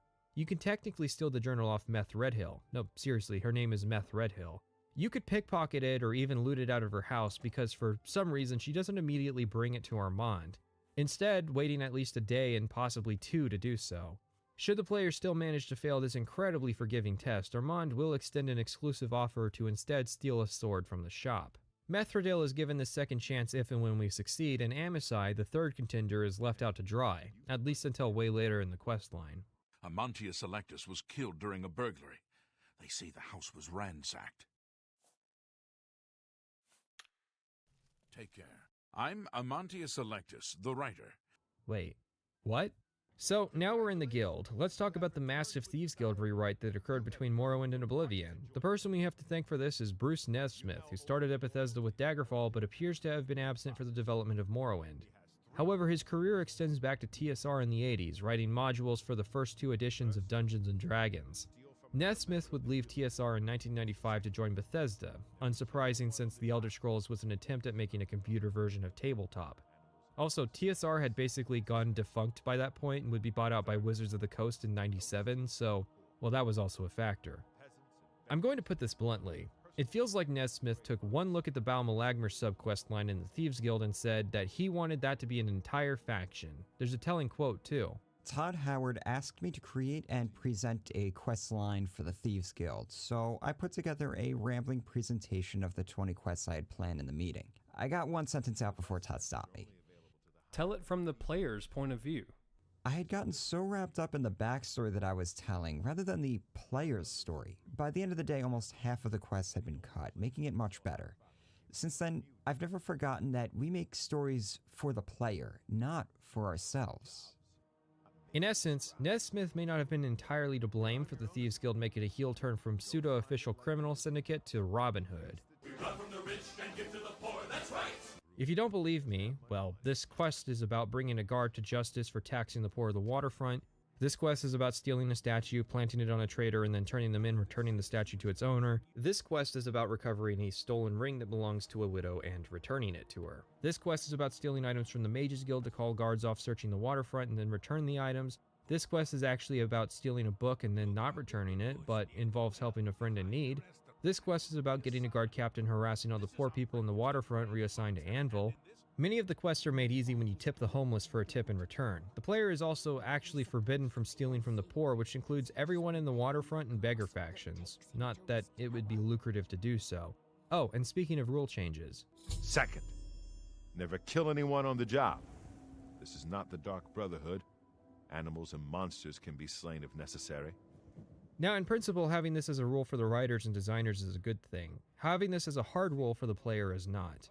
The Morrowind Thieves Guild understood that things happen on the job, like the time the Mages Guild was supposed to be empty, but one of its members stayed behind to protect the hall and tried to kill us simply for entering. It's not like Morrowind didn't have the capacity to check if NPCs are still alive. Thanks to the text-based dialogue, I could literally make a mod in an hour that would add a check for this guy's health and a penalty if the player kills him without any kind of extra scripting. In fact, one of the first missions you get in Balmora does exactly that, because there's no point in stealing a key from a dead man who won't produce future goods to steal. Hell, a couple of the missions involved carrying out hits on enemies of the Thieves Guild, including high-ranking members of the Fighters Guild, in the interest of preserving the faction. Now, there is a reason you want the player to typically avoid murder. All of those interesting stealth sequences are somewhat invalidated if the player decides to rush into the room with their axe, just murdering all resistance. The way you handle that is to make the NPCs in the quests especially prone to placing trespassing bounties for getting caught and murder bounties for killing. Note that this is functionally the same system as the blood price, without the arbitrary rules. Money-minded players are going to look at a quest where they got a 3,000 gold bounty on only 500 gold out of the job and decide on a more pacifistic route in the future. This way, you can instead design the quest around how the player decides to handle jobs. Make a habit of killing marks on the job. The Thieves Guild earns a reputation as a bloodthirsty syndicate. Maybe the guards put up more of a resistance in the future. Maybe the public turns against the Thieves Guild, like the Chaos system from Dishonored. Then a Mantius Electius line where he refers to his own death as an oversight, but it also shows that Bethesda's prepared to account for the player killing these NPCs. I don't think it would have been that much extra disk space to include lines and scripting for the player making a habit out of murder. Fail to play along with the Men in Tights charade and you define the Thieves Guild as just another dirty criminal syndicate. Maintain the Grey Fox's public relations focused strategy and you get a positive reputation instead. Even Jim Stacy admitted that resurrecting the Baal Malagmar was a PR stunt to ingratiate themselves with the Dunmer. You could even do it where the darker path leads to receiving more gold, which is pretty basic as far as mechanical choice in games go, but it's a lot more than what we got, isn't it? Okay, fine. Let's do a quest. In order to get our first job, we need to fence 50 gold worth of items. I enjoy the premise of having to steal to get future jobs, but the player only has to steal 1,000 gold worth of items to unlock all the quests, which is extremely easy to do in Oblivion. That, and access to fences, is restricted by rank. I assume the idea is to protect the higher level fences, but let's say that we followed the progression of the quest where we went through an independent theft phase. That means each leg involves a trip to another city because an Imperial City-based organization has no resources for fencing goods in the Imperial City. Is anyone still doing a no fast travel run at this point? Still, I think the premise is a fine idea. Gating thievery-related quests behind, well, thievery is effectively a soft faction skill requirement. It's no substitute because you don't have to do that much stealing to be considered a master thief, whereas a hard skill requirement of asking the player to be, say, skill level 70 in any of the stealth skills would mean the title would actually be accurate. Our first actual job after fencing 50 golden items is literally called Untaxing the Poor. Hieronymus Lex, a guard captain we actually met after the final battle in the Temple District, went around and collected taxes from the poor in the waterfront as a message warning them against cooperation with the Grey Fox and the Thieves Guild. In retaliation, the Grey Fox wants both the money and the tax records stolen back. Simple as. Technically, you're supposed to wait for the shift change, but you can actually just run through the various levels without getting a trespassing bounty. That's because lockpicking's been reworked to be far less nuanced a skill than its Morrowind's predecessor. In Morrowind, this is what lockpicking looked like. It doesn't look impressive, but this system would have actually played really well in Oblivion. The chance of succeeding a lockpick attempt hinges on several factors. Skill level, lock level, the lockpick quality, humidity, the curvature of the earth. All of that would be calculated in real time, so when you attempted to break into a house, you ran the risk of getting caught by a passerby. However, Morrowind's passerbys only consisted of NPCs randomly wandering around, unlike Oblivion, which actually has full Radiant AI. NPC locations are now determined by time of day and activity, and yet the lockpicking system has been reduced. This isn't just about the minigame, this is about the fact that lockpicking now freezes time. The trick here is to begin lockpicking the door to the captain's quarters in the half-second interim where the guards are loading into the current room. Because I managed to start the minigame in that brief moment of time, I'm now free to fail as many times as necessary to get in. If we had Morrowind's system here, it might take me a couple attempts, in which time I would be caught and... Stop! You violated the law! Now, of course, you could just propose we take the current minigame and make it real time. One, that would be kind of awkward because you lose the ability to check your surroundings during attempts, and two, the minigame has its own problems. So we're bouncing tumblers to unlock doors and chests. The number of them depends on the difficulty of the lock. If the tumbler goes up fast, it'll break the pick. If it goes down slowly, it'll stick. It's a simple game, the interface is a bit buggy and the cursor tends to get stuck inside it. However, if you don't like playing it, then at level 10 you can do Nocturnal's quest, which awards the Skeleton Key. We'll discuss the quest proper later, but the Skeleton Key basically allows you to ignore the minigame and spam the auto attempt button until you complete it, since the Skeleton Key doesn't break like normal lockpicks. It also boosts your security 40 points to increase your success rate. In essence, you have the option to turn off the minigame. That's notably different from the Morrowind Skeleton Key, which was a super high quality lockpick that could bust open almost anything, but only had 50 uses. Okay, Oblivion fans who didn't play Morrowind, there were different pick levels with different degrees of usefulness. An apprentice pick had a quality of 1, while a master pick had a quality of 1.4. That doesn't sound like a lot, but it is a big modifier in the formula. The skeleton key had a quality of 5. That's how much better it was, which is why it was the in-game Thieves Guild reward. And I suppose that brings us to the other minigame of Oblivion, Persuasion Pie. To quote Ken Rolston, "There were many mini-games that were proposed for Oblivion. That was a period of time when mini-games were really, really cool." There are a lot of opinions shared about Persuasion Pie and how it's bad, but nobody ever really explains why. You can give an anecdote about how it's weird if you think about it, and I think the concept needed a second, I guess in this case a third design pass. Because yeah, asking someone if they want to hear a joke and gauging their response is awkward as hell, and being forced into using all the categories is again weird. But I feel like not a lot of people mention the rotate ability, or bribery, or flipping the table using a charm spell. And honestly, playing Persuasion Pie isn't even that bad. It's got nothing on the Morrowind persuasion system, which was only annoying in that you had to move the mouse a bunch to spam admires and taunts. Maybe if there was a list of all your options, like taunt, boast, intimidate, joke, admire, etc., and the player had to learn which NPCs like what as part of their personality. So the Joker guy in the Bruma Mages Guild might like jokes, whereas a Nord warrior might like boasting. And instead of being forced to do them all, you just pick an option from a list based on your experience with the NPC. And then skill value would influence how well it works at influencing their disposition. One problem with Persuasion is the assumption that the player only wants disposition to go up, when there are cases where you should be using it to go down, similar to taunting in Morrowind. However, as you level Speechcraft up, you only get better at improving disposition, and when you max an NPC's disposition, they can no longer play pie with you. The problem with making minigames out of mechanics is that it places more emphasis on player skill rather than character skill. Character skill is super important in a role-playing game. I may not be good at lockpicking in real life, but that doesn't matter if I'm playing a character who's good at lockpicking. Of course, you can just auto-attempt, but here's the thing. I ran out of lockpicks at one point and couldn't get any more because you can only find them in dungeons if you don't join the Thieves Guild or Dark Brotherhood. That's not a big deal since I was a mage and had open spells, but a warrior character's basically locked out of content because there aren't open scrolls that can be reliably found. And of course, lockpicking becomes a universal skill in Skyrim since the spell alternative was cut, meaning all playstyles get funneled into the minigame, at least if they wanted to open locked chests. I'm not going to bother saying one game's is better than the other, or point out that Skyrim's minigame is just a reskin of Fallout 3's. What I will say is I think we're missing opportunities here with magical locks. In Fallout 3, you had computer puzzles, which esoterically represented hacking. I guess. There's a whole game here, not just with the word guessing, but identifying the patterns and removing the dud answers or getting a replenishment. Now, it might not be fair to say Oblivion should have a feature that came later to the series, but I do think that Elder Scrolls would benefit from some kind of magical lock system. For instance, if you're looting a conjurer dungeon, you might find the chests are all magically locked instead of mechanically locked. You could even bring back the lock spell for this purpose. Players using magic would have an easier time unlocking the magic locks versus players doing it with a pick, and vice versa. Players using the security skill would have an easier time with mechanical locks versus magical locks. Since we're stealing ideas from Fallout, why not steal their traps as well? But they are fairly basic. Honestly, the lethal part of traps is touching the side of a stationary blade and taking damage anyways. This much is obvious since Bethesda would rebalance the traps in Skyrim to be way faster and way more deceptive, like those swinging spike wall traps that I died to on stream. What we're missing here is the skill-based disarmament.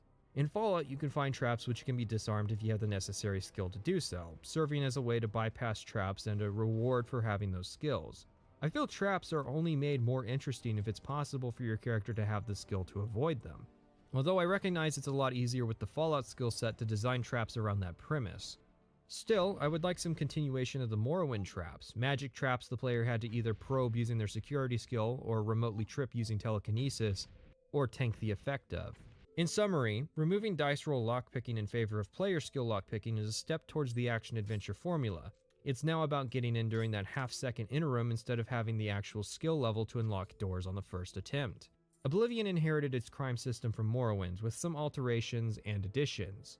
What was called trespassing is now called lockpicking due to there being a new system to actually catch the player out for trespassing. NPCs tend to be a lot more forgiving about you being in their house than most people in real life would be, the notable exceptions being some areas like castles where this courtesy is not extended.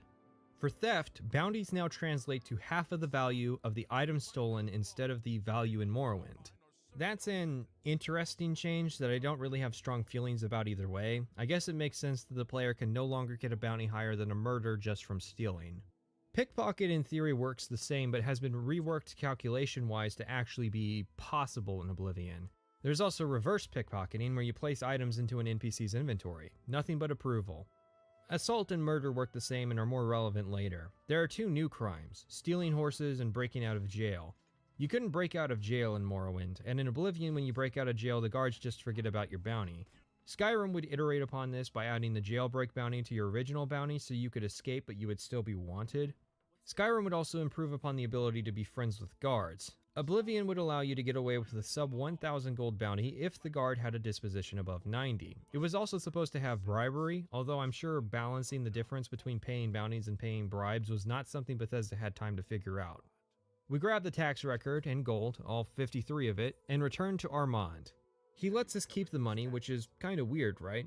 Armand says that the guild has the capital to compensate the people who got taxed, and this is our payment just for getting the record. It just strikes me as off that we're being rewarded with money that was taken from these people directly. Like, it might be more appropriate to take the tax money and give us an item reward in these circumstances. There was a minor hiccup where, in the interest of grabbing Hieronymus's Nirnroot plant, I ended up getting caught out for trespassing, and this clip— Stop!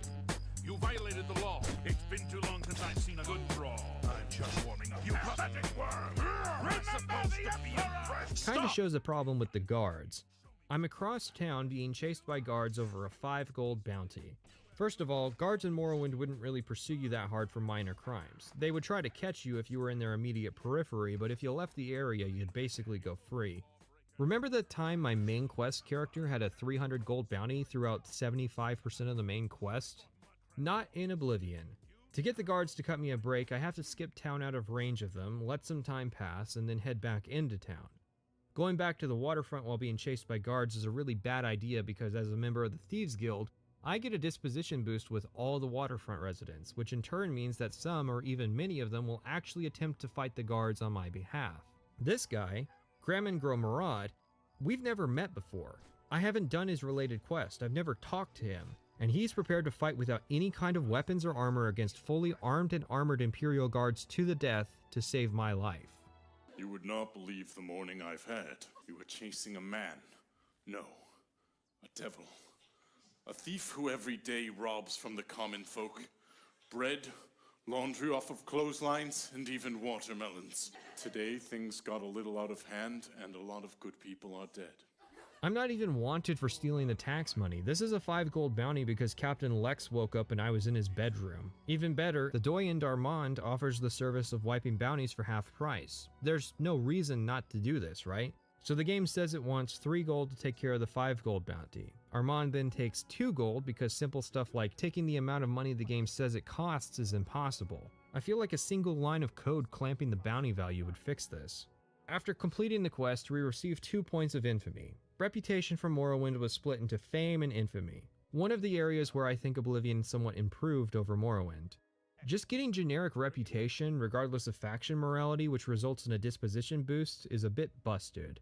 If the system was the same, people would like the player more after completing the Dark Brotherhood, so infamy is a good thing. Where it kind of fails is the disconnect between the quests and what fame it awards the players. When we steal the tax records and return the money taken from the poor of the waterfront, we receive 2 points of infamy. An assassination mission from the Dark Brotherhood where we end a person's life awards 1 point of infamy. Infamy also lowers the player's disposition with NPCs who have high responsibility rating. Mid and even low tier responsible NPCs lose disposition slower but still lose it. Only NPCs with close to 0 responsibility will raise in disposition for increases in infamy. This might work if there were still bandit communities the player could find and join. That might be only usable for players consistently on the wrong side of the law. Instead, the bandit community was turned into generic leveled enemies whom the player can't talk to.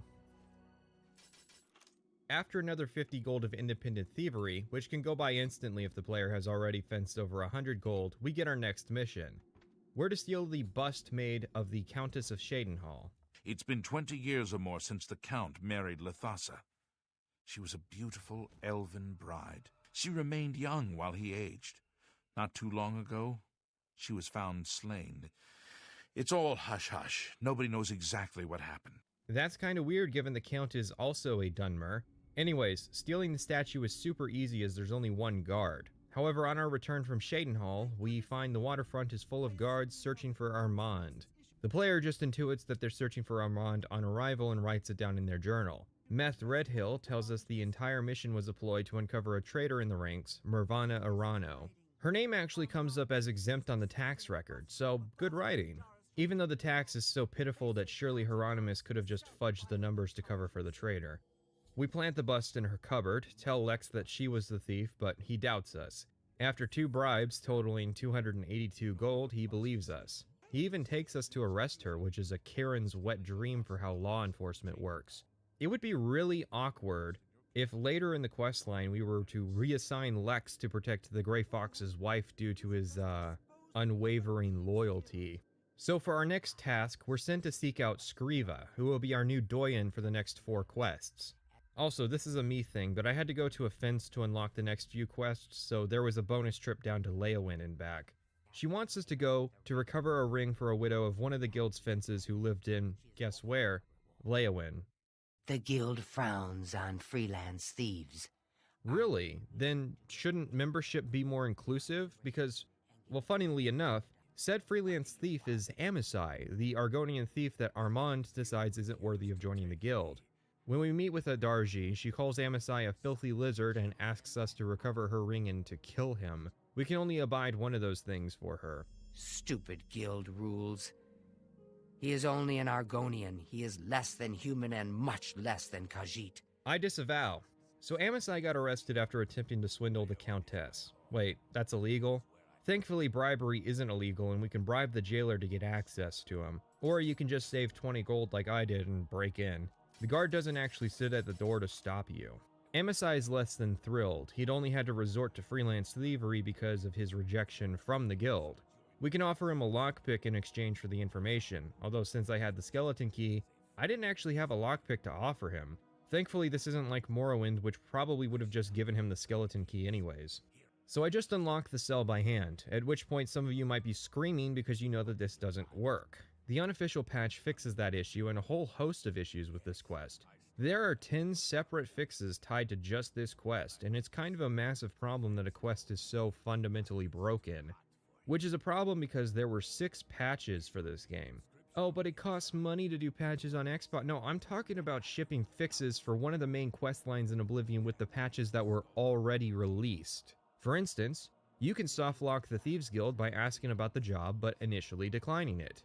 Sanguine's quest involves the Countess and can create problems if done simultaneously, or if you do the Thieves Guild quest after Sanguine's, where the Countess will take up permanent residence in the dining room. If you enter the castle on the 15th through the 17th of each in-game month, the quest softlocks. No, really, showing up on the wrong day can break the game because that's when the Countess leaves town to visit her mother and Coral. There's also a bug where the Countess will refuse to sleep if she's the big spoon, which is tragic because Count Marius Caro is famous for being the little spoon. Again, no really. If she doesn't get the left side of the bed in the base game, she'll just stand there staring at her husband all night. And then you might get this far and find out the ring just isn't there, and there's a bunch of different reasons why, including the fact that if she goes to sleep on the left side of the bed, she won't put the ring in the jewelry box. Got it? If she gets the right side of the bed, she'll put the ring away but maintain constant vigilance. And if she gets the left side of the bed, she won't put the ring in the box, but she'll sleep. So why is this quest in particular so broken? Is it that complex? The answer is no. You talk to someone, talk to another person, and then steal a ring. The most complex part is that the Countess puts her ring in a jewelry box at night, and it's just poor implementation that there are so many issues tied to that single function. It's a shame too, because this quest is alright. It's one of the few moments the game addresses Leowin's central theme of racial conflict. Adarji is racist towards Argonians. Turns out the Count has a sex dungeon where he tortures Argonians. The guards are all corrupt and poor Amisai tried to join the Thieves Guild in an attempt to escape what is a pretty horrible situation. Yes, I stole that ring from Adarji. When I went to sell it, the fence told me I was too hot for him. He showed me an inscription on the inside, to Alessia. That had to be the Countess of Leowin. The damn ring was stolen property. Well, I figured I would ransom it back to the Countess, except she tricked me. I was arrested for theft, and she kept the ring. Okay, dude, slow down. First of all, how did no one point out that Amasai said that he, not the ring, was too hot for the fence? Prude. Second, how did Amasai get access to a fence? I had to actually join the guild to get access to a fence. If Amasai already knew a fence, what was his motivation for joining? Doing good for the community? Third, of course trying to sell a ring with a stolen flag to its owner got you busted by the guards. The way you actually handle that situation is to pretend you found the ring and hope you get a reward for it. Which you wouldn't, given the nobility here are racist, so maybe you should try cutting in an imperial on the hustle instead. I mean, worst case scenario, you serve 2 days for the 150 gold bounty for stealing the ring. I guess Amasai was destined for the Argonian sex dungeon, so it's rather timely that we got here when we did. Also, there's a letter labeled Divining the Elder Skulls, typo included. That's worth stealing as well, given both its tangible value and its plot relevance. We go to get our award, 100 gold. Wait, it can be 200 if we tell Adarji Amasai tried to sell the ring, but we can only do that if we return to her between our meeting with Amasai and us stealing the ring. Who had that idea? Skriva then gives us our next task, which is to go back up to the waterfront. Hieronymus, Lex, and a bunch of guards have taken over the waterfront, arresting thieves, placing Armand under house arrest, and searching the district for the Grey Fox. I love that Skriva opens by saying this is a small problem. Meth Redhill is drafting the response. She figures that if we and 4 other thieves simultaneously hit different locations with high-profile robberies, that Lex will be pressured to pull the guards out of the waterfront. Your target is the Arcane University!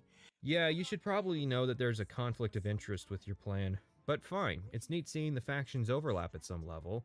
We walk into our own room at the university, steal the ice staff that only appears as soon as it's relevant, drop a note in our own nightstand, and take the staff back to Meth Redhill. She then has us eavesdrop on Lex, who gets a note from a messenger sent by Raminus. The messenger is a Dremora, which is an extremely bad idea to use given the Oblivion crisis. I mean, it might be over, but that didn't stop the massive anti-conjuration push in post-Oblivion Cyrodiil. Raminus also somehow knows the staff was stolen, even though we didn't tell him, so I guess he sneaks into our room to sniff our panties or something. The journal acknowledging the problems with this setup are also an addition of the unofficial patch, something I don't approve of because for a decent chunk of this script I just assumed that was in the base game. I wonder how many people are giving credit to Bethesda for being self-aware here and didn't realize it was the patch all along. Alright, so how do we fix this? Simply, instead of putting the note in our end table, if we are the Archmage, we instead deliver the note to Raminus and tell him that we want our guards redeployed back at the university. It's that easy. After that, Lex pulls out of the waterfront again and we return the ice staff to a former university researcher's chest and call it a day. This is also a quest which, in premise, is reliant on timeliness, but there is no consequence for dipping out on the Thieves Guild for over a year to do other content. The whole point of the operation is that 5 targets get hit at once. There should be a penalty if the player fails to complete their objective in a timely manner. The same is technically true of the other quests, but it stands out here because of how the quest is framed.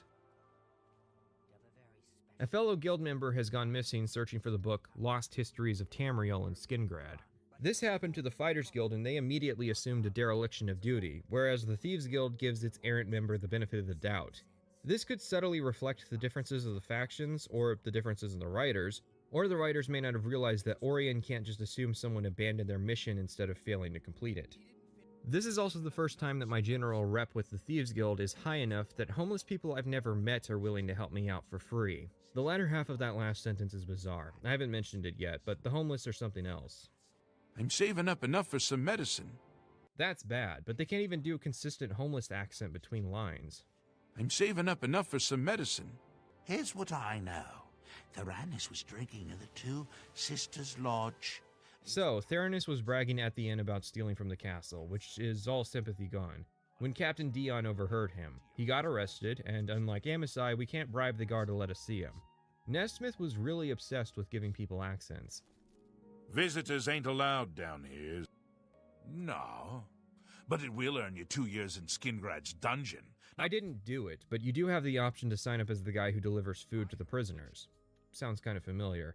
We head in and there's only a Nord present. We offer to let him out and he tells us that Theranis was sharing a cell with an Argonian and that someone called the Pale Lady took him. The Pale Lady took him days ago. Every few days, she comes for one of us. Some return, some don't. Those that are taken 3 times never return. It's fortunate because the Argonian was taken less than an hour ago, so I left the castle and ventured through all of Cyrodiil's dungeons to no consequence because the Pale Lady was willing to wait for me. If you take a job, you should expect the game to want you to complete it in a timely manner. If you weren't going to do the quest immediately, why did you accept it? It wouldn't be hard to account for the player shoving off their responsibilities. If the player starts the quest but doesn't arrive in time, Amasai could perish to the Pale Lady, and this would make the quest more difficult as a result. If hammer space is the concept used to explain how characters stuff so much voluminous stuff into their pockets, then I propose hammer time be used to describe how quests effectively pause and wait for the player. That, or we could call it solipsism. The Pale Lady has been stealing prisoners for their blood, which poses some issues. Let's go. I will feed the mistress your blood. Not going to spoil a future quest now, but if you remember the Count of Skingrad, Janice Hasseldor was able to sense the presence of vampires that threaten the population of his town. Yet here's a vampire living in his own castle, stealing prisoners without any consequence. It's just messy, and it's not the first time Nesmith has stepped over another writer to tell his story. Judging by what Ken Rolston said, his approach as the lead designer changed between Morrowind and Oblivion. Morrowind had a more rigid outline for its factions, so when the quest lines intersected, there was a higher standard of quality control, which is how it should be handled. The lead designer is responsible for the consistency of the writing in a game. In this instance, Nesmith is stepping on Brian Chapin's characterization and writing for the Mages Guild. It's nice to see the crossovers, at least at a surface level, because it makes the world feel bigger. But unlike Morrowind, which had several crossovers, there's not as much consistency because Rolston is allowing the writers the freedom to do as they wish. The writer wanted the player to find Amasai in jail again, and to save them from the Skingrad vampire. However, I'm guessing the identity of the Pale Lady was changed mid-development, and now there's a vampire that Hasseldor should recognize as a threat to his citizens, but doesn't. We break out with Amasai, and he tells us where Theranos told him he had hidden the book. Note that this is the first Thieves Guild quest to not involve returning something to its rightful owner. As in, this is the first Thieves Guild job to be about stealing something, and we weren't actually the ones to steal it. There's multiple things going on here, so let's tackle the first one. Aside from independent thievery, there's never really any Thieves Guild mission where we're out there doing Thieves Guild stuff. What I mean is, the Fighters Guild up until its third act has the player just going out and doing jobs. The Mages Guild has the player out there going out and doing jobs. And the Dark Brotherhood will have the player out there going out and doing jobs. There's never a quest where the player's tasked with stealing something for the sake of generating revenue for the guild, something that Skyrim tried to improve on with its Radiant Thievery quests. Instead, each task is either relevant to the central conflict of the guild or to some minor character story that's being told. Note that this is usually a criticism of Oblivion's factions, that not all of them are focused like the Thieves Guild on its central story. While I wouldn't call the story of the Thieves Guild great, it manages to avoid some of the fundamental problems of the other factions by focusing on a more intimate conflict. I don't think every faction should have a particularly high-stakes story, and I think that stylistically you can capture factions during the lulls in their history in order to better contrast the stories that are more urgent. Oblivion's main quest might not have been as well received compared to Morrowind's because Oblivion's main quest had to share the spotlight, rather than how Morrowind's main quest overshadowed all other stories. I think that independent thievery was meant to supplement the actual criminal part of the guild, but the part that every player would consistently see when doing the faction was controlled in such a way to not dictate morality on the player. In essence, it's not a stretch to say that a moral character would do the Thieves Guild, because so far we've really done more good than evil or harm. Not that the Thieves Guild is particularly evil, but they are a faction ostensibly for the selfish. Morrowind's Thieves Guild had a story to tell. It was about the guild establishing itself in a foreign land and performing its function of helping root out criminal syndicates, namely the Kamana Tong. The Tong would murder and use coercion to ply their trade, and that was usually pretty bad for foreigners, although their thugs in Oblivion are pretty chill dudes. Hello. What can I do for you tonight? I might swim more if it weren't for the slaughterfish. Sharp teeth, and some carry disease. Farewell. The Thieves Guild, only by comparison to the Tong, was a good thing, but that itself was balanced out by the player being sent to liberate commoners and nobles of their valuables. Now we're in Cyrodiil, where the concept of the Imperial Thieves Guild originated. The Thieves Guild should be intricately woven into the Imperial government, owning magistrates and guard captains, seeing as they're older than the Septim dynasty. Hieronymus Lex is actually a great antagonist for such an organization, a rising star in the Imperial Legion committed to stamping out the corruption that allowed such an organization to exist. It was an honor to speak with you, champion. Uriel Septim's death could even tie into it. Perhaps Uriel was the one that was holding back any meaningful resistance against the Reform's corruption. Because again, the purpose of the guild was to oppose foreign criminal rings, and it only got bad in Cyrodiil due to the lack of criminal competition. With the Septims gone, Captain Lex is actually a threat because he is now unrestrained in his mission. But we know that this isn't the case because criminals are everywhere, they just aren't organized yet, at least not until Titus Mean became the Bandit King. It's a shame we didn't get a more criminal thieves guild considering the advancements in Radiant AI. People like to meme on Radiant AI because of goofy conversations or point out other games before Oblivion with similar systems.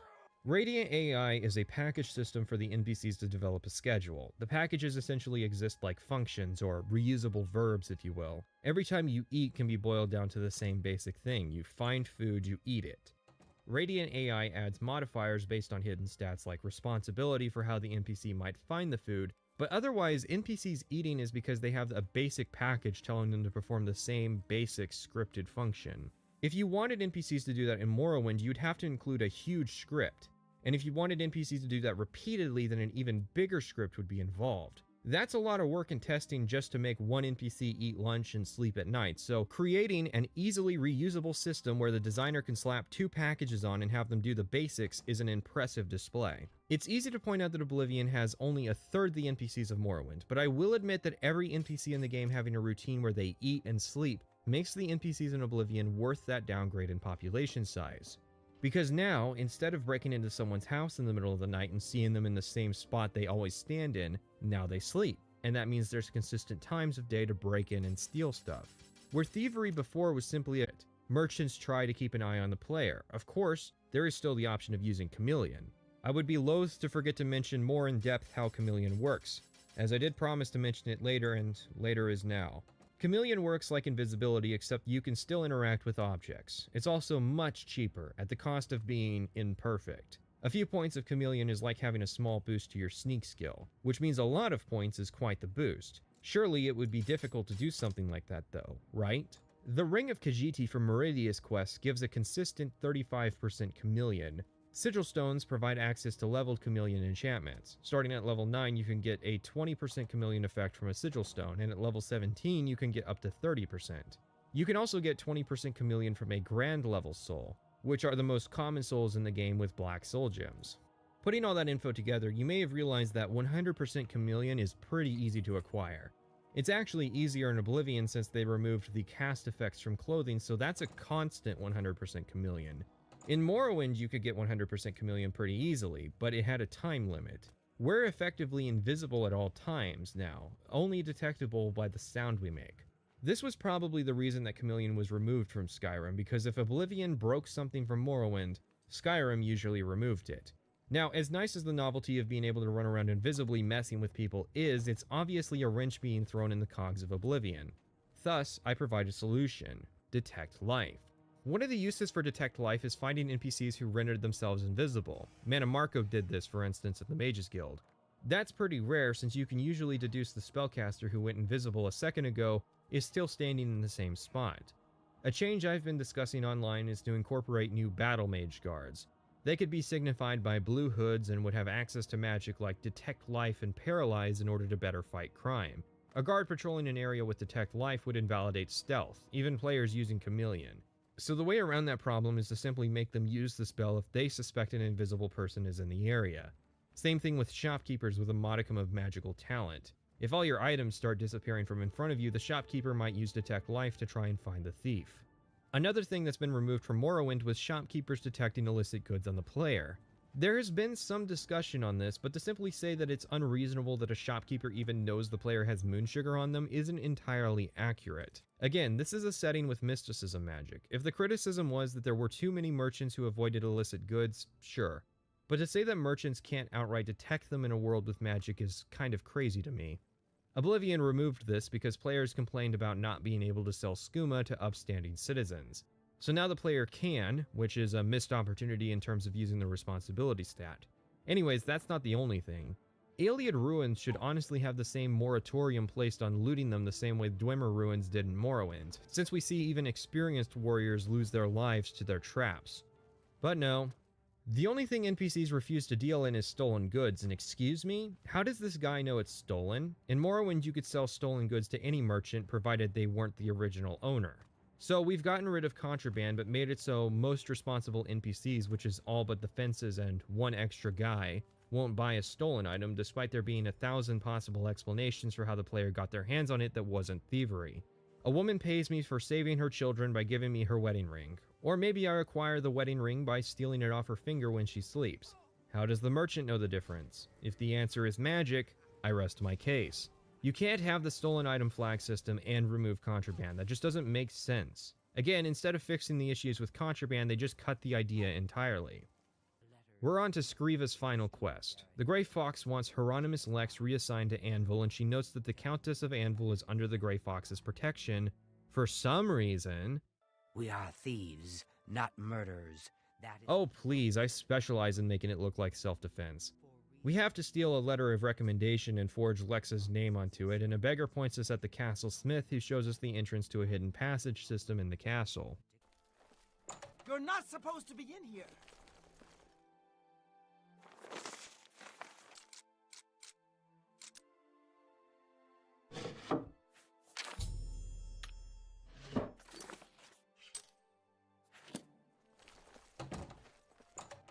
Stop!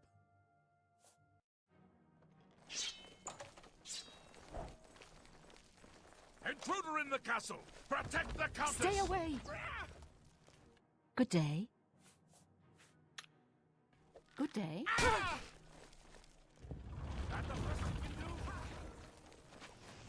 Show me.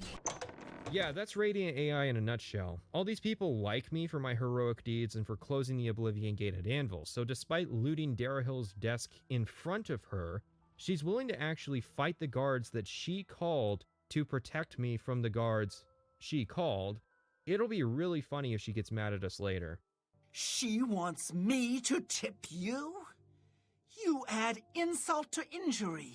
You cost my cousin a chance at that job. Take your money and get out of my sight!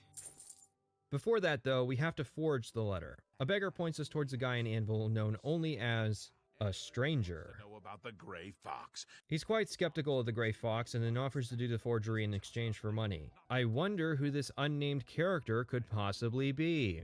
A day and 500 gold later, we head back to the Imperial City to seal the letter with the seal of the Imperial Legion commander and then go back to Anvil to deliver it personally to the Countess, who's still cool with us despite taking an arrow to the head to defend us against her own guards.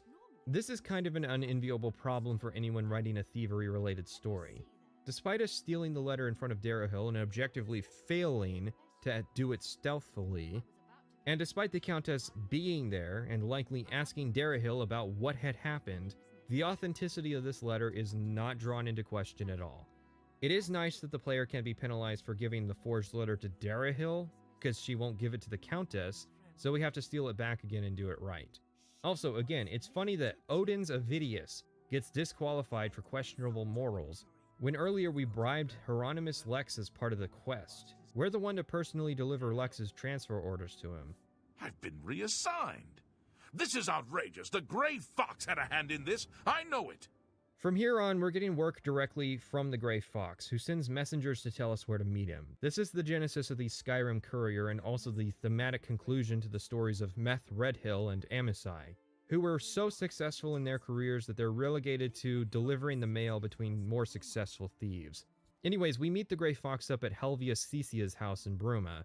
Despite being the greatest martial artist in Cyrodiil, he's also just a bandit in the Thieves Guild. No, that's a rank. Bandit. If you don't slobber on the Grey Fox's cock in the opening of the dialogue, then he immediately ends the conversation, despite this transparently being the same guy as the Stranger, who obviously doesn't like the overstated reputation the Fox has earned. Also, Capital. Hey, Oblivion fans, did you remember the part where he said cat? We'll focus on the Gray Fox's character more in a bit. For now, he has a laundry list of items he needs for a big heist, although the heist is not presented to the player until the day of. It's a minor thing. By itself, it doesn't really break the story. I just feel at this stage in the questline, the player should be in the loop as to the story being told here. It's neat to have clues the player can find along the way, but if the player isn't aware that the end goal is stealing an Elder Scroll, then it just feels like lore accessories that aren't tied into the story properly. It's weird to tell a heist story where the character who's going to be doing the heist is going through the planning phase, not knowing that's what they're doing. The reason you don't keep thieves in the dark about what their end target is you don't want them getting cold feet because they didn't realize the danger. What was the Gray Fox's plan if the player character decided they weren't going to go through with the heist? Was he going to have Meth Redhill or Amasai do it? We first have to acquire Sevilla Stone, which the Gray Fox uses to perform reconnaissance on the Imperial Palace. It's located at the Temple of the Ancestor Moths, a retirement home for moth priests blinded by their career choice of reading Elder Scrolls. It's an interesting quest focused on the audible aspects of stealth, even if Oblivion doesn't really have any kind of advanced system for audio detection. Our next task has us traveling to Coral. This time the Gray Fox needs the Arrow of Extrication, which has a key-shaped arrowhead. It's in Fathus Aaron's tower, but it's locked from the outside and needs to be infiltrated via a secret passage in the Breville Castle. The passage is labyrinthine in nature and quite extensive. I'm genuinely impressed with this area, and the only fault is that since the tower area is an exterior location, Fathus can't actually bust us for trespassing. And the chest the arrowhead is kept in isn't owned by him, so we can take it from in front of him without any issue. This arrowhead advances my plan to... never mind. We give the fox the arrowhead and then are told to meet him in Shadenhall. I have another message from the Gray Fox. The Gray Fox requests a meeting. Please travel to Ganradel's house in Shadenhall. May Shadow hide you. Now he says he needs the boots of Springhill Jack. The only clue we have is his last living relative, the Earl of Enbull in the Imperial City. Why did we meet in Shadenhall if we were... So we find the Earl's house. We're supposed to steal his genealogy first, but I end up running into him despite it being the dead of night when he supposedly goes out for walks. As a healthy, pure-blooded Breton noble, he of course cowers in fear and gives us the key to his basement, which is actually full of vampires. So where was the Order of the Virtuous Blood on this one? We find a note indicating that Yakpin is actually Springhill Jack. Long-lived due to his affliction. I mean, I guess livid is also true. He then tries to kill us, we kill him, and take his boots. Back to Shadenhall. Then we're set to meet with the fox for the big day. Again, bear in mind that until this point the player has not been told that this is what it's been leading to. In the Imperial City, the Gray Fox lays out his plan that he's been building for 11 years. Our objective is an Elder Scroll, located inside the Imperial Palace. For whatever reason, we'll assume magic, we can't enter the traditional way from the ground floor. Instead, we're to sneak in and go into the basement to activate a giant hourglass which will open the old way. Note that this is actually broken without the unofficial patches and is completely optional. It's like one flag to fix this, surely.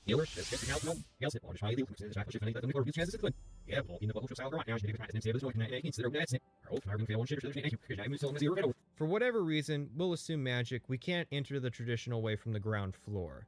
And the idea that a member of the Thieves Guild would condone us learning illegal levitation magic and flying up to the roof is far outside the moral bounds of what the Gray Fox is prepared to permit. Instead, we're to sneak in and go into the basement to activate a giant hourglass, which will open the old way. Note that this is actually broken without the unofficial patch and completely optional. It's like one flag to fix this, surely they could have. After this, we enter the Imperial sewers in the southeast tunnel. After a lengthy sewer level, we encounter a locked door, opened by a key the fox stole from Mikado himself. This leads into the palace sewers that a Timberwolf has somehow gotten inside. Anyways, the palace sewers eventually lead to a door in a lost ruin called the Old Way. You know, it's a pretty big deal anytime someone becomes a lich, so running into 5 of them is pretty questionable. The old Imperial ruin gives way to an old Ayleid ruin. We stand at the right spot, fire the arrow of extrication across the room into a keyhole, and this opens the way into the palace. A couple statues also come to life or whatever, but they don't stand a chance against 100% Chameleon. Hey Ron, am I invisible? Who said that? But serious, I don't think I'm in any kind of grave danger. Who said that? Oh, Harry. This leads into the fireplace of the Imperial Guard quarters in the palace. Past this area, and we get into the the Elder Scrolls library. The priests are actually expecting one Celia Cameron, and we've arrived in her stead. The priests bring us the particular scroll we need, and we escape. We head higher into the palace and use the chimney in Okado's bedroom to slip out. This drops us back into the old way and requires us to use Spring-Heel Jack's boots to survive the fall. Although they break in the process because Bethesda hates fun, and we retrace our steps back to the Grey Fox. Alright, so not the most elaborate heist. In fact, most of it was just a dungeon crawl. Graded on the Elder Scrolls curve, then yeah, it's an amazing and unparalleled heist. But start asking questions like, weren't the Moth Priests in the palace supposed to still have their vision? And who is Celia Cameron? Does she have any relation to Mankar Cameron? And why is she given access to an Elder Scroll? I can also tell that none of the emperors were ever fat because, good lord, living in this palace must be miserable. I'm surprised teleportation was illegalized when such a massive tower exists. With the Elder Scroll in hand, the Grey Fox asks us for one last thing. We're to deliver a ring to the Countess of Anvil and report back to him how she reacts. I used to admire you, but it turns out you're just a sinner like all the rest of us.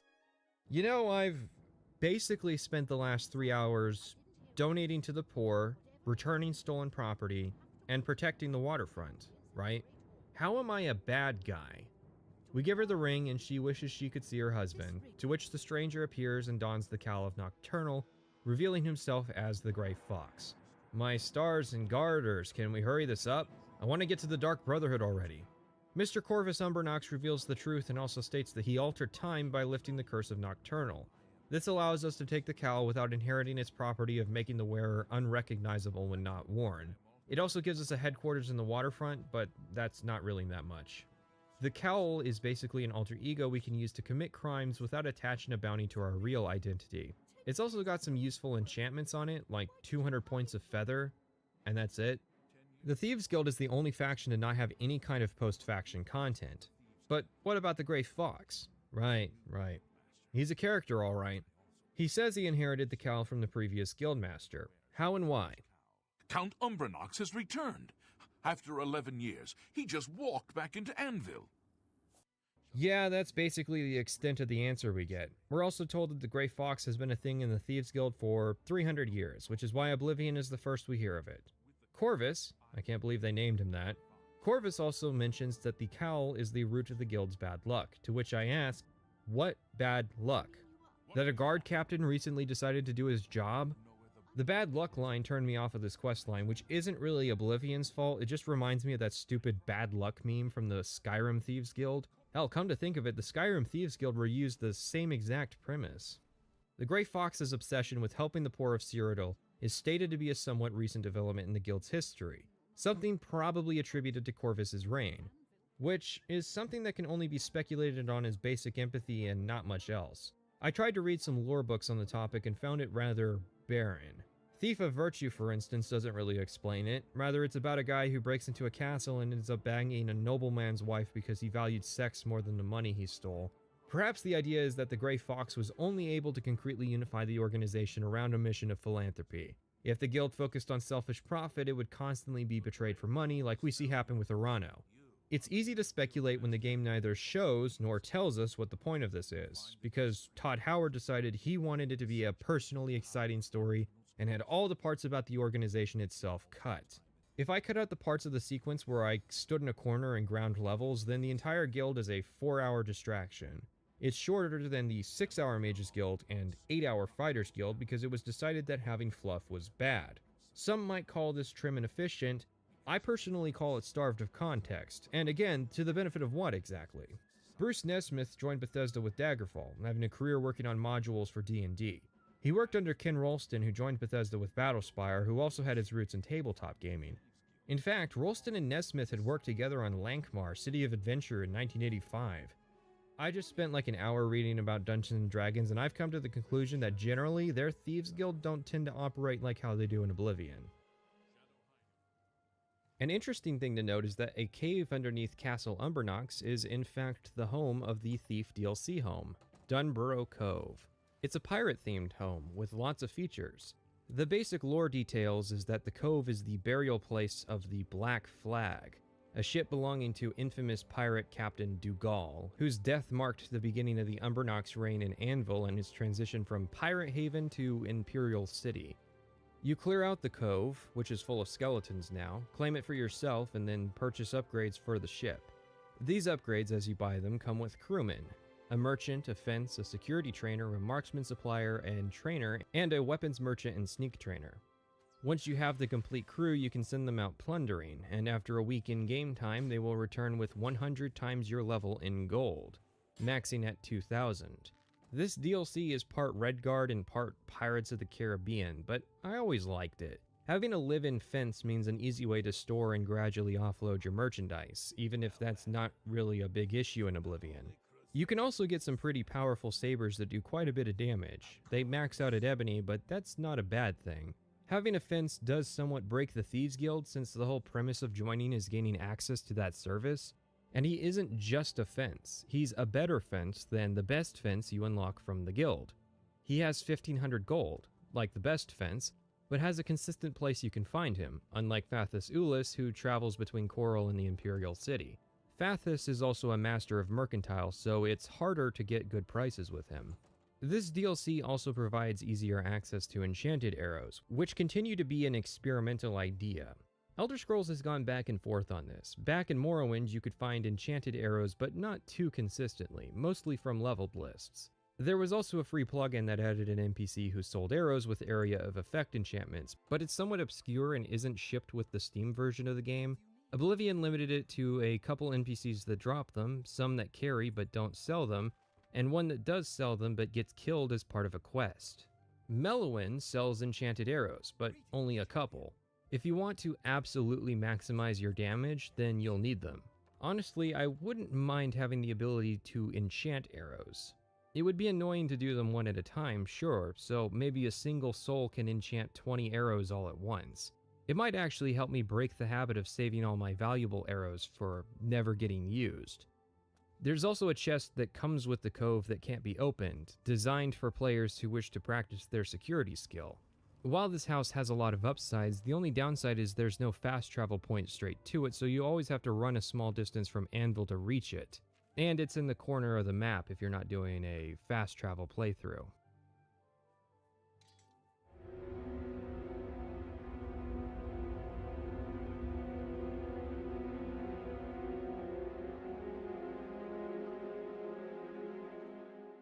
By now, we've established that the Thieves Guild is a morally good faction role-playing as bad guys.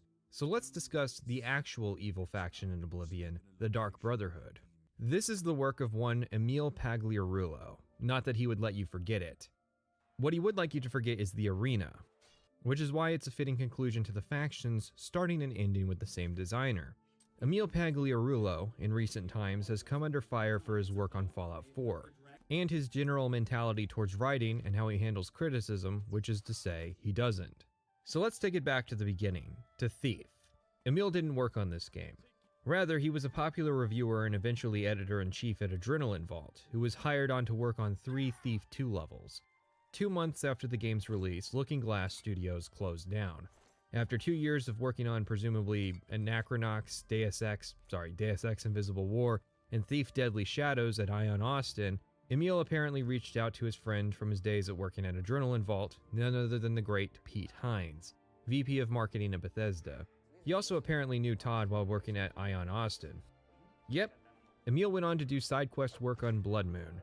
I pointed out in the Morrowind video that the Blood Moon side quests were a bit referential, but that's a pretty good foot in the door as far as Bethesda designers go, and Oblivion was his big shot. Skipping ahead, the Dark Brotherhood was far and away considered a highlight of Oblivion. Ken Rolston left Bethesda and the lead design position was open for the taking on Fallout 3. In only 5 years and 1 game, Emil had gone from a junior designer to the lead designer at Bethesda. Bruce Nesmith, second place for his work on the Thieves Guild, would take on the lead designer role for Skyrim, with Emil getting credited as a senior designer and writer, separate from the plebs. Emil would then get Fallout 4 as lead designer again, and that was when he started getting criticized for his work. Fallout will have to come another day. For now, let's stick to his work on Oblivion. Let's keep it to this simple question. Is the Dark Brotherhood really that good?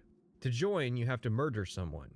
chances are if you're playing unpatched Oblivion for more than 10 hours, you already have. Not because you're a monster per se, but because what gets counted as murder can be goofy.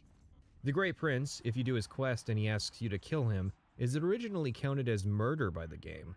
Caminalda, the Altmer woman waylaying merchants on the Anvil Road in the Mages Guild, is another person the player may be credited for murdering if they kill her early. Umbra, if you visit her out of sequence, will also be counted as murder when killed. You'll know it when you see the words, "Your killing has been observed by forces unknown." Personally, I think this ruins the surprise of Lucien Lechance's visit when you sleep, and I don't see any benefit to the message. I do understand how the Brotherhood witnesses a murder in the middle of nowhere without having spent months tailing me, and that's the power of Sithis. Sorry, I don't know why I said it like that. Anyways, I send the adoring fan flying, and after an hour's rest at the top of this cliff, Lechance arrives to induct us into the Brotherhood. Murder's alright, but I'm not prepared to be associated with an organization that utilizes teleportation magic. That kind of criminality is a step too far. Alright, Wes Johnson, show us some vocal range. You sleep rather soundly for a murderer. That's good. You'll need a clear conscience for what I'm about to propose. Lechance isn't just one of the best-sounding characters in the game that wasn't listed in Todd Howard's star-studded cast. His character model also looks like a normal human being. Like, everyone hypes up Martin, but that face model looked mediocre at best.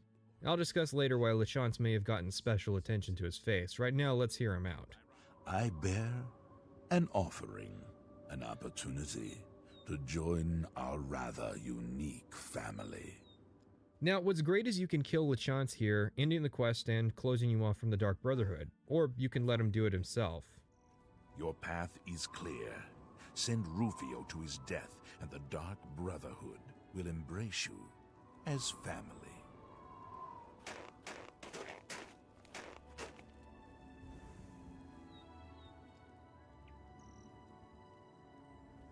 Anyways, in order to complete our induction, we need to take this ebony blade of woe and kill a man named Rufio at the Inn of Ill Omen.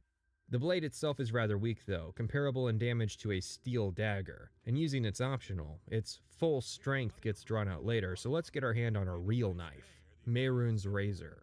The Razor wasn't part of the base game, otherwise it would have been the perfect sacrifice to Martin. Rather, it came as a DLC for $3. It comes with a massive dungeon, a couple new items, and the titular Razor. We start the game and hear an omniscient rumor that points us to Sundercliff Watch, where a rogue Telvanni— give it up everybody, this may be the last time we see rogue Telvanni. The dungeon is extensive, going from fort to cave to Ayleid ruin, starting with Dunmer mercenaries who we eventually see battling with the vampire natives of this ruin. And you can easily see why it's well remembered. We see how the people here are living, with little stories that can be learned about the goings-on here. It's also obviously chock full of Morrowind references, at least at the surface level. At the end, we find the long-buried Mehrunes Razor. Long-buried, and it definitely didn't show up in Morrowind 6 years prior, or Daggerfall 10 years before that. I'm just poking fun. Half the places artifacts end up tend to be goofy, like that time Ariel's bow was hidden in the Forgotten Vale for thousands of years, but also in the hands of an ordinator at the Ghost Gate. Anyways, we end with a final confrontation between ourselves, the Guardian of the Blade, and the Rogue Telvanni. Our end reward is the Razor, a powerful dagger which has the chance of instantly killing your opponent, scaled to the player's luck attribute. The dagger actually works the same way in Skyrim, except since there isn't a luck attribute, its maximum chance is now the minimum as well. Anyways, this is a much more fitting dagger for an assassin, if there wasn't an even better tool. The bow. We'll get into that later. For now, let's get into the Dark Brotherhood. We head out to the Inn of Ill Omen, also known as the Tavern of Transparent Portent. The publican won't think anything of us asking about Rufio, even when he ends up dead. The Tavern Keep is also the only NPC in the game to purchase stolen goods that isn't aligned with a faction. The task is simple, and the thrust of the quest is more so the implication of the player actually going through with it. Rufio doesn't fight back and sleeps 20 hours a day.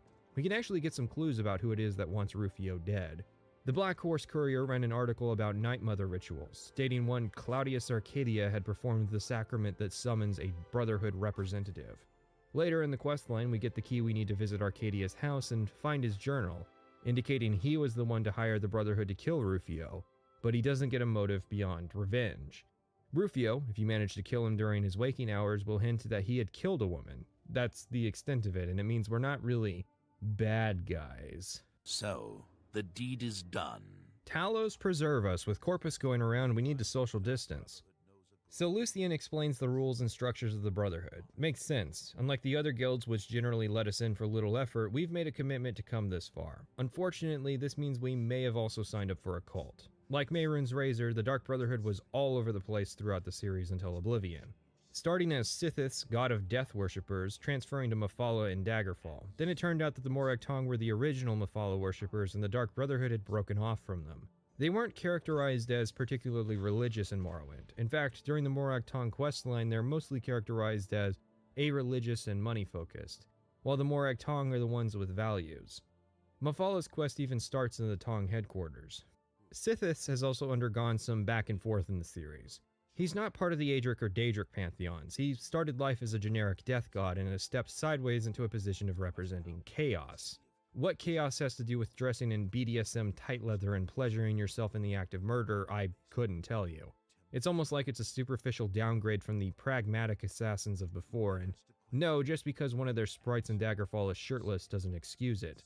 Every faction had half-naked sprites in Daggerfall. At best, I can say the only reason Oblivion made the Dark Brotherhood so colorful was maybe a ratings reason.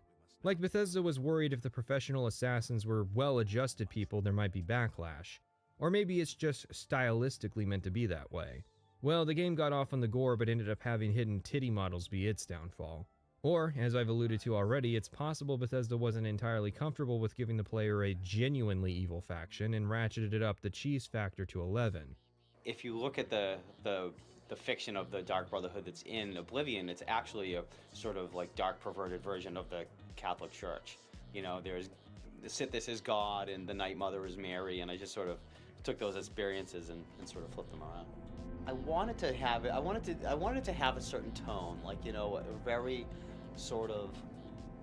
I didn't want the player to be that grisly in what he did. So like the tone is more like it's very sort of darkly comedic, and the player, if you do the Dark Brotherhood, the player is guilty by association. Like I was able to, like, the other people who are in the Dark Brotherhood with you, your other family members, are like, they're like the psychotic. Like there's the one guy who talks about, you know, killing a little girl at her birthday party, and there's everybody else is way more evil than you, but you feel guilty by association just by hanging around them. Here's your free set of shrouded armor. Outside of its marginal enchantment, you can easily do better. Their only notable property is that, since they have a value of 0, they can be fully repaired by a smith for only 1 gold. We're sent to Vigente, the resident vampire, and he gives our first job and a general pattern for the guild. You get a job, you may get an additional condition that will pay extra, and then you can ask your guildmates for advice on completing the job.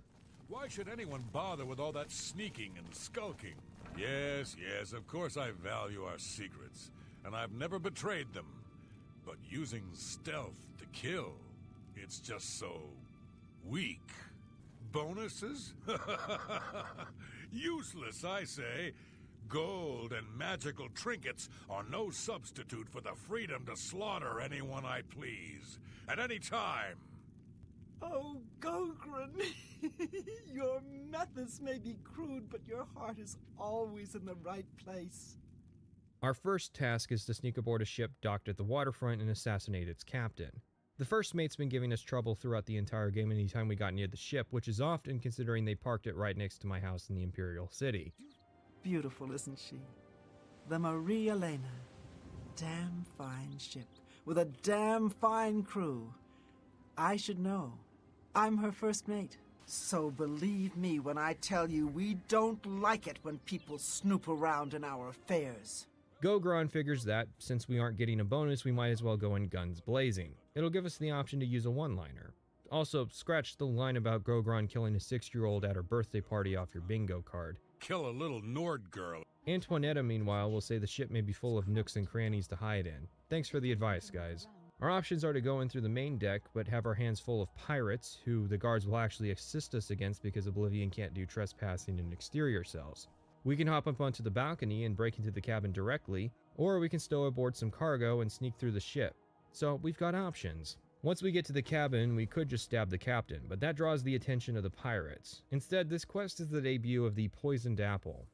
Simply place it down and then viciously hunt down every other piece of food in the area, and then after several minutes of waiting in place, watch as he eats the apple. And then spends the next 30 seconds slowly dying before eventually ragdolling in his chair. I mean, I mock it, but yeah, that's cool. I remember when Morrowind tried to poison Inquest. It didn't work that well. But how does the law feel about murder? Oblivion has made its commission murder easier than Morrowind, which is funny considering the Morag Tong had writs making the assassinations legal. There still isn't a good witness system, so you have people who can report their own murders. Murder also earns you infamy points, but only if it meets the arbitrary marker of murder. And infamy can easily be cleared out by completing a pilgrimage to the Nine Divines. The problem that leads to a lot of quick loads is the hyperactive guards. They don't just chase you through the streets now, but will now come in and pursue you into buildings as well, even going so far as to instantaneously manifest inside homes once you assault someone. God! Stop! Crime in Oblivion was at an awkward crossroads. The simplicity of Morrowind didn't work, and it wasn't as sophisticated as its Skyrim incarnation, which is why, for a lot of people, the Oblivion guards symbolize the game. But let's not be fooled. Each faction, barring the arena, starts with a quest where the player's given multiple paths to completion. Surely it won't hold, right? Our next task is to assassinate a Bosmer named Bainlin, with a bonus if we drop a mounted head that hangs over his favorite chair onto his head. And yeah, it's that easy. I think this quest suffers from giving the player way too much information to start, like maybe the bonus could just specify that Bainlin needs to die in an accident, as in not be found with wounds that could point to murder or poison in his blood, and the player could work out the rest from clues in his house, like a note saying he needs someone nimble to get into the crawl space to tighten up the mounted head. It's fairly obvious this is an inheritance play, given that Bainlin's nephew moves in not long after. Our next target is Valen Dreth, our former lawyer that got us a multi-year prison sentence, in Tamriel. Actually, I find it funny that Claudius Arcadia is serving a permanent sentence for hiring a murderer, but would only serve a 10-day sentence if they had killed Rufio themselves. Hell, honestly, given my average rate in the Brotherhood, I'd say it's probably cheaper to do it yourself and pay off the bounty, instead of paying the Brotherhood. Obviously, this is a gameplay concession, don't get mad. This quest is fun in that you have to retrace your steps through the tutorial and see just how short it could have been, but wasn't. Our bonus comes from completing this job without killing any guards. If the bonuses come from the clients, as is implied, it's possible whoever wants Dreth dead works at the prison and wants Dreth to die before his upcoming release. It doesn't help that the Legion had recently busted and then decided to publicize the materials of the Black Sacrament and leads for researching the ritual. Wait, I know you. You're the one. The day the Emperor was killed. They went through your cell. You lucky bastard. But you came back? Come on, you've got to help me. Let old Valen out of this cell. You've got your freedom, now give me mine. What do you say, huh? Come on, friend. Yeah, no, not after that farce you called a legal defense. What? You filthy little maggot. When I get out of here, you're dead. You hear me? Dead! Our bonus reward is the Scales of Pitiless Justice, which... Okay, so they fortify strength, agility, and intelligence by 2 points at the cost of 2 points of personality. They don't work like a typical fortify item because they aren't an equipable item, so it has to run off a script.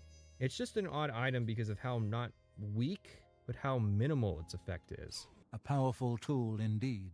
I think it needed a second design pass, personally. Our next job is to cut our client with a poison knife, which will allow him to fake his own death in order to escape debt.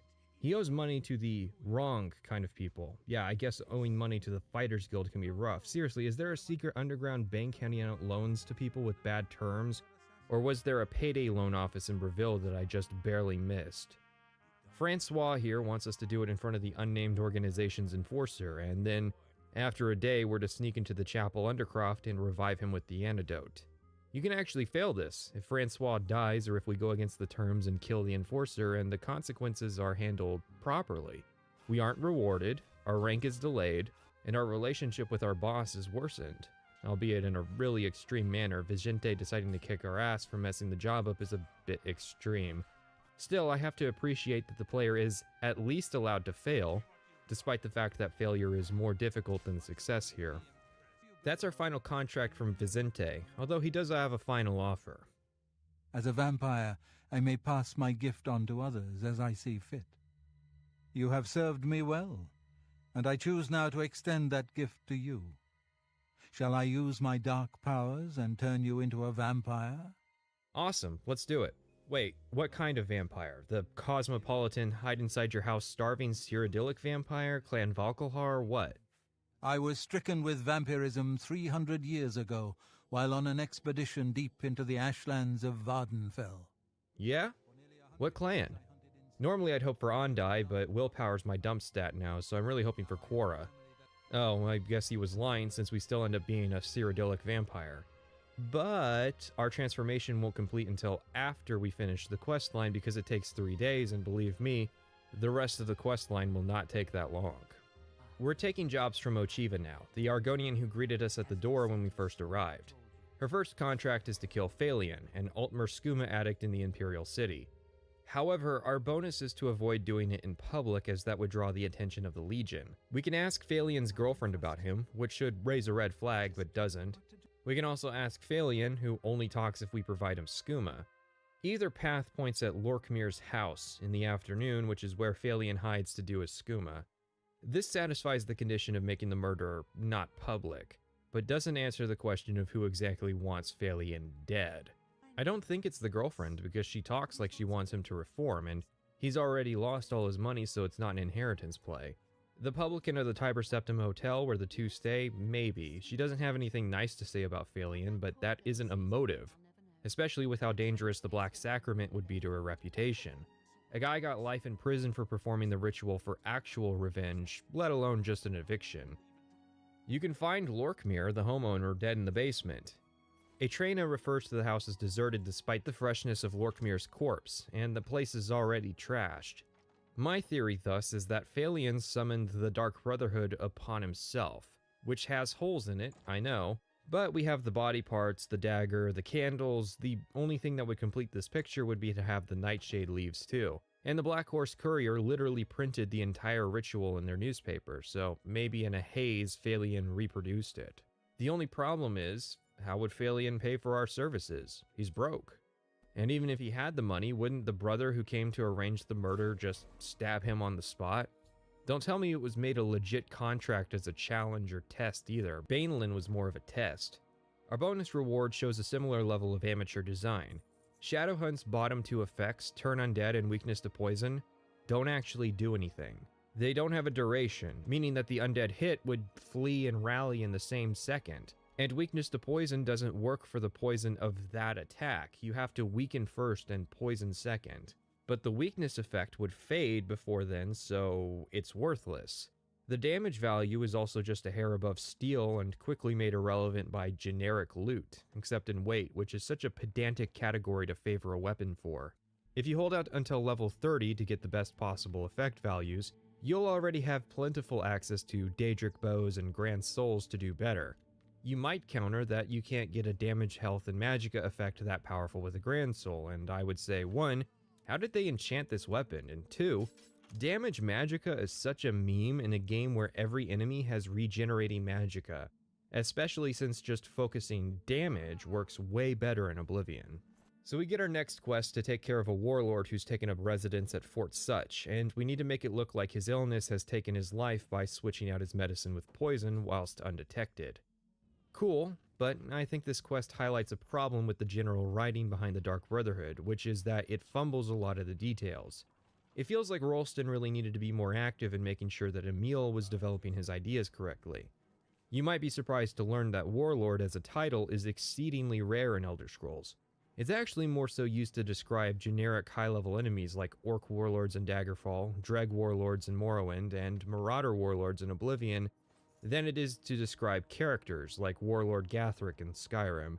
That's a super minor thing, but seeing that word made it really stand out to me. Look at it like this.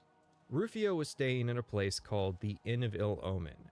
There's a pirate ship docked in the Imperial City waterfront, feet from guards searching for the Grey Fox. Someone has hired a manservant. A prisoner is serving a multi-year sentence. An unknown criminal organization is sending enforcers to kill people on the principle of owing money. A house in a luxurious part of the imperial capital city is deserted, with a body rotting inside it and a known skooma addict using it as a den.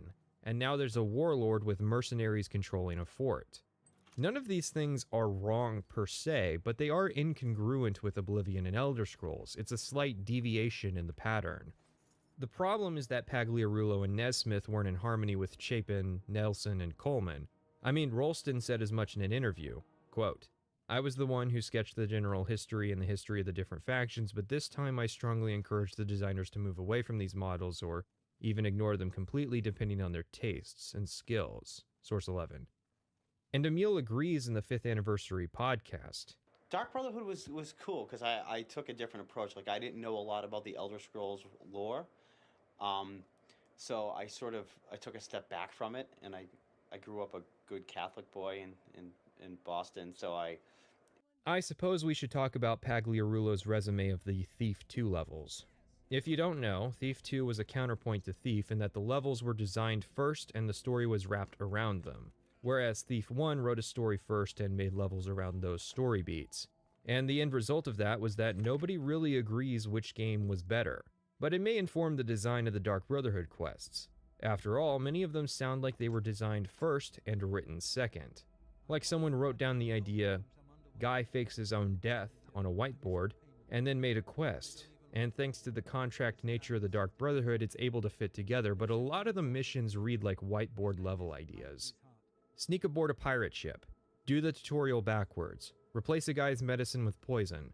And again, it doesn't really seem to hold any advantage over, say, Nesmith's style of writing out a story first and making the missions around it. But it does have its disadvantages. Firstly, if it's fair to criticize the Fighters Guild for not entirely being about the conflict with the Blackwood Company, then it's absolutely fair to criticize the Dark Brotherhood for waiting until the halfway point to tell a consistent narrative. Note that I disagree with this notion. The Dark Brotherhood can be about contract assassinations all day. It's just a stylistic difference. But these disconnected level ideas seem to have spawned the tendency of the Dark Brotherhood to be off with the little details, because again, in a vacuum, they don't really stand out. It is kind of weird that you got the guy who worked on Thief to make the Dark Brotherhood and the guy who worked on Dungeons and Dragons to make the Thieves Guild, but I'll assume that's what they all wanted. So, how are Emil's Thief 2 levels? His first level's eavesdropping. In this mission, we break into a church and overhear a meeting. We then have to steal a safe deposit box key, make a wax impression, and return it. Which means a lot of backtracking through the level.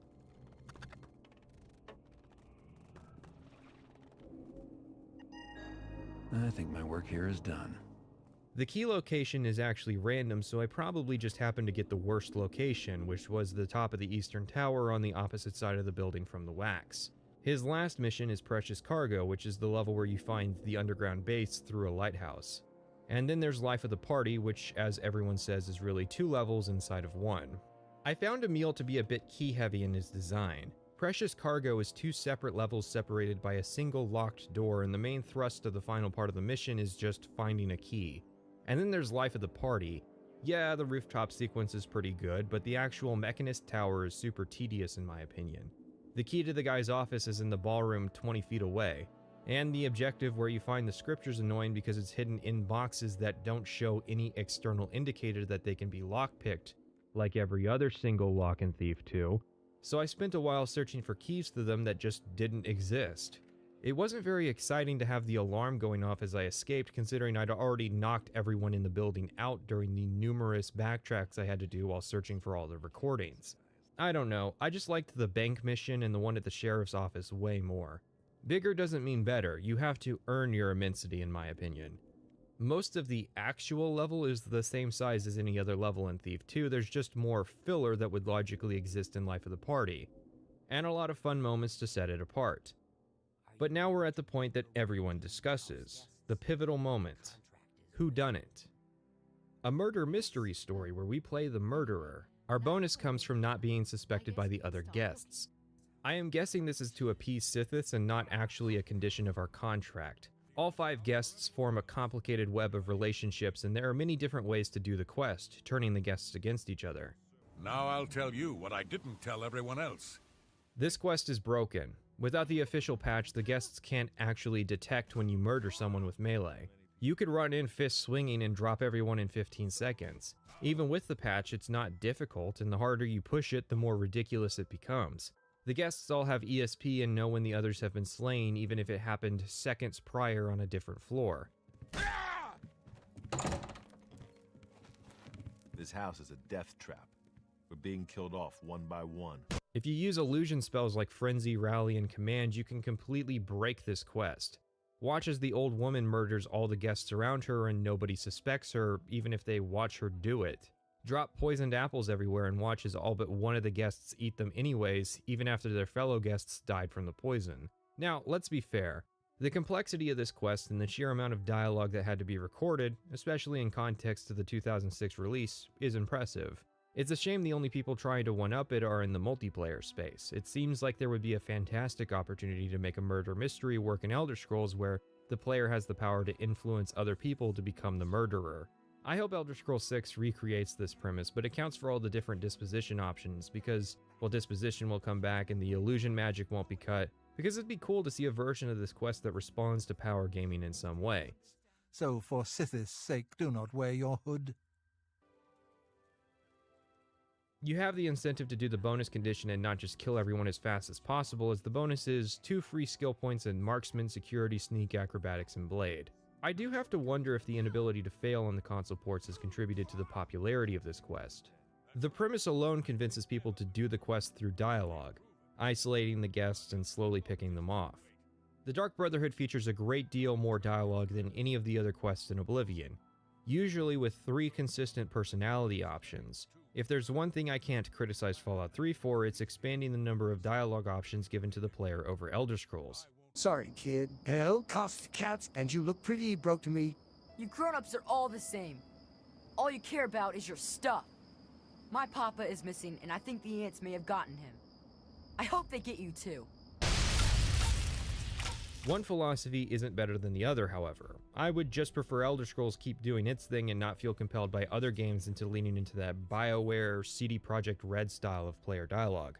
However, the elephant in the room with Oblivion's dialogue is the transition from the text-based dialogue of Morrowind to a fully voice-acted dialogue system in Oblivion. In my last video, I presented the idea that text-based dialogue was superior to full voice acting, for a few reasons. One is that from a designer perspective, it's far easier to implement quests with textual dialogue than it is voice acting, because voice acting adds additional considerations when it comes to disk space and voice actor pay. I mean, one of the things, I don't know if people know this, but one of the things we really struggled on in Oblivion is, fitting all the audio assets on the disc.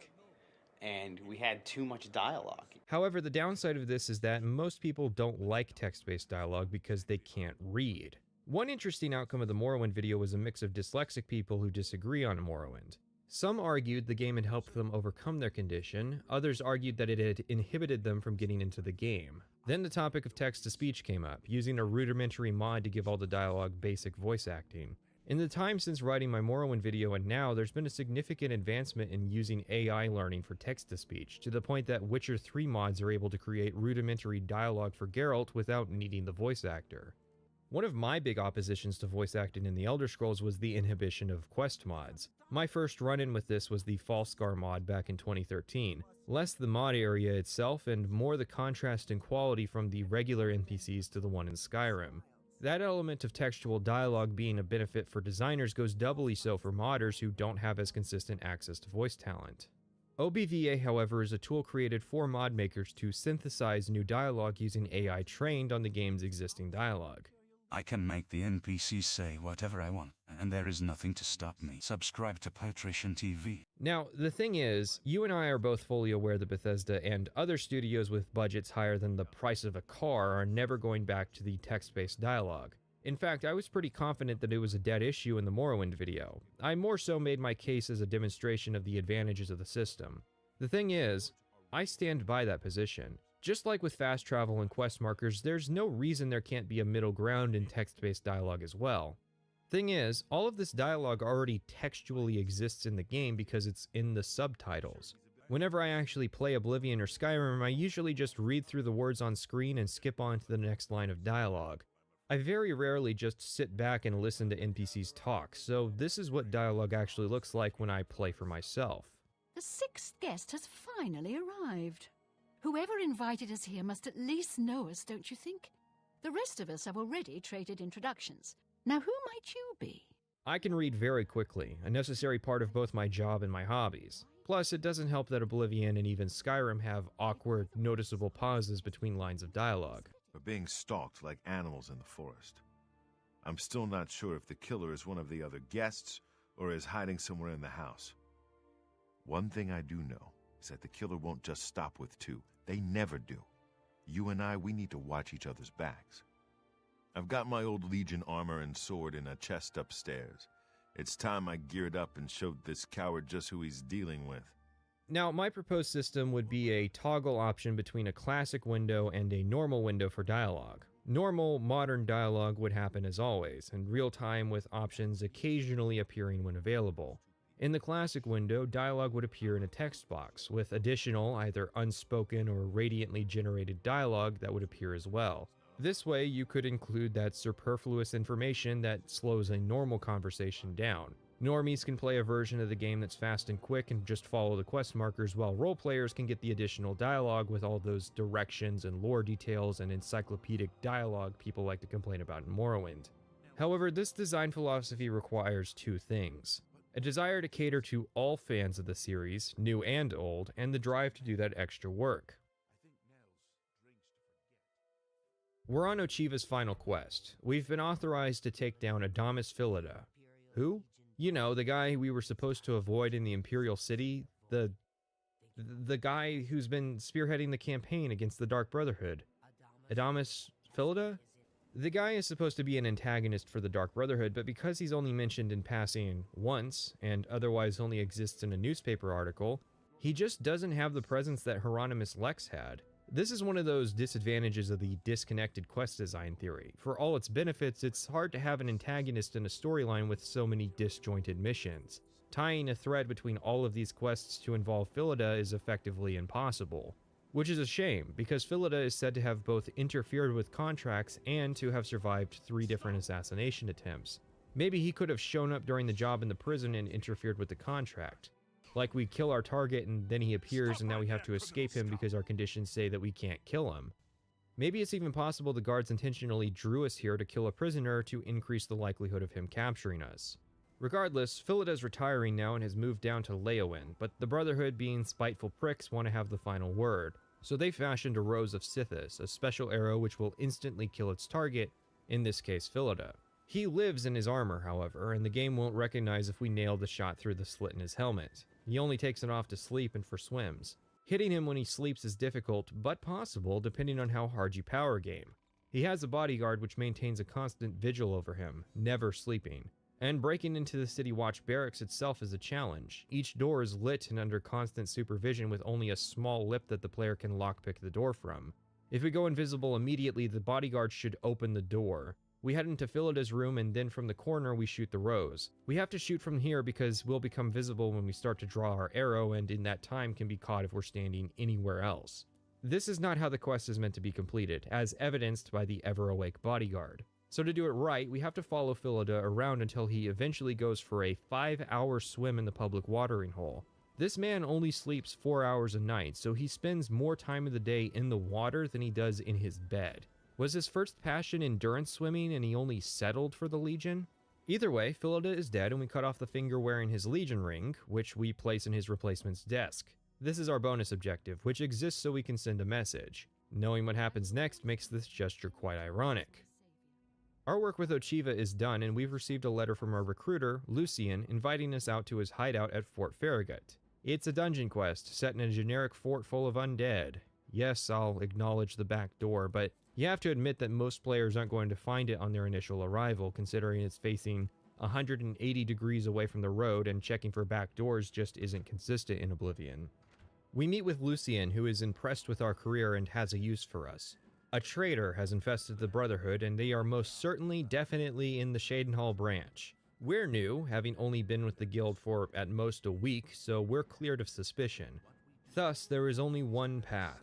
A thorough investigation and spy system to monitor all Guildhall members for traitorous behavior. No, we're to murder everyone in the rite of purification. This is pure pathos, as the purification is both an absurd ritual and dissonant with other lore. Its only motive is to pit the player against NPCs the player may have formed a connection with in order to drive home an emotionally resonant point that the player is a murderer. Take another read at it, and the player will be responsible for dispatching a group of evil murderers, while themselves barely bloodying their own hands with the blood of innocents. Kill a little Nord girl. Dark Brotherhood was cool because I took a different approach. Like, I didn't know a lot about the Elder Scrolls lore, so I took a step back from it, and I grew up a good Catholic boy in Boston. So if you look at the fiction of the Dark Brotherhood that's in Oblivion, it's actually a sort of like dark, perverted version of the Catholic Church. You know, there's the Sithis is God and the Night Mother is Mary, and I just sort of took those experiences and sort of flipped them around. I wanted to have a certain tone, like, you know, a very sort of, I didn't want the player to be that grisly in what he did. So like the tone is more like, it's very sort of darkly comedic, and the player, if you do the Dark Brotherhood, the player is guilty by association. Like, I was able to, like, the other people who are in the Dark Brotherhood with you, your other family members, are like, they're like the psychotic. Like, there's the one guy who talks about, you know, killing a little girl at her birthday party, and there's everybody else is way more evil than you, but you feel guilty by association just by hanging around them. And in a game like Oblivion, where you kill hundreds of people through the course of the game, what makes it special about being an assassin? You know what I mean? Big deal, I can kill people. If you just think about it, how many people that Gordon Freeman killed? So that's why I try to like work in some of the novelty, like, you know, dropping the head on the guy, and, you know, It's obvious, again, that the idea came first. Some of the assassins in the Sanctuary have strengths and weaknesses the player can account for, like placing garlic on Vizence's person to weaken him. The player can also miss out on 2 quests if they rush the quest line, like losing the chance to be properly sired as a vampire, or the Renegade Shadowscale quest. The Shadowscale quest is interesting. One of the titular Shadowscales, an Argonian born under the Shadow Sign, has broken the code by abandoning his life in the Brotherhood. It's kind of weird that Shadowscales vow not to harm other Shadowscales, because how are they normally supposed to deal with situations like this otherwise? We track the Shadowscale down, and he presents us a choice. We can take our proof, a Shadowscale heart from a nearby corpse, and he'll tell us where some loot is. Or we can kill him and take his heart. Or we play both sides, taking the false heart, getting the treasure's location, and then killing the traitor. Your choice is entirely based on your character's thought process. Wait, why is there a Shadowscale corpse here? Were they dispatched to take care of him? What about that vow? Anyways, we wipe out the Sanctuary, and we're now officially a member of the Black Hand. The Black Hand is a reference to the Serbian secret society responsible for a couple of high-profile assassinations, including Franz Ferdinand, which resulted in the crisis leading to the First World War. The organization works like this. There's a listener who deals with the Night Mother, and there are 4 speakers. Each of these speakers, in addition to presumably having their own sanctuary, have a personal silencer, which is the role we now fill for Lucian. We never see any of the other sanctuaries. We're told they exist, but that for the secrecy of the guild we can't know about them. Which makes it weird that we so consistently operate outside of Shadenhall, considering there must be sanctuaries in at least a couple of the cities we operated in. Just seems inefficient to have a Shadenhall guy performing jobs in Coral or Leowen if there happens to be a sanctuary there. That's all I'm saying. This marks the beginning of the second half of the guild, where we receive our next orders with our payment from the prior job at various locations across Cyrodiil. We've also been gifted Shadowmere, an immortal and powerful horse, and we ride off to the first dead drop. Give me more of what I really need, 'cause there is no cock like horse cock. Send your asshole into shock. Shadowmere is the fastest horse in the game, in addition to not being able to die, which is funny considering you can still get him a nice set of horse armor. Our first task is to drop a necromancer going through the process of becoming a lich. We find his journal where he spends an entire paragraph discussing at length about how he must never lose his phylactery during the process, and it's done. This is another one of those whiteboard ideas that probably didn't get as much time as was hoped. The dead drop quests are markedly simpler than the prior Dark Brotherhood quests, so I posit a theory that all the quests were created, and then the ideas that got developed ended up as sanctuary quests, and the ideas that ended up just being go to X and kill Y ended up as dead drop quests. Emil Pagliarulo's big secret is a classic trick that all creatives consider at some point. Put your best foot forward. Even if your work is terrible, if the first section can hold people, that increases your likelihood of success. That's why the questline starts with a good-looking NPC using a unique voice who proceeds to disappear for 90% of the questline. Indeed, it's interesting how many people praise the Dark Brotherhood while glossing over the latter half of the questline. It's really telling that everyone's example of the quirky dialogue is the line where Gogron says he killed the little girl because it's the first piece of advice Gogron gives the player. Emil started strong, but it's obvious he didn't get to fully develop all of his ideas. Anyone who made it this far is going to ride out the rest of the questline, so it doesn't have to be as good. Next of kin has us killing a mother and then using a shopping list to track down her 4 children. Note that by this stage we have long given up on hinting who hired the assassins. After this, we're sent to kill a martial artist in Bruma. No, not the master hand-to-hand trainer. Then we take on a psychopathic murderer hiding in a cave. Then we get to our other standout where we have to track down a mobile merchant who travels Cyrodiil over the course of a week. What's the news from the other parts of Tamriel? Rumor has it the Nerevarine has left Morrowind on an expedition to Akavir and has not been heard from since. It seems that these are turbulent times in the land of the Dunmer. Not only is it a standout for using a schedule and the actual in-game weekdays as a method of working out its location rather than a quest. Oh, no, sorry, we're still given a quest marker. You have the choice of ambushing him on the road, murdering him at an inn, or poisoning him with mead, which he's allergic to. It's also possible he'll have long since died while traveling the road since he's never flagged as essential. Which, this is the point of essential flags, isn't it? To make sure quests don't end before they start? We're then sent to get revenge on a Nordic murderer who fled Solstheim. And finally, a Bosmer in Breville who likes to pray to the statue of the Lucky Lady. Lucien arrives and congratulates us on a job well done, and we're promoted to the leader of the faction. The third dead drop is an obvious, marked change in the nature of the targets we go after. The dead drop orders icons change from a neat letter to a torn out page icon, and the prose of orders changes markedly as well. Lucien's writing and spoken tone lacks emotional inflection, his coldness spilling onto the page. After the second mission, the writing is suddenly much more emotional and plays more on our emotions as a killer. We've been taken for a ride, and despite possibly immediately noticing the change, there's nothing the player can do about it except play the fool. You can't return to Lucien as he'll go mysteriously missing until after Ungolum's death in Breville. You also can't speak to any of the targets who become immediately obvious as either skilled assassins or speakers with hints littered all over. Indeed, our most recent target was the listener of the Dark Brotherhood himself, despite there still being more speakers and silencers to kill. This questline is as cynical as it gets about the player, so sure that they will just follow the quest markers and not notice any clues as to not provide the player with any measure of escaping this trap. So Lucien's pissed, naturally, except the Black Hand is apparently blaming him and not us. No, we were just following orders, which, okay, that's true, but if the Black Hand is suspecting Lucien, he should be able to make an easy case by pointing at all the targets and dead drops Lucien assigned us that we just didn't do.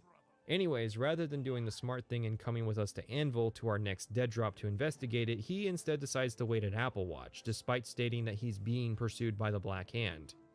Okay, buddy, it was nice knowing you. At our next dead drop, we confront the person who drops it off, but it's just a Bosmer, and Bosmer can't be villains, so you're free to go. He points us at the lighthouse, and after an intimidation play, we make it into the cellar. It's a bit rough, but fairly clean compared to the average YouTuber's house. We find a severed head we telepathically intuit as belonging to the guy's mother, and a journal outlining all the points of this story. This kid watched his mom get assassinated by Lucien, so he joined the Brotherhood and has been slowly climbing the ranks until the day that he felt confident he could assassinate the entire Black Hand and the Night Mother herself. So, Lucien's been murdered, naturally, and it doesn't matter if we slap the members of the Black Hand with the journal itself, all of them will refuse to listen and our character will refuse to speak, because this is a theme park and we're along for the ride. At midnight, we speak to Arquin, who utilizes illegal teleportation magic to transport us to Breville. I'm sorry, murder's one thing, but there's no coming back from a crime like this. Luckily, most of these characters die when the traitor reveals themselves and we put him down. He did miss a spot, though. Honored listener, I offer myself as your humble servant and guide. Please allow me to mentor you in your new role. I don't need you. You're lucky you're flagged essential. So Bellamont was the traitor, and the only flaw in his plan was that the Night Mother's a ghost. She's known all along that he was a traitor, which, like, is she omniscient? Her seeing the rituals is fine, as well as her being able to watch her members of her cult. It's all tied to her. But apparently she sees everything and elected not to tell anyone because she wanted this outcome. Okay, if Mr. Next Listener, Lucien Lachance, was actually fated for that position, then you didn't see this coming. Also, the purification is not complete. There's still one dumbass left to kill. But I know what you're thinking. The Night Mother has the benefit of her patron, Sithis, right? If you believe in Sithis as an entity, you are being had. This is Mephala, Anticipation of Vivek. She's big into murder and deception, so much so that she's the Daedric prince of those concepts. And this is Sithis. He's a tumor. Despite representing the general concept of chaos as a dualistic counterpoint to Anu, who represents the general concept of order, the writers have tried to cram Sithis into the mythos as a more active entity. The book Fire and Darkness, which can be found during the Thieves Guild and not the Dark Brotherhood, attempts to make the claim that the Morag Tong were in fact actually Sithis worshippers, which would have no doubt been of immense interest to Vivek. The book makes what are likely intentionally poor arguments for this position, like that the Morag Tong assassins wrote poetry that were clearly dog whistles for Sithis worship. Guys, you have to trust me on this one, okay? It's clearly wrong. Because later it posits that Vivek stopped the Morag Tong from worshipping Mephala, which he largely didn't, and then the book claims that Vivek allowed them to continue worshipping Sithis, which they never did. Dualism is a concept of two forces that balance each other, which in our world extended to religions like Hinduism and Zoroastrianism and then later Judaic Christianity. The idea is that you have a good god, Anu, that all the beggars praise, and you have a bad god, Padme, aka Sithis. Anu represents order, Sithis represents chaos. Reality then exists in the balance of these two forces. Too much Anu is how the world was before this conflict, orderly and dead. Too much Sithis is how the world was during the Mythic Age, chaotic and difficult to live in. Both entities have been anthropomorphized by various religious sects on Nirn, but unlike the Aedra and Daedra, which were verifiable entities that either used to or continue to interact with worshippers, Sithis and Anu don't. The closest we get to Anu doing anything is Anuiel in the Altmer pantheon, whose sole action was giving Auriel his bow to kill Lorkhan. In effect, this is a metaphorical explanation for why Auriel, aka Akatosh, filled the position of Time God, which was Anu's domain as the conception of order. What about Padme, aka Sithis? Padme, like Anu, only made a vicarious contribution to the world, which was his son, Lorkhan. If you're not getting the picture yet, Lorkhan and Akatosh are the actual gods, and they simply each have a dualistic conception assigned to them. Akatosh got order, Lorkhan got chaos. But what about all the meddling Sithis does? He sends wraiths down to attack the player if they break tenets 4 and 5, and, well, that's basically it. And there's nothing there to indicate that Mephala isn't the one doing that. But we get the word of worshippers of Sithis who all end up being to some degree insane latex-bound fetishists trying to justify their actions. Okay, but the Night Mother mentioned Sithis as well, even though the Night Mother is almost certainly just Mephala in disguise. In essence, I posit that the worship of Sithis is a ruse made up by Mephala and probably Lorkhan to some extent. We get access to Deep Scorn Hollow, a DLC home for evil characters. Notable is that it has a shrine to Sithis, which depicts a statue of a robed man missing a heart, which is a very striking visual choice to make when designing the statue. It's probably that this visual representation is inspired by Lorkhan. There are some other features of the house. We get a cattle cell containing a sleeping person that we can feed on, we get a small garden full of various poisonous plants, and we get the font of renewal, which will cheaply and easily cure vampirism at any time without much effort. Given we just got this power and we already have a means of removing it, let's discuss vampirism. Oblivion overhauled vampirism into its more recognizable form in Skyrim. In Morrowind, vampires were effectively cursed with never being able to really do quests or use service as NPCs ever again. Oblivion added a stage system where depending on how often you feed, you may be able to keep your vampirism under wraps.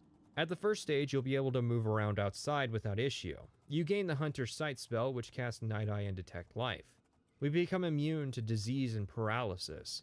Our acrobatics, athletics, destruction, hand-to-hand illusion, mysticism, and sneak skills will all see a +5 bonus, as will our strength, willpower, and speed attributes.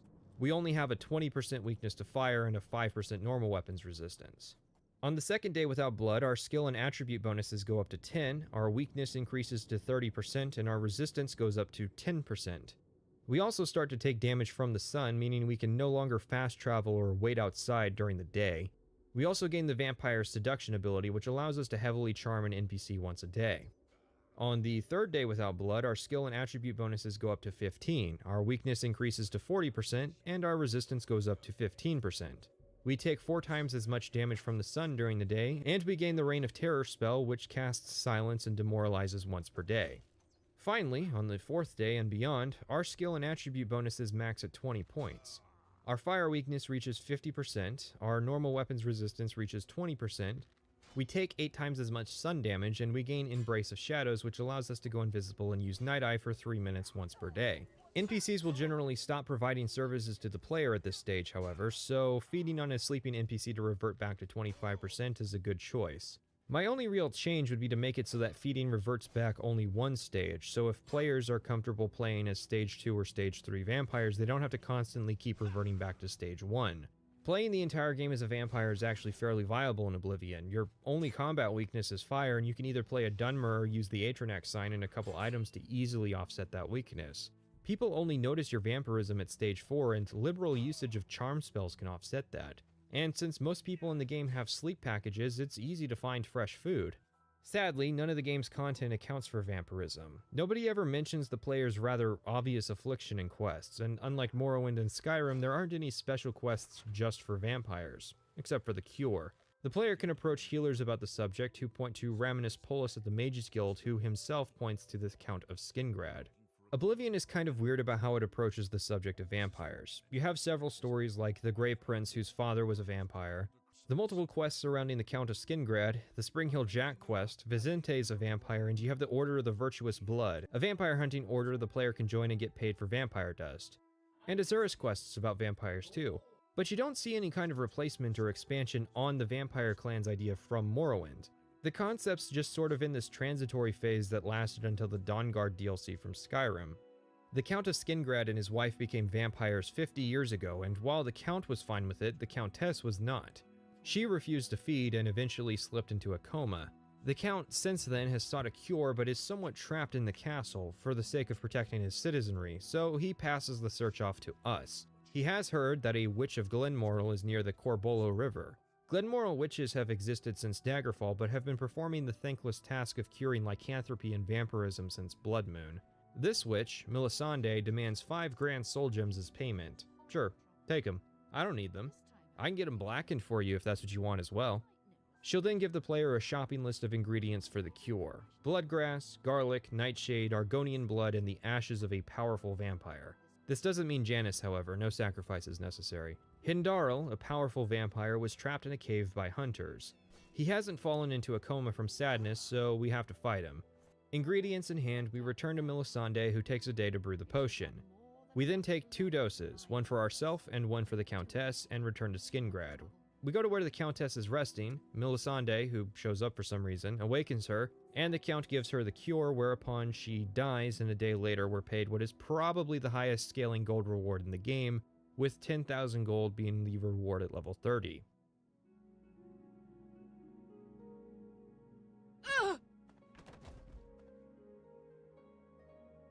People actually consider this quest particularly lengthy.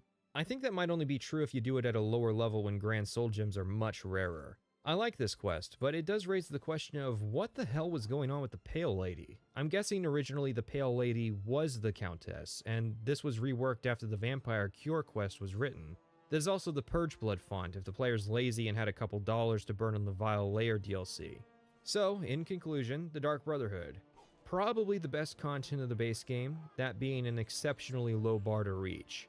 When you have a game as iconic as Oblivion was back in the day, the person who made the highlight content is fated to do well, as Emil Pagliarulo did.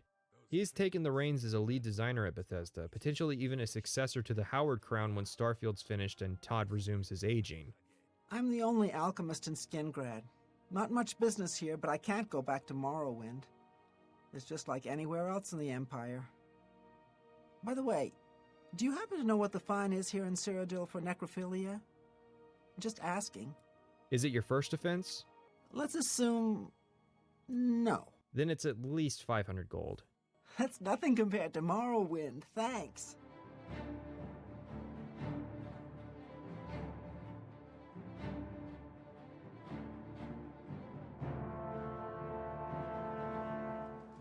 Before we head on to the Shivering Isles, there's a bit more base game content left that bears mentioning. These are the Daedric and some select side quests of Oblivion.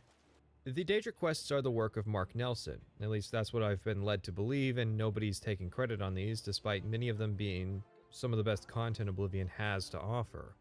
The quests are gated by level requirements, and I did many of them during the events of the other quest lines.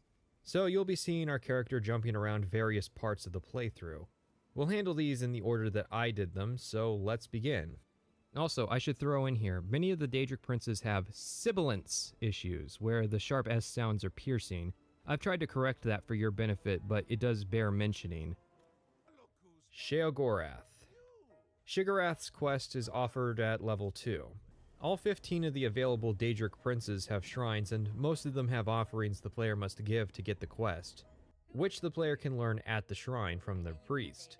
So, funny thing, the Making of Oblivion documentary shows Mark Nelson and Ken Rolston trying to fix a bug with the Daedra shrines where the NPCs walk around constantly, which can be annoying if you're trying to record footage of the prince's monologue and you keep getting pushed around because the NPCs can't decide which patch of grass to pray at. Shigarath in particular wants an offering of a lesser soul gem, a head of lettuce, and some yarn. He's a bit random. Come visit again, or I'll pluck out your eyes! Oh, right, the name. In Morrowind we get this line. What is it, mortal? Have you come to be of service to Shigarath? Despite putting that in the video, and pointing out that this is the pronunciation of the name that Morrowind gives you, people still leave embarrassing comments about how I said the name wrong. But yeah, when the voice actor changed from Jeff Baker to Wes Johnson, it came with some changes to his character. Oh, but Wes Johnson was not the original Sheogorath voice actor in Oblivion. Pre-Shivering Isles, the voice actor was Craig Seckler, who voiced all of the Elven femboys. Another mortal dares to summon me, and already I'm bored. But enough about me.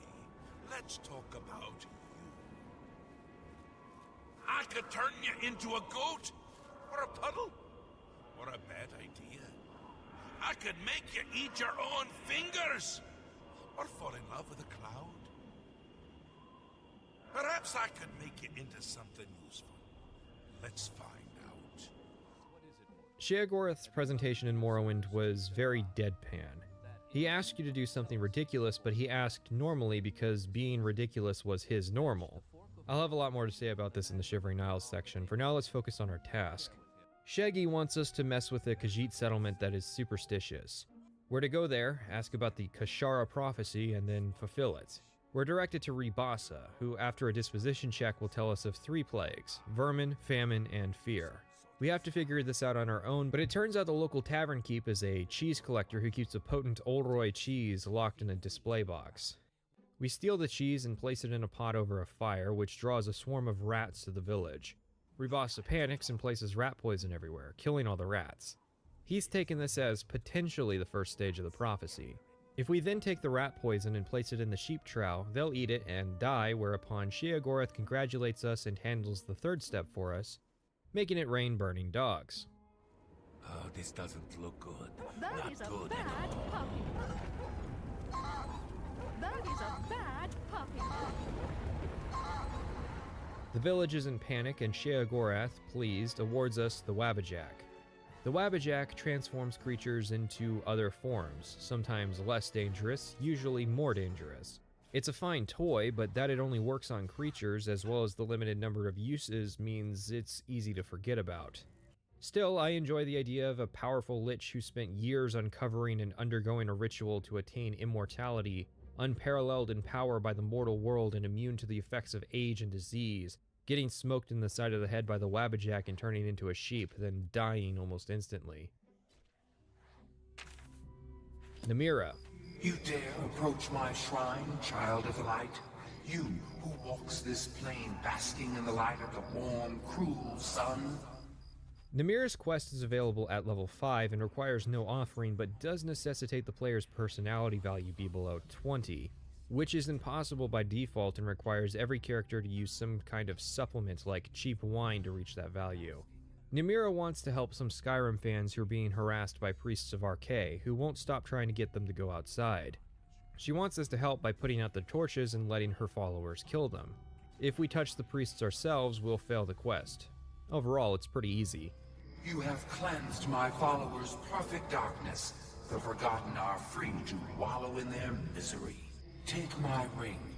Let it bring pain to others who would wish it upon you. Namira blesses you. The Ring of Namira has a static effect which reflects damage 12% and reflects spells 10%. I kept this ring throughout the entire game, which should speak volumes to its usefulness to the player, despite how simple her quest is otherwise. Azura. Azura's quest unlocks at level 2. It may seem that I've done things out of order, however Azura's offering is Glow Dust, which comes from Will-o'-the-Wisps, who only start showing up at level 9 as bosses and level 11 as general enemies. There are only 2 ways to get Glow Dust before level 9, which are the quests Mystery at Harlan's Watch, late in the Fighters Guild, or Blood of the Daedra midway through the main quest. We donate at the hours of dawn or dusk, and I have seen your name, traveler, and heard it whispered in twilight. I ask a service which holds promise of fame and reward. Azura requests we slay some of her followers who've been afflicted with vampirism. Harsh, just like Morrowind.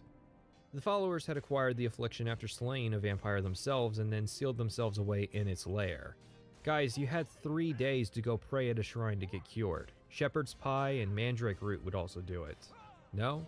Okay, I just think you're being overdramatic. I mean, hell, I've been cured. Or wait, no, this is earlier in the timeline. I'll get cured later. Thank you, mortal. Their spirits are free, and henceforth above my shrine, 5 bright candles shall burn forever in memory of their sacrifice. For your service, take this token, that your deeds might be entered in the Book of Fate. Azura's star is, well, do I need to even introduce it? It's funny that this is the artifact the game suggests you sacrifice as part of the main quest. I can only imagine the horror from the thought of sacrificing this item. Azura's star is a reusable soul gem which can fit any creature's soul, big or small. It can't accept black souls, yet. Azura's star is so ubiquitous with Elder Scrolls that it exists in the Oblivion construction set, even if you haven't loaded Oblivion yet.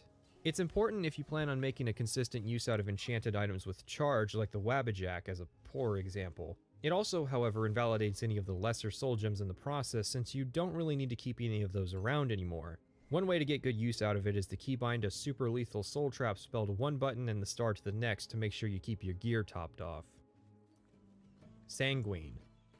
Sanguine's quest opens up at level 8 and requires a pricey bottle of Cyrodiilic brandy. I tried and failed to do this while doing the Fighters Guild work. I'm fairly certain it ended up breaking the infiltration quest my first time around. Anyways. Ah, another mortal. Come to beg Sanguine to add a bit of spice to an otherwise drab existence. Sanguine wants us to go to a dinner party in Leyawiin tomorrow night. Buddy, your shrine is halfway across the continent from Leyawiin. Doesn't matter, the party is delayed until our arrival, despite not being invited. We're to attend the party and cast the Stark Reality spell on the guests. It has a small drain health effect which registers it as assault. When it hits, all of the guests, ourselves included, lose all of our items and will immediately find ourselves wanted. However, doing what I call a pro gamer move, you can cast the spell and then immediately use an invisibility potion to bypass the legal challenge of this quest. We still have to get back to the shrine despite losing all of our items, which is a challenge and involved months of whoring ourselves out at taverns to pay for carriage rides. Skingrad is quite a ways away from Leyawiin, after all. A rousing success, mortal. And it appears you joined in the festivities as well. Good for you. You need to lighten up a bit. You'll find your equipment in that chest over there. And here's a little something for your efforts. Maybe we'll celebrate again sometime. Sanguine's Rose. Martin has an interesting line about it. I never thought to see this again. I once possessed it, briefly. A lifetime ago, it seems now. To obtain it and then give it up. I honor your dedication to our cause. The implications. Of all the Daedric princes for Martin to have served, you picked Sanguine. I hope it's not because his shrine is close to Kvatch. Or I hope you didn't move his shrine close to Kvatch because of that line of dialogue. The Rose, when its spell hits a target, summons a random Daedra to aid you. It's not necessarily an ally to the player, so using it is effectively a wild card in fights. At level 8 it's great because the Daedra you summon can be more powerful than the enemies you're fighting, later on less so. Nocturnal. Nocturnal's quest is only one of two which have no extra requirements, you just have to hit level 10. Night among strangers. Secrets in the dark. Nocturnal is here. But my eye is blind and proud, stolen from its shrine and hid in dark waters. To steal from a god is most unwise. Nocturnal wants us to retrieve her eye, which was stolen from her. This happens to you a lot, doesn't it? How come Azura doesn't have these issues? First the Grey Cowl, then the Eye of Nocturnal, and soon the Skeleton Key. I cannot help but think you're either enabling this kind of behavior or lying and simply saying the previous person you've rewarded actually stole from you. After a short investigation in Leyawiin and an eavesdropping section that requires a small amount of stealth, they put the eye in a cave full of trolls, which is fair enough, since it probably won't get taken, but that's a huge amount of risk to rely on being able to sneak past trolls just to stash your goods. All these trolls are named Ash Clan or Kapler Clan trolls. Maybe we were going to get more named monsters originally, one dungeon crawl later, and...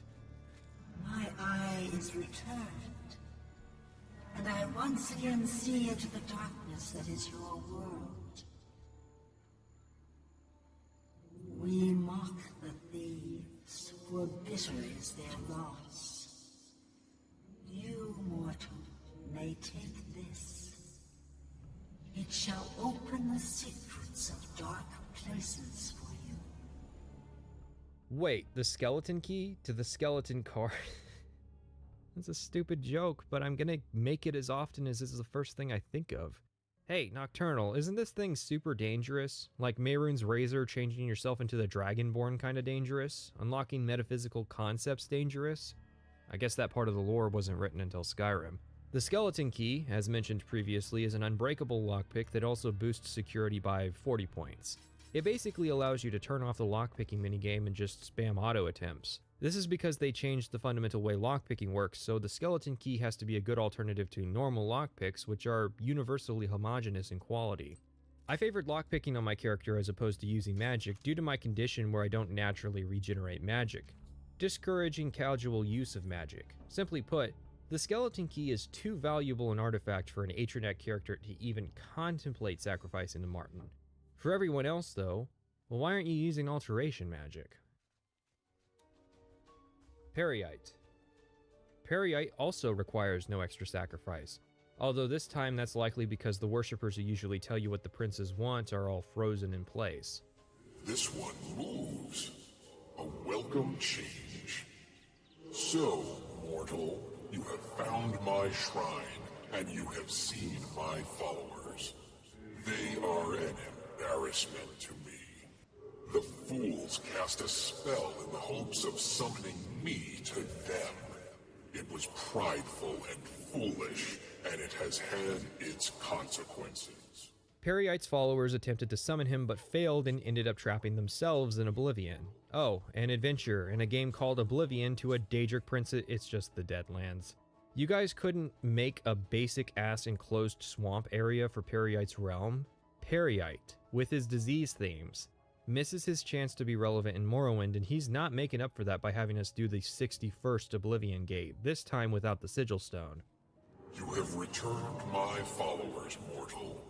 The natural order is restored, and for this, I thank you. Perhaps they have learned the folly of attempting to touch a Daedra prince. Take this with my blessing. May it bring you order. Still, despite all that, Peryite's reward is substantial. Spellbreaker. It's hardly the most powerful shield the player can get in armor value, but its Reflect Spell 30% enchantment is insane, especially when paired with our natural 50% spell absorption. You aren't capable of making anything even as remotely powerful in Oblivion. You may say the Escutcheon of Coral is better. I would counter that it only gets better after level 25, and I ended the playthrough at level 28, whereas I was able to get Spellbreaker a quarter of the way through my playthrough. Malakath. Malakath's quest is available at level 10 and he likes troll fat. Let's hear what he has to say. That characterizing a whole species in your game as ugly, warlike, and malevolent might be harmful to real-world groups regularly mischaracterized as ugly, warlike, and malevolent. Sorry, let's use the better orc-exclusive version. I love greenskin arc content. That's what I'm all about, pal. Yeah. Nice present. Good. And from a nice orc, too. Double good. Orcs are smart. They know you want something. You do what boss tells you. So listen good. Lord Drag took my ogres. Poxy Whiteskin says he owns them. Lying maggot! They're my ogres! So, this Lord Drag, he puts my little brothers in chains, working in the mines, and it makes me mad. So, you get over to Lord Drad's estate. Get my ogres loose and get them out. Do it now. For me, the boss. Lord Drad is a Dunmer skirting the Empire's very incredibly violent history with abolition by using ogres instead of humans as slaves. Of course, this isn't the only reason Malakath is invested. I bought it for a song from a foolish orc. My ogres mine the gold, and I reap the reward. When the ogres are freed, they'll attempt to kill the guards and enslave the Drads to work the fields. This pleases Malakath. Good job. No one owns ogres but me! And I fixed that maggot. The ogres own Drag. Make Drag eat death. Now you get a present. Keep up the good work, and be nice to my little brothers.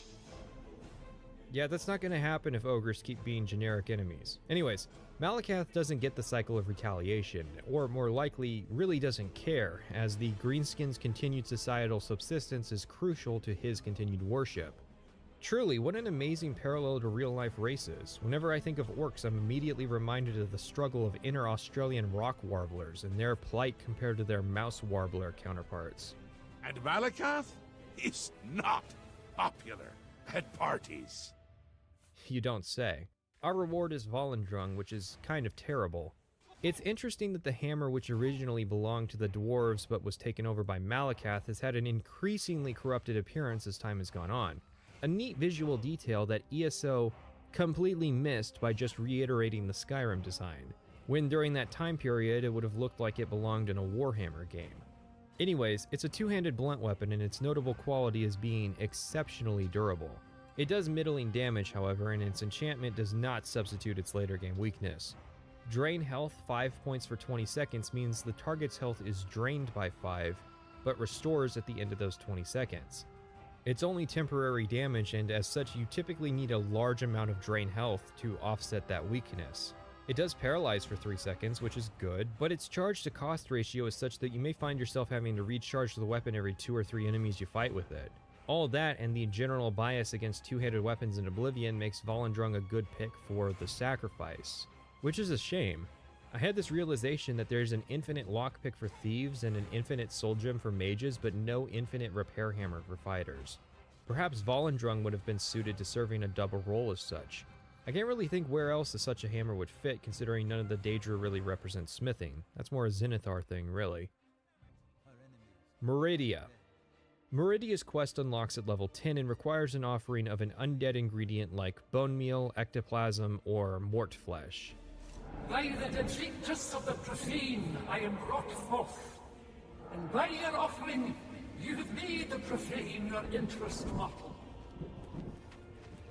The undead are foul, unnatural things. Some of my rivals take pleasure in these abominations. Not Meridia. I wish these creatures destroyed. There's actually some ectoplasm submerged in the ground at the shrine, likely as a development tool, although I don't know why you wouldn't just use a console command in testing. Meridia's quest is super basic. Go to a cave, kill 5 necromancers, and return. Well done.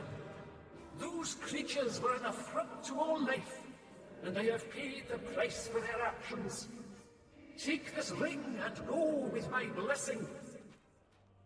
Meridia's ring, the Ring of Khajiit, is very powerful. There is no consistency between the quality or complexity of the Daedric quest and its reward. You may spend half an hour fulfilling a prophecy to get a toy like the Wabbajack, and you might spend a couple minutes doing a short dungeon to get a ring with 35% chameleon.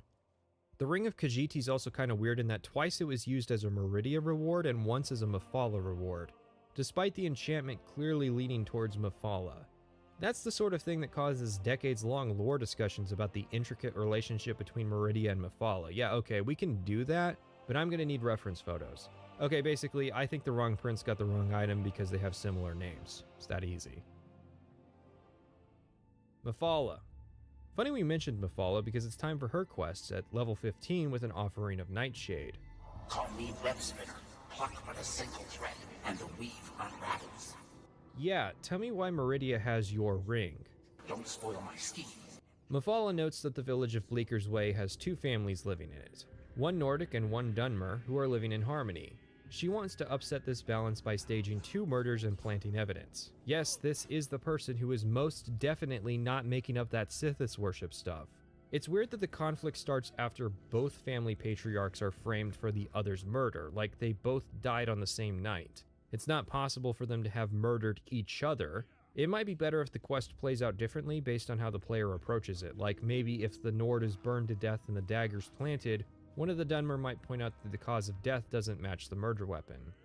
Well done, little web spinner. Is there a prettier sight with friends at war? Take pleasure in the strife you have caused, mortal. Savor the divine essence of a well-spun plot, and here's a little needle to help you stitch your own tangled tapestries. Our reward is the Ebony Blade, a blade that has appeared in every Elder Scrolls game except Morrowind, surprisingly enough. It's quite powerful, only really topped by a Daedric longsword with an Absorb Health Transcendent Sigil Stone, which is a mouthful, but it isn't that far from players at level 15. Because it absorbs health, as long as the player keeps this thing charged, they can funnel their offense into their defense. Vermina. Vermina is a level 5 Daedric quest, which seems like I may have forgotten about her the first time around, but no, she wants black soul gems, so I had to wait until I was a ways into the Mages Guild questline to be able to do this. We meet again, mortal. For we have met before, whether you know it or not. When you mutter in your sleep, you speak to me. When you waken wet with sweat, you've just left my house. I dwell in your dreams. I savor your nightmares. Now you will serve me. Vermina wants us to retrieve her orb from the wizard Arkved. It has, however, transformed his tower into a nightmare. It's interesting to see all the different ways the designer can recycle other level props, which is not a diss. This whole section is quite creative.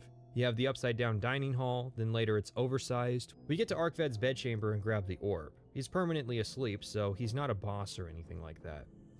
My orb is returned, and Arkved will live out the rest of his days in nightmare. It is fitting. You have proved yourself, mortal.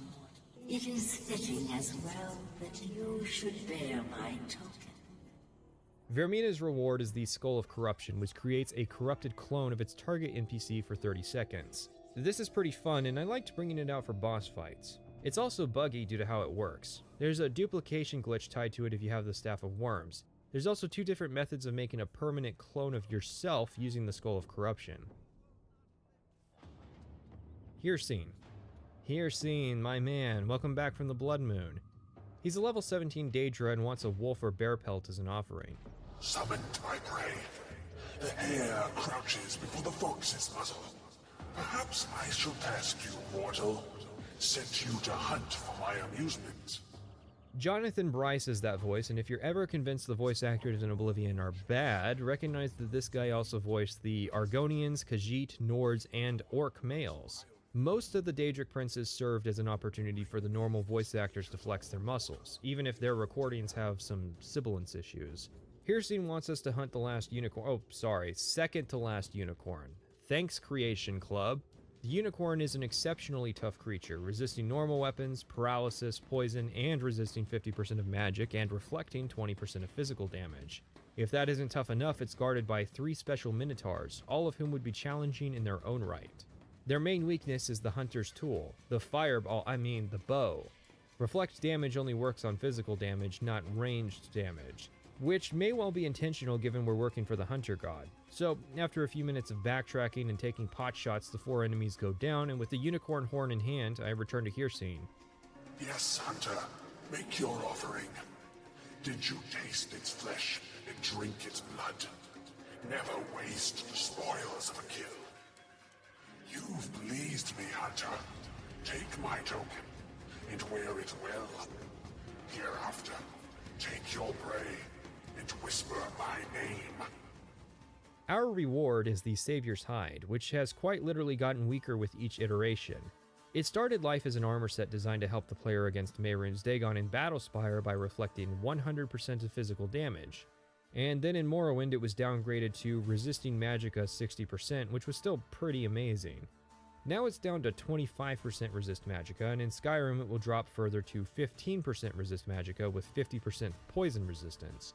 And then Blades, which I don't normally count as an Elder Scrolls game anyways, lowered the effect to just 6 points of spell resistance. Oblivion's incarnation is still better than the best resist magic sigil stone. I suspect the goal was to avoid players heavily stacking resist magic like in Morrowind to invalidate spellcasters. To that I would say, change weakness to magic so that it can apply to targets with 100% resist magic anyways, and make NPCs who can recognize when their spells aren't doing anything and switch out to a weakness to magic spell to compensate. That may be well outside the bounds of Oblivion. I'm talking TES 6 magic AI tactics here. Molag Bal. Poor Molag Bal. You didn't ask to be the Daedric face of Elder Scrolls Online. You were thrust into that role, copying a younger, sexier Daedric prince's plan to conquer Tamriel. You were better than that. You were the guy who taught Vivek about Chim. You were the originator of vampires. Your only crime was resembling the other half of Satan. Molag Bal is a level 17 prince who wants an offering of a lion pelt, for some reason. Another mortal come to do my bidding. I only wish suffering and death. You will bring me both. Molag wants us to go to a guy's house who has sworn against violence and push him into murdering us with a cursed mace. The player has to figure out both the best time to provoke him and figure out how to get the mace into his hands, which is to drop it and start a fight. This may take a while given how high our health is. It reminds me of the pilgrimage quest where the player's expected to drown themselves in Morrowind. Well, it seems you've accomplished the task set out for you. Well done. Another man damned, another ruined soul. But you'll still get your prize, won't you? I think it was worth it, don't you? Keep up the good work, little mortal. This was also Jonathan Bryce's voice, and I think he was leaning a little too heavily into the Khajiit voice for this. It's funny because Wes Johnson's Molag Bal from Morrowind fit the character way better. The Mace of Molag Bal does a lot of damage, but it comes with a terrible enchantment. Absorb Magicka is an awesome effect. I wish it showed up way more often. Even fighter NPCs still have Magicka values that we can steal from. But Absorb Strength, while sounding good, has no effect duration, meaning that without the unofficial patch, it doesn't actually do anything. Boethia. Boethia is one of the 3 Daedric princes that require the highest level to start their quest, level 20. His offering is a Daedric heart. Why do you summon me? You are not one of my faithful. Do you hope to be counted among my chosen? Then prove yourself to me, mortal. He's also presenting as a male in Cyrodiil. Daedric princes don't have genders because they don't have sex. Okay, we did talk about Molag Bal just now, so to clarify, they don't reproduce. Instead, they simply take forms that fall into mortal gender definitions. That's why the big-tittied goth Daedra girlfriend is called a prince. Boethia doesn't care, which makes having lengthy arguments about his gender pointless. Boethia wants us to enter his realm, which of course is just the Deadlands again, although at least this time it fits, and fight in a tournament. There are 9 champions to beat, all of whom align with a different race, and we replace the 10th Breton champion. Since we're at level 20, all of the champions will be armed and armored extremely well, and we come with a host of spells, poisons, and potions to boot. And we can't leave until we're done, which is one of the few times Bethesda really makes the player commit to a gauntlet in Oblivion. It can be cheesed, however. Since this is the Deadlands, it's easy to make NPCs go into the lava and just die. I personally would have set this in a closed environment, just a series of rooms forming a circle with the starting point in the middle. Upon our departure, I greet you, chosen one. A victory in my tournament of 10 bloods brings great honor. Take Goldbrand, sheathe it in your enemies, and offer their souls as praise to me. Goldbrand is one of the best swords in Oblivion in terms of raw damage potential. You can barely edge it out with a Daedric longsword using a Transcendent Sigil Stone. Let's hold a best sword contest later. Clavicus Vile. I find it funny that since Clavicus Vile's quest involves Todd Howard as a voice actor, it's a bit broken. A mortal! Wonderful. Always a pleasure. Perhaps you'll do service for me, mortal, and I'll reward you. A fair bargain, don't you think? At level 20, Clavicus wants an offering of $60. However, for most people, this is not how the quest starts. Because the quest does not enable Umbra after starting, Umbra can actually be visited at any time, any level. Her sword is very powerful, and her armor, while leveled, can be taken off at level 1 and is identical in stats to Orcish, or taken off at level 15 and will be identical to Ebony armor. And since her sword is a quest item, it currently has 0 weight. She's a challenging fight, but a lot of metagamers do it early for the weightless sword and keep it until level 20. The sequence is actually supposed to go like this. Clavicus sends us to get the sword, Umbra from Pell's Gate. Umbra, if you recall, was a Morrowind character and weapon. The player can encounter Umbra, who will tell them that they've done everything and only wish to die in battle, which I obliged. The last living dwarf, Yagrum Begarn, wrote in Morrowind that Umbra was created by an ancient witch to trap souls. The book Umbriel would expand on this lore to make Umbra a Clavicus Vile artifact originally, which is why Barbas, his servant, comes with us and insists that we shouldn't bring the sword to Clavicus? I guess the implication is that the evil part of Clavicus was split off into the sword, and he'll stop being the Daedric Prince of fun mercantilism if he reunites with it. I guess him getting it back is now confirmed, not canon. Thanks, Creation Club! Anyways, a Pell's Gate villager says their apprentice came in contact with the sword and left with it, and is now staying at a nearby Ayleid ruin. Convenient. One fight later and we're presented with a choice. Alpha Male, where we go to Clavicus and tell him that we're keeping the sword, or Beta Male, where we go to Clavicus, give him the sword and take his mask, or Omega Male, where we keep the sword as long as we fancy and return it later for that sweet 100% completion. My son, it is your choice. Do you take this powerful sword Umbra, capable of perpetually soul-trapping your enemies? Or do you take the Mask of Clavicus Vile, a heavy armor helm equal to a Daedric helm that fortifies personality 20 points? You've brought the sword! Now give it to me. As we agreed, Umbra and I have unfinished business. Yes, and... Excellent! A pitiful sword with a pitiful soul in exchange for a mask fit for a god. You've gotten the better of this bargain, mortal. Now, I have business to attend to. Run along. Perhaps I'll be looking for you again. No, and... You would dare? We had a bargain, little hero. You would risk my wrath for a pitiful little sword? I will be watching you, mortal, and waiting. I take the biggest sign of proof that Umbra isn't Daedric in nature as the fact that the player can't sacrifice the sword to Martin. That said, I do wish it counted on the artifacts collection sheet so that players trying to 100% weren't forced to choose the mask option every time. Personality is a dump stat, and the Helm of the Crusader is a way better version of this helmet. It's a shame too, because the mask is awesome looking and used to be useful back in Morrowind. Hermamora. Hermaeus Mora, the final Daedric Prince. Oh yeah, Mehrunes Dagon didn't get a quest, but that was because he was kind of the antagonist of the game, and as we discussed, we did his bidding during the main queue. Anyways, after completing the 14 other Daedra quests and after starting Blood of the Daedra, the player may be approached by Casta Flavis in their sleep, summoning them to the Shrine of Hermamora. So, by necessity, the player has to be level 20. I suspect this may be a quest of last resort for the player if they somehow manage to lose every other possible sacrifice. I see you have served my brethren, and now you come to serve me. I am Hermaeus Mora. Past, present, and future are as one to me. Skyrim definitely improved his voice, no question, which is funny because both iterations are actually just Wes Johnson. Hermaeus Mora wants us to capture a soul from each of the 10 races, which is easy if you target the bandit population. You have served me well, and I am pleased. I give you this, the Agma Infinium. Knowledge given by me to Xerxes is recorded within. Read it and gain knowledge of yourself. Go now, learn, and remember. The Agma Infinium, similar to the Bitter Cup of Morrowind, is a powerful tool for leveling. Kind of. Since you can't get the Agma Infinium until level 20, the early game benefit of, say, raising your endurance isn't able to be appreciated. When you read it, it offers the player 3 paths, each boosting 2 attributes and 3 skills, 10 points. Firstly, there are no benefits to using the book to boost skills past skill level 100. None of the skills you can boost with it will do anything extra at 110.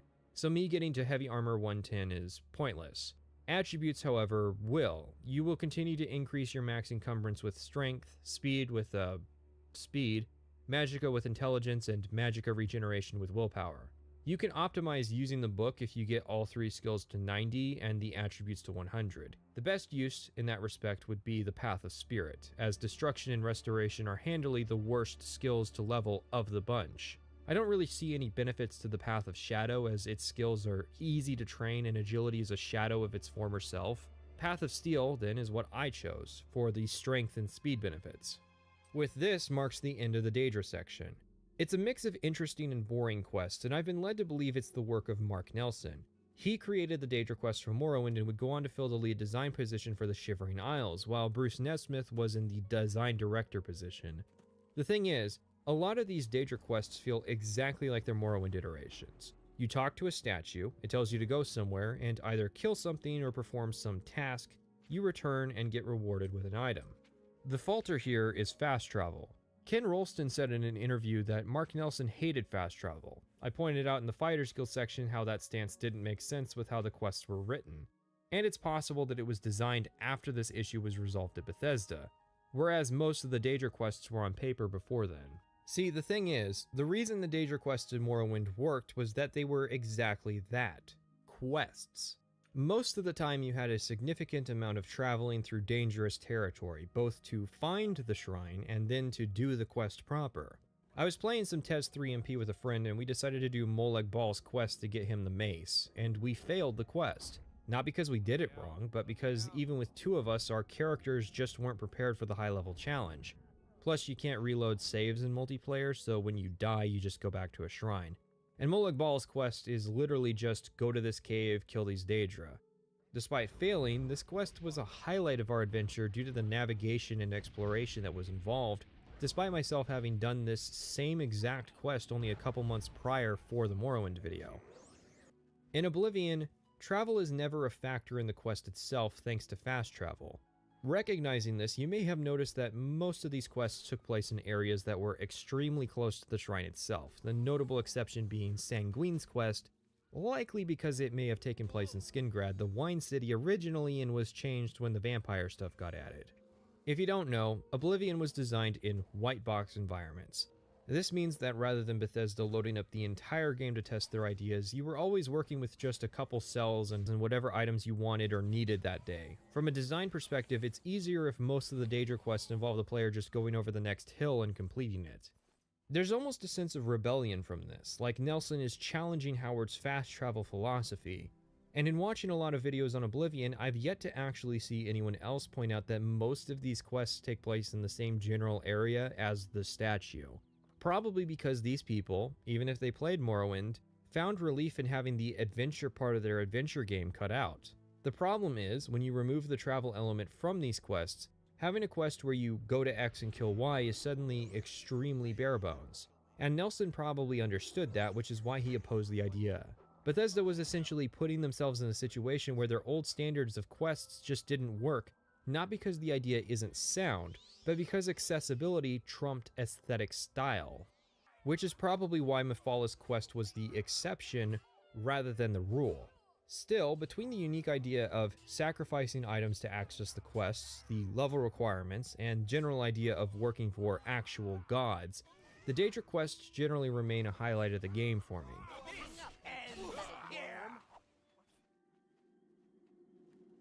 We're nearing the end here, and I've just thrown a bunch of Daedric items at you, so I feel it's necessary to discuss leveled items and metagaming. The Daedric items aren't leveled, likely another holdover of Nelson's old-school design philosophy. There's rarely any leveled items in the Fighters Guild as well, go figure. Now, the idea behind item scaling, or leveled items, probably went as follows. Players are getting powerful items very easily in our game Morrowind. We don't want players to get bored at level 15, so let's make it so that the player is constantly challenged and constantly receiving even better items. This is an attempt to solve that power threshold problem I mentioned in Morrowind. Now the funny thing is, this design philosophy would actually have worked better on Vardenfell, where there was so much more content. But they implemented this design philosophy while simultaneously cutting back on the amount of content in the game. The example I like is the Spelldrinker amulet. This is the only amulet in the game the player can get with spell absorption, which won't come from randomized loot, but it's leveled in 4-level intervals. The effectiveness of its enchantment comes from the moment the player completes the Ulterior Motives quest for the Mages Guild. I got it at level 15, which means I got its version that only does 18% spell absorption. The problem is, I used this amulet throughout the entire game, not because of any personal connection to it. It's a piece of bling that Raminus gives us so we're not mad at him for betraying our trust. But because even with all of the dungeons and Oblivion gates I ran after this point, I didn't find anything to really replace it. The problem isn't that I was stuck with one amulet for most of the game. Most of my Morrowind characters were. The problem is that I'm stuck with its weaker form. The game is almost challenging the player to grind to level 30 so they get all of the best leveled items. This actually got worse with Skyrim, which cut back on the overall number of leveled items but greatly expanded the level ranges of the ones that still exist. I personally would prefer to get consistent items at consistent times. Even if it's like the Ebony Blade where the sword will be outclassed in 10 levels, the solution to that system is not to make the Ebony Blade leveled. The solution is to raise its rank in the totem pole, which is what Skyrim did. Skyrim largely addressed this problem. I take the few leveled items that do exist as a rebellious designer and nothing more. You can practically see the divisions and staff on the topic just by their quests. Coleman, Nesmith, and Nelson didn't seem to like leveled items, so they rarely rewarded them.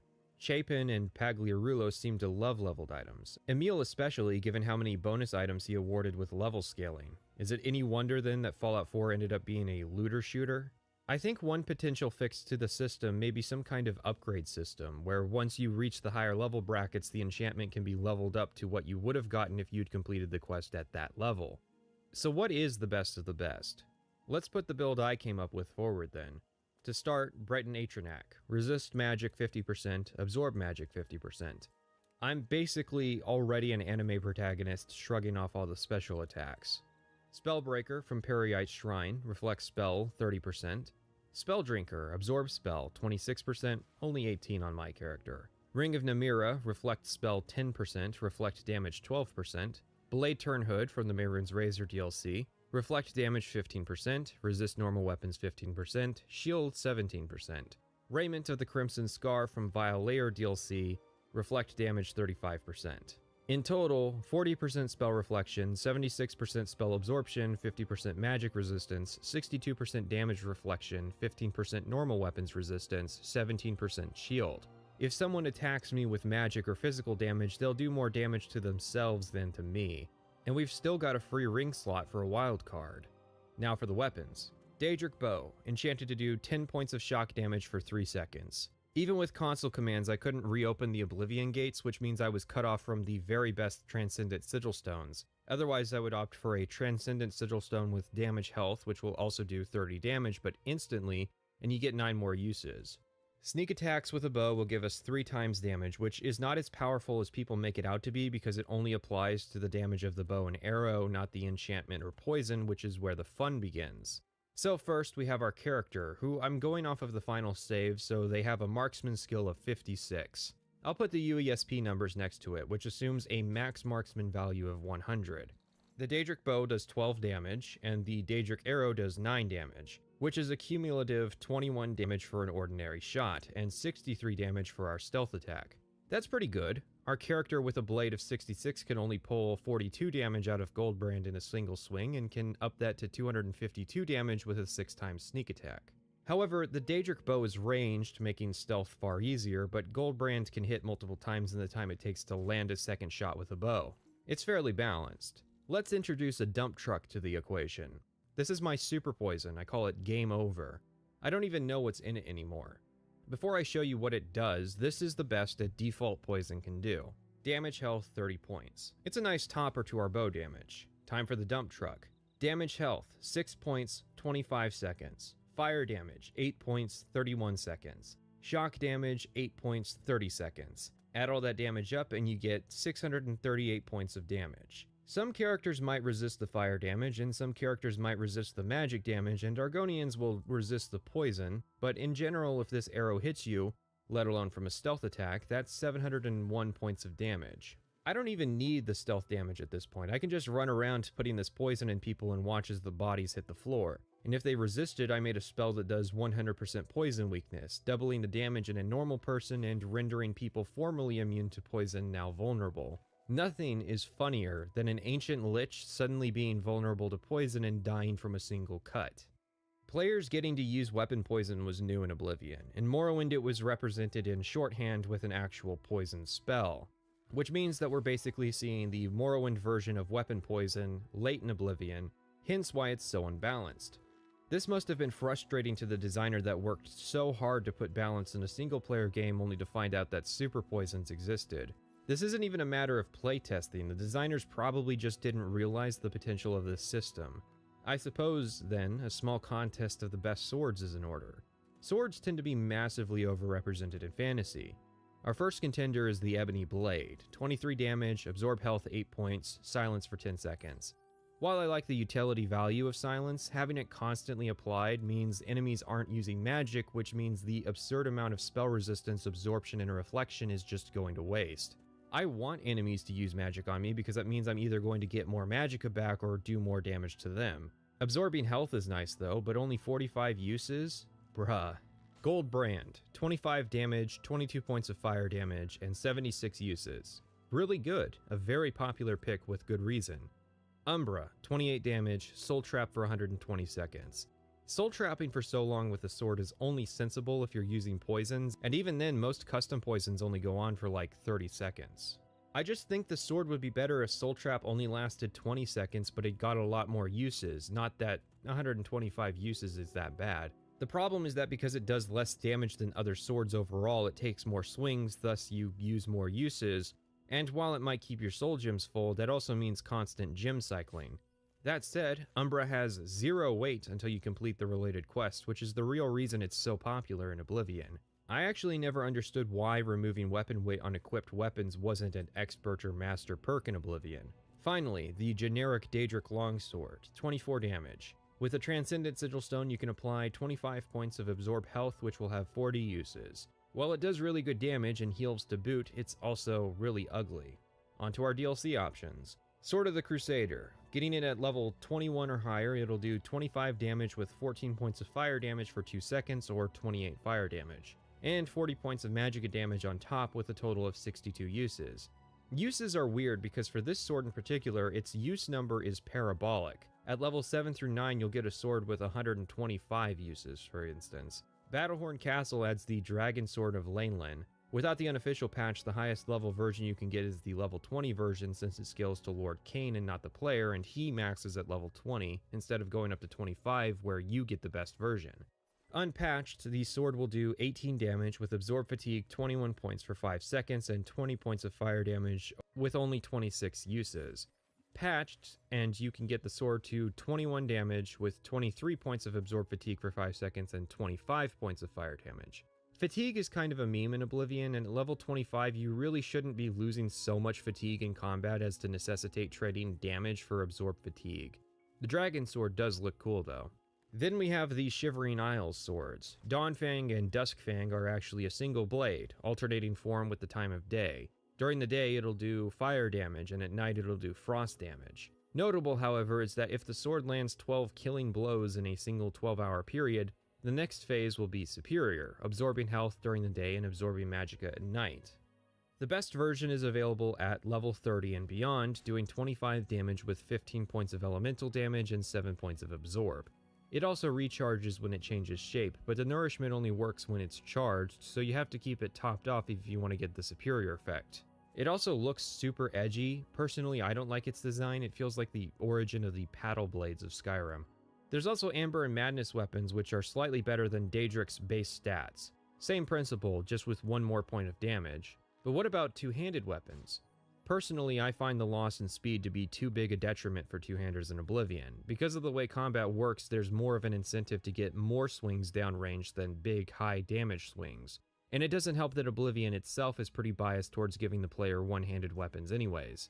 And what about blunt weapons? Again, the sword bias is strong. You don't get a lot of options for maces and even less for axes. And this held true through the expansions. The Mace of the Crusader has Turn Undead on it, gross. And Shivering Isles provides Nerve Shatter, a hammer with a 0-second weakness to shock effect on it that doesn't do anything. If you're playing with blunt weapons, you're basically holding out for Shadowrend near the end of the Shivering Isles expansion just to get a weapon with comparable stats to a sword. And it's two-handed, and there's a sword version of Shadowrend. Alright, there's one more thing I want to get off my chest in a discussion of magic items in Oblivion, and that's how terrible a lot of them are. There are a ton of unique enchanted items sold at merchants with terrible effects. Picking a random example off a lengthy list, Aegis of the Apocalypse. Fortifies blade, blunt, and heavy armor 5 points. Drains luck 5 points. Drains health 10 points. Why?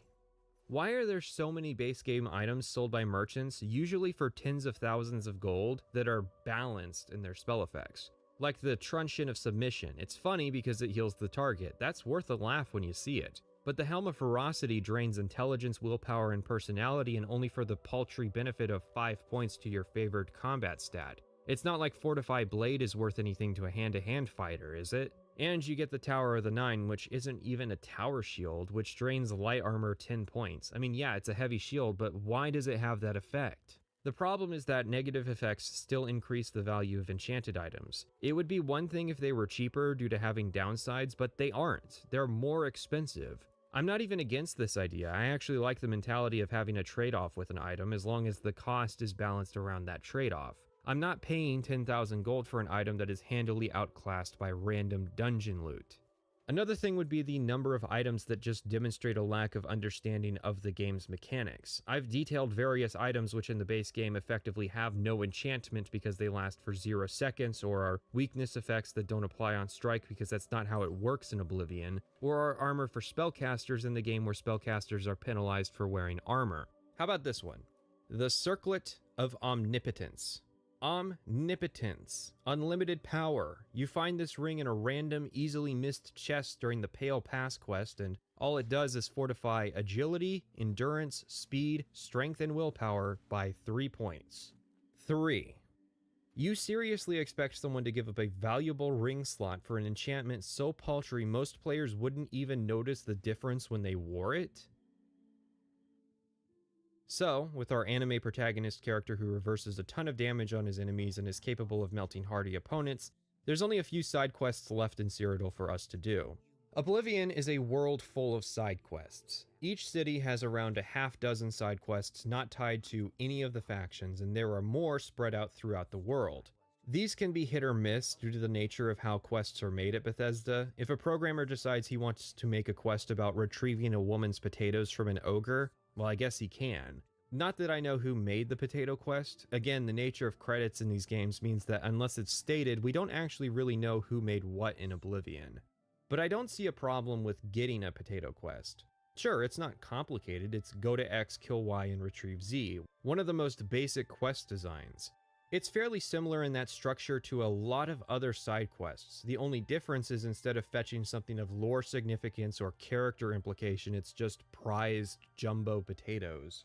I think a lot of people who complain about there being simple quests are not thinking about the implications of their request. They are essentially asking that every single quest they get have stakes and lasting consequences. And that's really not a good thing. If you, the person listening to this video, want to do a real-life quest right now, do you want to know what that quest would be? Food delivery. Maybe if you're lucky, someone might need a pest taken care of. The nice thing about mundane quests is that it doesn't take long, 5 minutes for a little bit of flavor and probably only an hour for the designer to make. Little tasks are nice because they make the world feel more grounded. If every quest involves deception and murder and the sins of the past and the cycle of retaliation and a threat that challenges the very fabric of reality, then that makes the main quest feel pointless. I'm supposed to be saving these people, but it turns out that everyone in Cyrodiil has to have some dirty secret uncovered by a quest. What's the point of saving a world where everyone is a bastard? In a role-playing game, the player should be able to define their own reason for their actions, but that means the game also has to have ample opportunity in which to do so.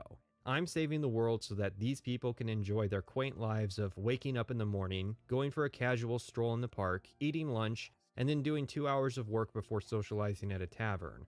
Or maybe I am the bastard, and I'm saving the world so that a guy like me can take advantage of all these simple folk. The same is true in reverse, of course. Having quests where the player can find and beat the scum of society is great if you're role-playing a vigilante sort of character. I wouldn't want the world to be whitewashed with morally good and simple tasks. It's the diversity of content that makes a role-playing game thrive. So it bothers me when people look at that variety and say there should only be X, only be Y, or it should be more like Z. Let's start with a fan favorite. A Brush with Death. When deciding what quests to cover, I went off of a couple lists of fan favorite side quests, and without fail, this quest has always made it. In Shadenhall, a famous painter has gone missing. I guess the guards and local mages guild are not interested in how this guy just magically disappeared from his studio, or his wife has only told us that he disappeared from within a locked room. Even with the unofficial patch, there's a clipping issue where 2 dressers are clipping through the 2nd floor. Amazing. Our main advantage over the other investigators is being able to intuit where doors are, and this painting is one of them, which transports us into the painted world. When people praise this quest, it isn't because it's particularly complex, but because of how creative this world is. Alan Nanes is the man behind this quest. I don't know if he came up with all of these assets, but he seems to have had the idea to actually make the trees, rocks, sky, and even creatures appear painted. To me, this shows the potential of a game called Oblivion to realize all the different realms of Oblivion.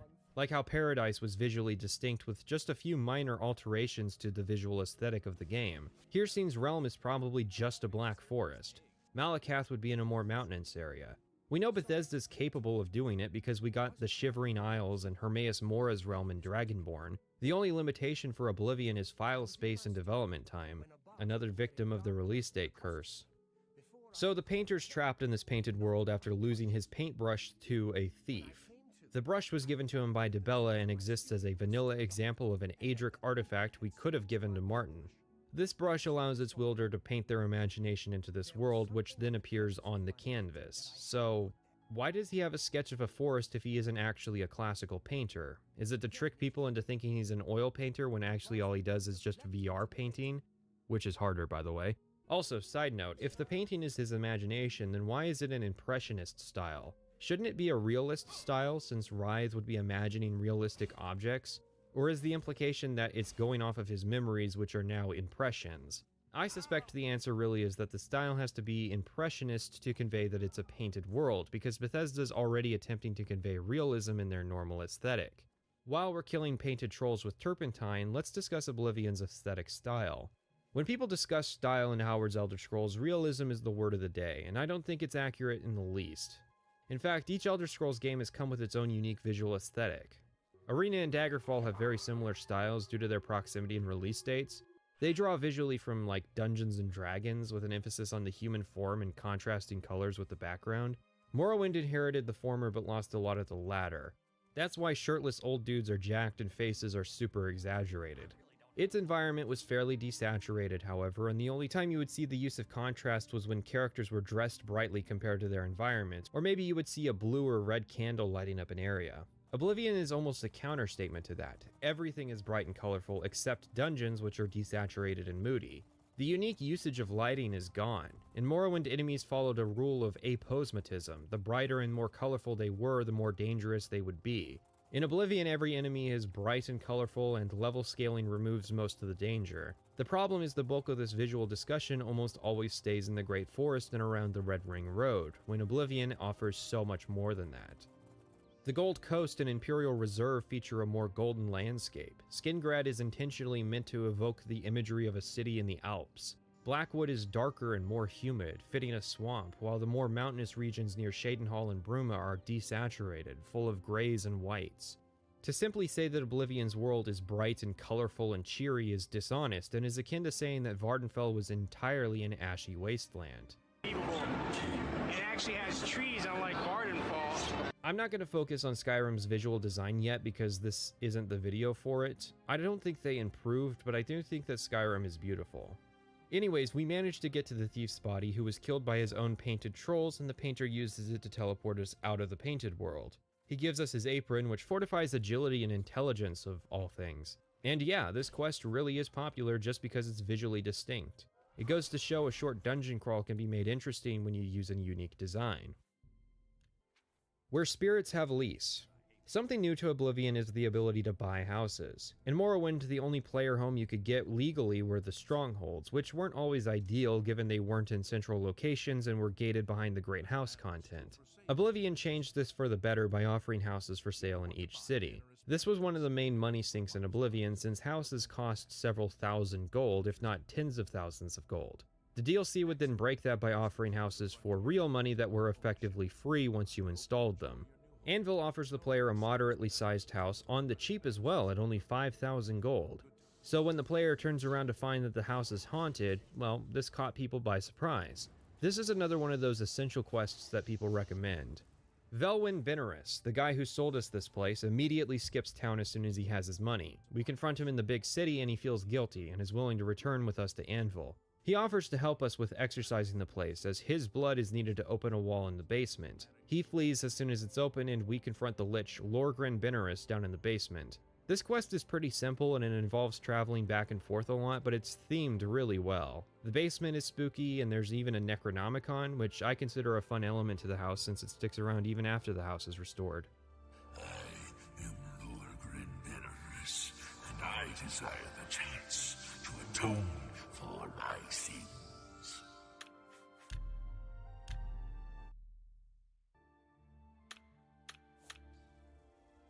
The things I've done to the people of Anvil, the horrible, unspeakable acts I've committed, demand repentance. Garahil was justified in his actions. Slaying me was the only way to stop the madness. I have accepted that fate. Now, so I may make my final peace with the Nine, please rejoin my hand to my body. Only then, when I am complete, will this eternal nightmare end. It never fails to amuse me how easy mortal man is to manipulate. You've assisted me in completing the very thing Garahil and his cabal sought to prevent all those years ago. My ascension to immortality. Last time I clashed with mortals, I underestimated their power.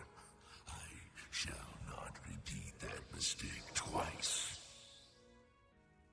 I live again.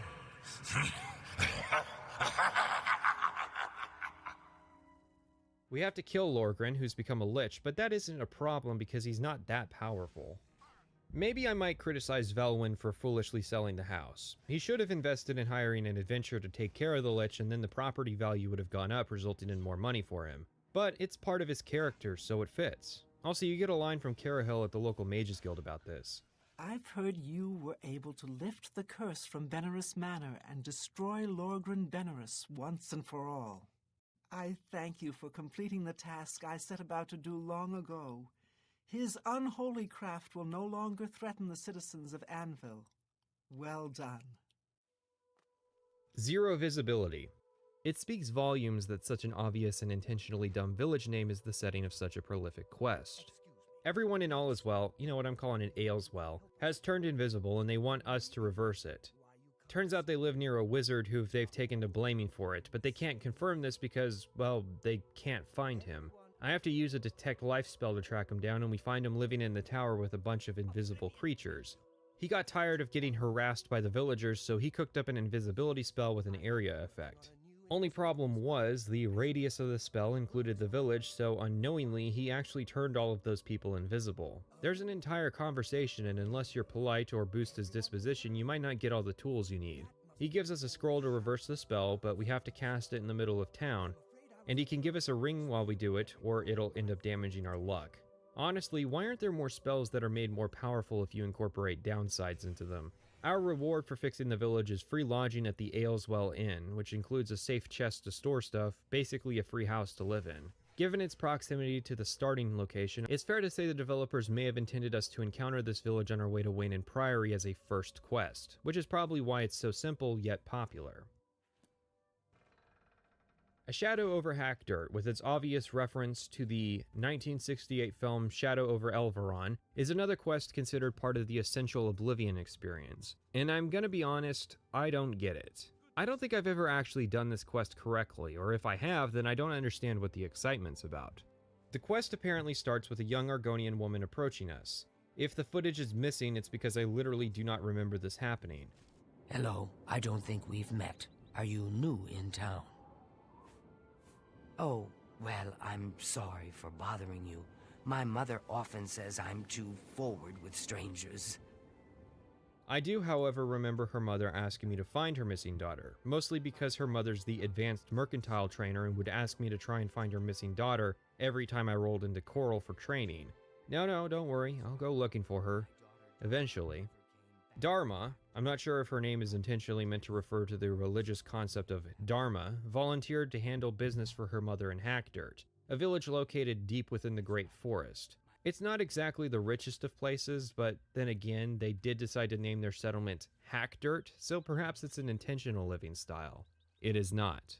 The locals don't exactly take kindly to strangers in these parts here. Maybe Hackdirt stands out to people because it's the only place where NPCs aren't weirdly cheerful to the player. Being told to fuck off probably caught a lot of people off guard. The merchant Dharma was supposed to meet claims they've not seen her, and makes demands of us to boot. Nobody else in town is much help, but it's very apparent they aren't exactly the kind to trust. That's why it seems questionable that Sidney... Wait, seriously? That's her name? She's weirdly popular with the, artistic community too. Anyways, it's questionable that she would ever, in a million years, allow her daughter within a mile of Hackdirt. I can imagine being called a piece of Dunmer farm equipment was the least of the things Sidney has had to endure while trading with these people. Seed-san suggested that if the villagers didn't know where her daughter was, to look for her daughter's beloved horse Blossom. And sure enough, we find it without the daughter. A villager will deny foul play, saying that they've owned the horse for years. We're eventually approached and told to stop asking questions lest the brethren get involved.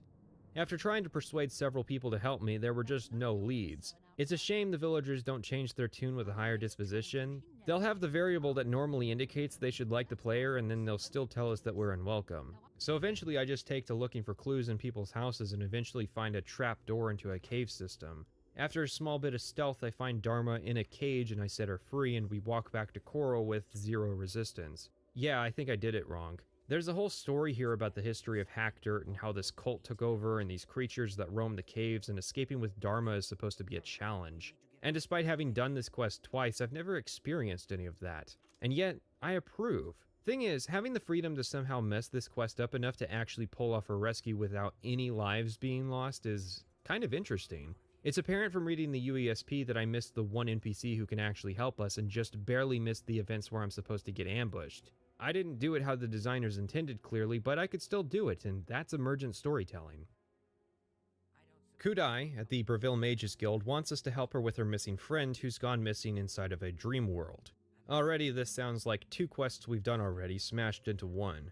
I theorized back in the Mages Guild section that this quest in particular may have been the original recommendation quest and grew it to its own dedicated side quest. The reason Kudai needs help is that she needs a stranger to enter the dream world. If she entered, her friend Hinnatir would just dismiss her as a memory. Upon entering, we find most of our equipment has disappeared, and in order to escape, we have to help Hinnatir with 4 trials to escape. If this premise sounds familiar, that's because the Mind of Madness would redo this quest in Skyrim as Sheogorath's quest. The first test, the Test of Perception, is a challenging gauntlet of various traps the player may encounter while playing the game. Or it is, in theory, had the animations not broken so the traps move in slow motion. The second test, the test of resolve, gives us a bunch of freebie gear and pits us against a couple minotaurs. The third test, the test of courage, is a short swimming sequence that the game makes sure to provide ample water-breathing potions to help with. It's not that difficult. The final test is the test of patience. If that isn't fitting for Oblivion, then I don't know what is. We're given a scroll which shows 3 patterns that match the pressure plate series in front of us. The player can recognize a pattern of similar characters drawing out the path through the plates, or we could just run through. The traps don't spell our death or anything, and doing it right is not a condition for escaping. With all 4 tests completed, Hidden Tear's therapy session is over and we return to the real world. We're given 6 leveled scrolls and that's the quest. I think this harkens back to our discussion on puzzles. This appears to be the extent that either Bethesda can design puzzles or is willing to make them difficult. I'm sure a major concern with this quest was trapping players inside the dream world who may not have saved before entering. Its simplicity may be for another reason, however. This appears to be the only documented quest of Megan Sawyer, an environmental artist you can see in the Making of Oblivion documentary working on her main job during Oblivion, which was the city of Shadenhall. What's funny is that I wouldn't have known Megan Sawyer had worked on this quest if she herself hadn't put her name on it, which was apparently an accident. She included it to fill space on the letter puzzle and then forgot to remove it later. I'm not asking for Metal Gear Solid V tier credit sequence here, but if there was a tag in the construction set where devs could leave their signatures, we'd probably have a pretty clear image of who created what quests. If this accident hadn't happened, I wouldn't have found Sawyer's website, which happened to answer the question about the Brush of Death quest I had. Nanas may have designed the quest, but the reason people remember it is because of Sawyer's visual contributions. Order of the Virtuous Blood.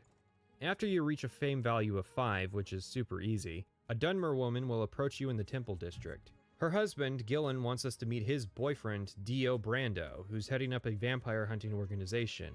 He gives us a name and tells us about how they're a vampire and they killed an innocent woman, only for it to be revealed on arrival that Roland did no such thing. Roland will claim that he is not a vampire and that neither party looks like vampires, I guess implying that they fed recently and thus can't be detected with just the eye test. Killing Roland nets an easy 250 Gs, but going after Dio is much more profitable, since Roland will afterwards pay us 250 gold for each sample of vampire dust we bring him. It's a shame neither Dio's nor Roland's houses have any garlic in them as clues, although we do find 2 bottles of skooma in Roland's house. Hell yeah, cheers, brother. Even though Dio is a vampire, he still makes visits over to the first edition to purchase literature. Hey Fentius.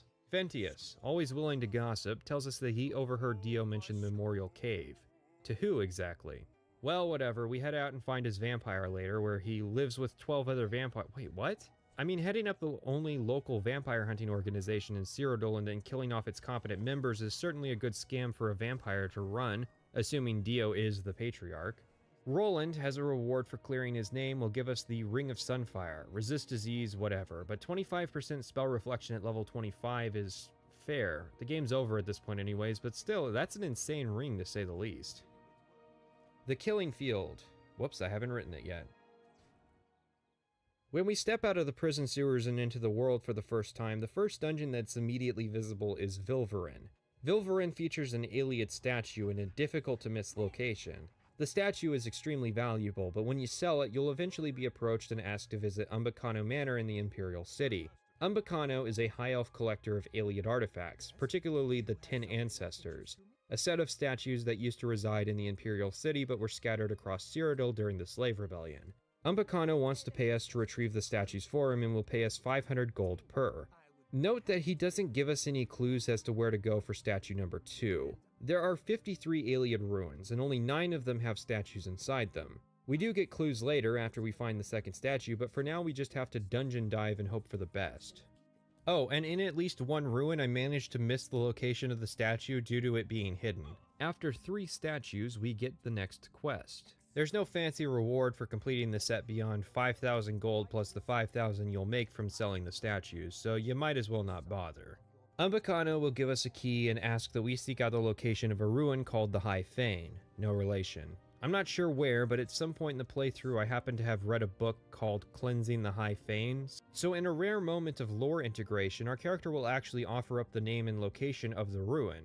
You will also know if you've been to the ruin, as you'll recognize the drawing.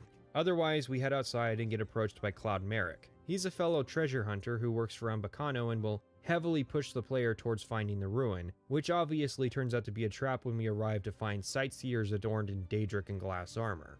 The ruin's pretty simple, and when we leave, the ambush occurs. I hand over the statue before immediately stealing it back because that's definitely the funniest outcome. It's also really easy to do because the carving has no value or weight, even though it would almost certainly have both. All you get is, again, gold for turning in the carving, so you could at least let him have it, because you'll still get the third quest. Finally, we're given the third quest of the trilogy. Umbacano gives us 1,000 gold and tells us to get another collector to turn over their Iliad crown. Said collector is an Iliad researcher who reveals that the crown is probably not suited to belonging to Umbacano, as he has ulterior motives, and suggests that we give him a different crown. I steal her crown anyways, and then we get the other crown and head back to Umbacano. He's thrilled and requests we escort him through the ruined city of Ninalata. And he is not essential, so you might want to clear out all 10 liches first. There is some absurd stuff in this game, but the fact that liches show up as common enemies in dungeons in the late game is one of the most absurd things I've ever heard. In broader fantasy, a lich is a master of necromancy, perfecting his art to the degree that he transfers his soul into his own immortal undead body. This action is not casually performed, and liches are often the primary antagonists of stories, either due to some maintenance requirements to keep their form, or their magic turning them evil. The idea that multiple liches share living space, or even that 2 liches work together, is absurd, and the game even represents this by putting liches into their own faction with adversarial relationships with necromancers. Yet at level 19, you'll start finding the Iliad ruins are full of random liches, and masters of conjuration can even summon the form of a lich. Sorry for saying it so many times, but come on, dungeon masters spawning tons of liches in order to kill their players is a known meme. So when Umbacano sits down on the throne, and it turns him into the King of Ninalata and opens 2 monster closets with 4 liches inside them, yeah, I'm fading. I'm pretty fond of the Umbacano quest. I think it represents some of the things that we wanted to carry forward into future games, both in terms of pacing and connectivity, making these feel organic in the world, and in terms of how the feel of the final encounter was.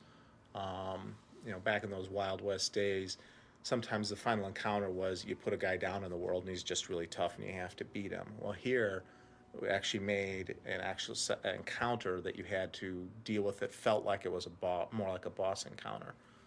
So I'm particularly fond of that. And when I talk about the natural world stuff with the Umbacano quest, you find something in the world, the quest is waiting for that. And when you find that, somebody comes and talks to you. So it feels like the world is natural, and that's a very cool moment. The only real reward that isn't the generic Iliad loot we get along the way and could have gotten from any of the ruins are the 2 Iliad crowns. The Crown of Ninalata, which fortifies alteration and conjuration 15 points and reflects spells 25%, pretty good. And the Crown of Linde, which fortifies alteration and illusion 15 points and resist magic 35%. Nice. These are fine rewards, except they're spellcasting focused helms with armor values, making the whole thing questionable. This is where I'm going to move on from the side quests, but I hear you say, where's the Everscamp quest? Where's the Siren's Deception? Where's Tears of the Savior? Where's Pale Pass? I think to neatly close off this section, Oblivion is fondly remembered for its side quests, because many of them tried to have unique or entertaining premises, making them memorable. Everybody's going to have their own side quest they'll want to have seen covered, but necessarily can't be. Not every side quest is that complicated or interesting. The Ghost Ship of Anvil is about exorcising ghosts from a boat.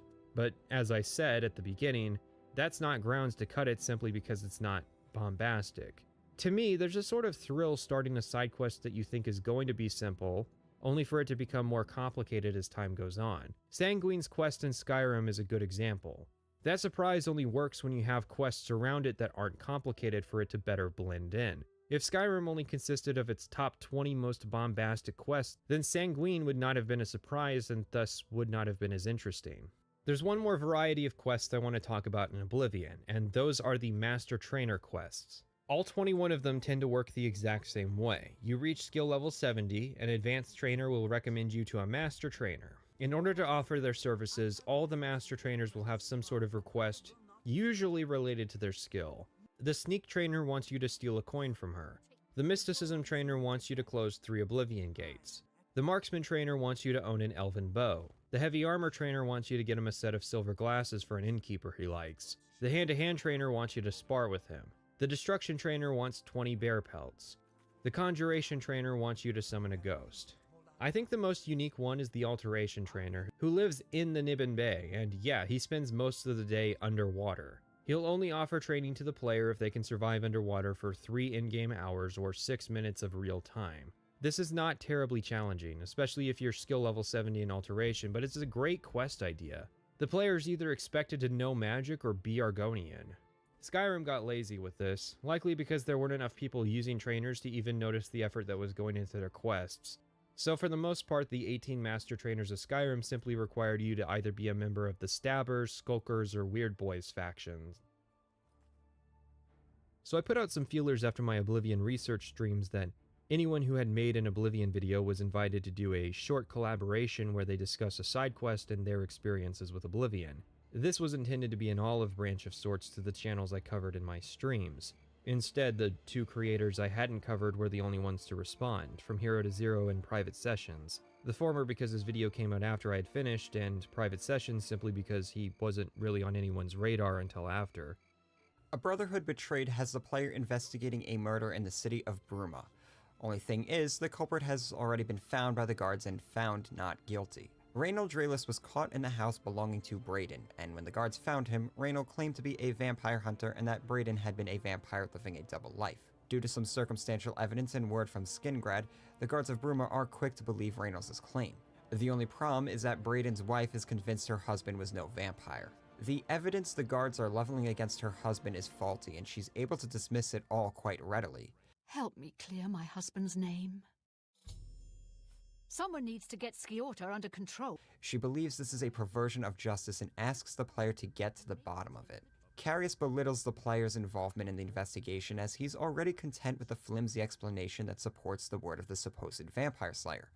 Keep up the good work, I suppose. But if the player does a little snooping at the inn where Raynal is staying at, they will find a journal belonging to another victim of Raynal, proving that Braden, Raynal, and the journal's author all knew each other years back and found a powerful artifact while adventuring. It would seem Raynal decided to start murdering his former partners for their keys to the chest containing the artifact. When Carius is told this and shown the journal, he does an immediate 180 and puts the player onto Raynal's trail to serve justice. At Borealstone Cave, the player finds the chest in Raynal, who decided to wait rather than, use the keys and run off with the amulet.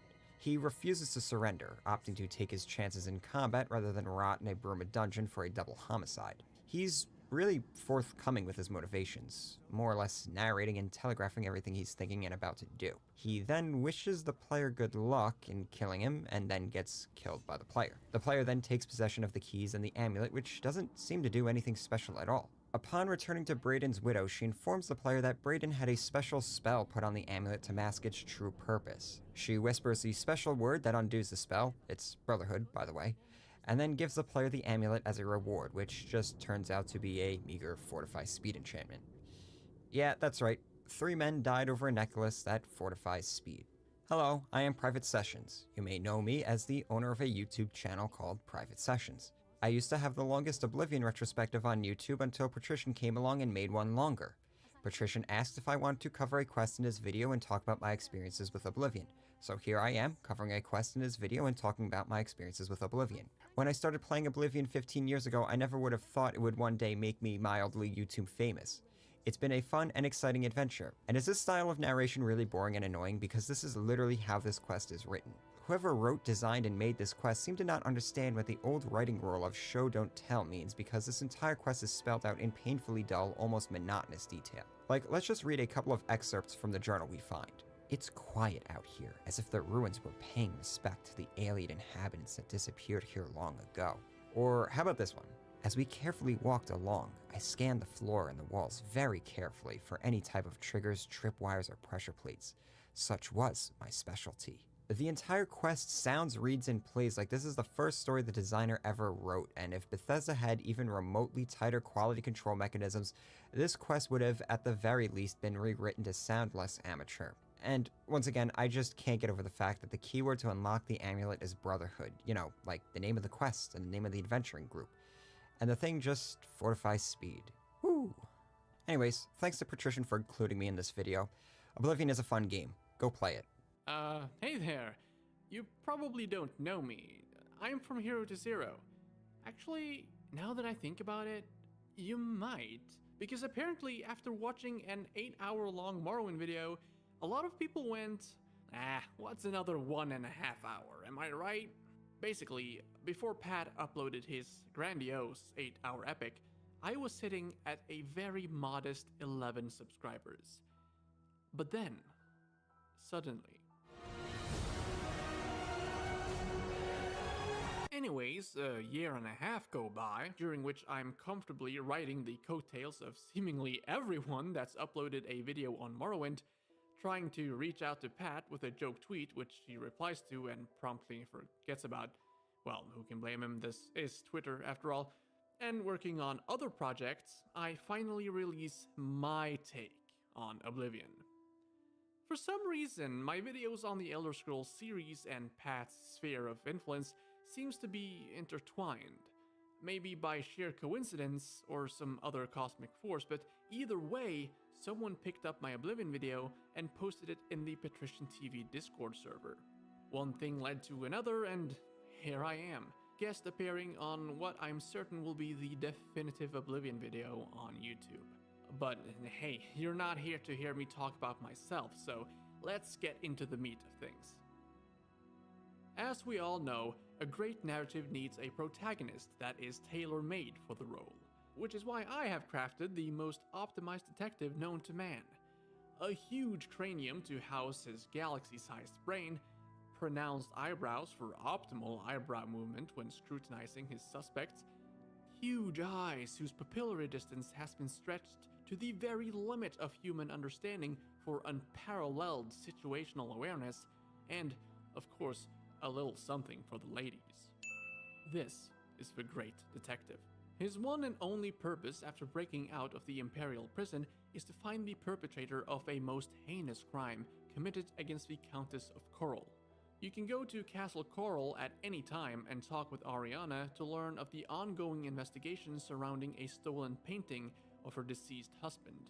Canvas the Castle, as it's called, is a somewhat unique quest in Oblivion. For one, there's absolutely no fighting involved, even if you were to accuse the wrong person, but the quest also expects you to figure things out on your own without any sort of guide. If you accept the Countess's plea for help, she'll point you in the direction of the 2 last suspects and 3 witnesses who you'll need to interrogate to get to the truth. Interestingly enough, her descriptions of where you can find them are so good that the quest markers become superfluous. Actually, after having finished the interrogations, the quest markers disappear completely. At that point, there's nothing telling you where to go to look for clues. I think this is the only time that happens in Oblivion. Having the people in question spill the beans is merely a matter of getting them to like you enough. But let's get real here, what's not likable about this face? Each person gives a small nugget of information that, when combined with the rest of the testimonies, should give a pretty clear answer to who the culprit is. There is still a need for hard proof though, so it's a shame that there's none of it here. Basically, instead of finding proof that corroborates with the different pieces of information to, and excuse the pun, paint a picture of what happened on the night of the crime, you find circumstantial evidence, such as an actual painting in one of the towers, footprints of paint on a carpet in the dining hall, and painting supplies that have been hidden in a lectern. Like, why wouldn't you leave your brushes and stuff in a place they're protected? How are footprints in the dining room, which could have been left there by literally anyone, damning evidence? How do you come to the conclusion that someone being into painting means they also steal paintings? The culprit is, of course, meant to be Chanel. You'd have to have a previously undiscovered level of dyslexia to think that the culprit is Orgnolf. True, one of the witness reports states that they saw him drinking in the West Tower, the same place as the painting is found, but that same statement also says that he quit doing it after he was caught, so that theory barely even enters the room before it's flung back out through the window. You can still accuse him of the theft though, but the only thing that happens is that there's an added voice line from the Countess and a decreased reward.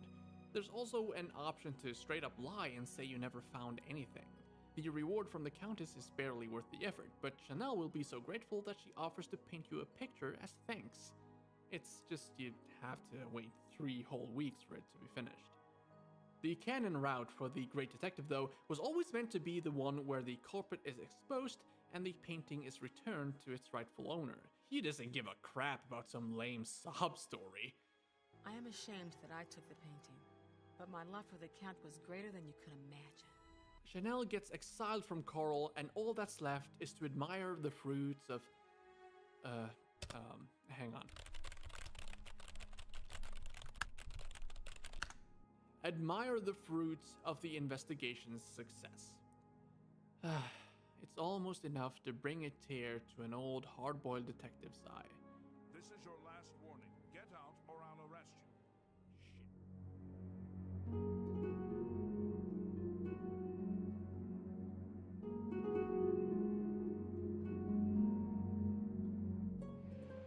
I made a statement in my Morrowind video that went something like this. The reason people forgive its main quest for fumbling the war at Red Mountain is that thematically it's concluded by the Tribunal DLC. In a sense, people are willing to forgive the iniquities of a game if its expansion content is good. The Shivering Isles is the awkward middle child to Blood Moon and Dragonborn. Both of those expansions took place on Solstheim, the middle ground between Vardenfell and Skyrim. Conversely, the Shivering Isles has little thematic relevance to its parent province at the surface level. This is the fault of Oblivion, and Shivering Isles cannot help that Sheogorath was effectively irrelevant the first time around. So much so, they changed the voice actor for the expansion. For the better, perhaps, but it kinda shows that this wasn't entirely planned. If you look at it cynically, Shivering Isles is an olive branch to the Morrowind fans. Visually, the Isles look similar to Vardenfell, at least superficially. Mania is way more colorful than the Ascadian Isles or Grayslands, and Dementia is a lot more gloomy than the Bitter Coast. There's even a point where an area is turned gray and dead, and I stopped and stared at the horizon and realized that I was standing in the Ashlands. I think the worst part of the Shivering Isles is showing the real potential that Bethesda has to make a creatively alien world, a potential that barely ever shone through in Skyrim, and we never really saw in Fallout. Maybe Starfield will get the chance to be truly alien. And I'm not talking about weirdness. If you play the Shivering Isles and just conclude, that's weird, then you didn't really try to understand it. There's a disturbing trend in Oblivion videos of excluding the Shivering Isles, almost as though people think if they include it, it may invalidate some of their arguments on Oblivion, which isn't true. The Shivering Isles does not try to fix level scaling, broken quests, bad storylines, or face gen, but it does have an interesting quest line, and it actually somewhat leverages the potato-faced freaks into thematically fitting Oblivion's tone. In a sense, the Shivering Isles is probably the best piece of content that could have been made for Oblivion. We start with the personnel change. Rolston is gone, replaced by Nesmith and Nelson. Alan Nanez, Kurt Coleman, and Brian Chapin continued as quest designers with 2 new team members, Eric J. Capone and John Paul Duvall, who were both late-game additions to Oblivion. Eric J. Capone started at Bethesda after being a mission designer at Monolith in 2005. No, he didn't contribute to Fear, he worked on the Matrix Online. He was late to Bethesda in working on Oblivion, contributing at the tail end, and he designed 2 unspecified DLC pieces, as well as working on Knights of the Nine and eventually Shivering Isles. I was not able to find as much information on John Paul Duvall. He showed up one day, got an additional design credit on Oblivion, and then became a main designer by Shivering Isles. It's funny that, despite having as many designers on the Shivering Isles, there's much less content. And obviously this is because it had a shorter dev time, with Bethesda aching to move their entire studio on to production of Fallout 3. A gate has opened in the Niben Bay, to Sheogorath's realm of Oblivion, the titular Shivering Isles. And this is... Because my lord wills it to be so. It poses no danger to Mundus. No compact has been violated. Man, the Temple District is still on fire, and we've already retconned never again. In truth, this does not bother me.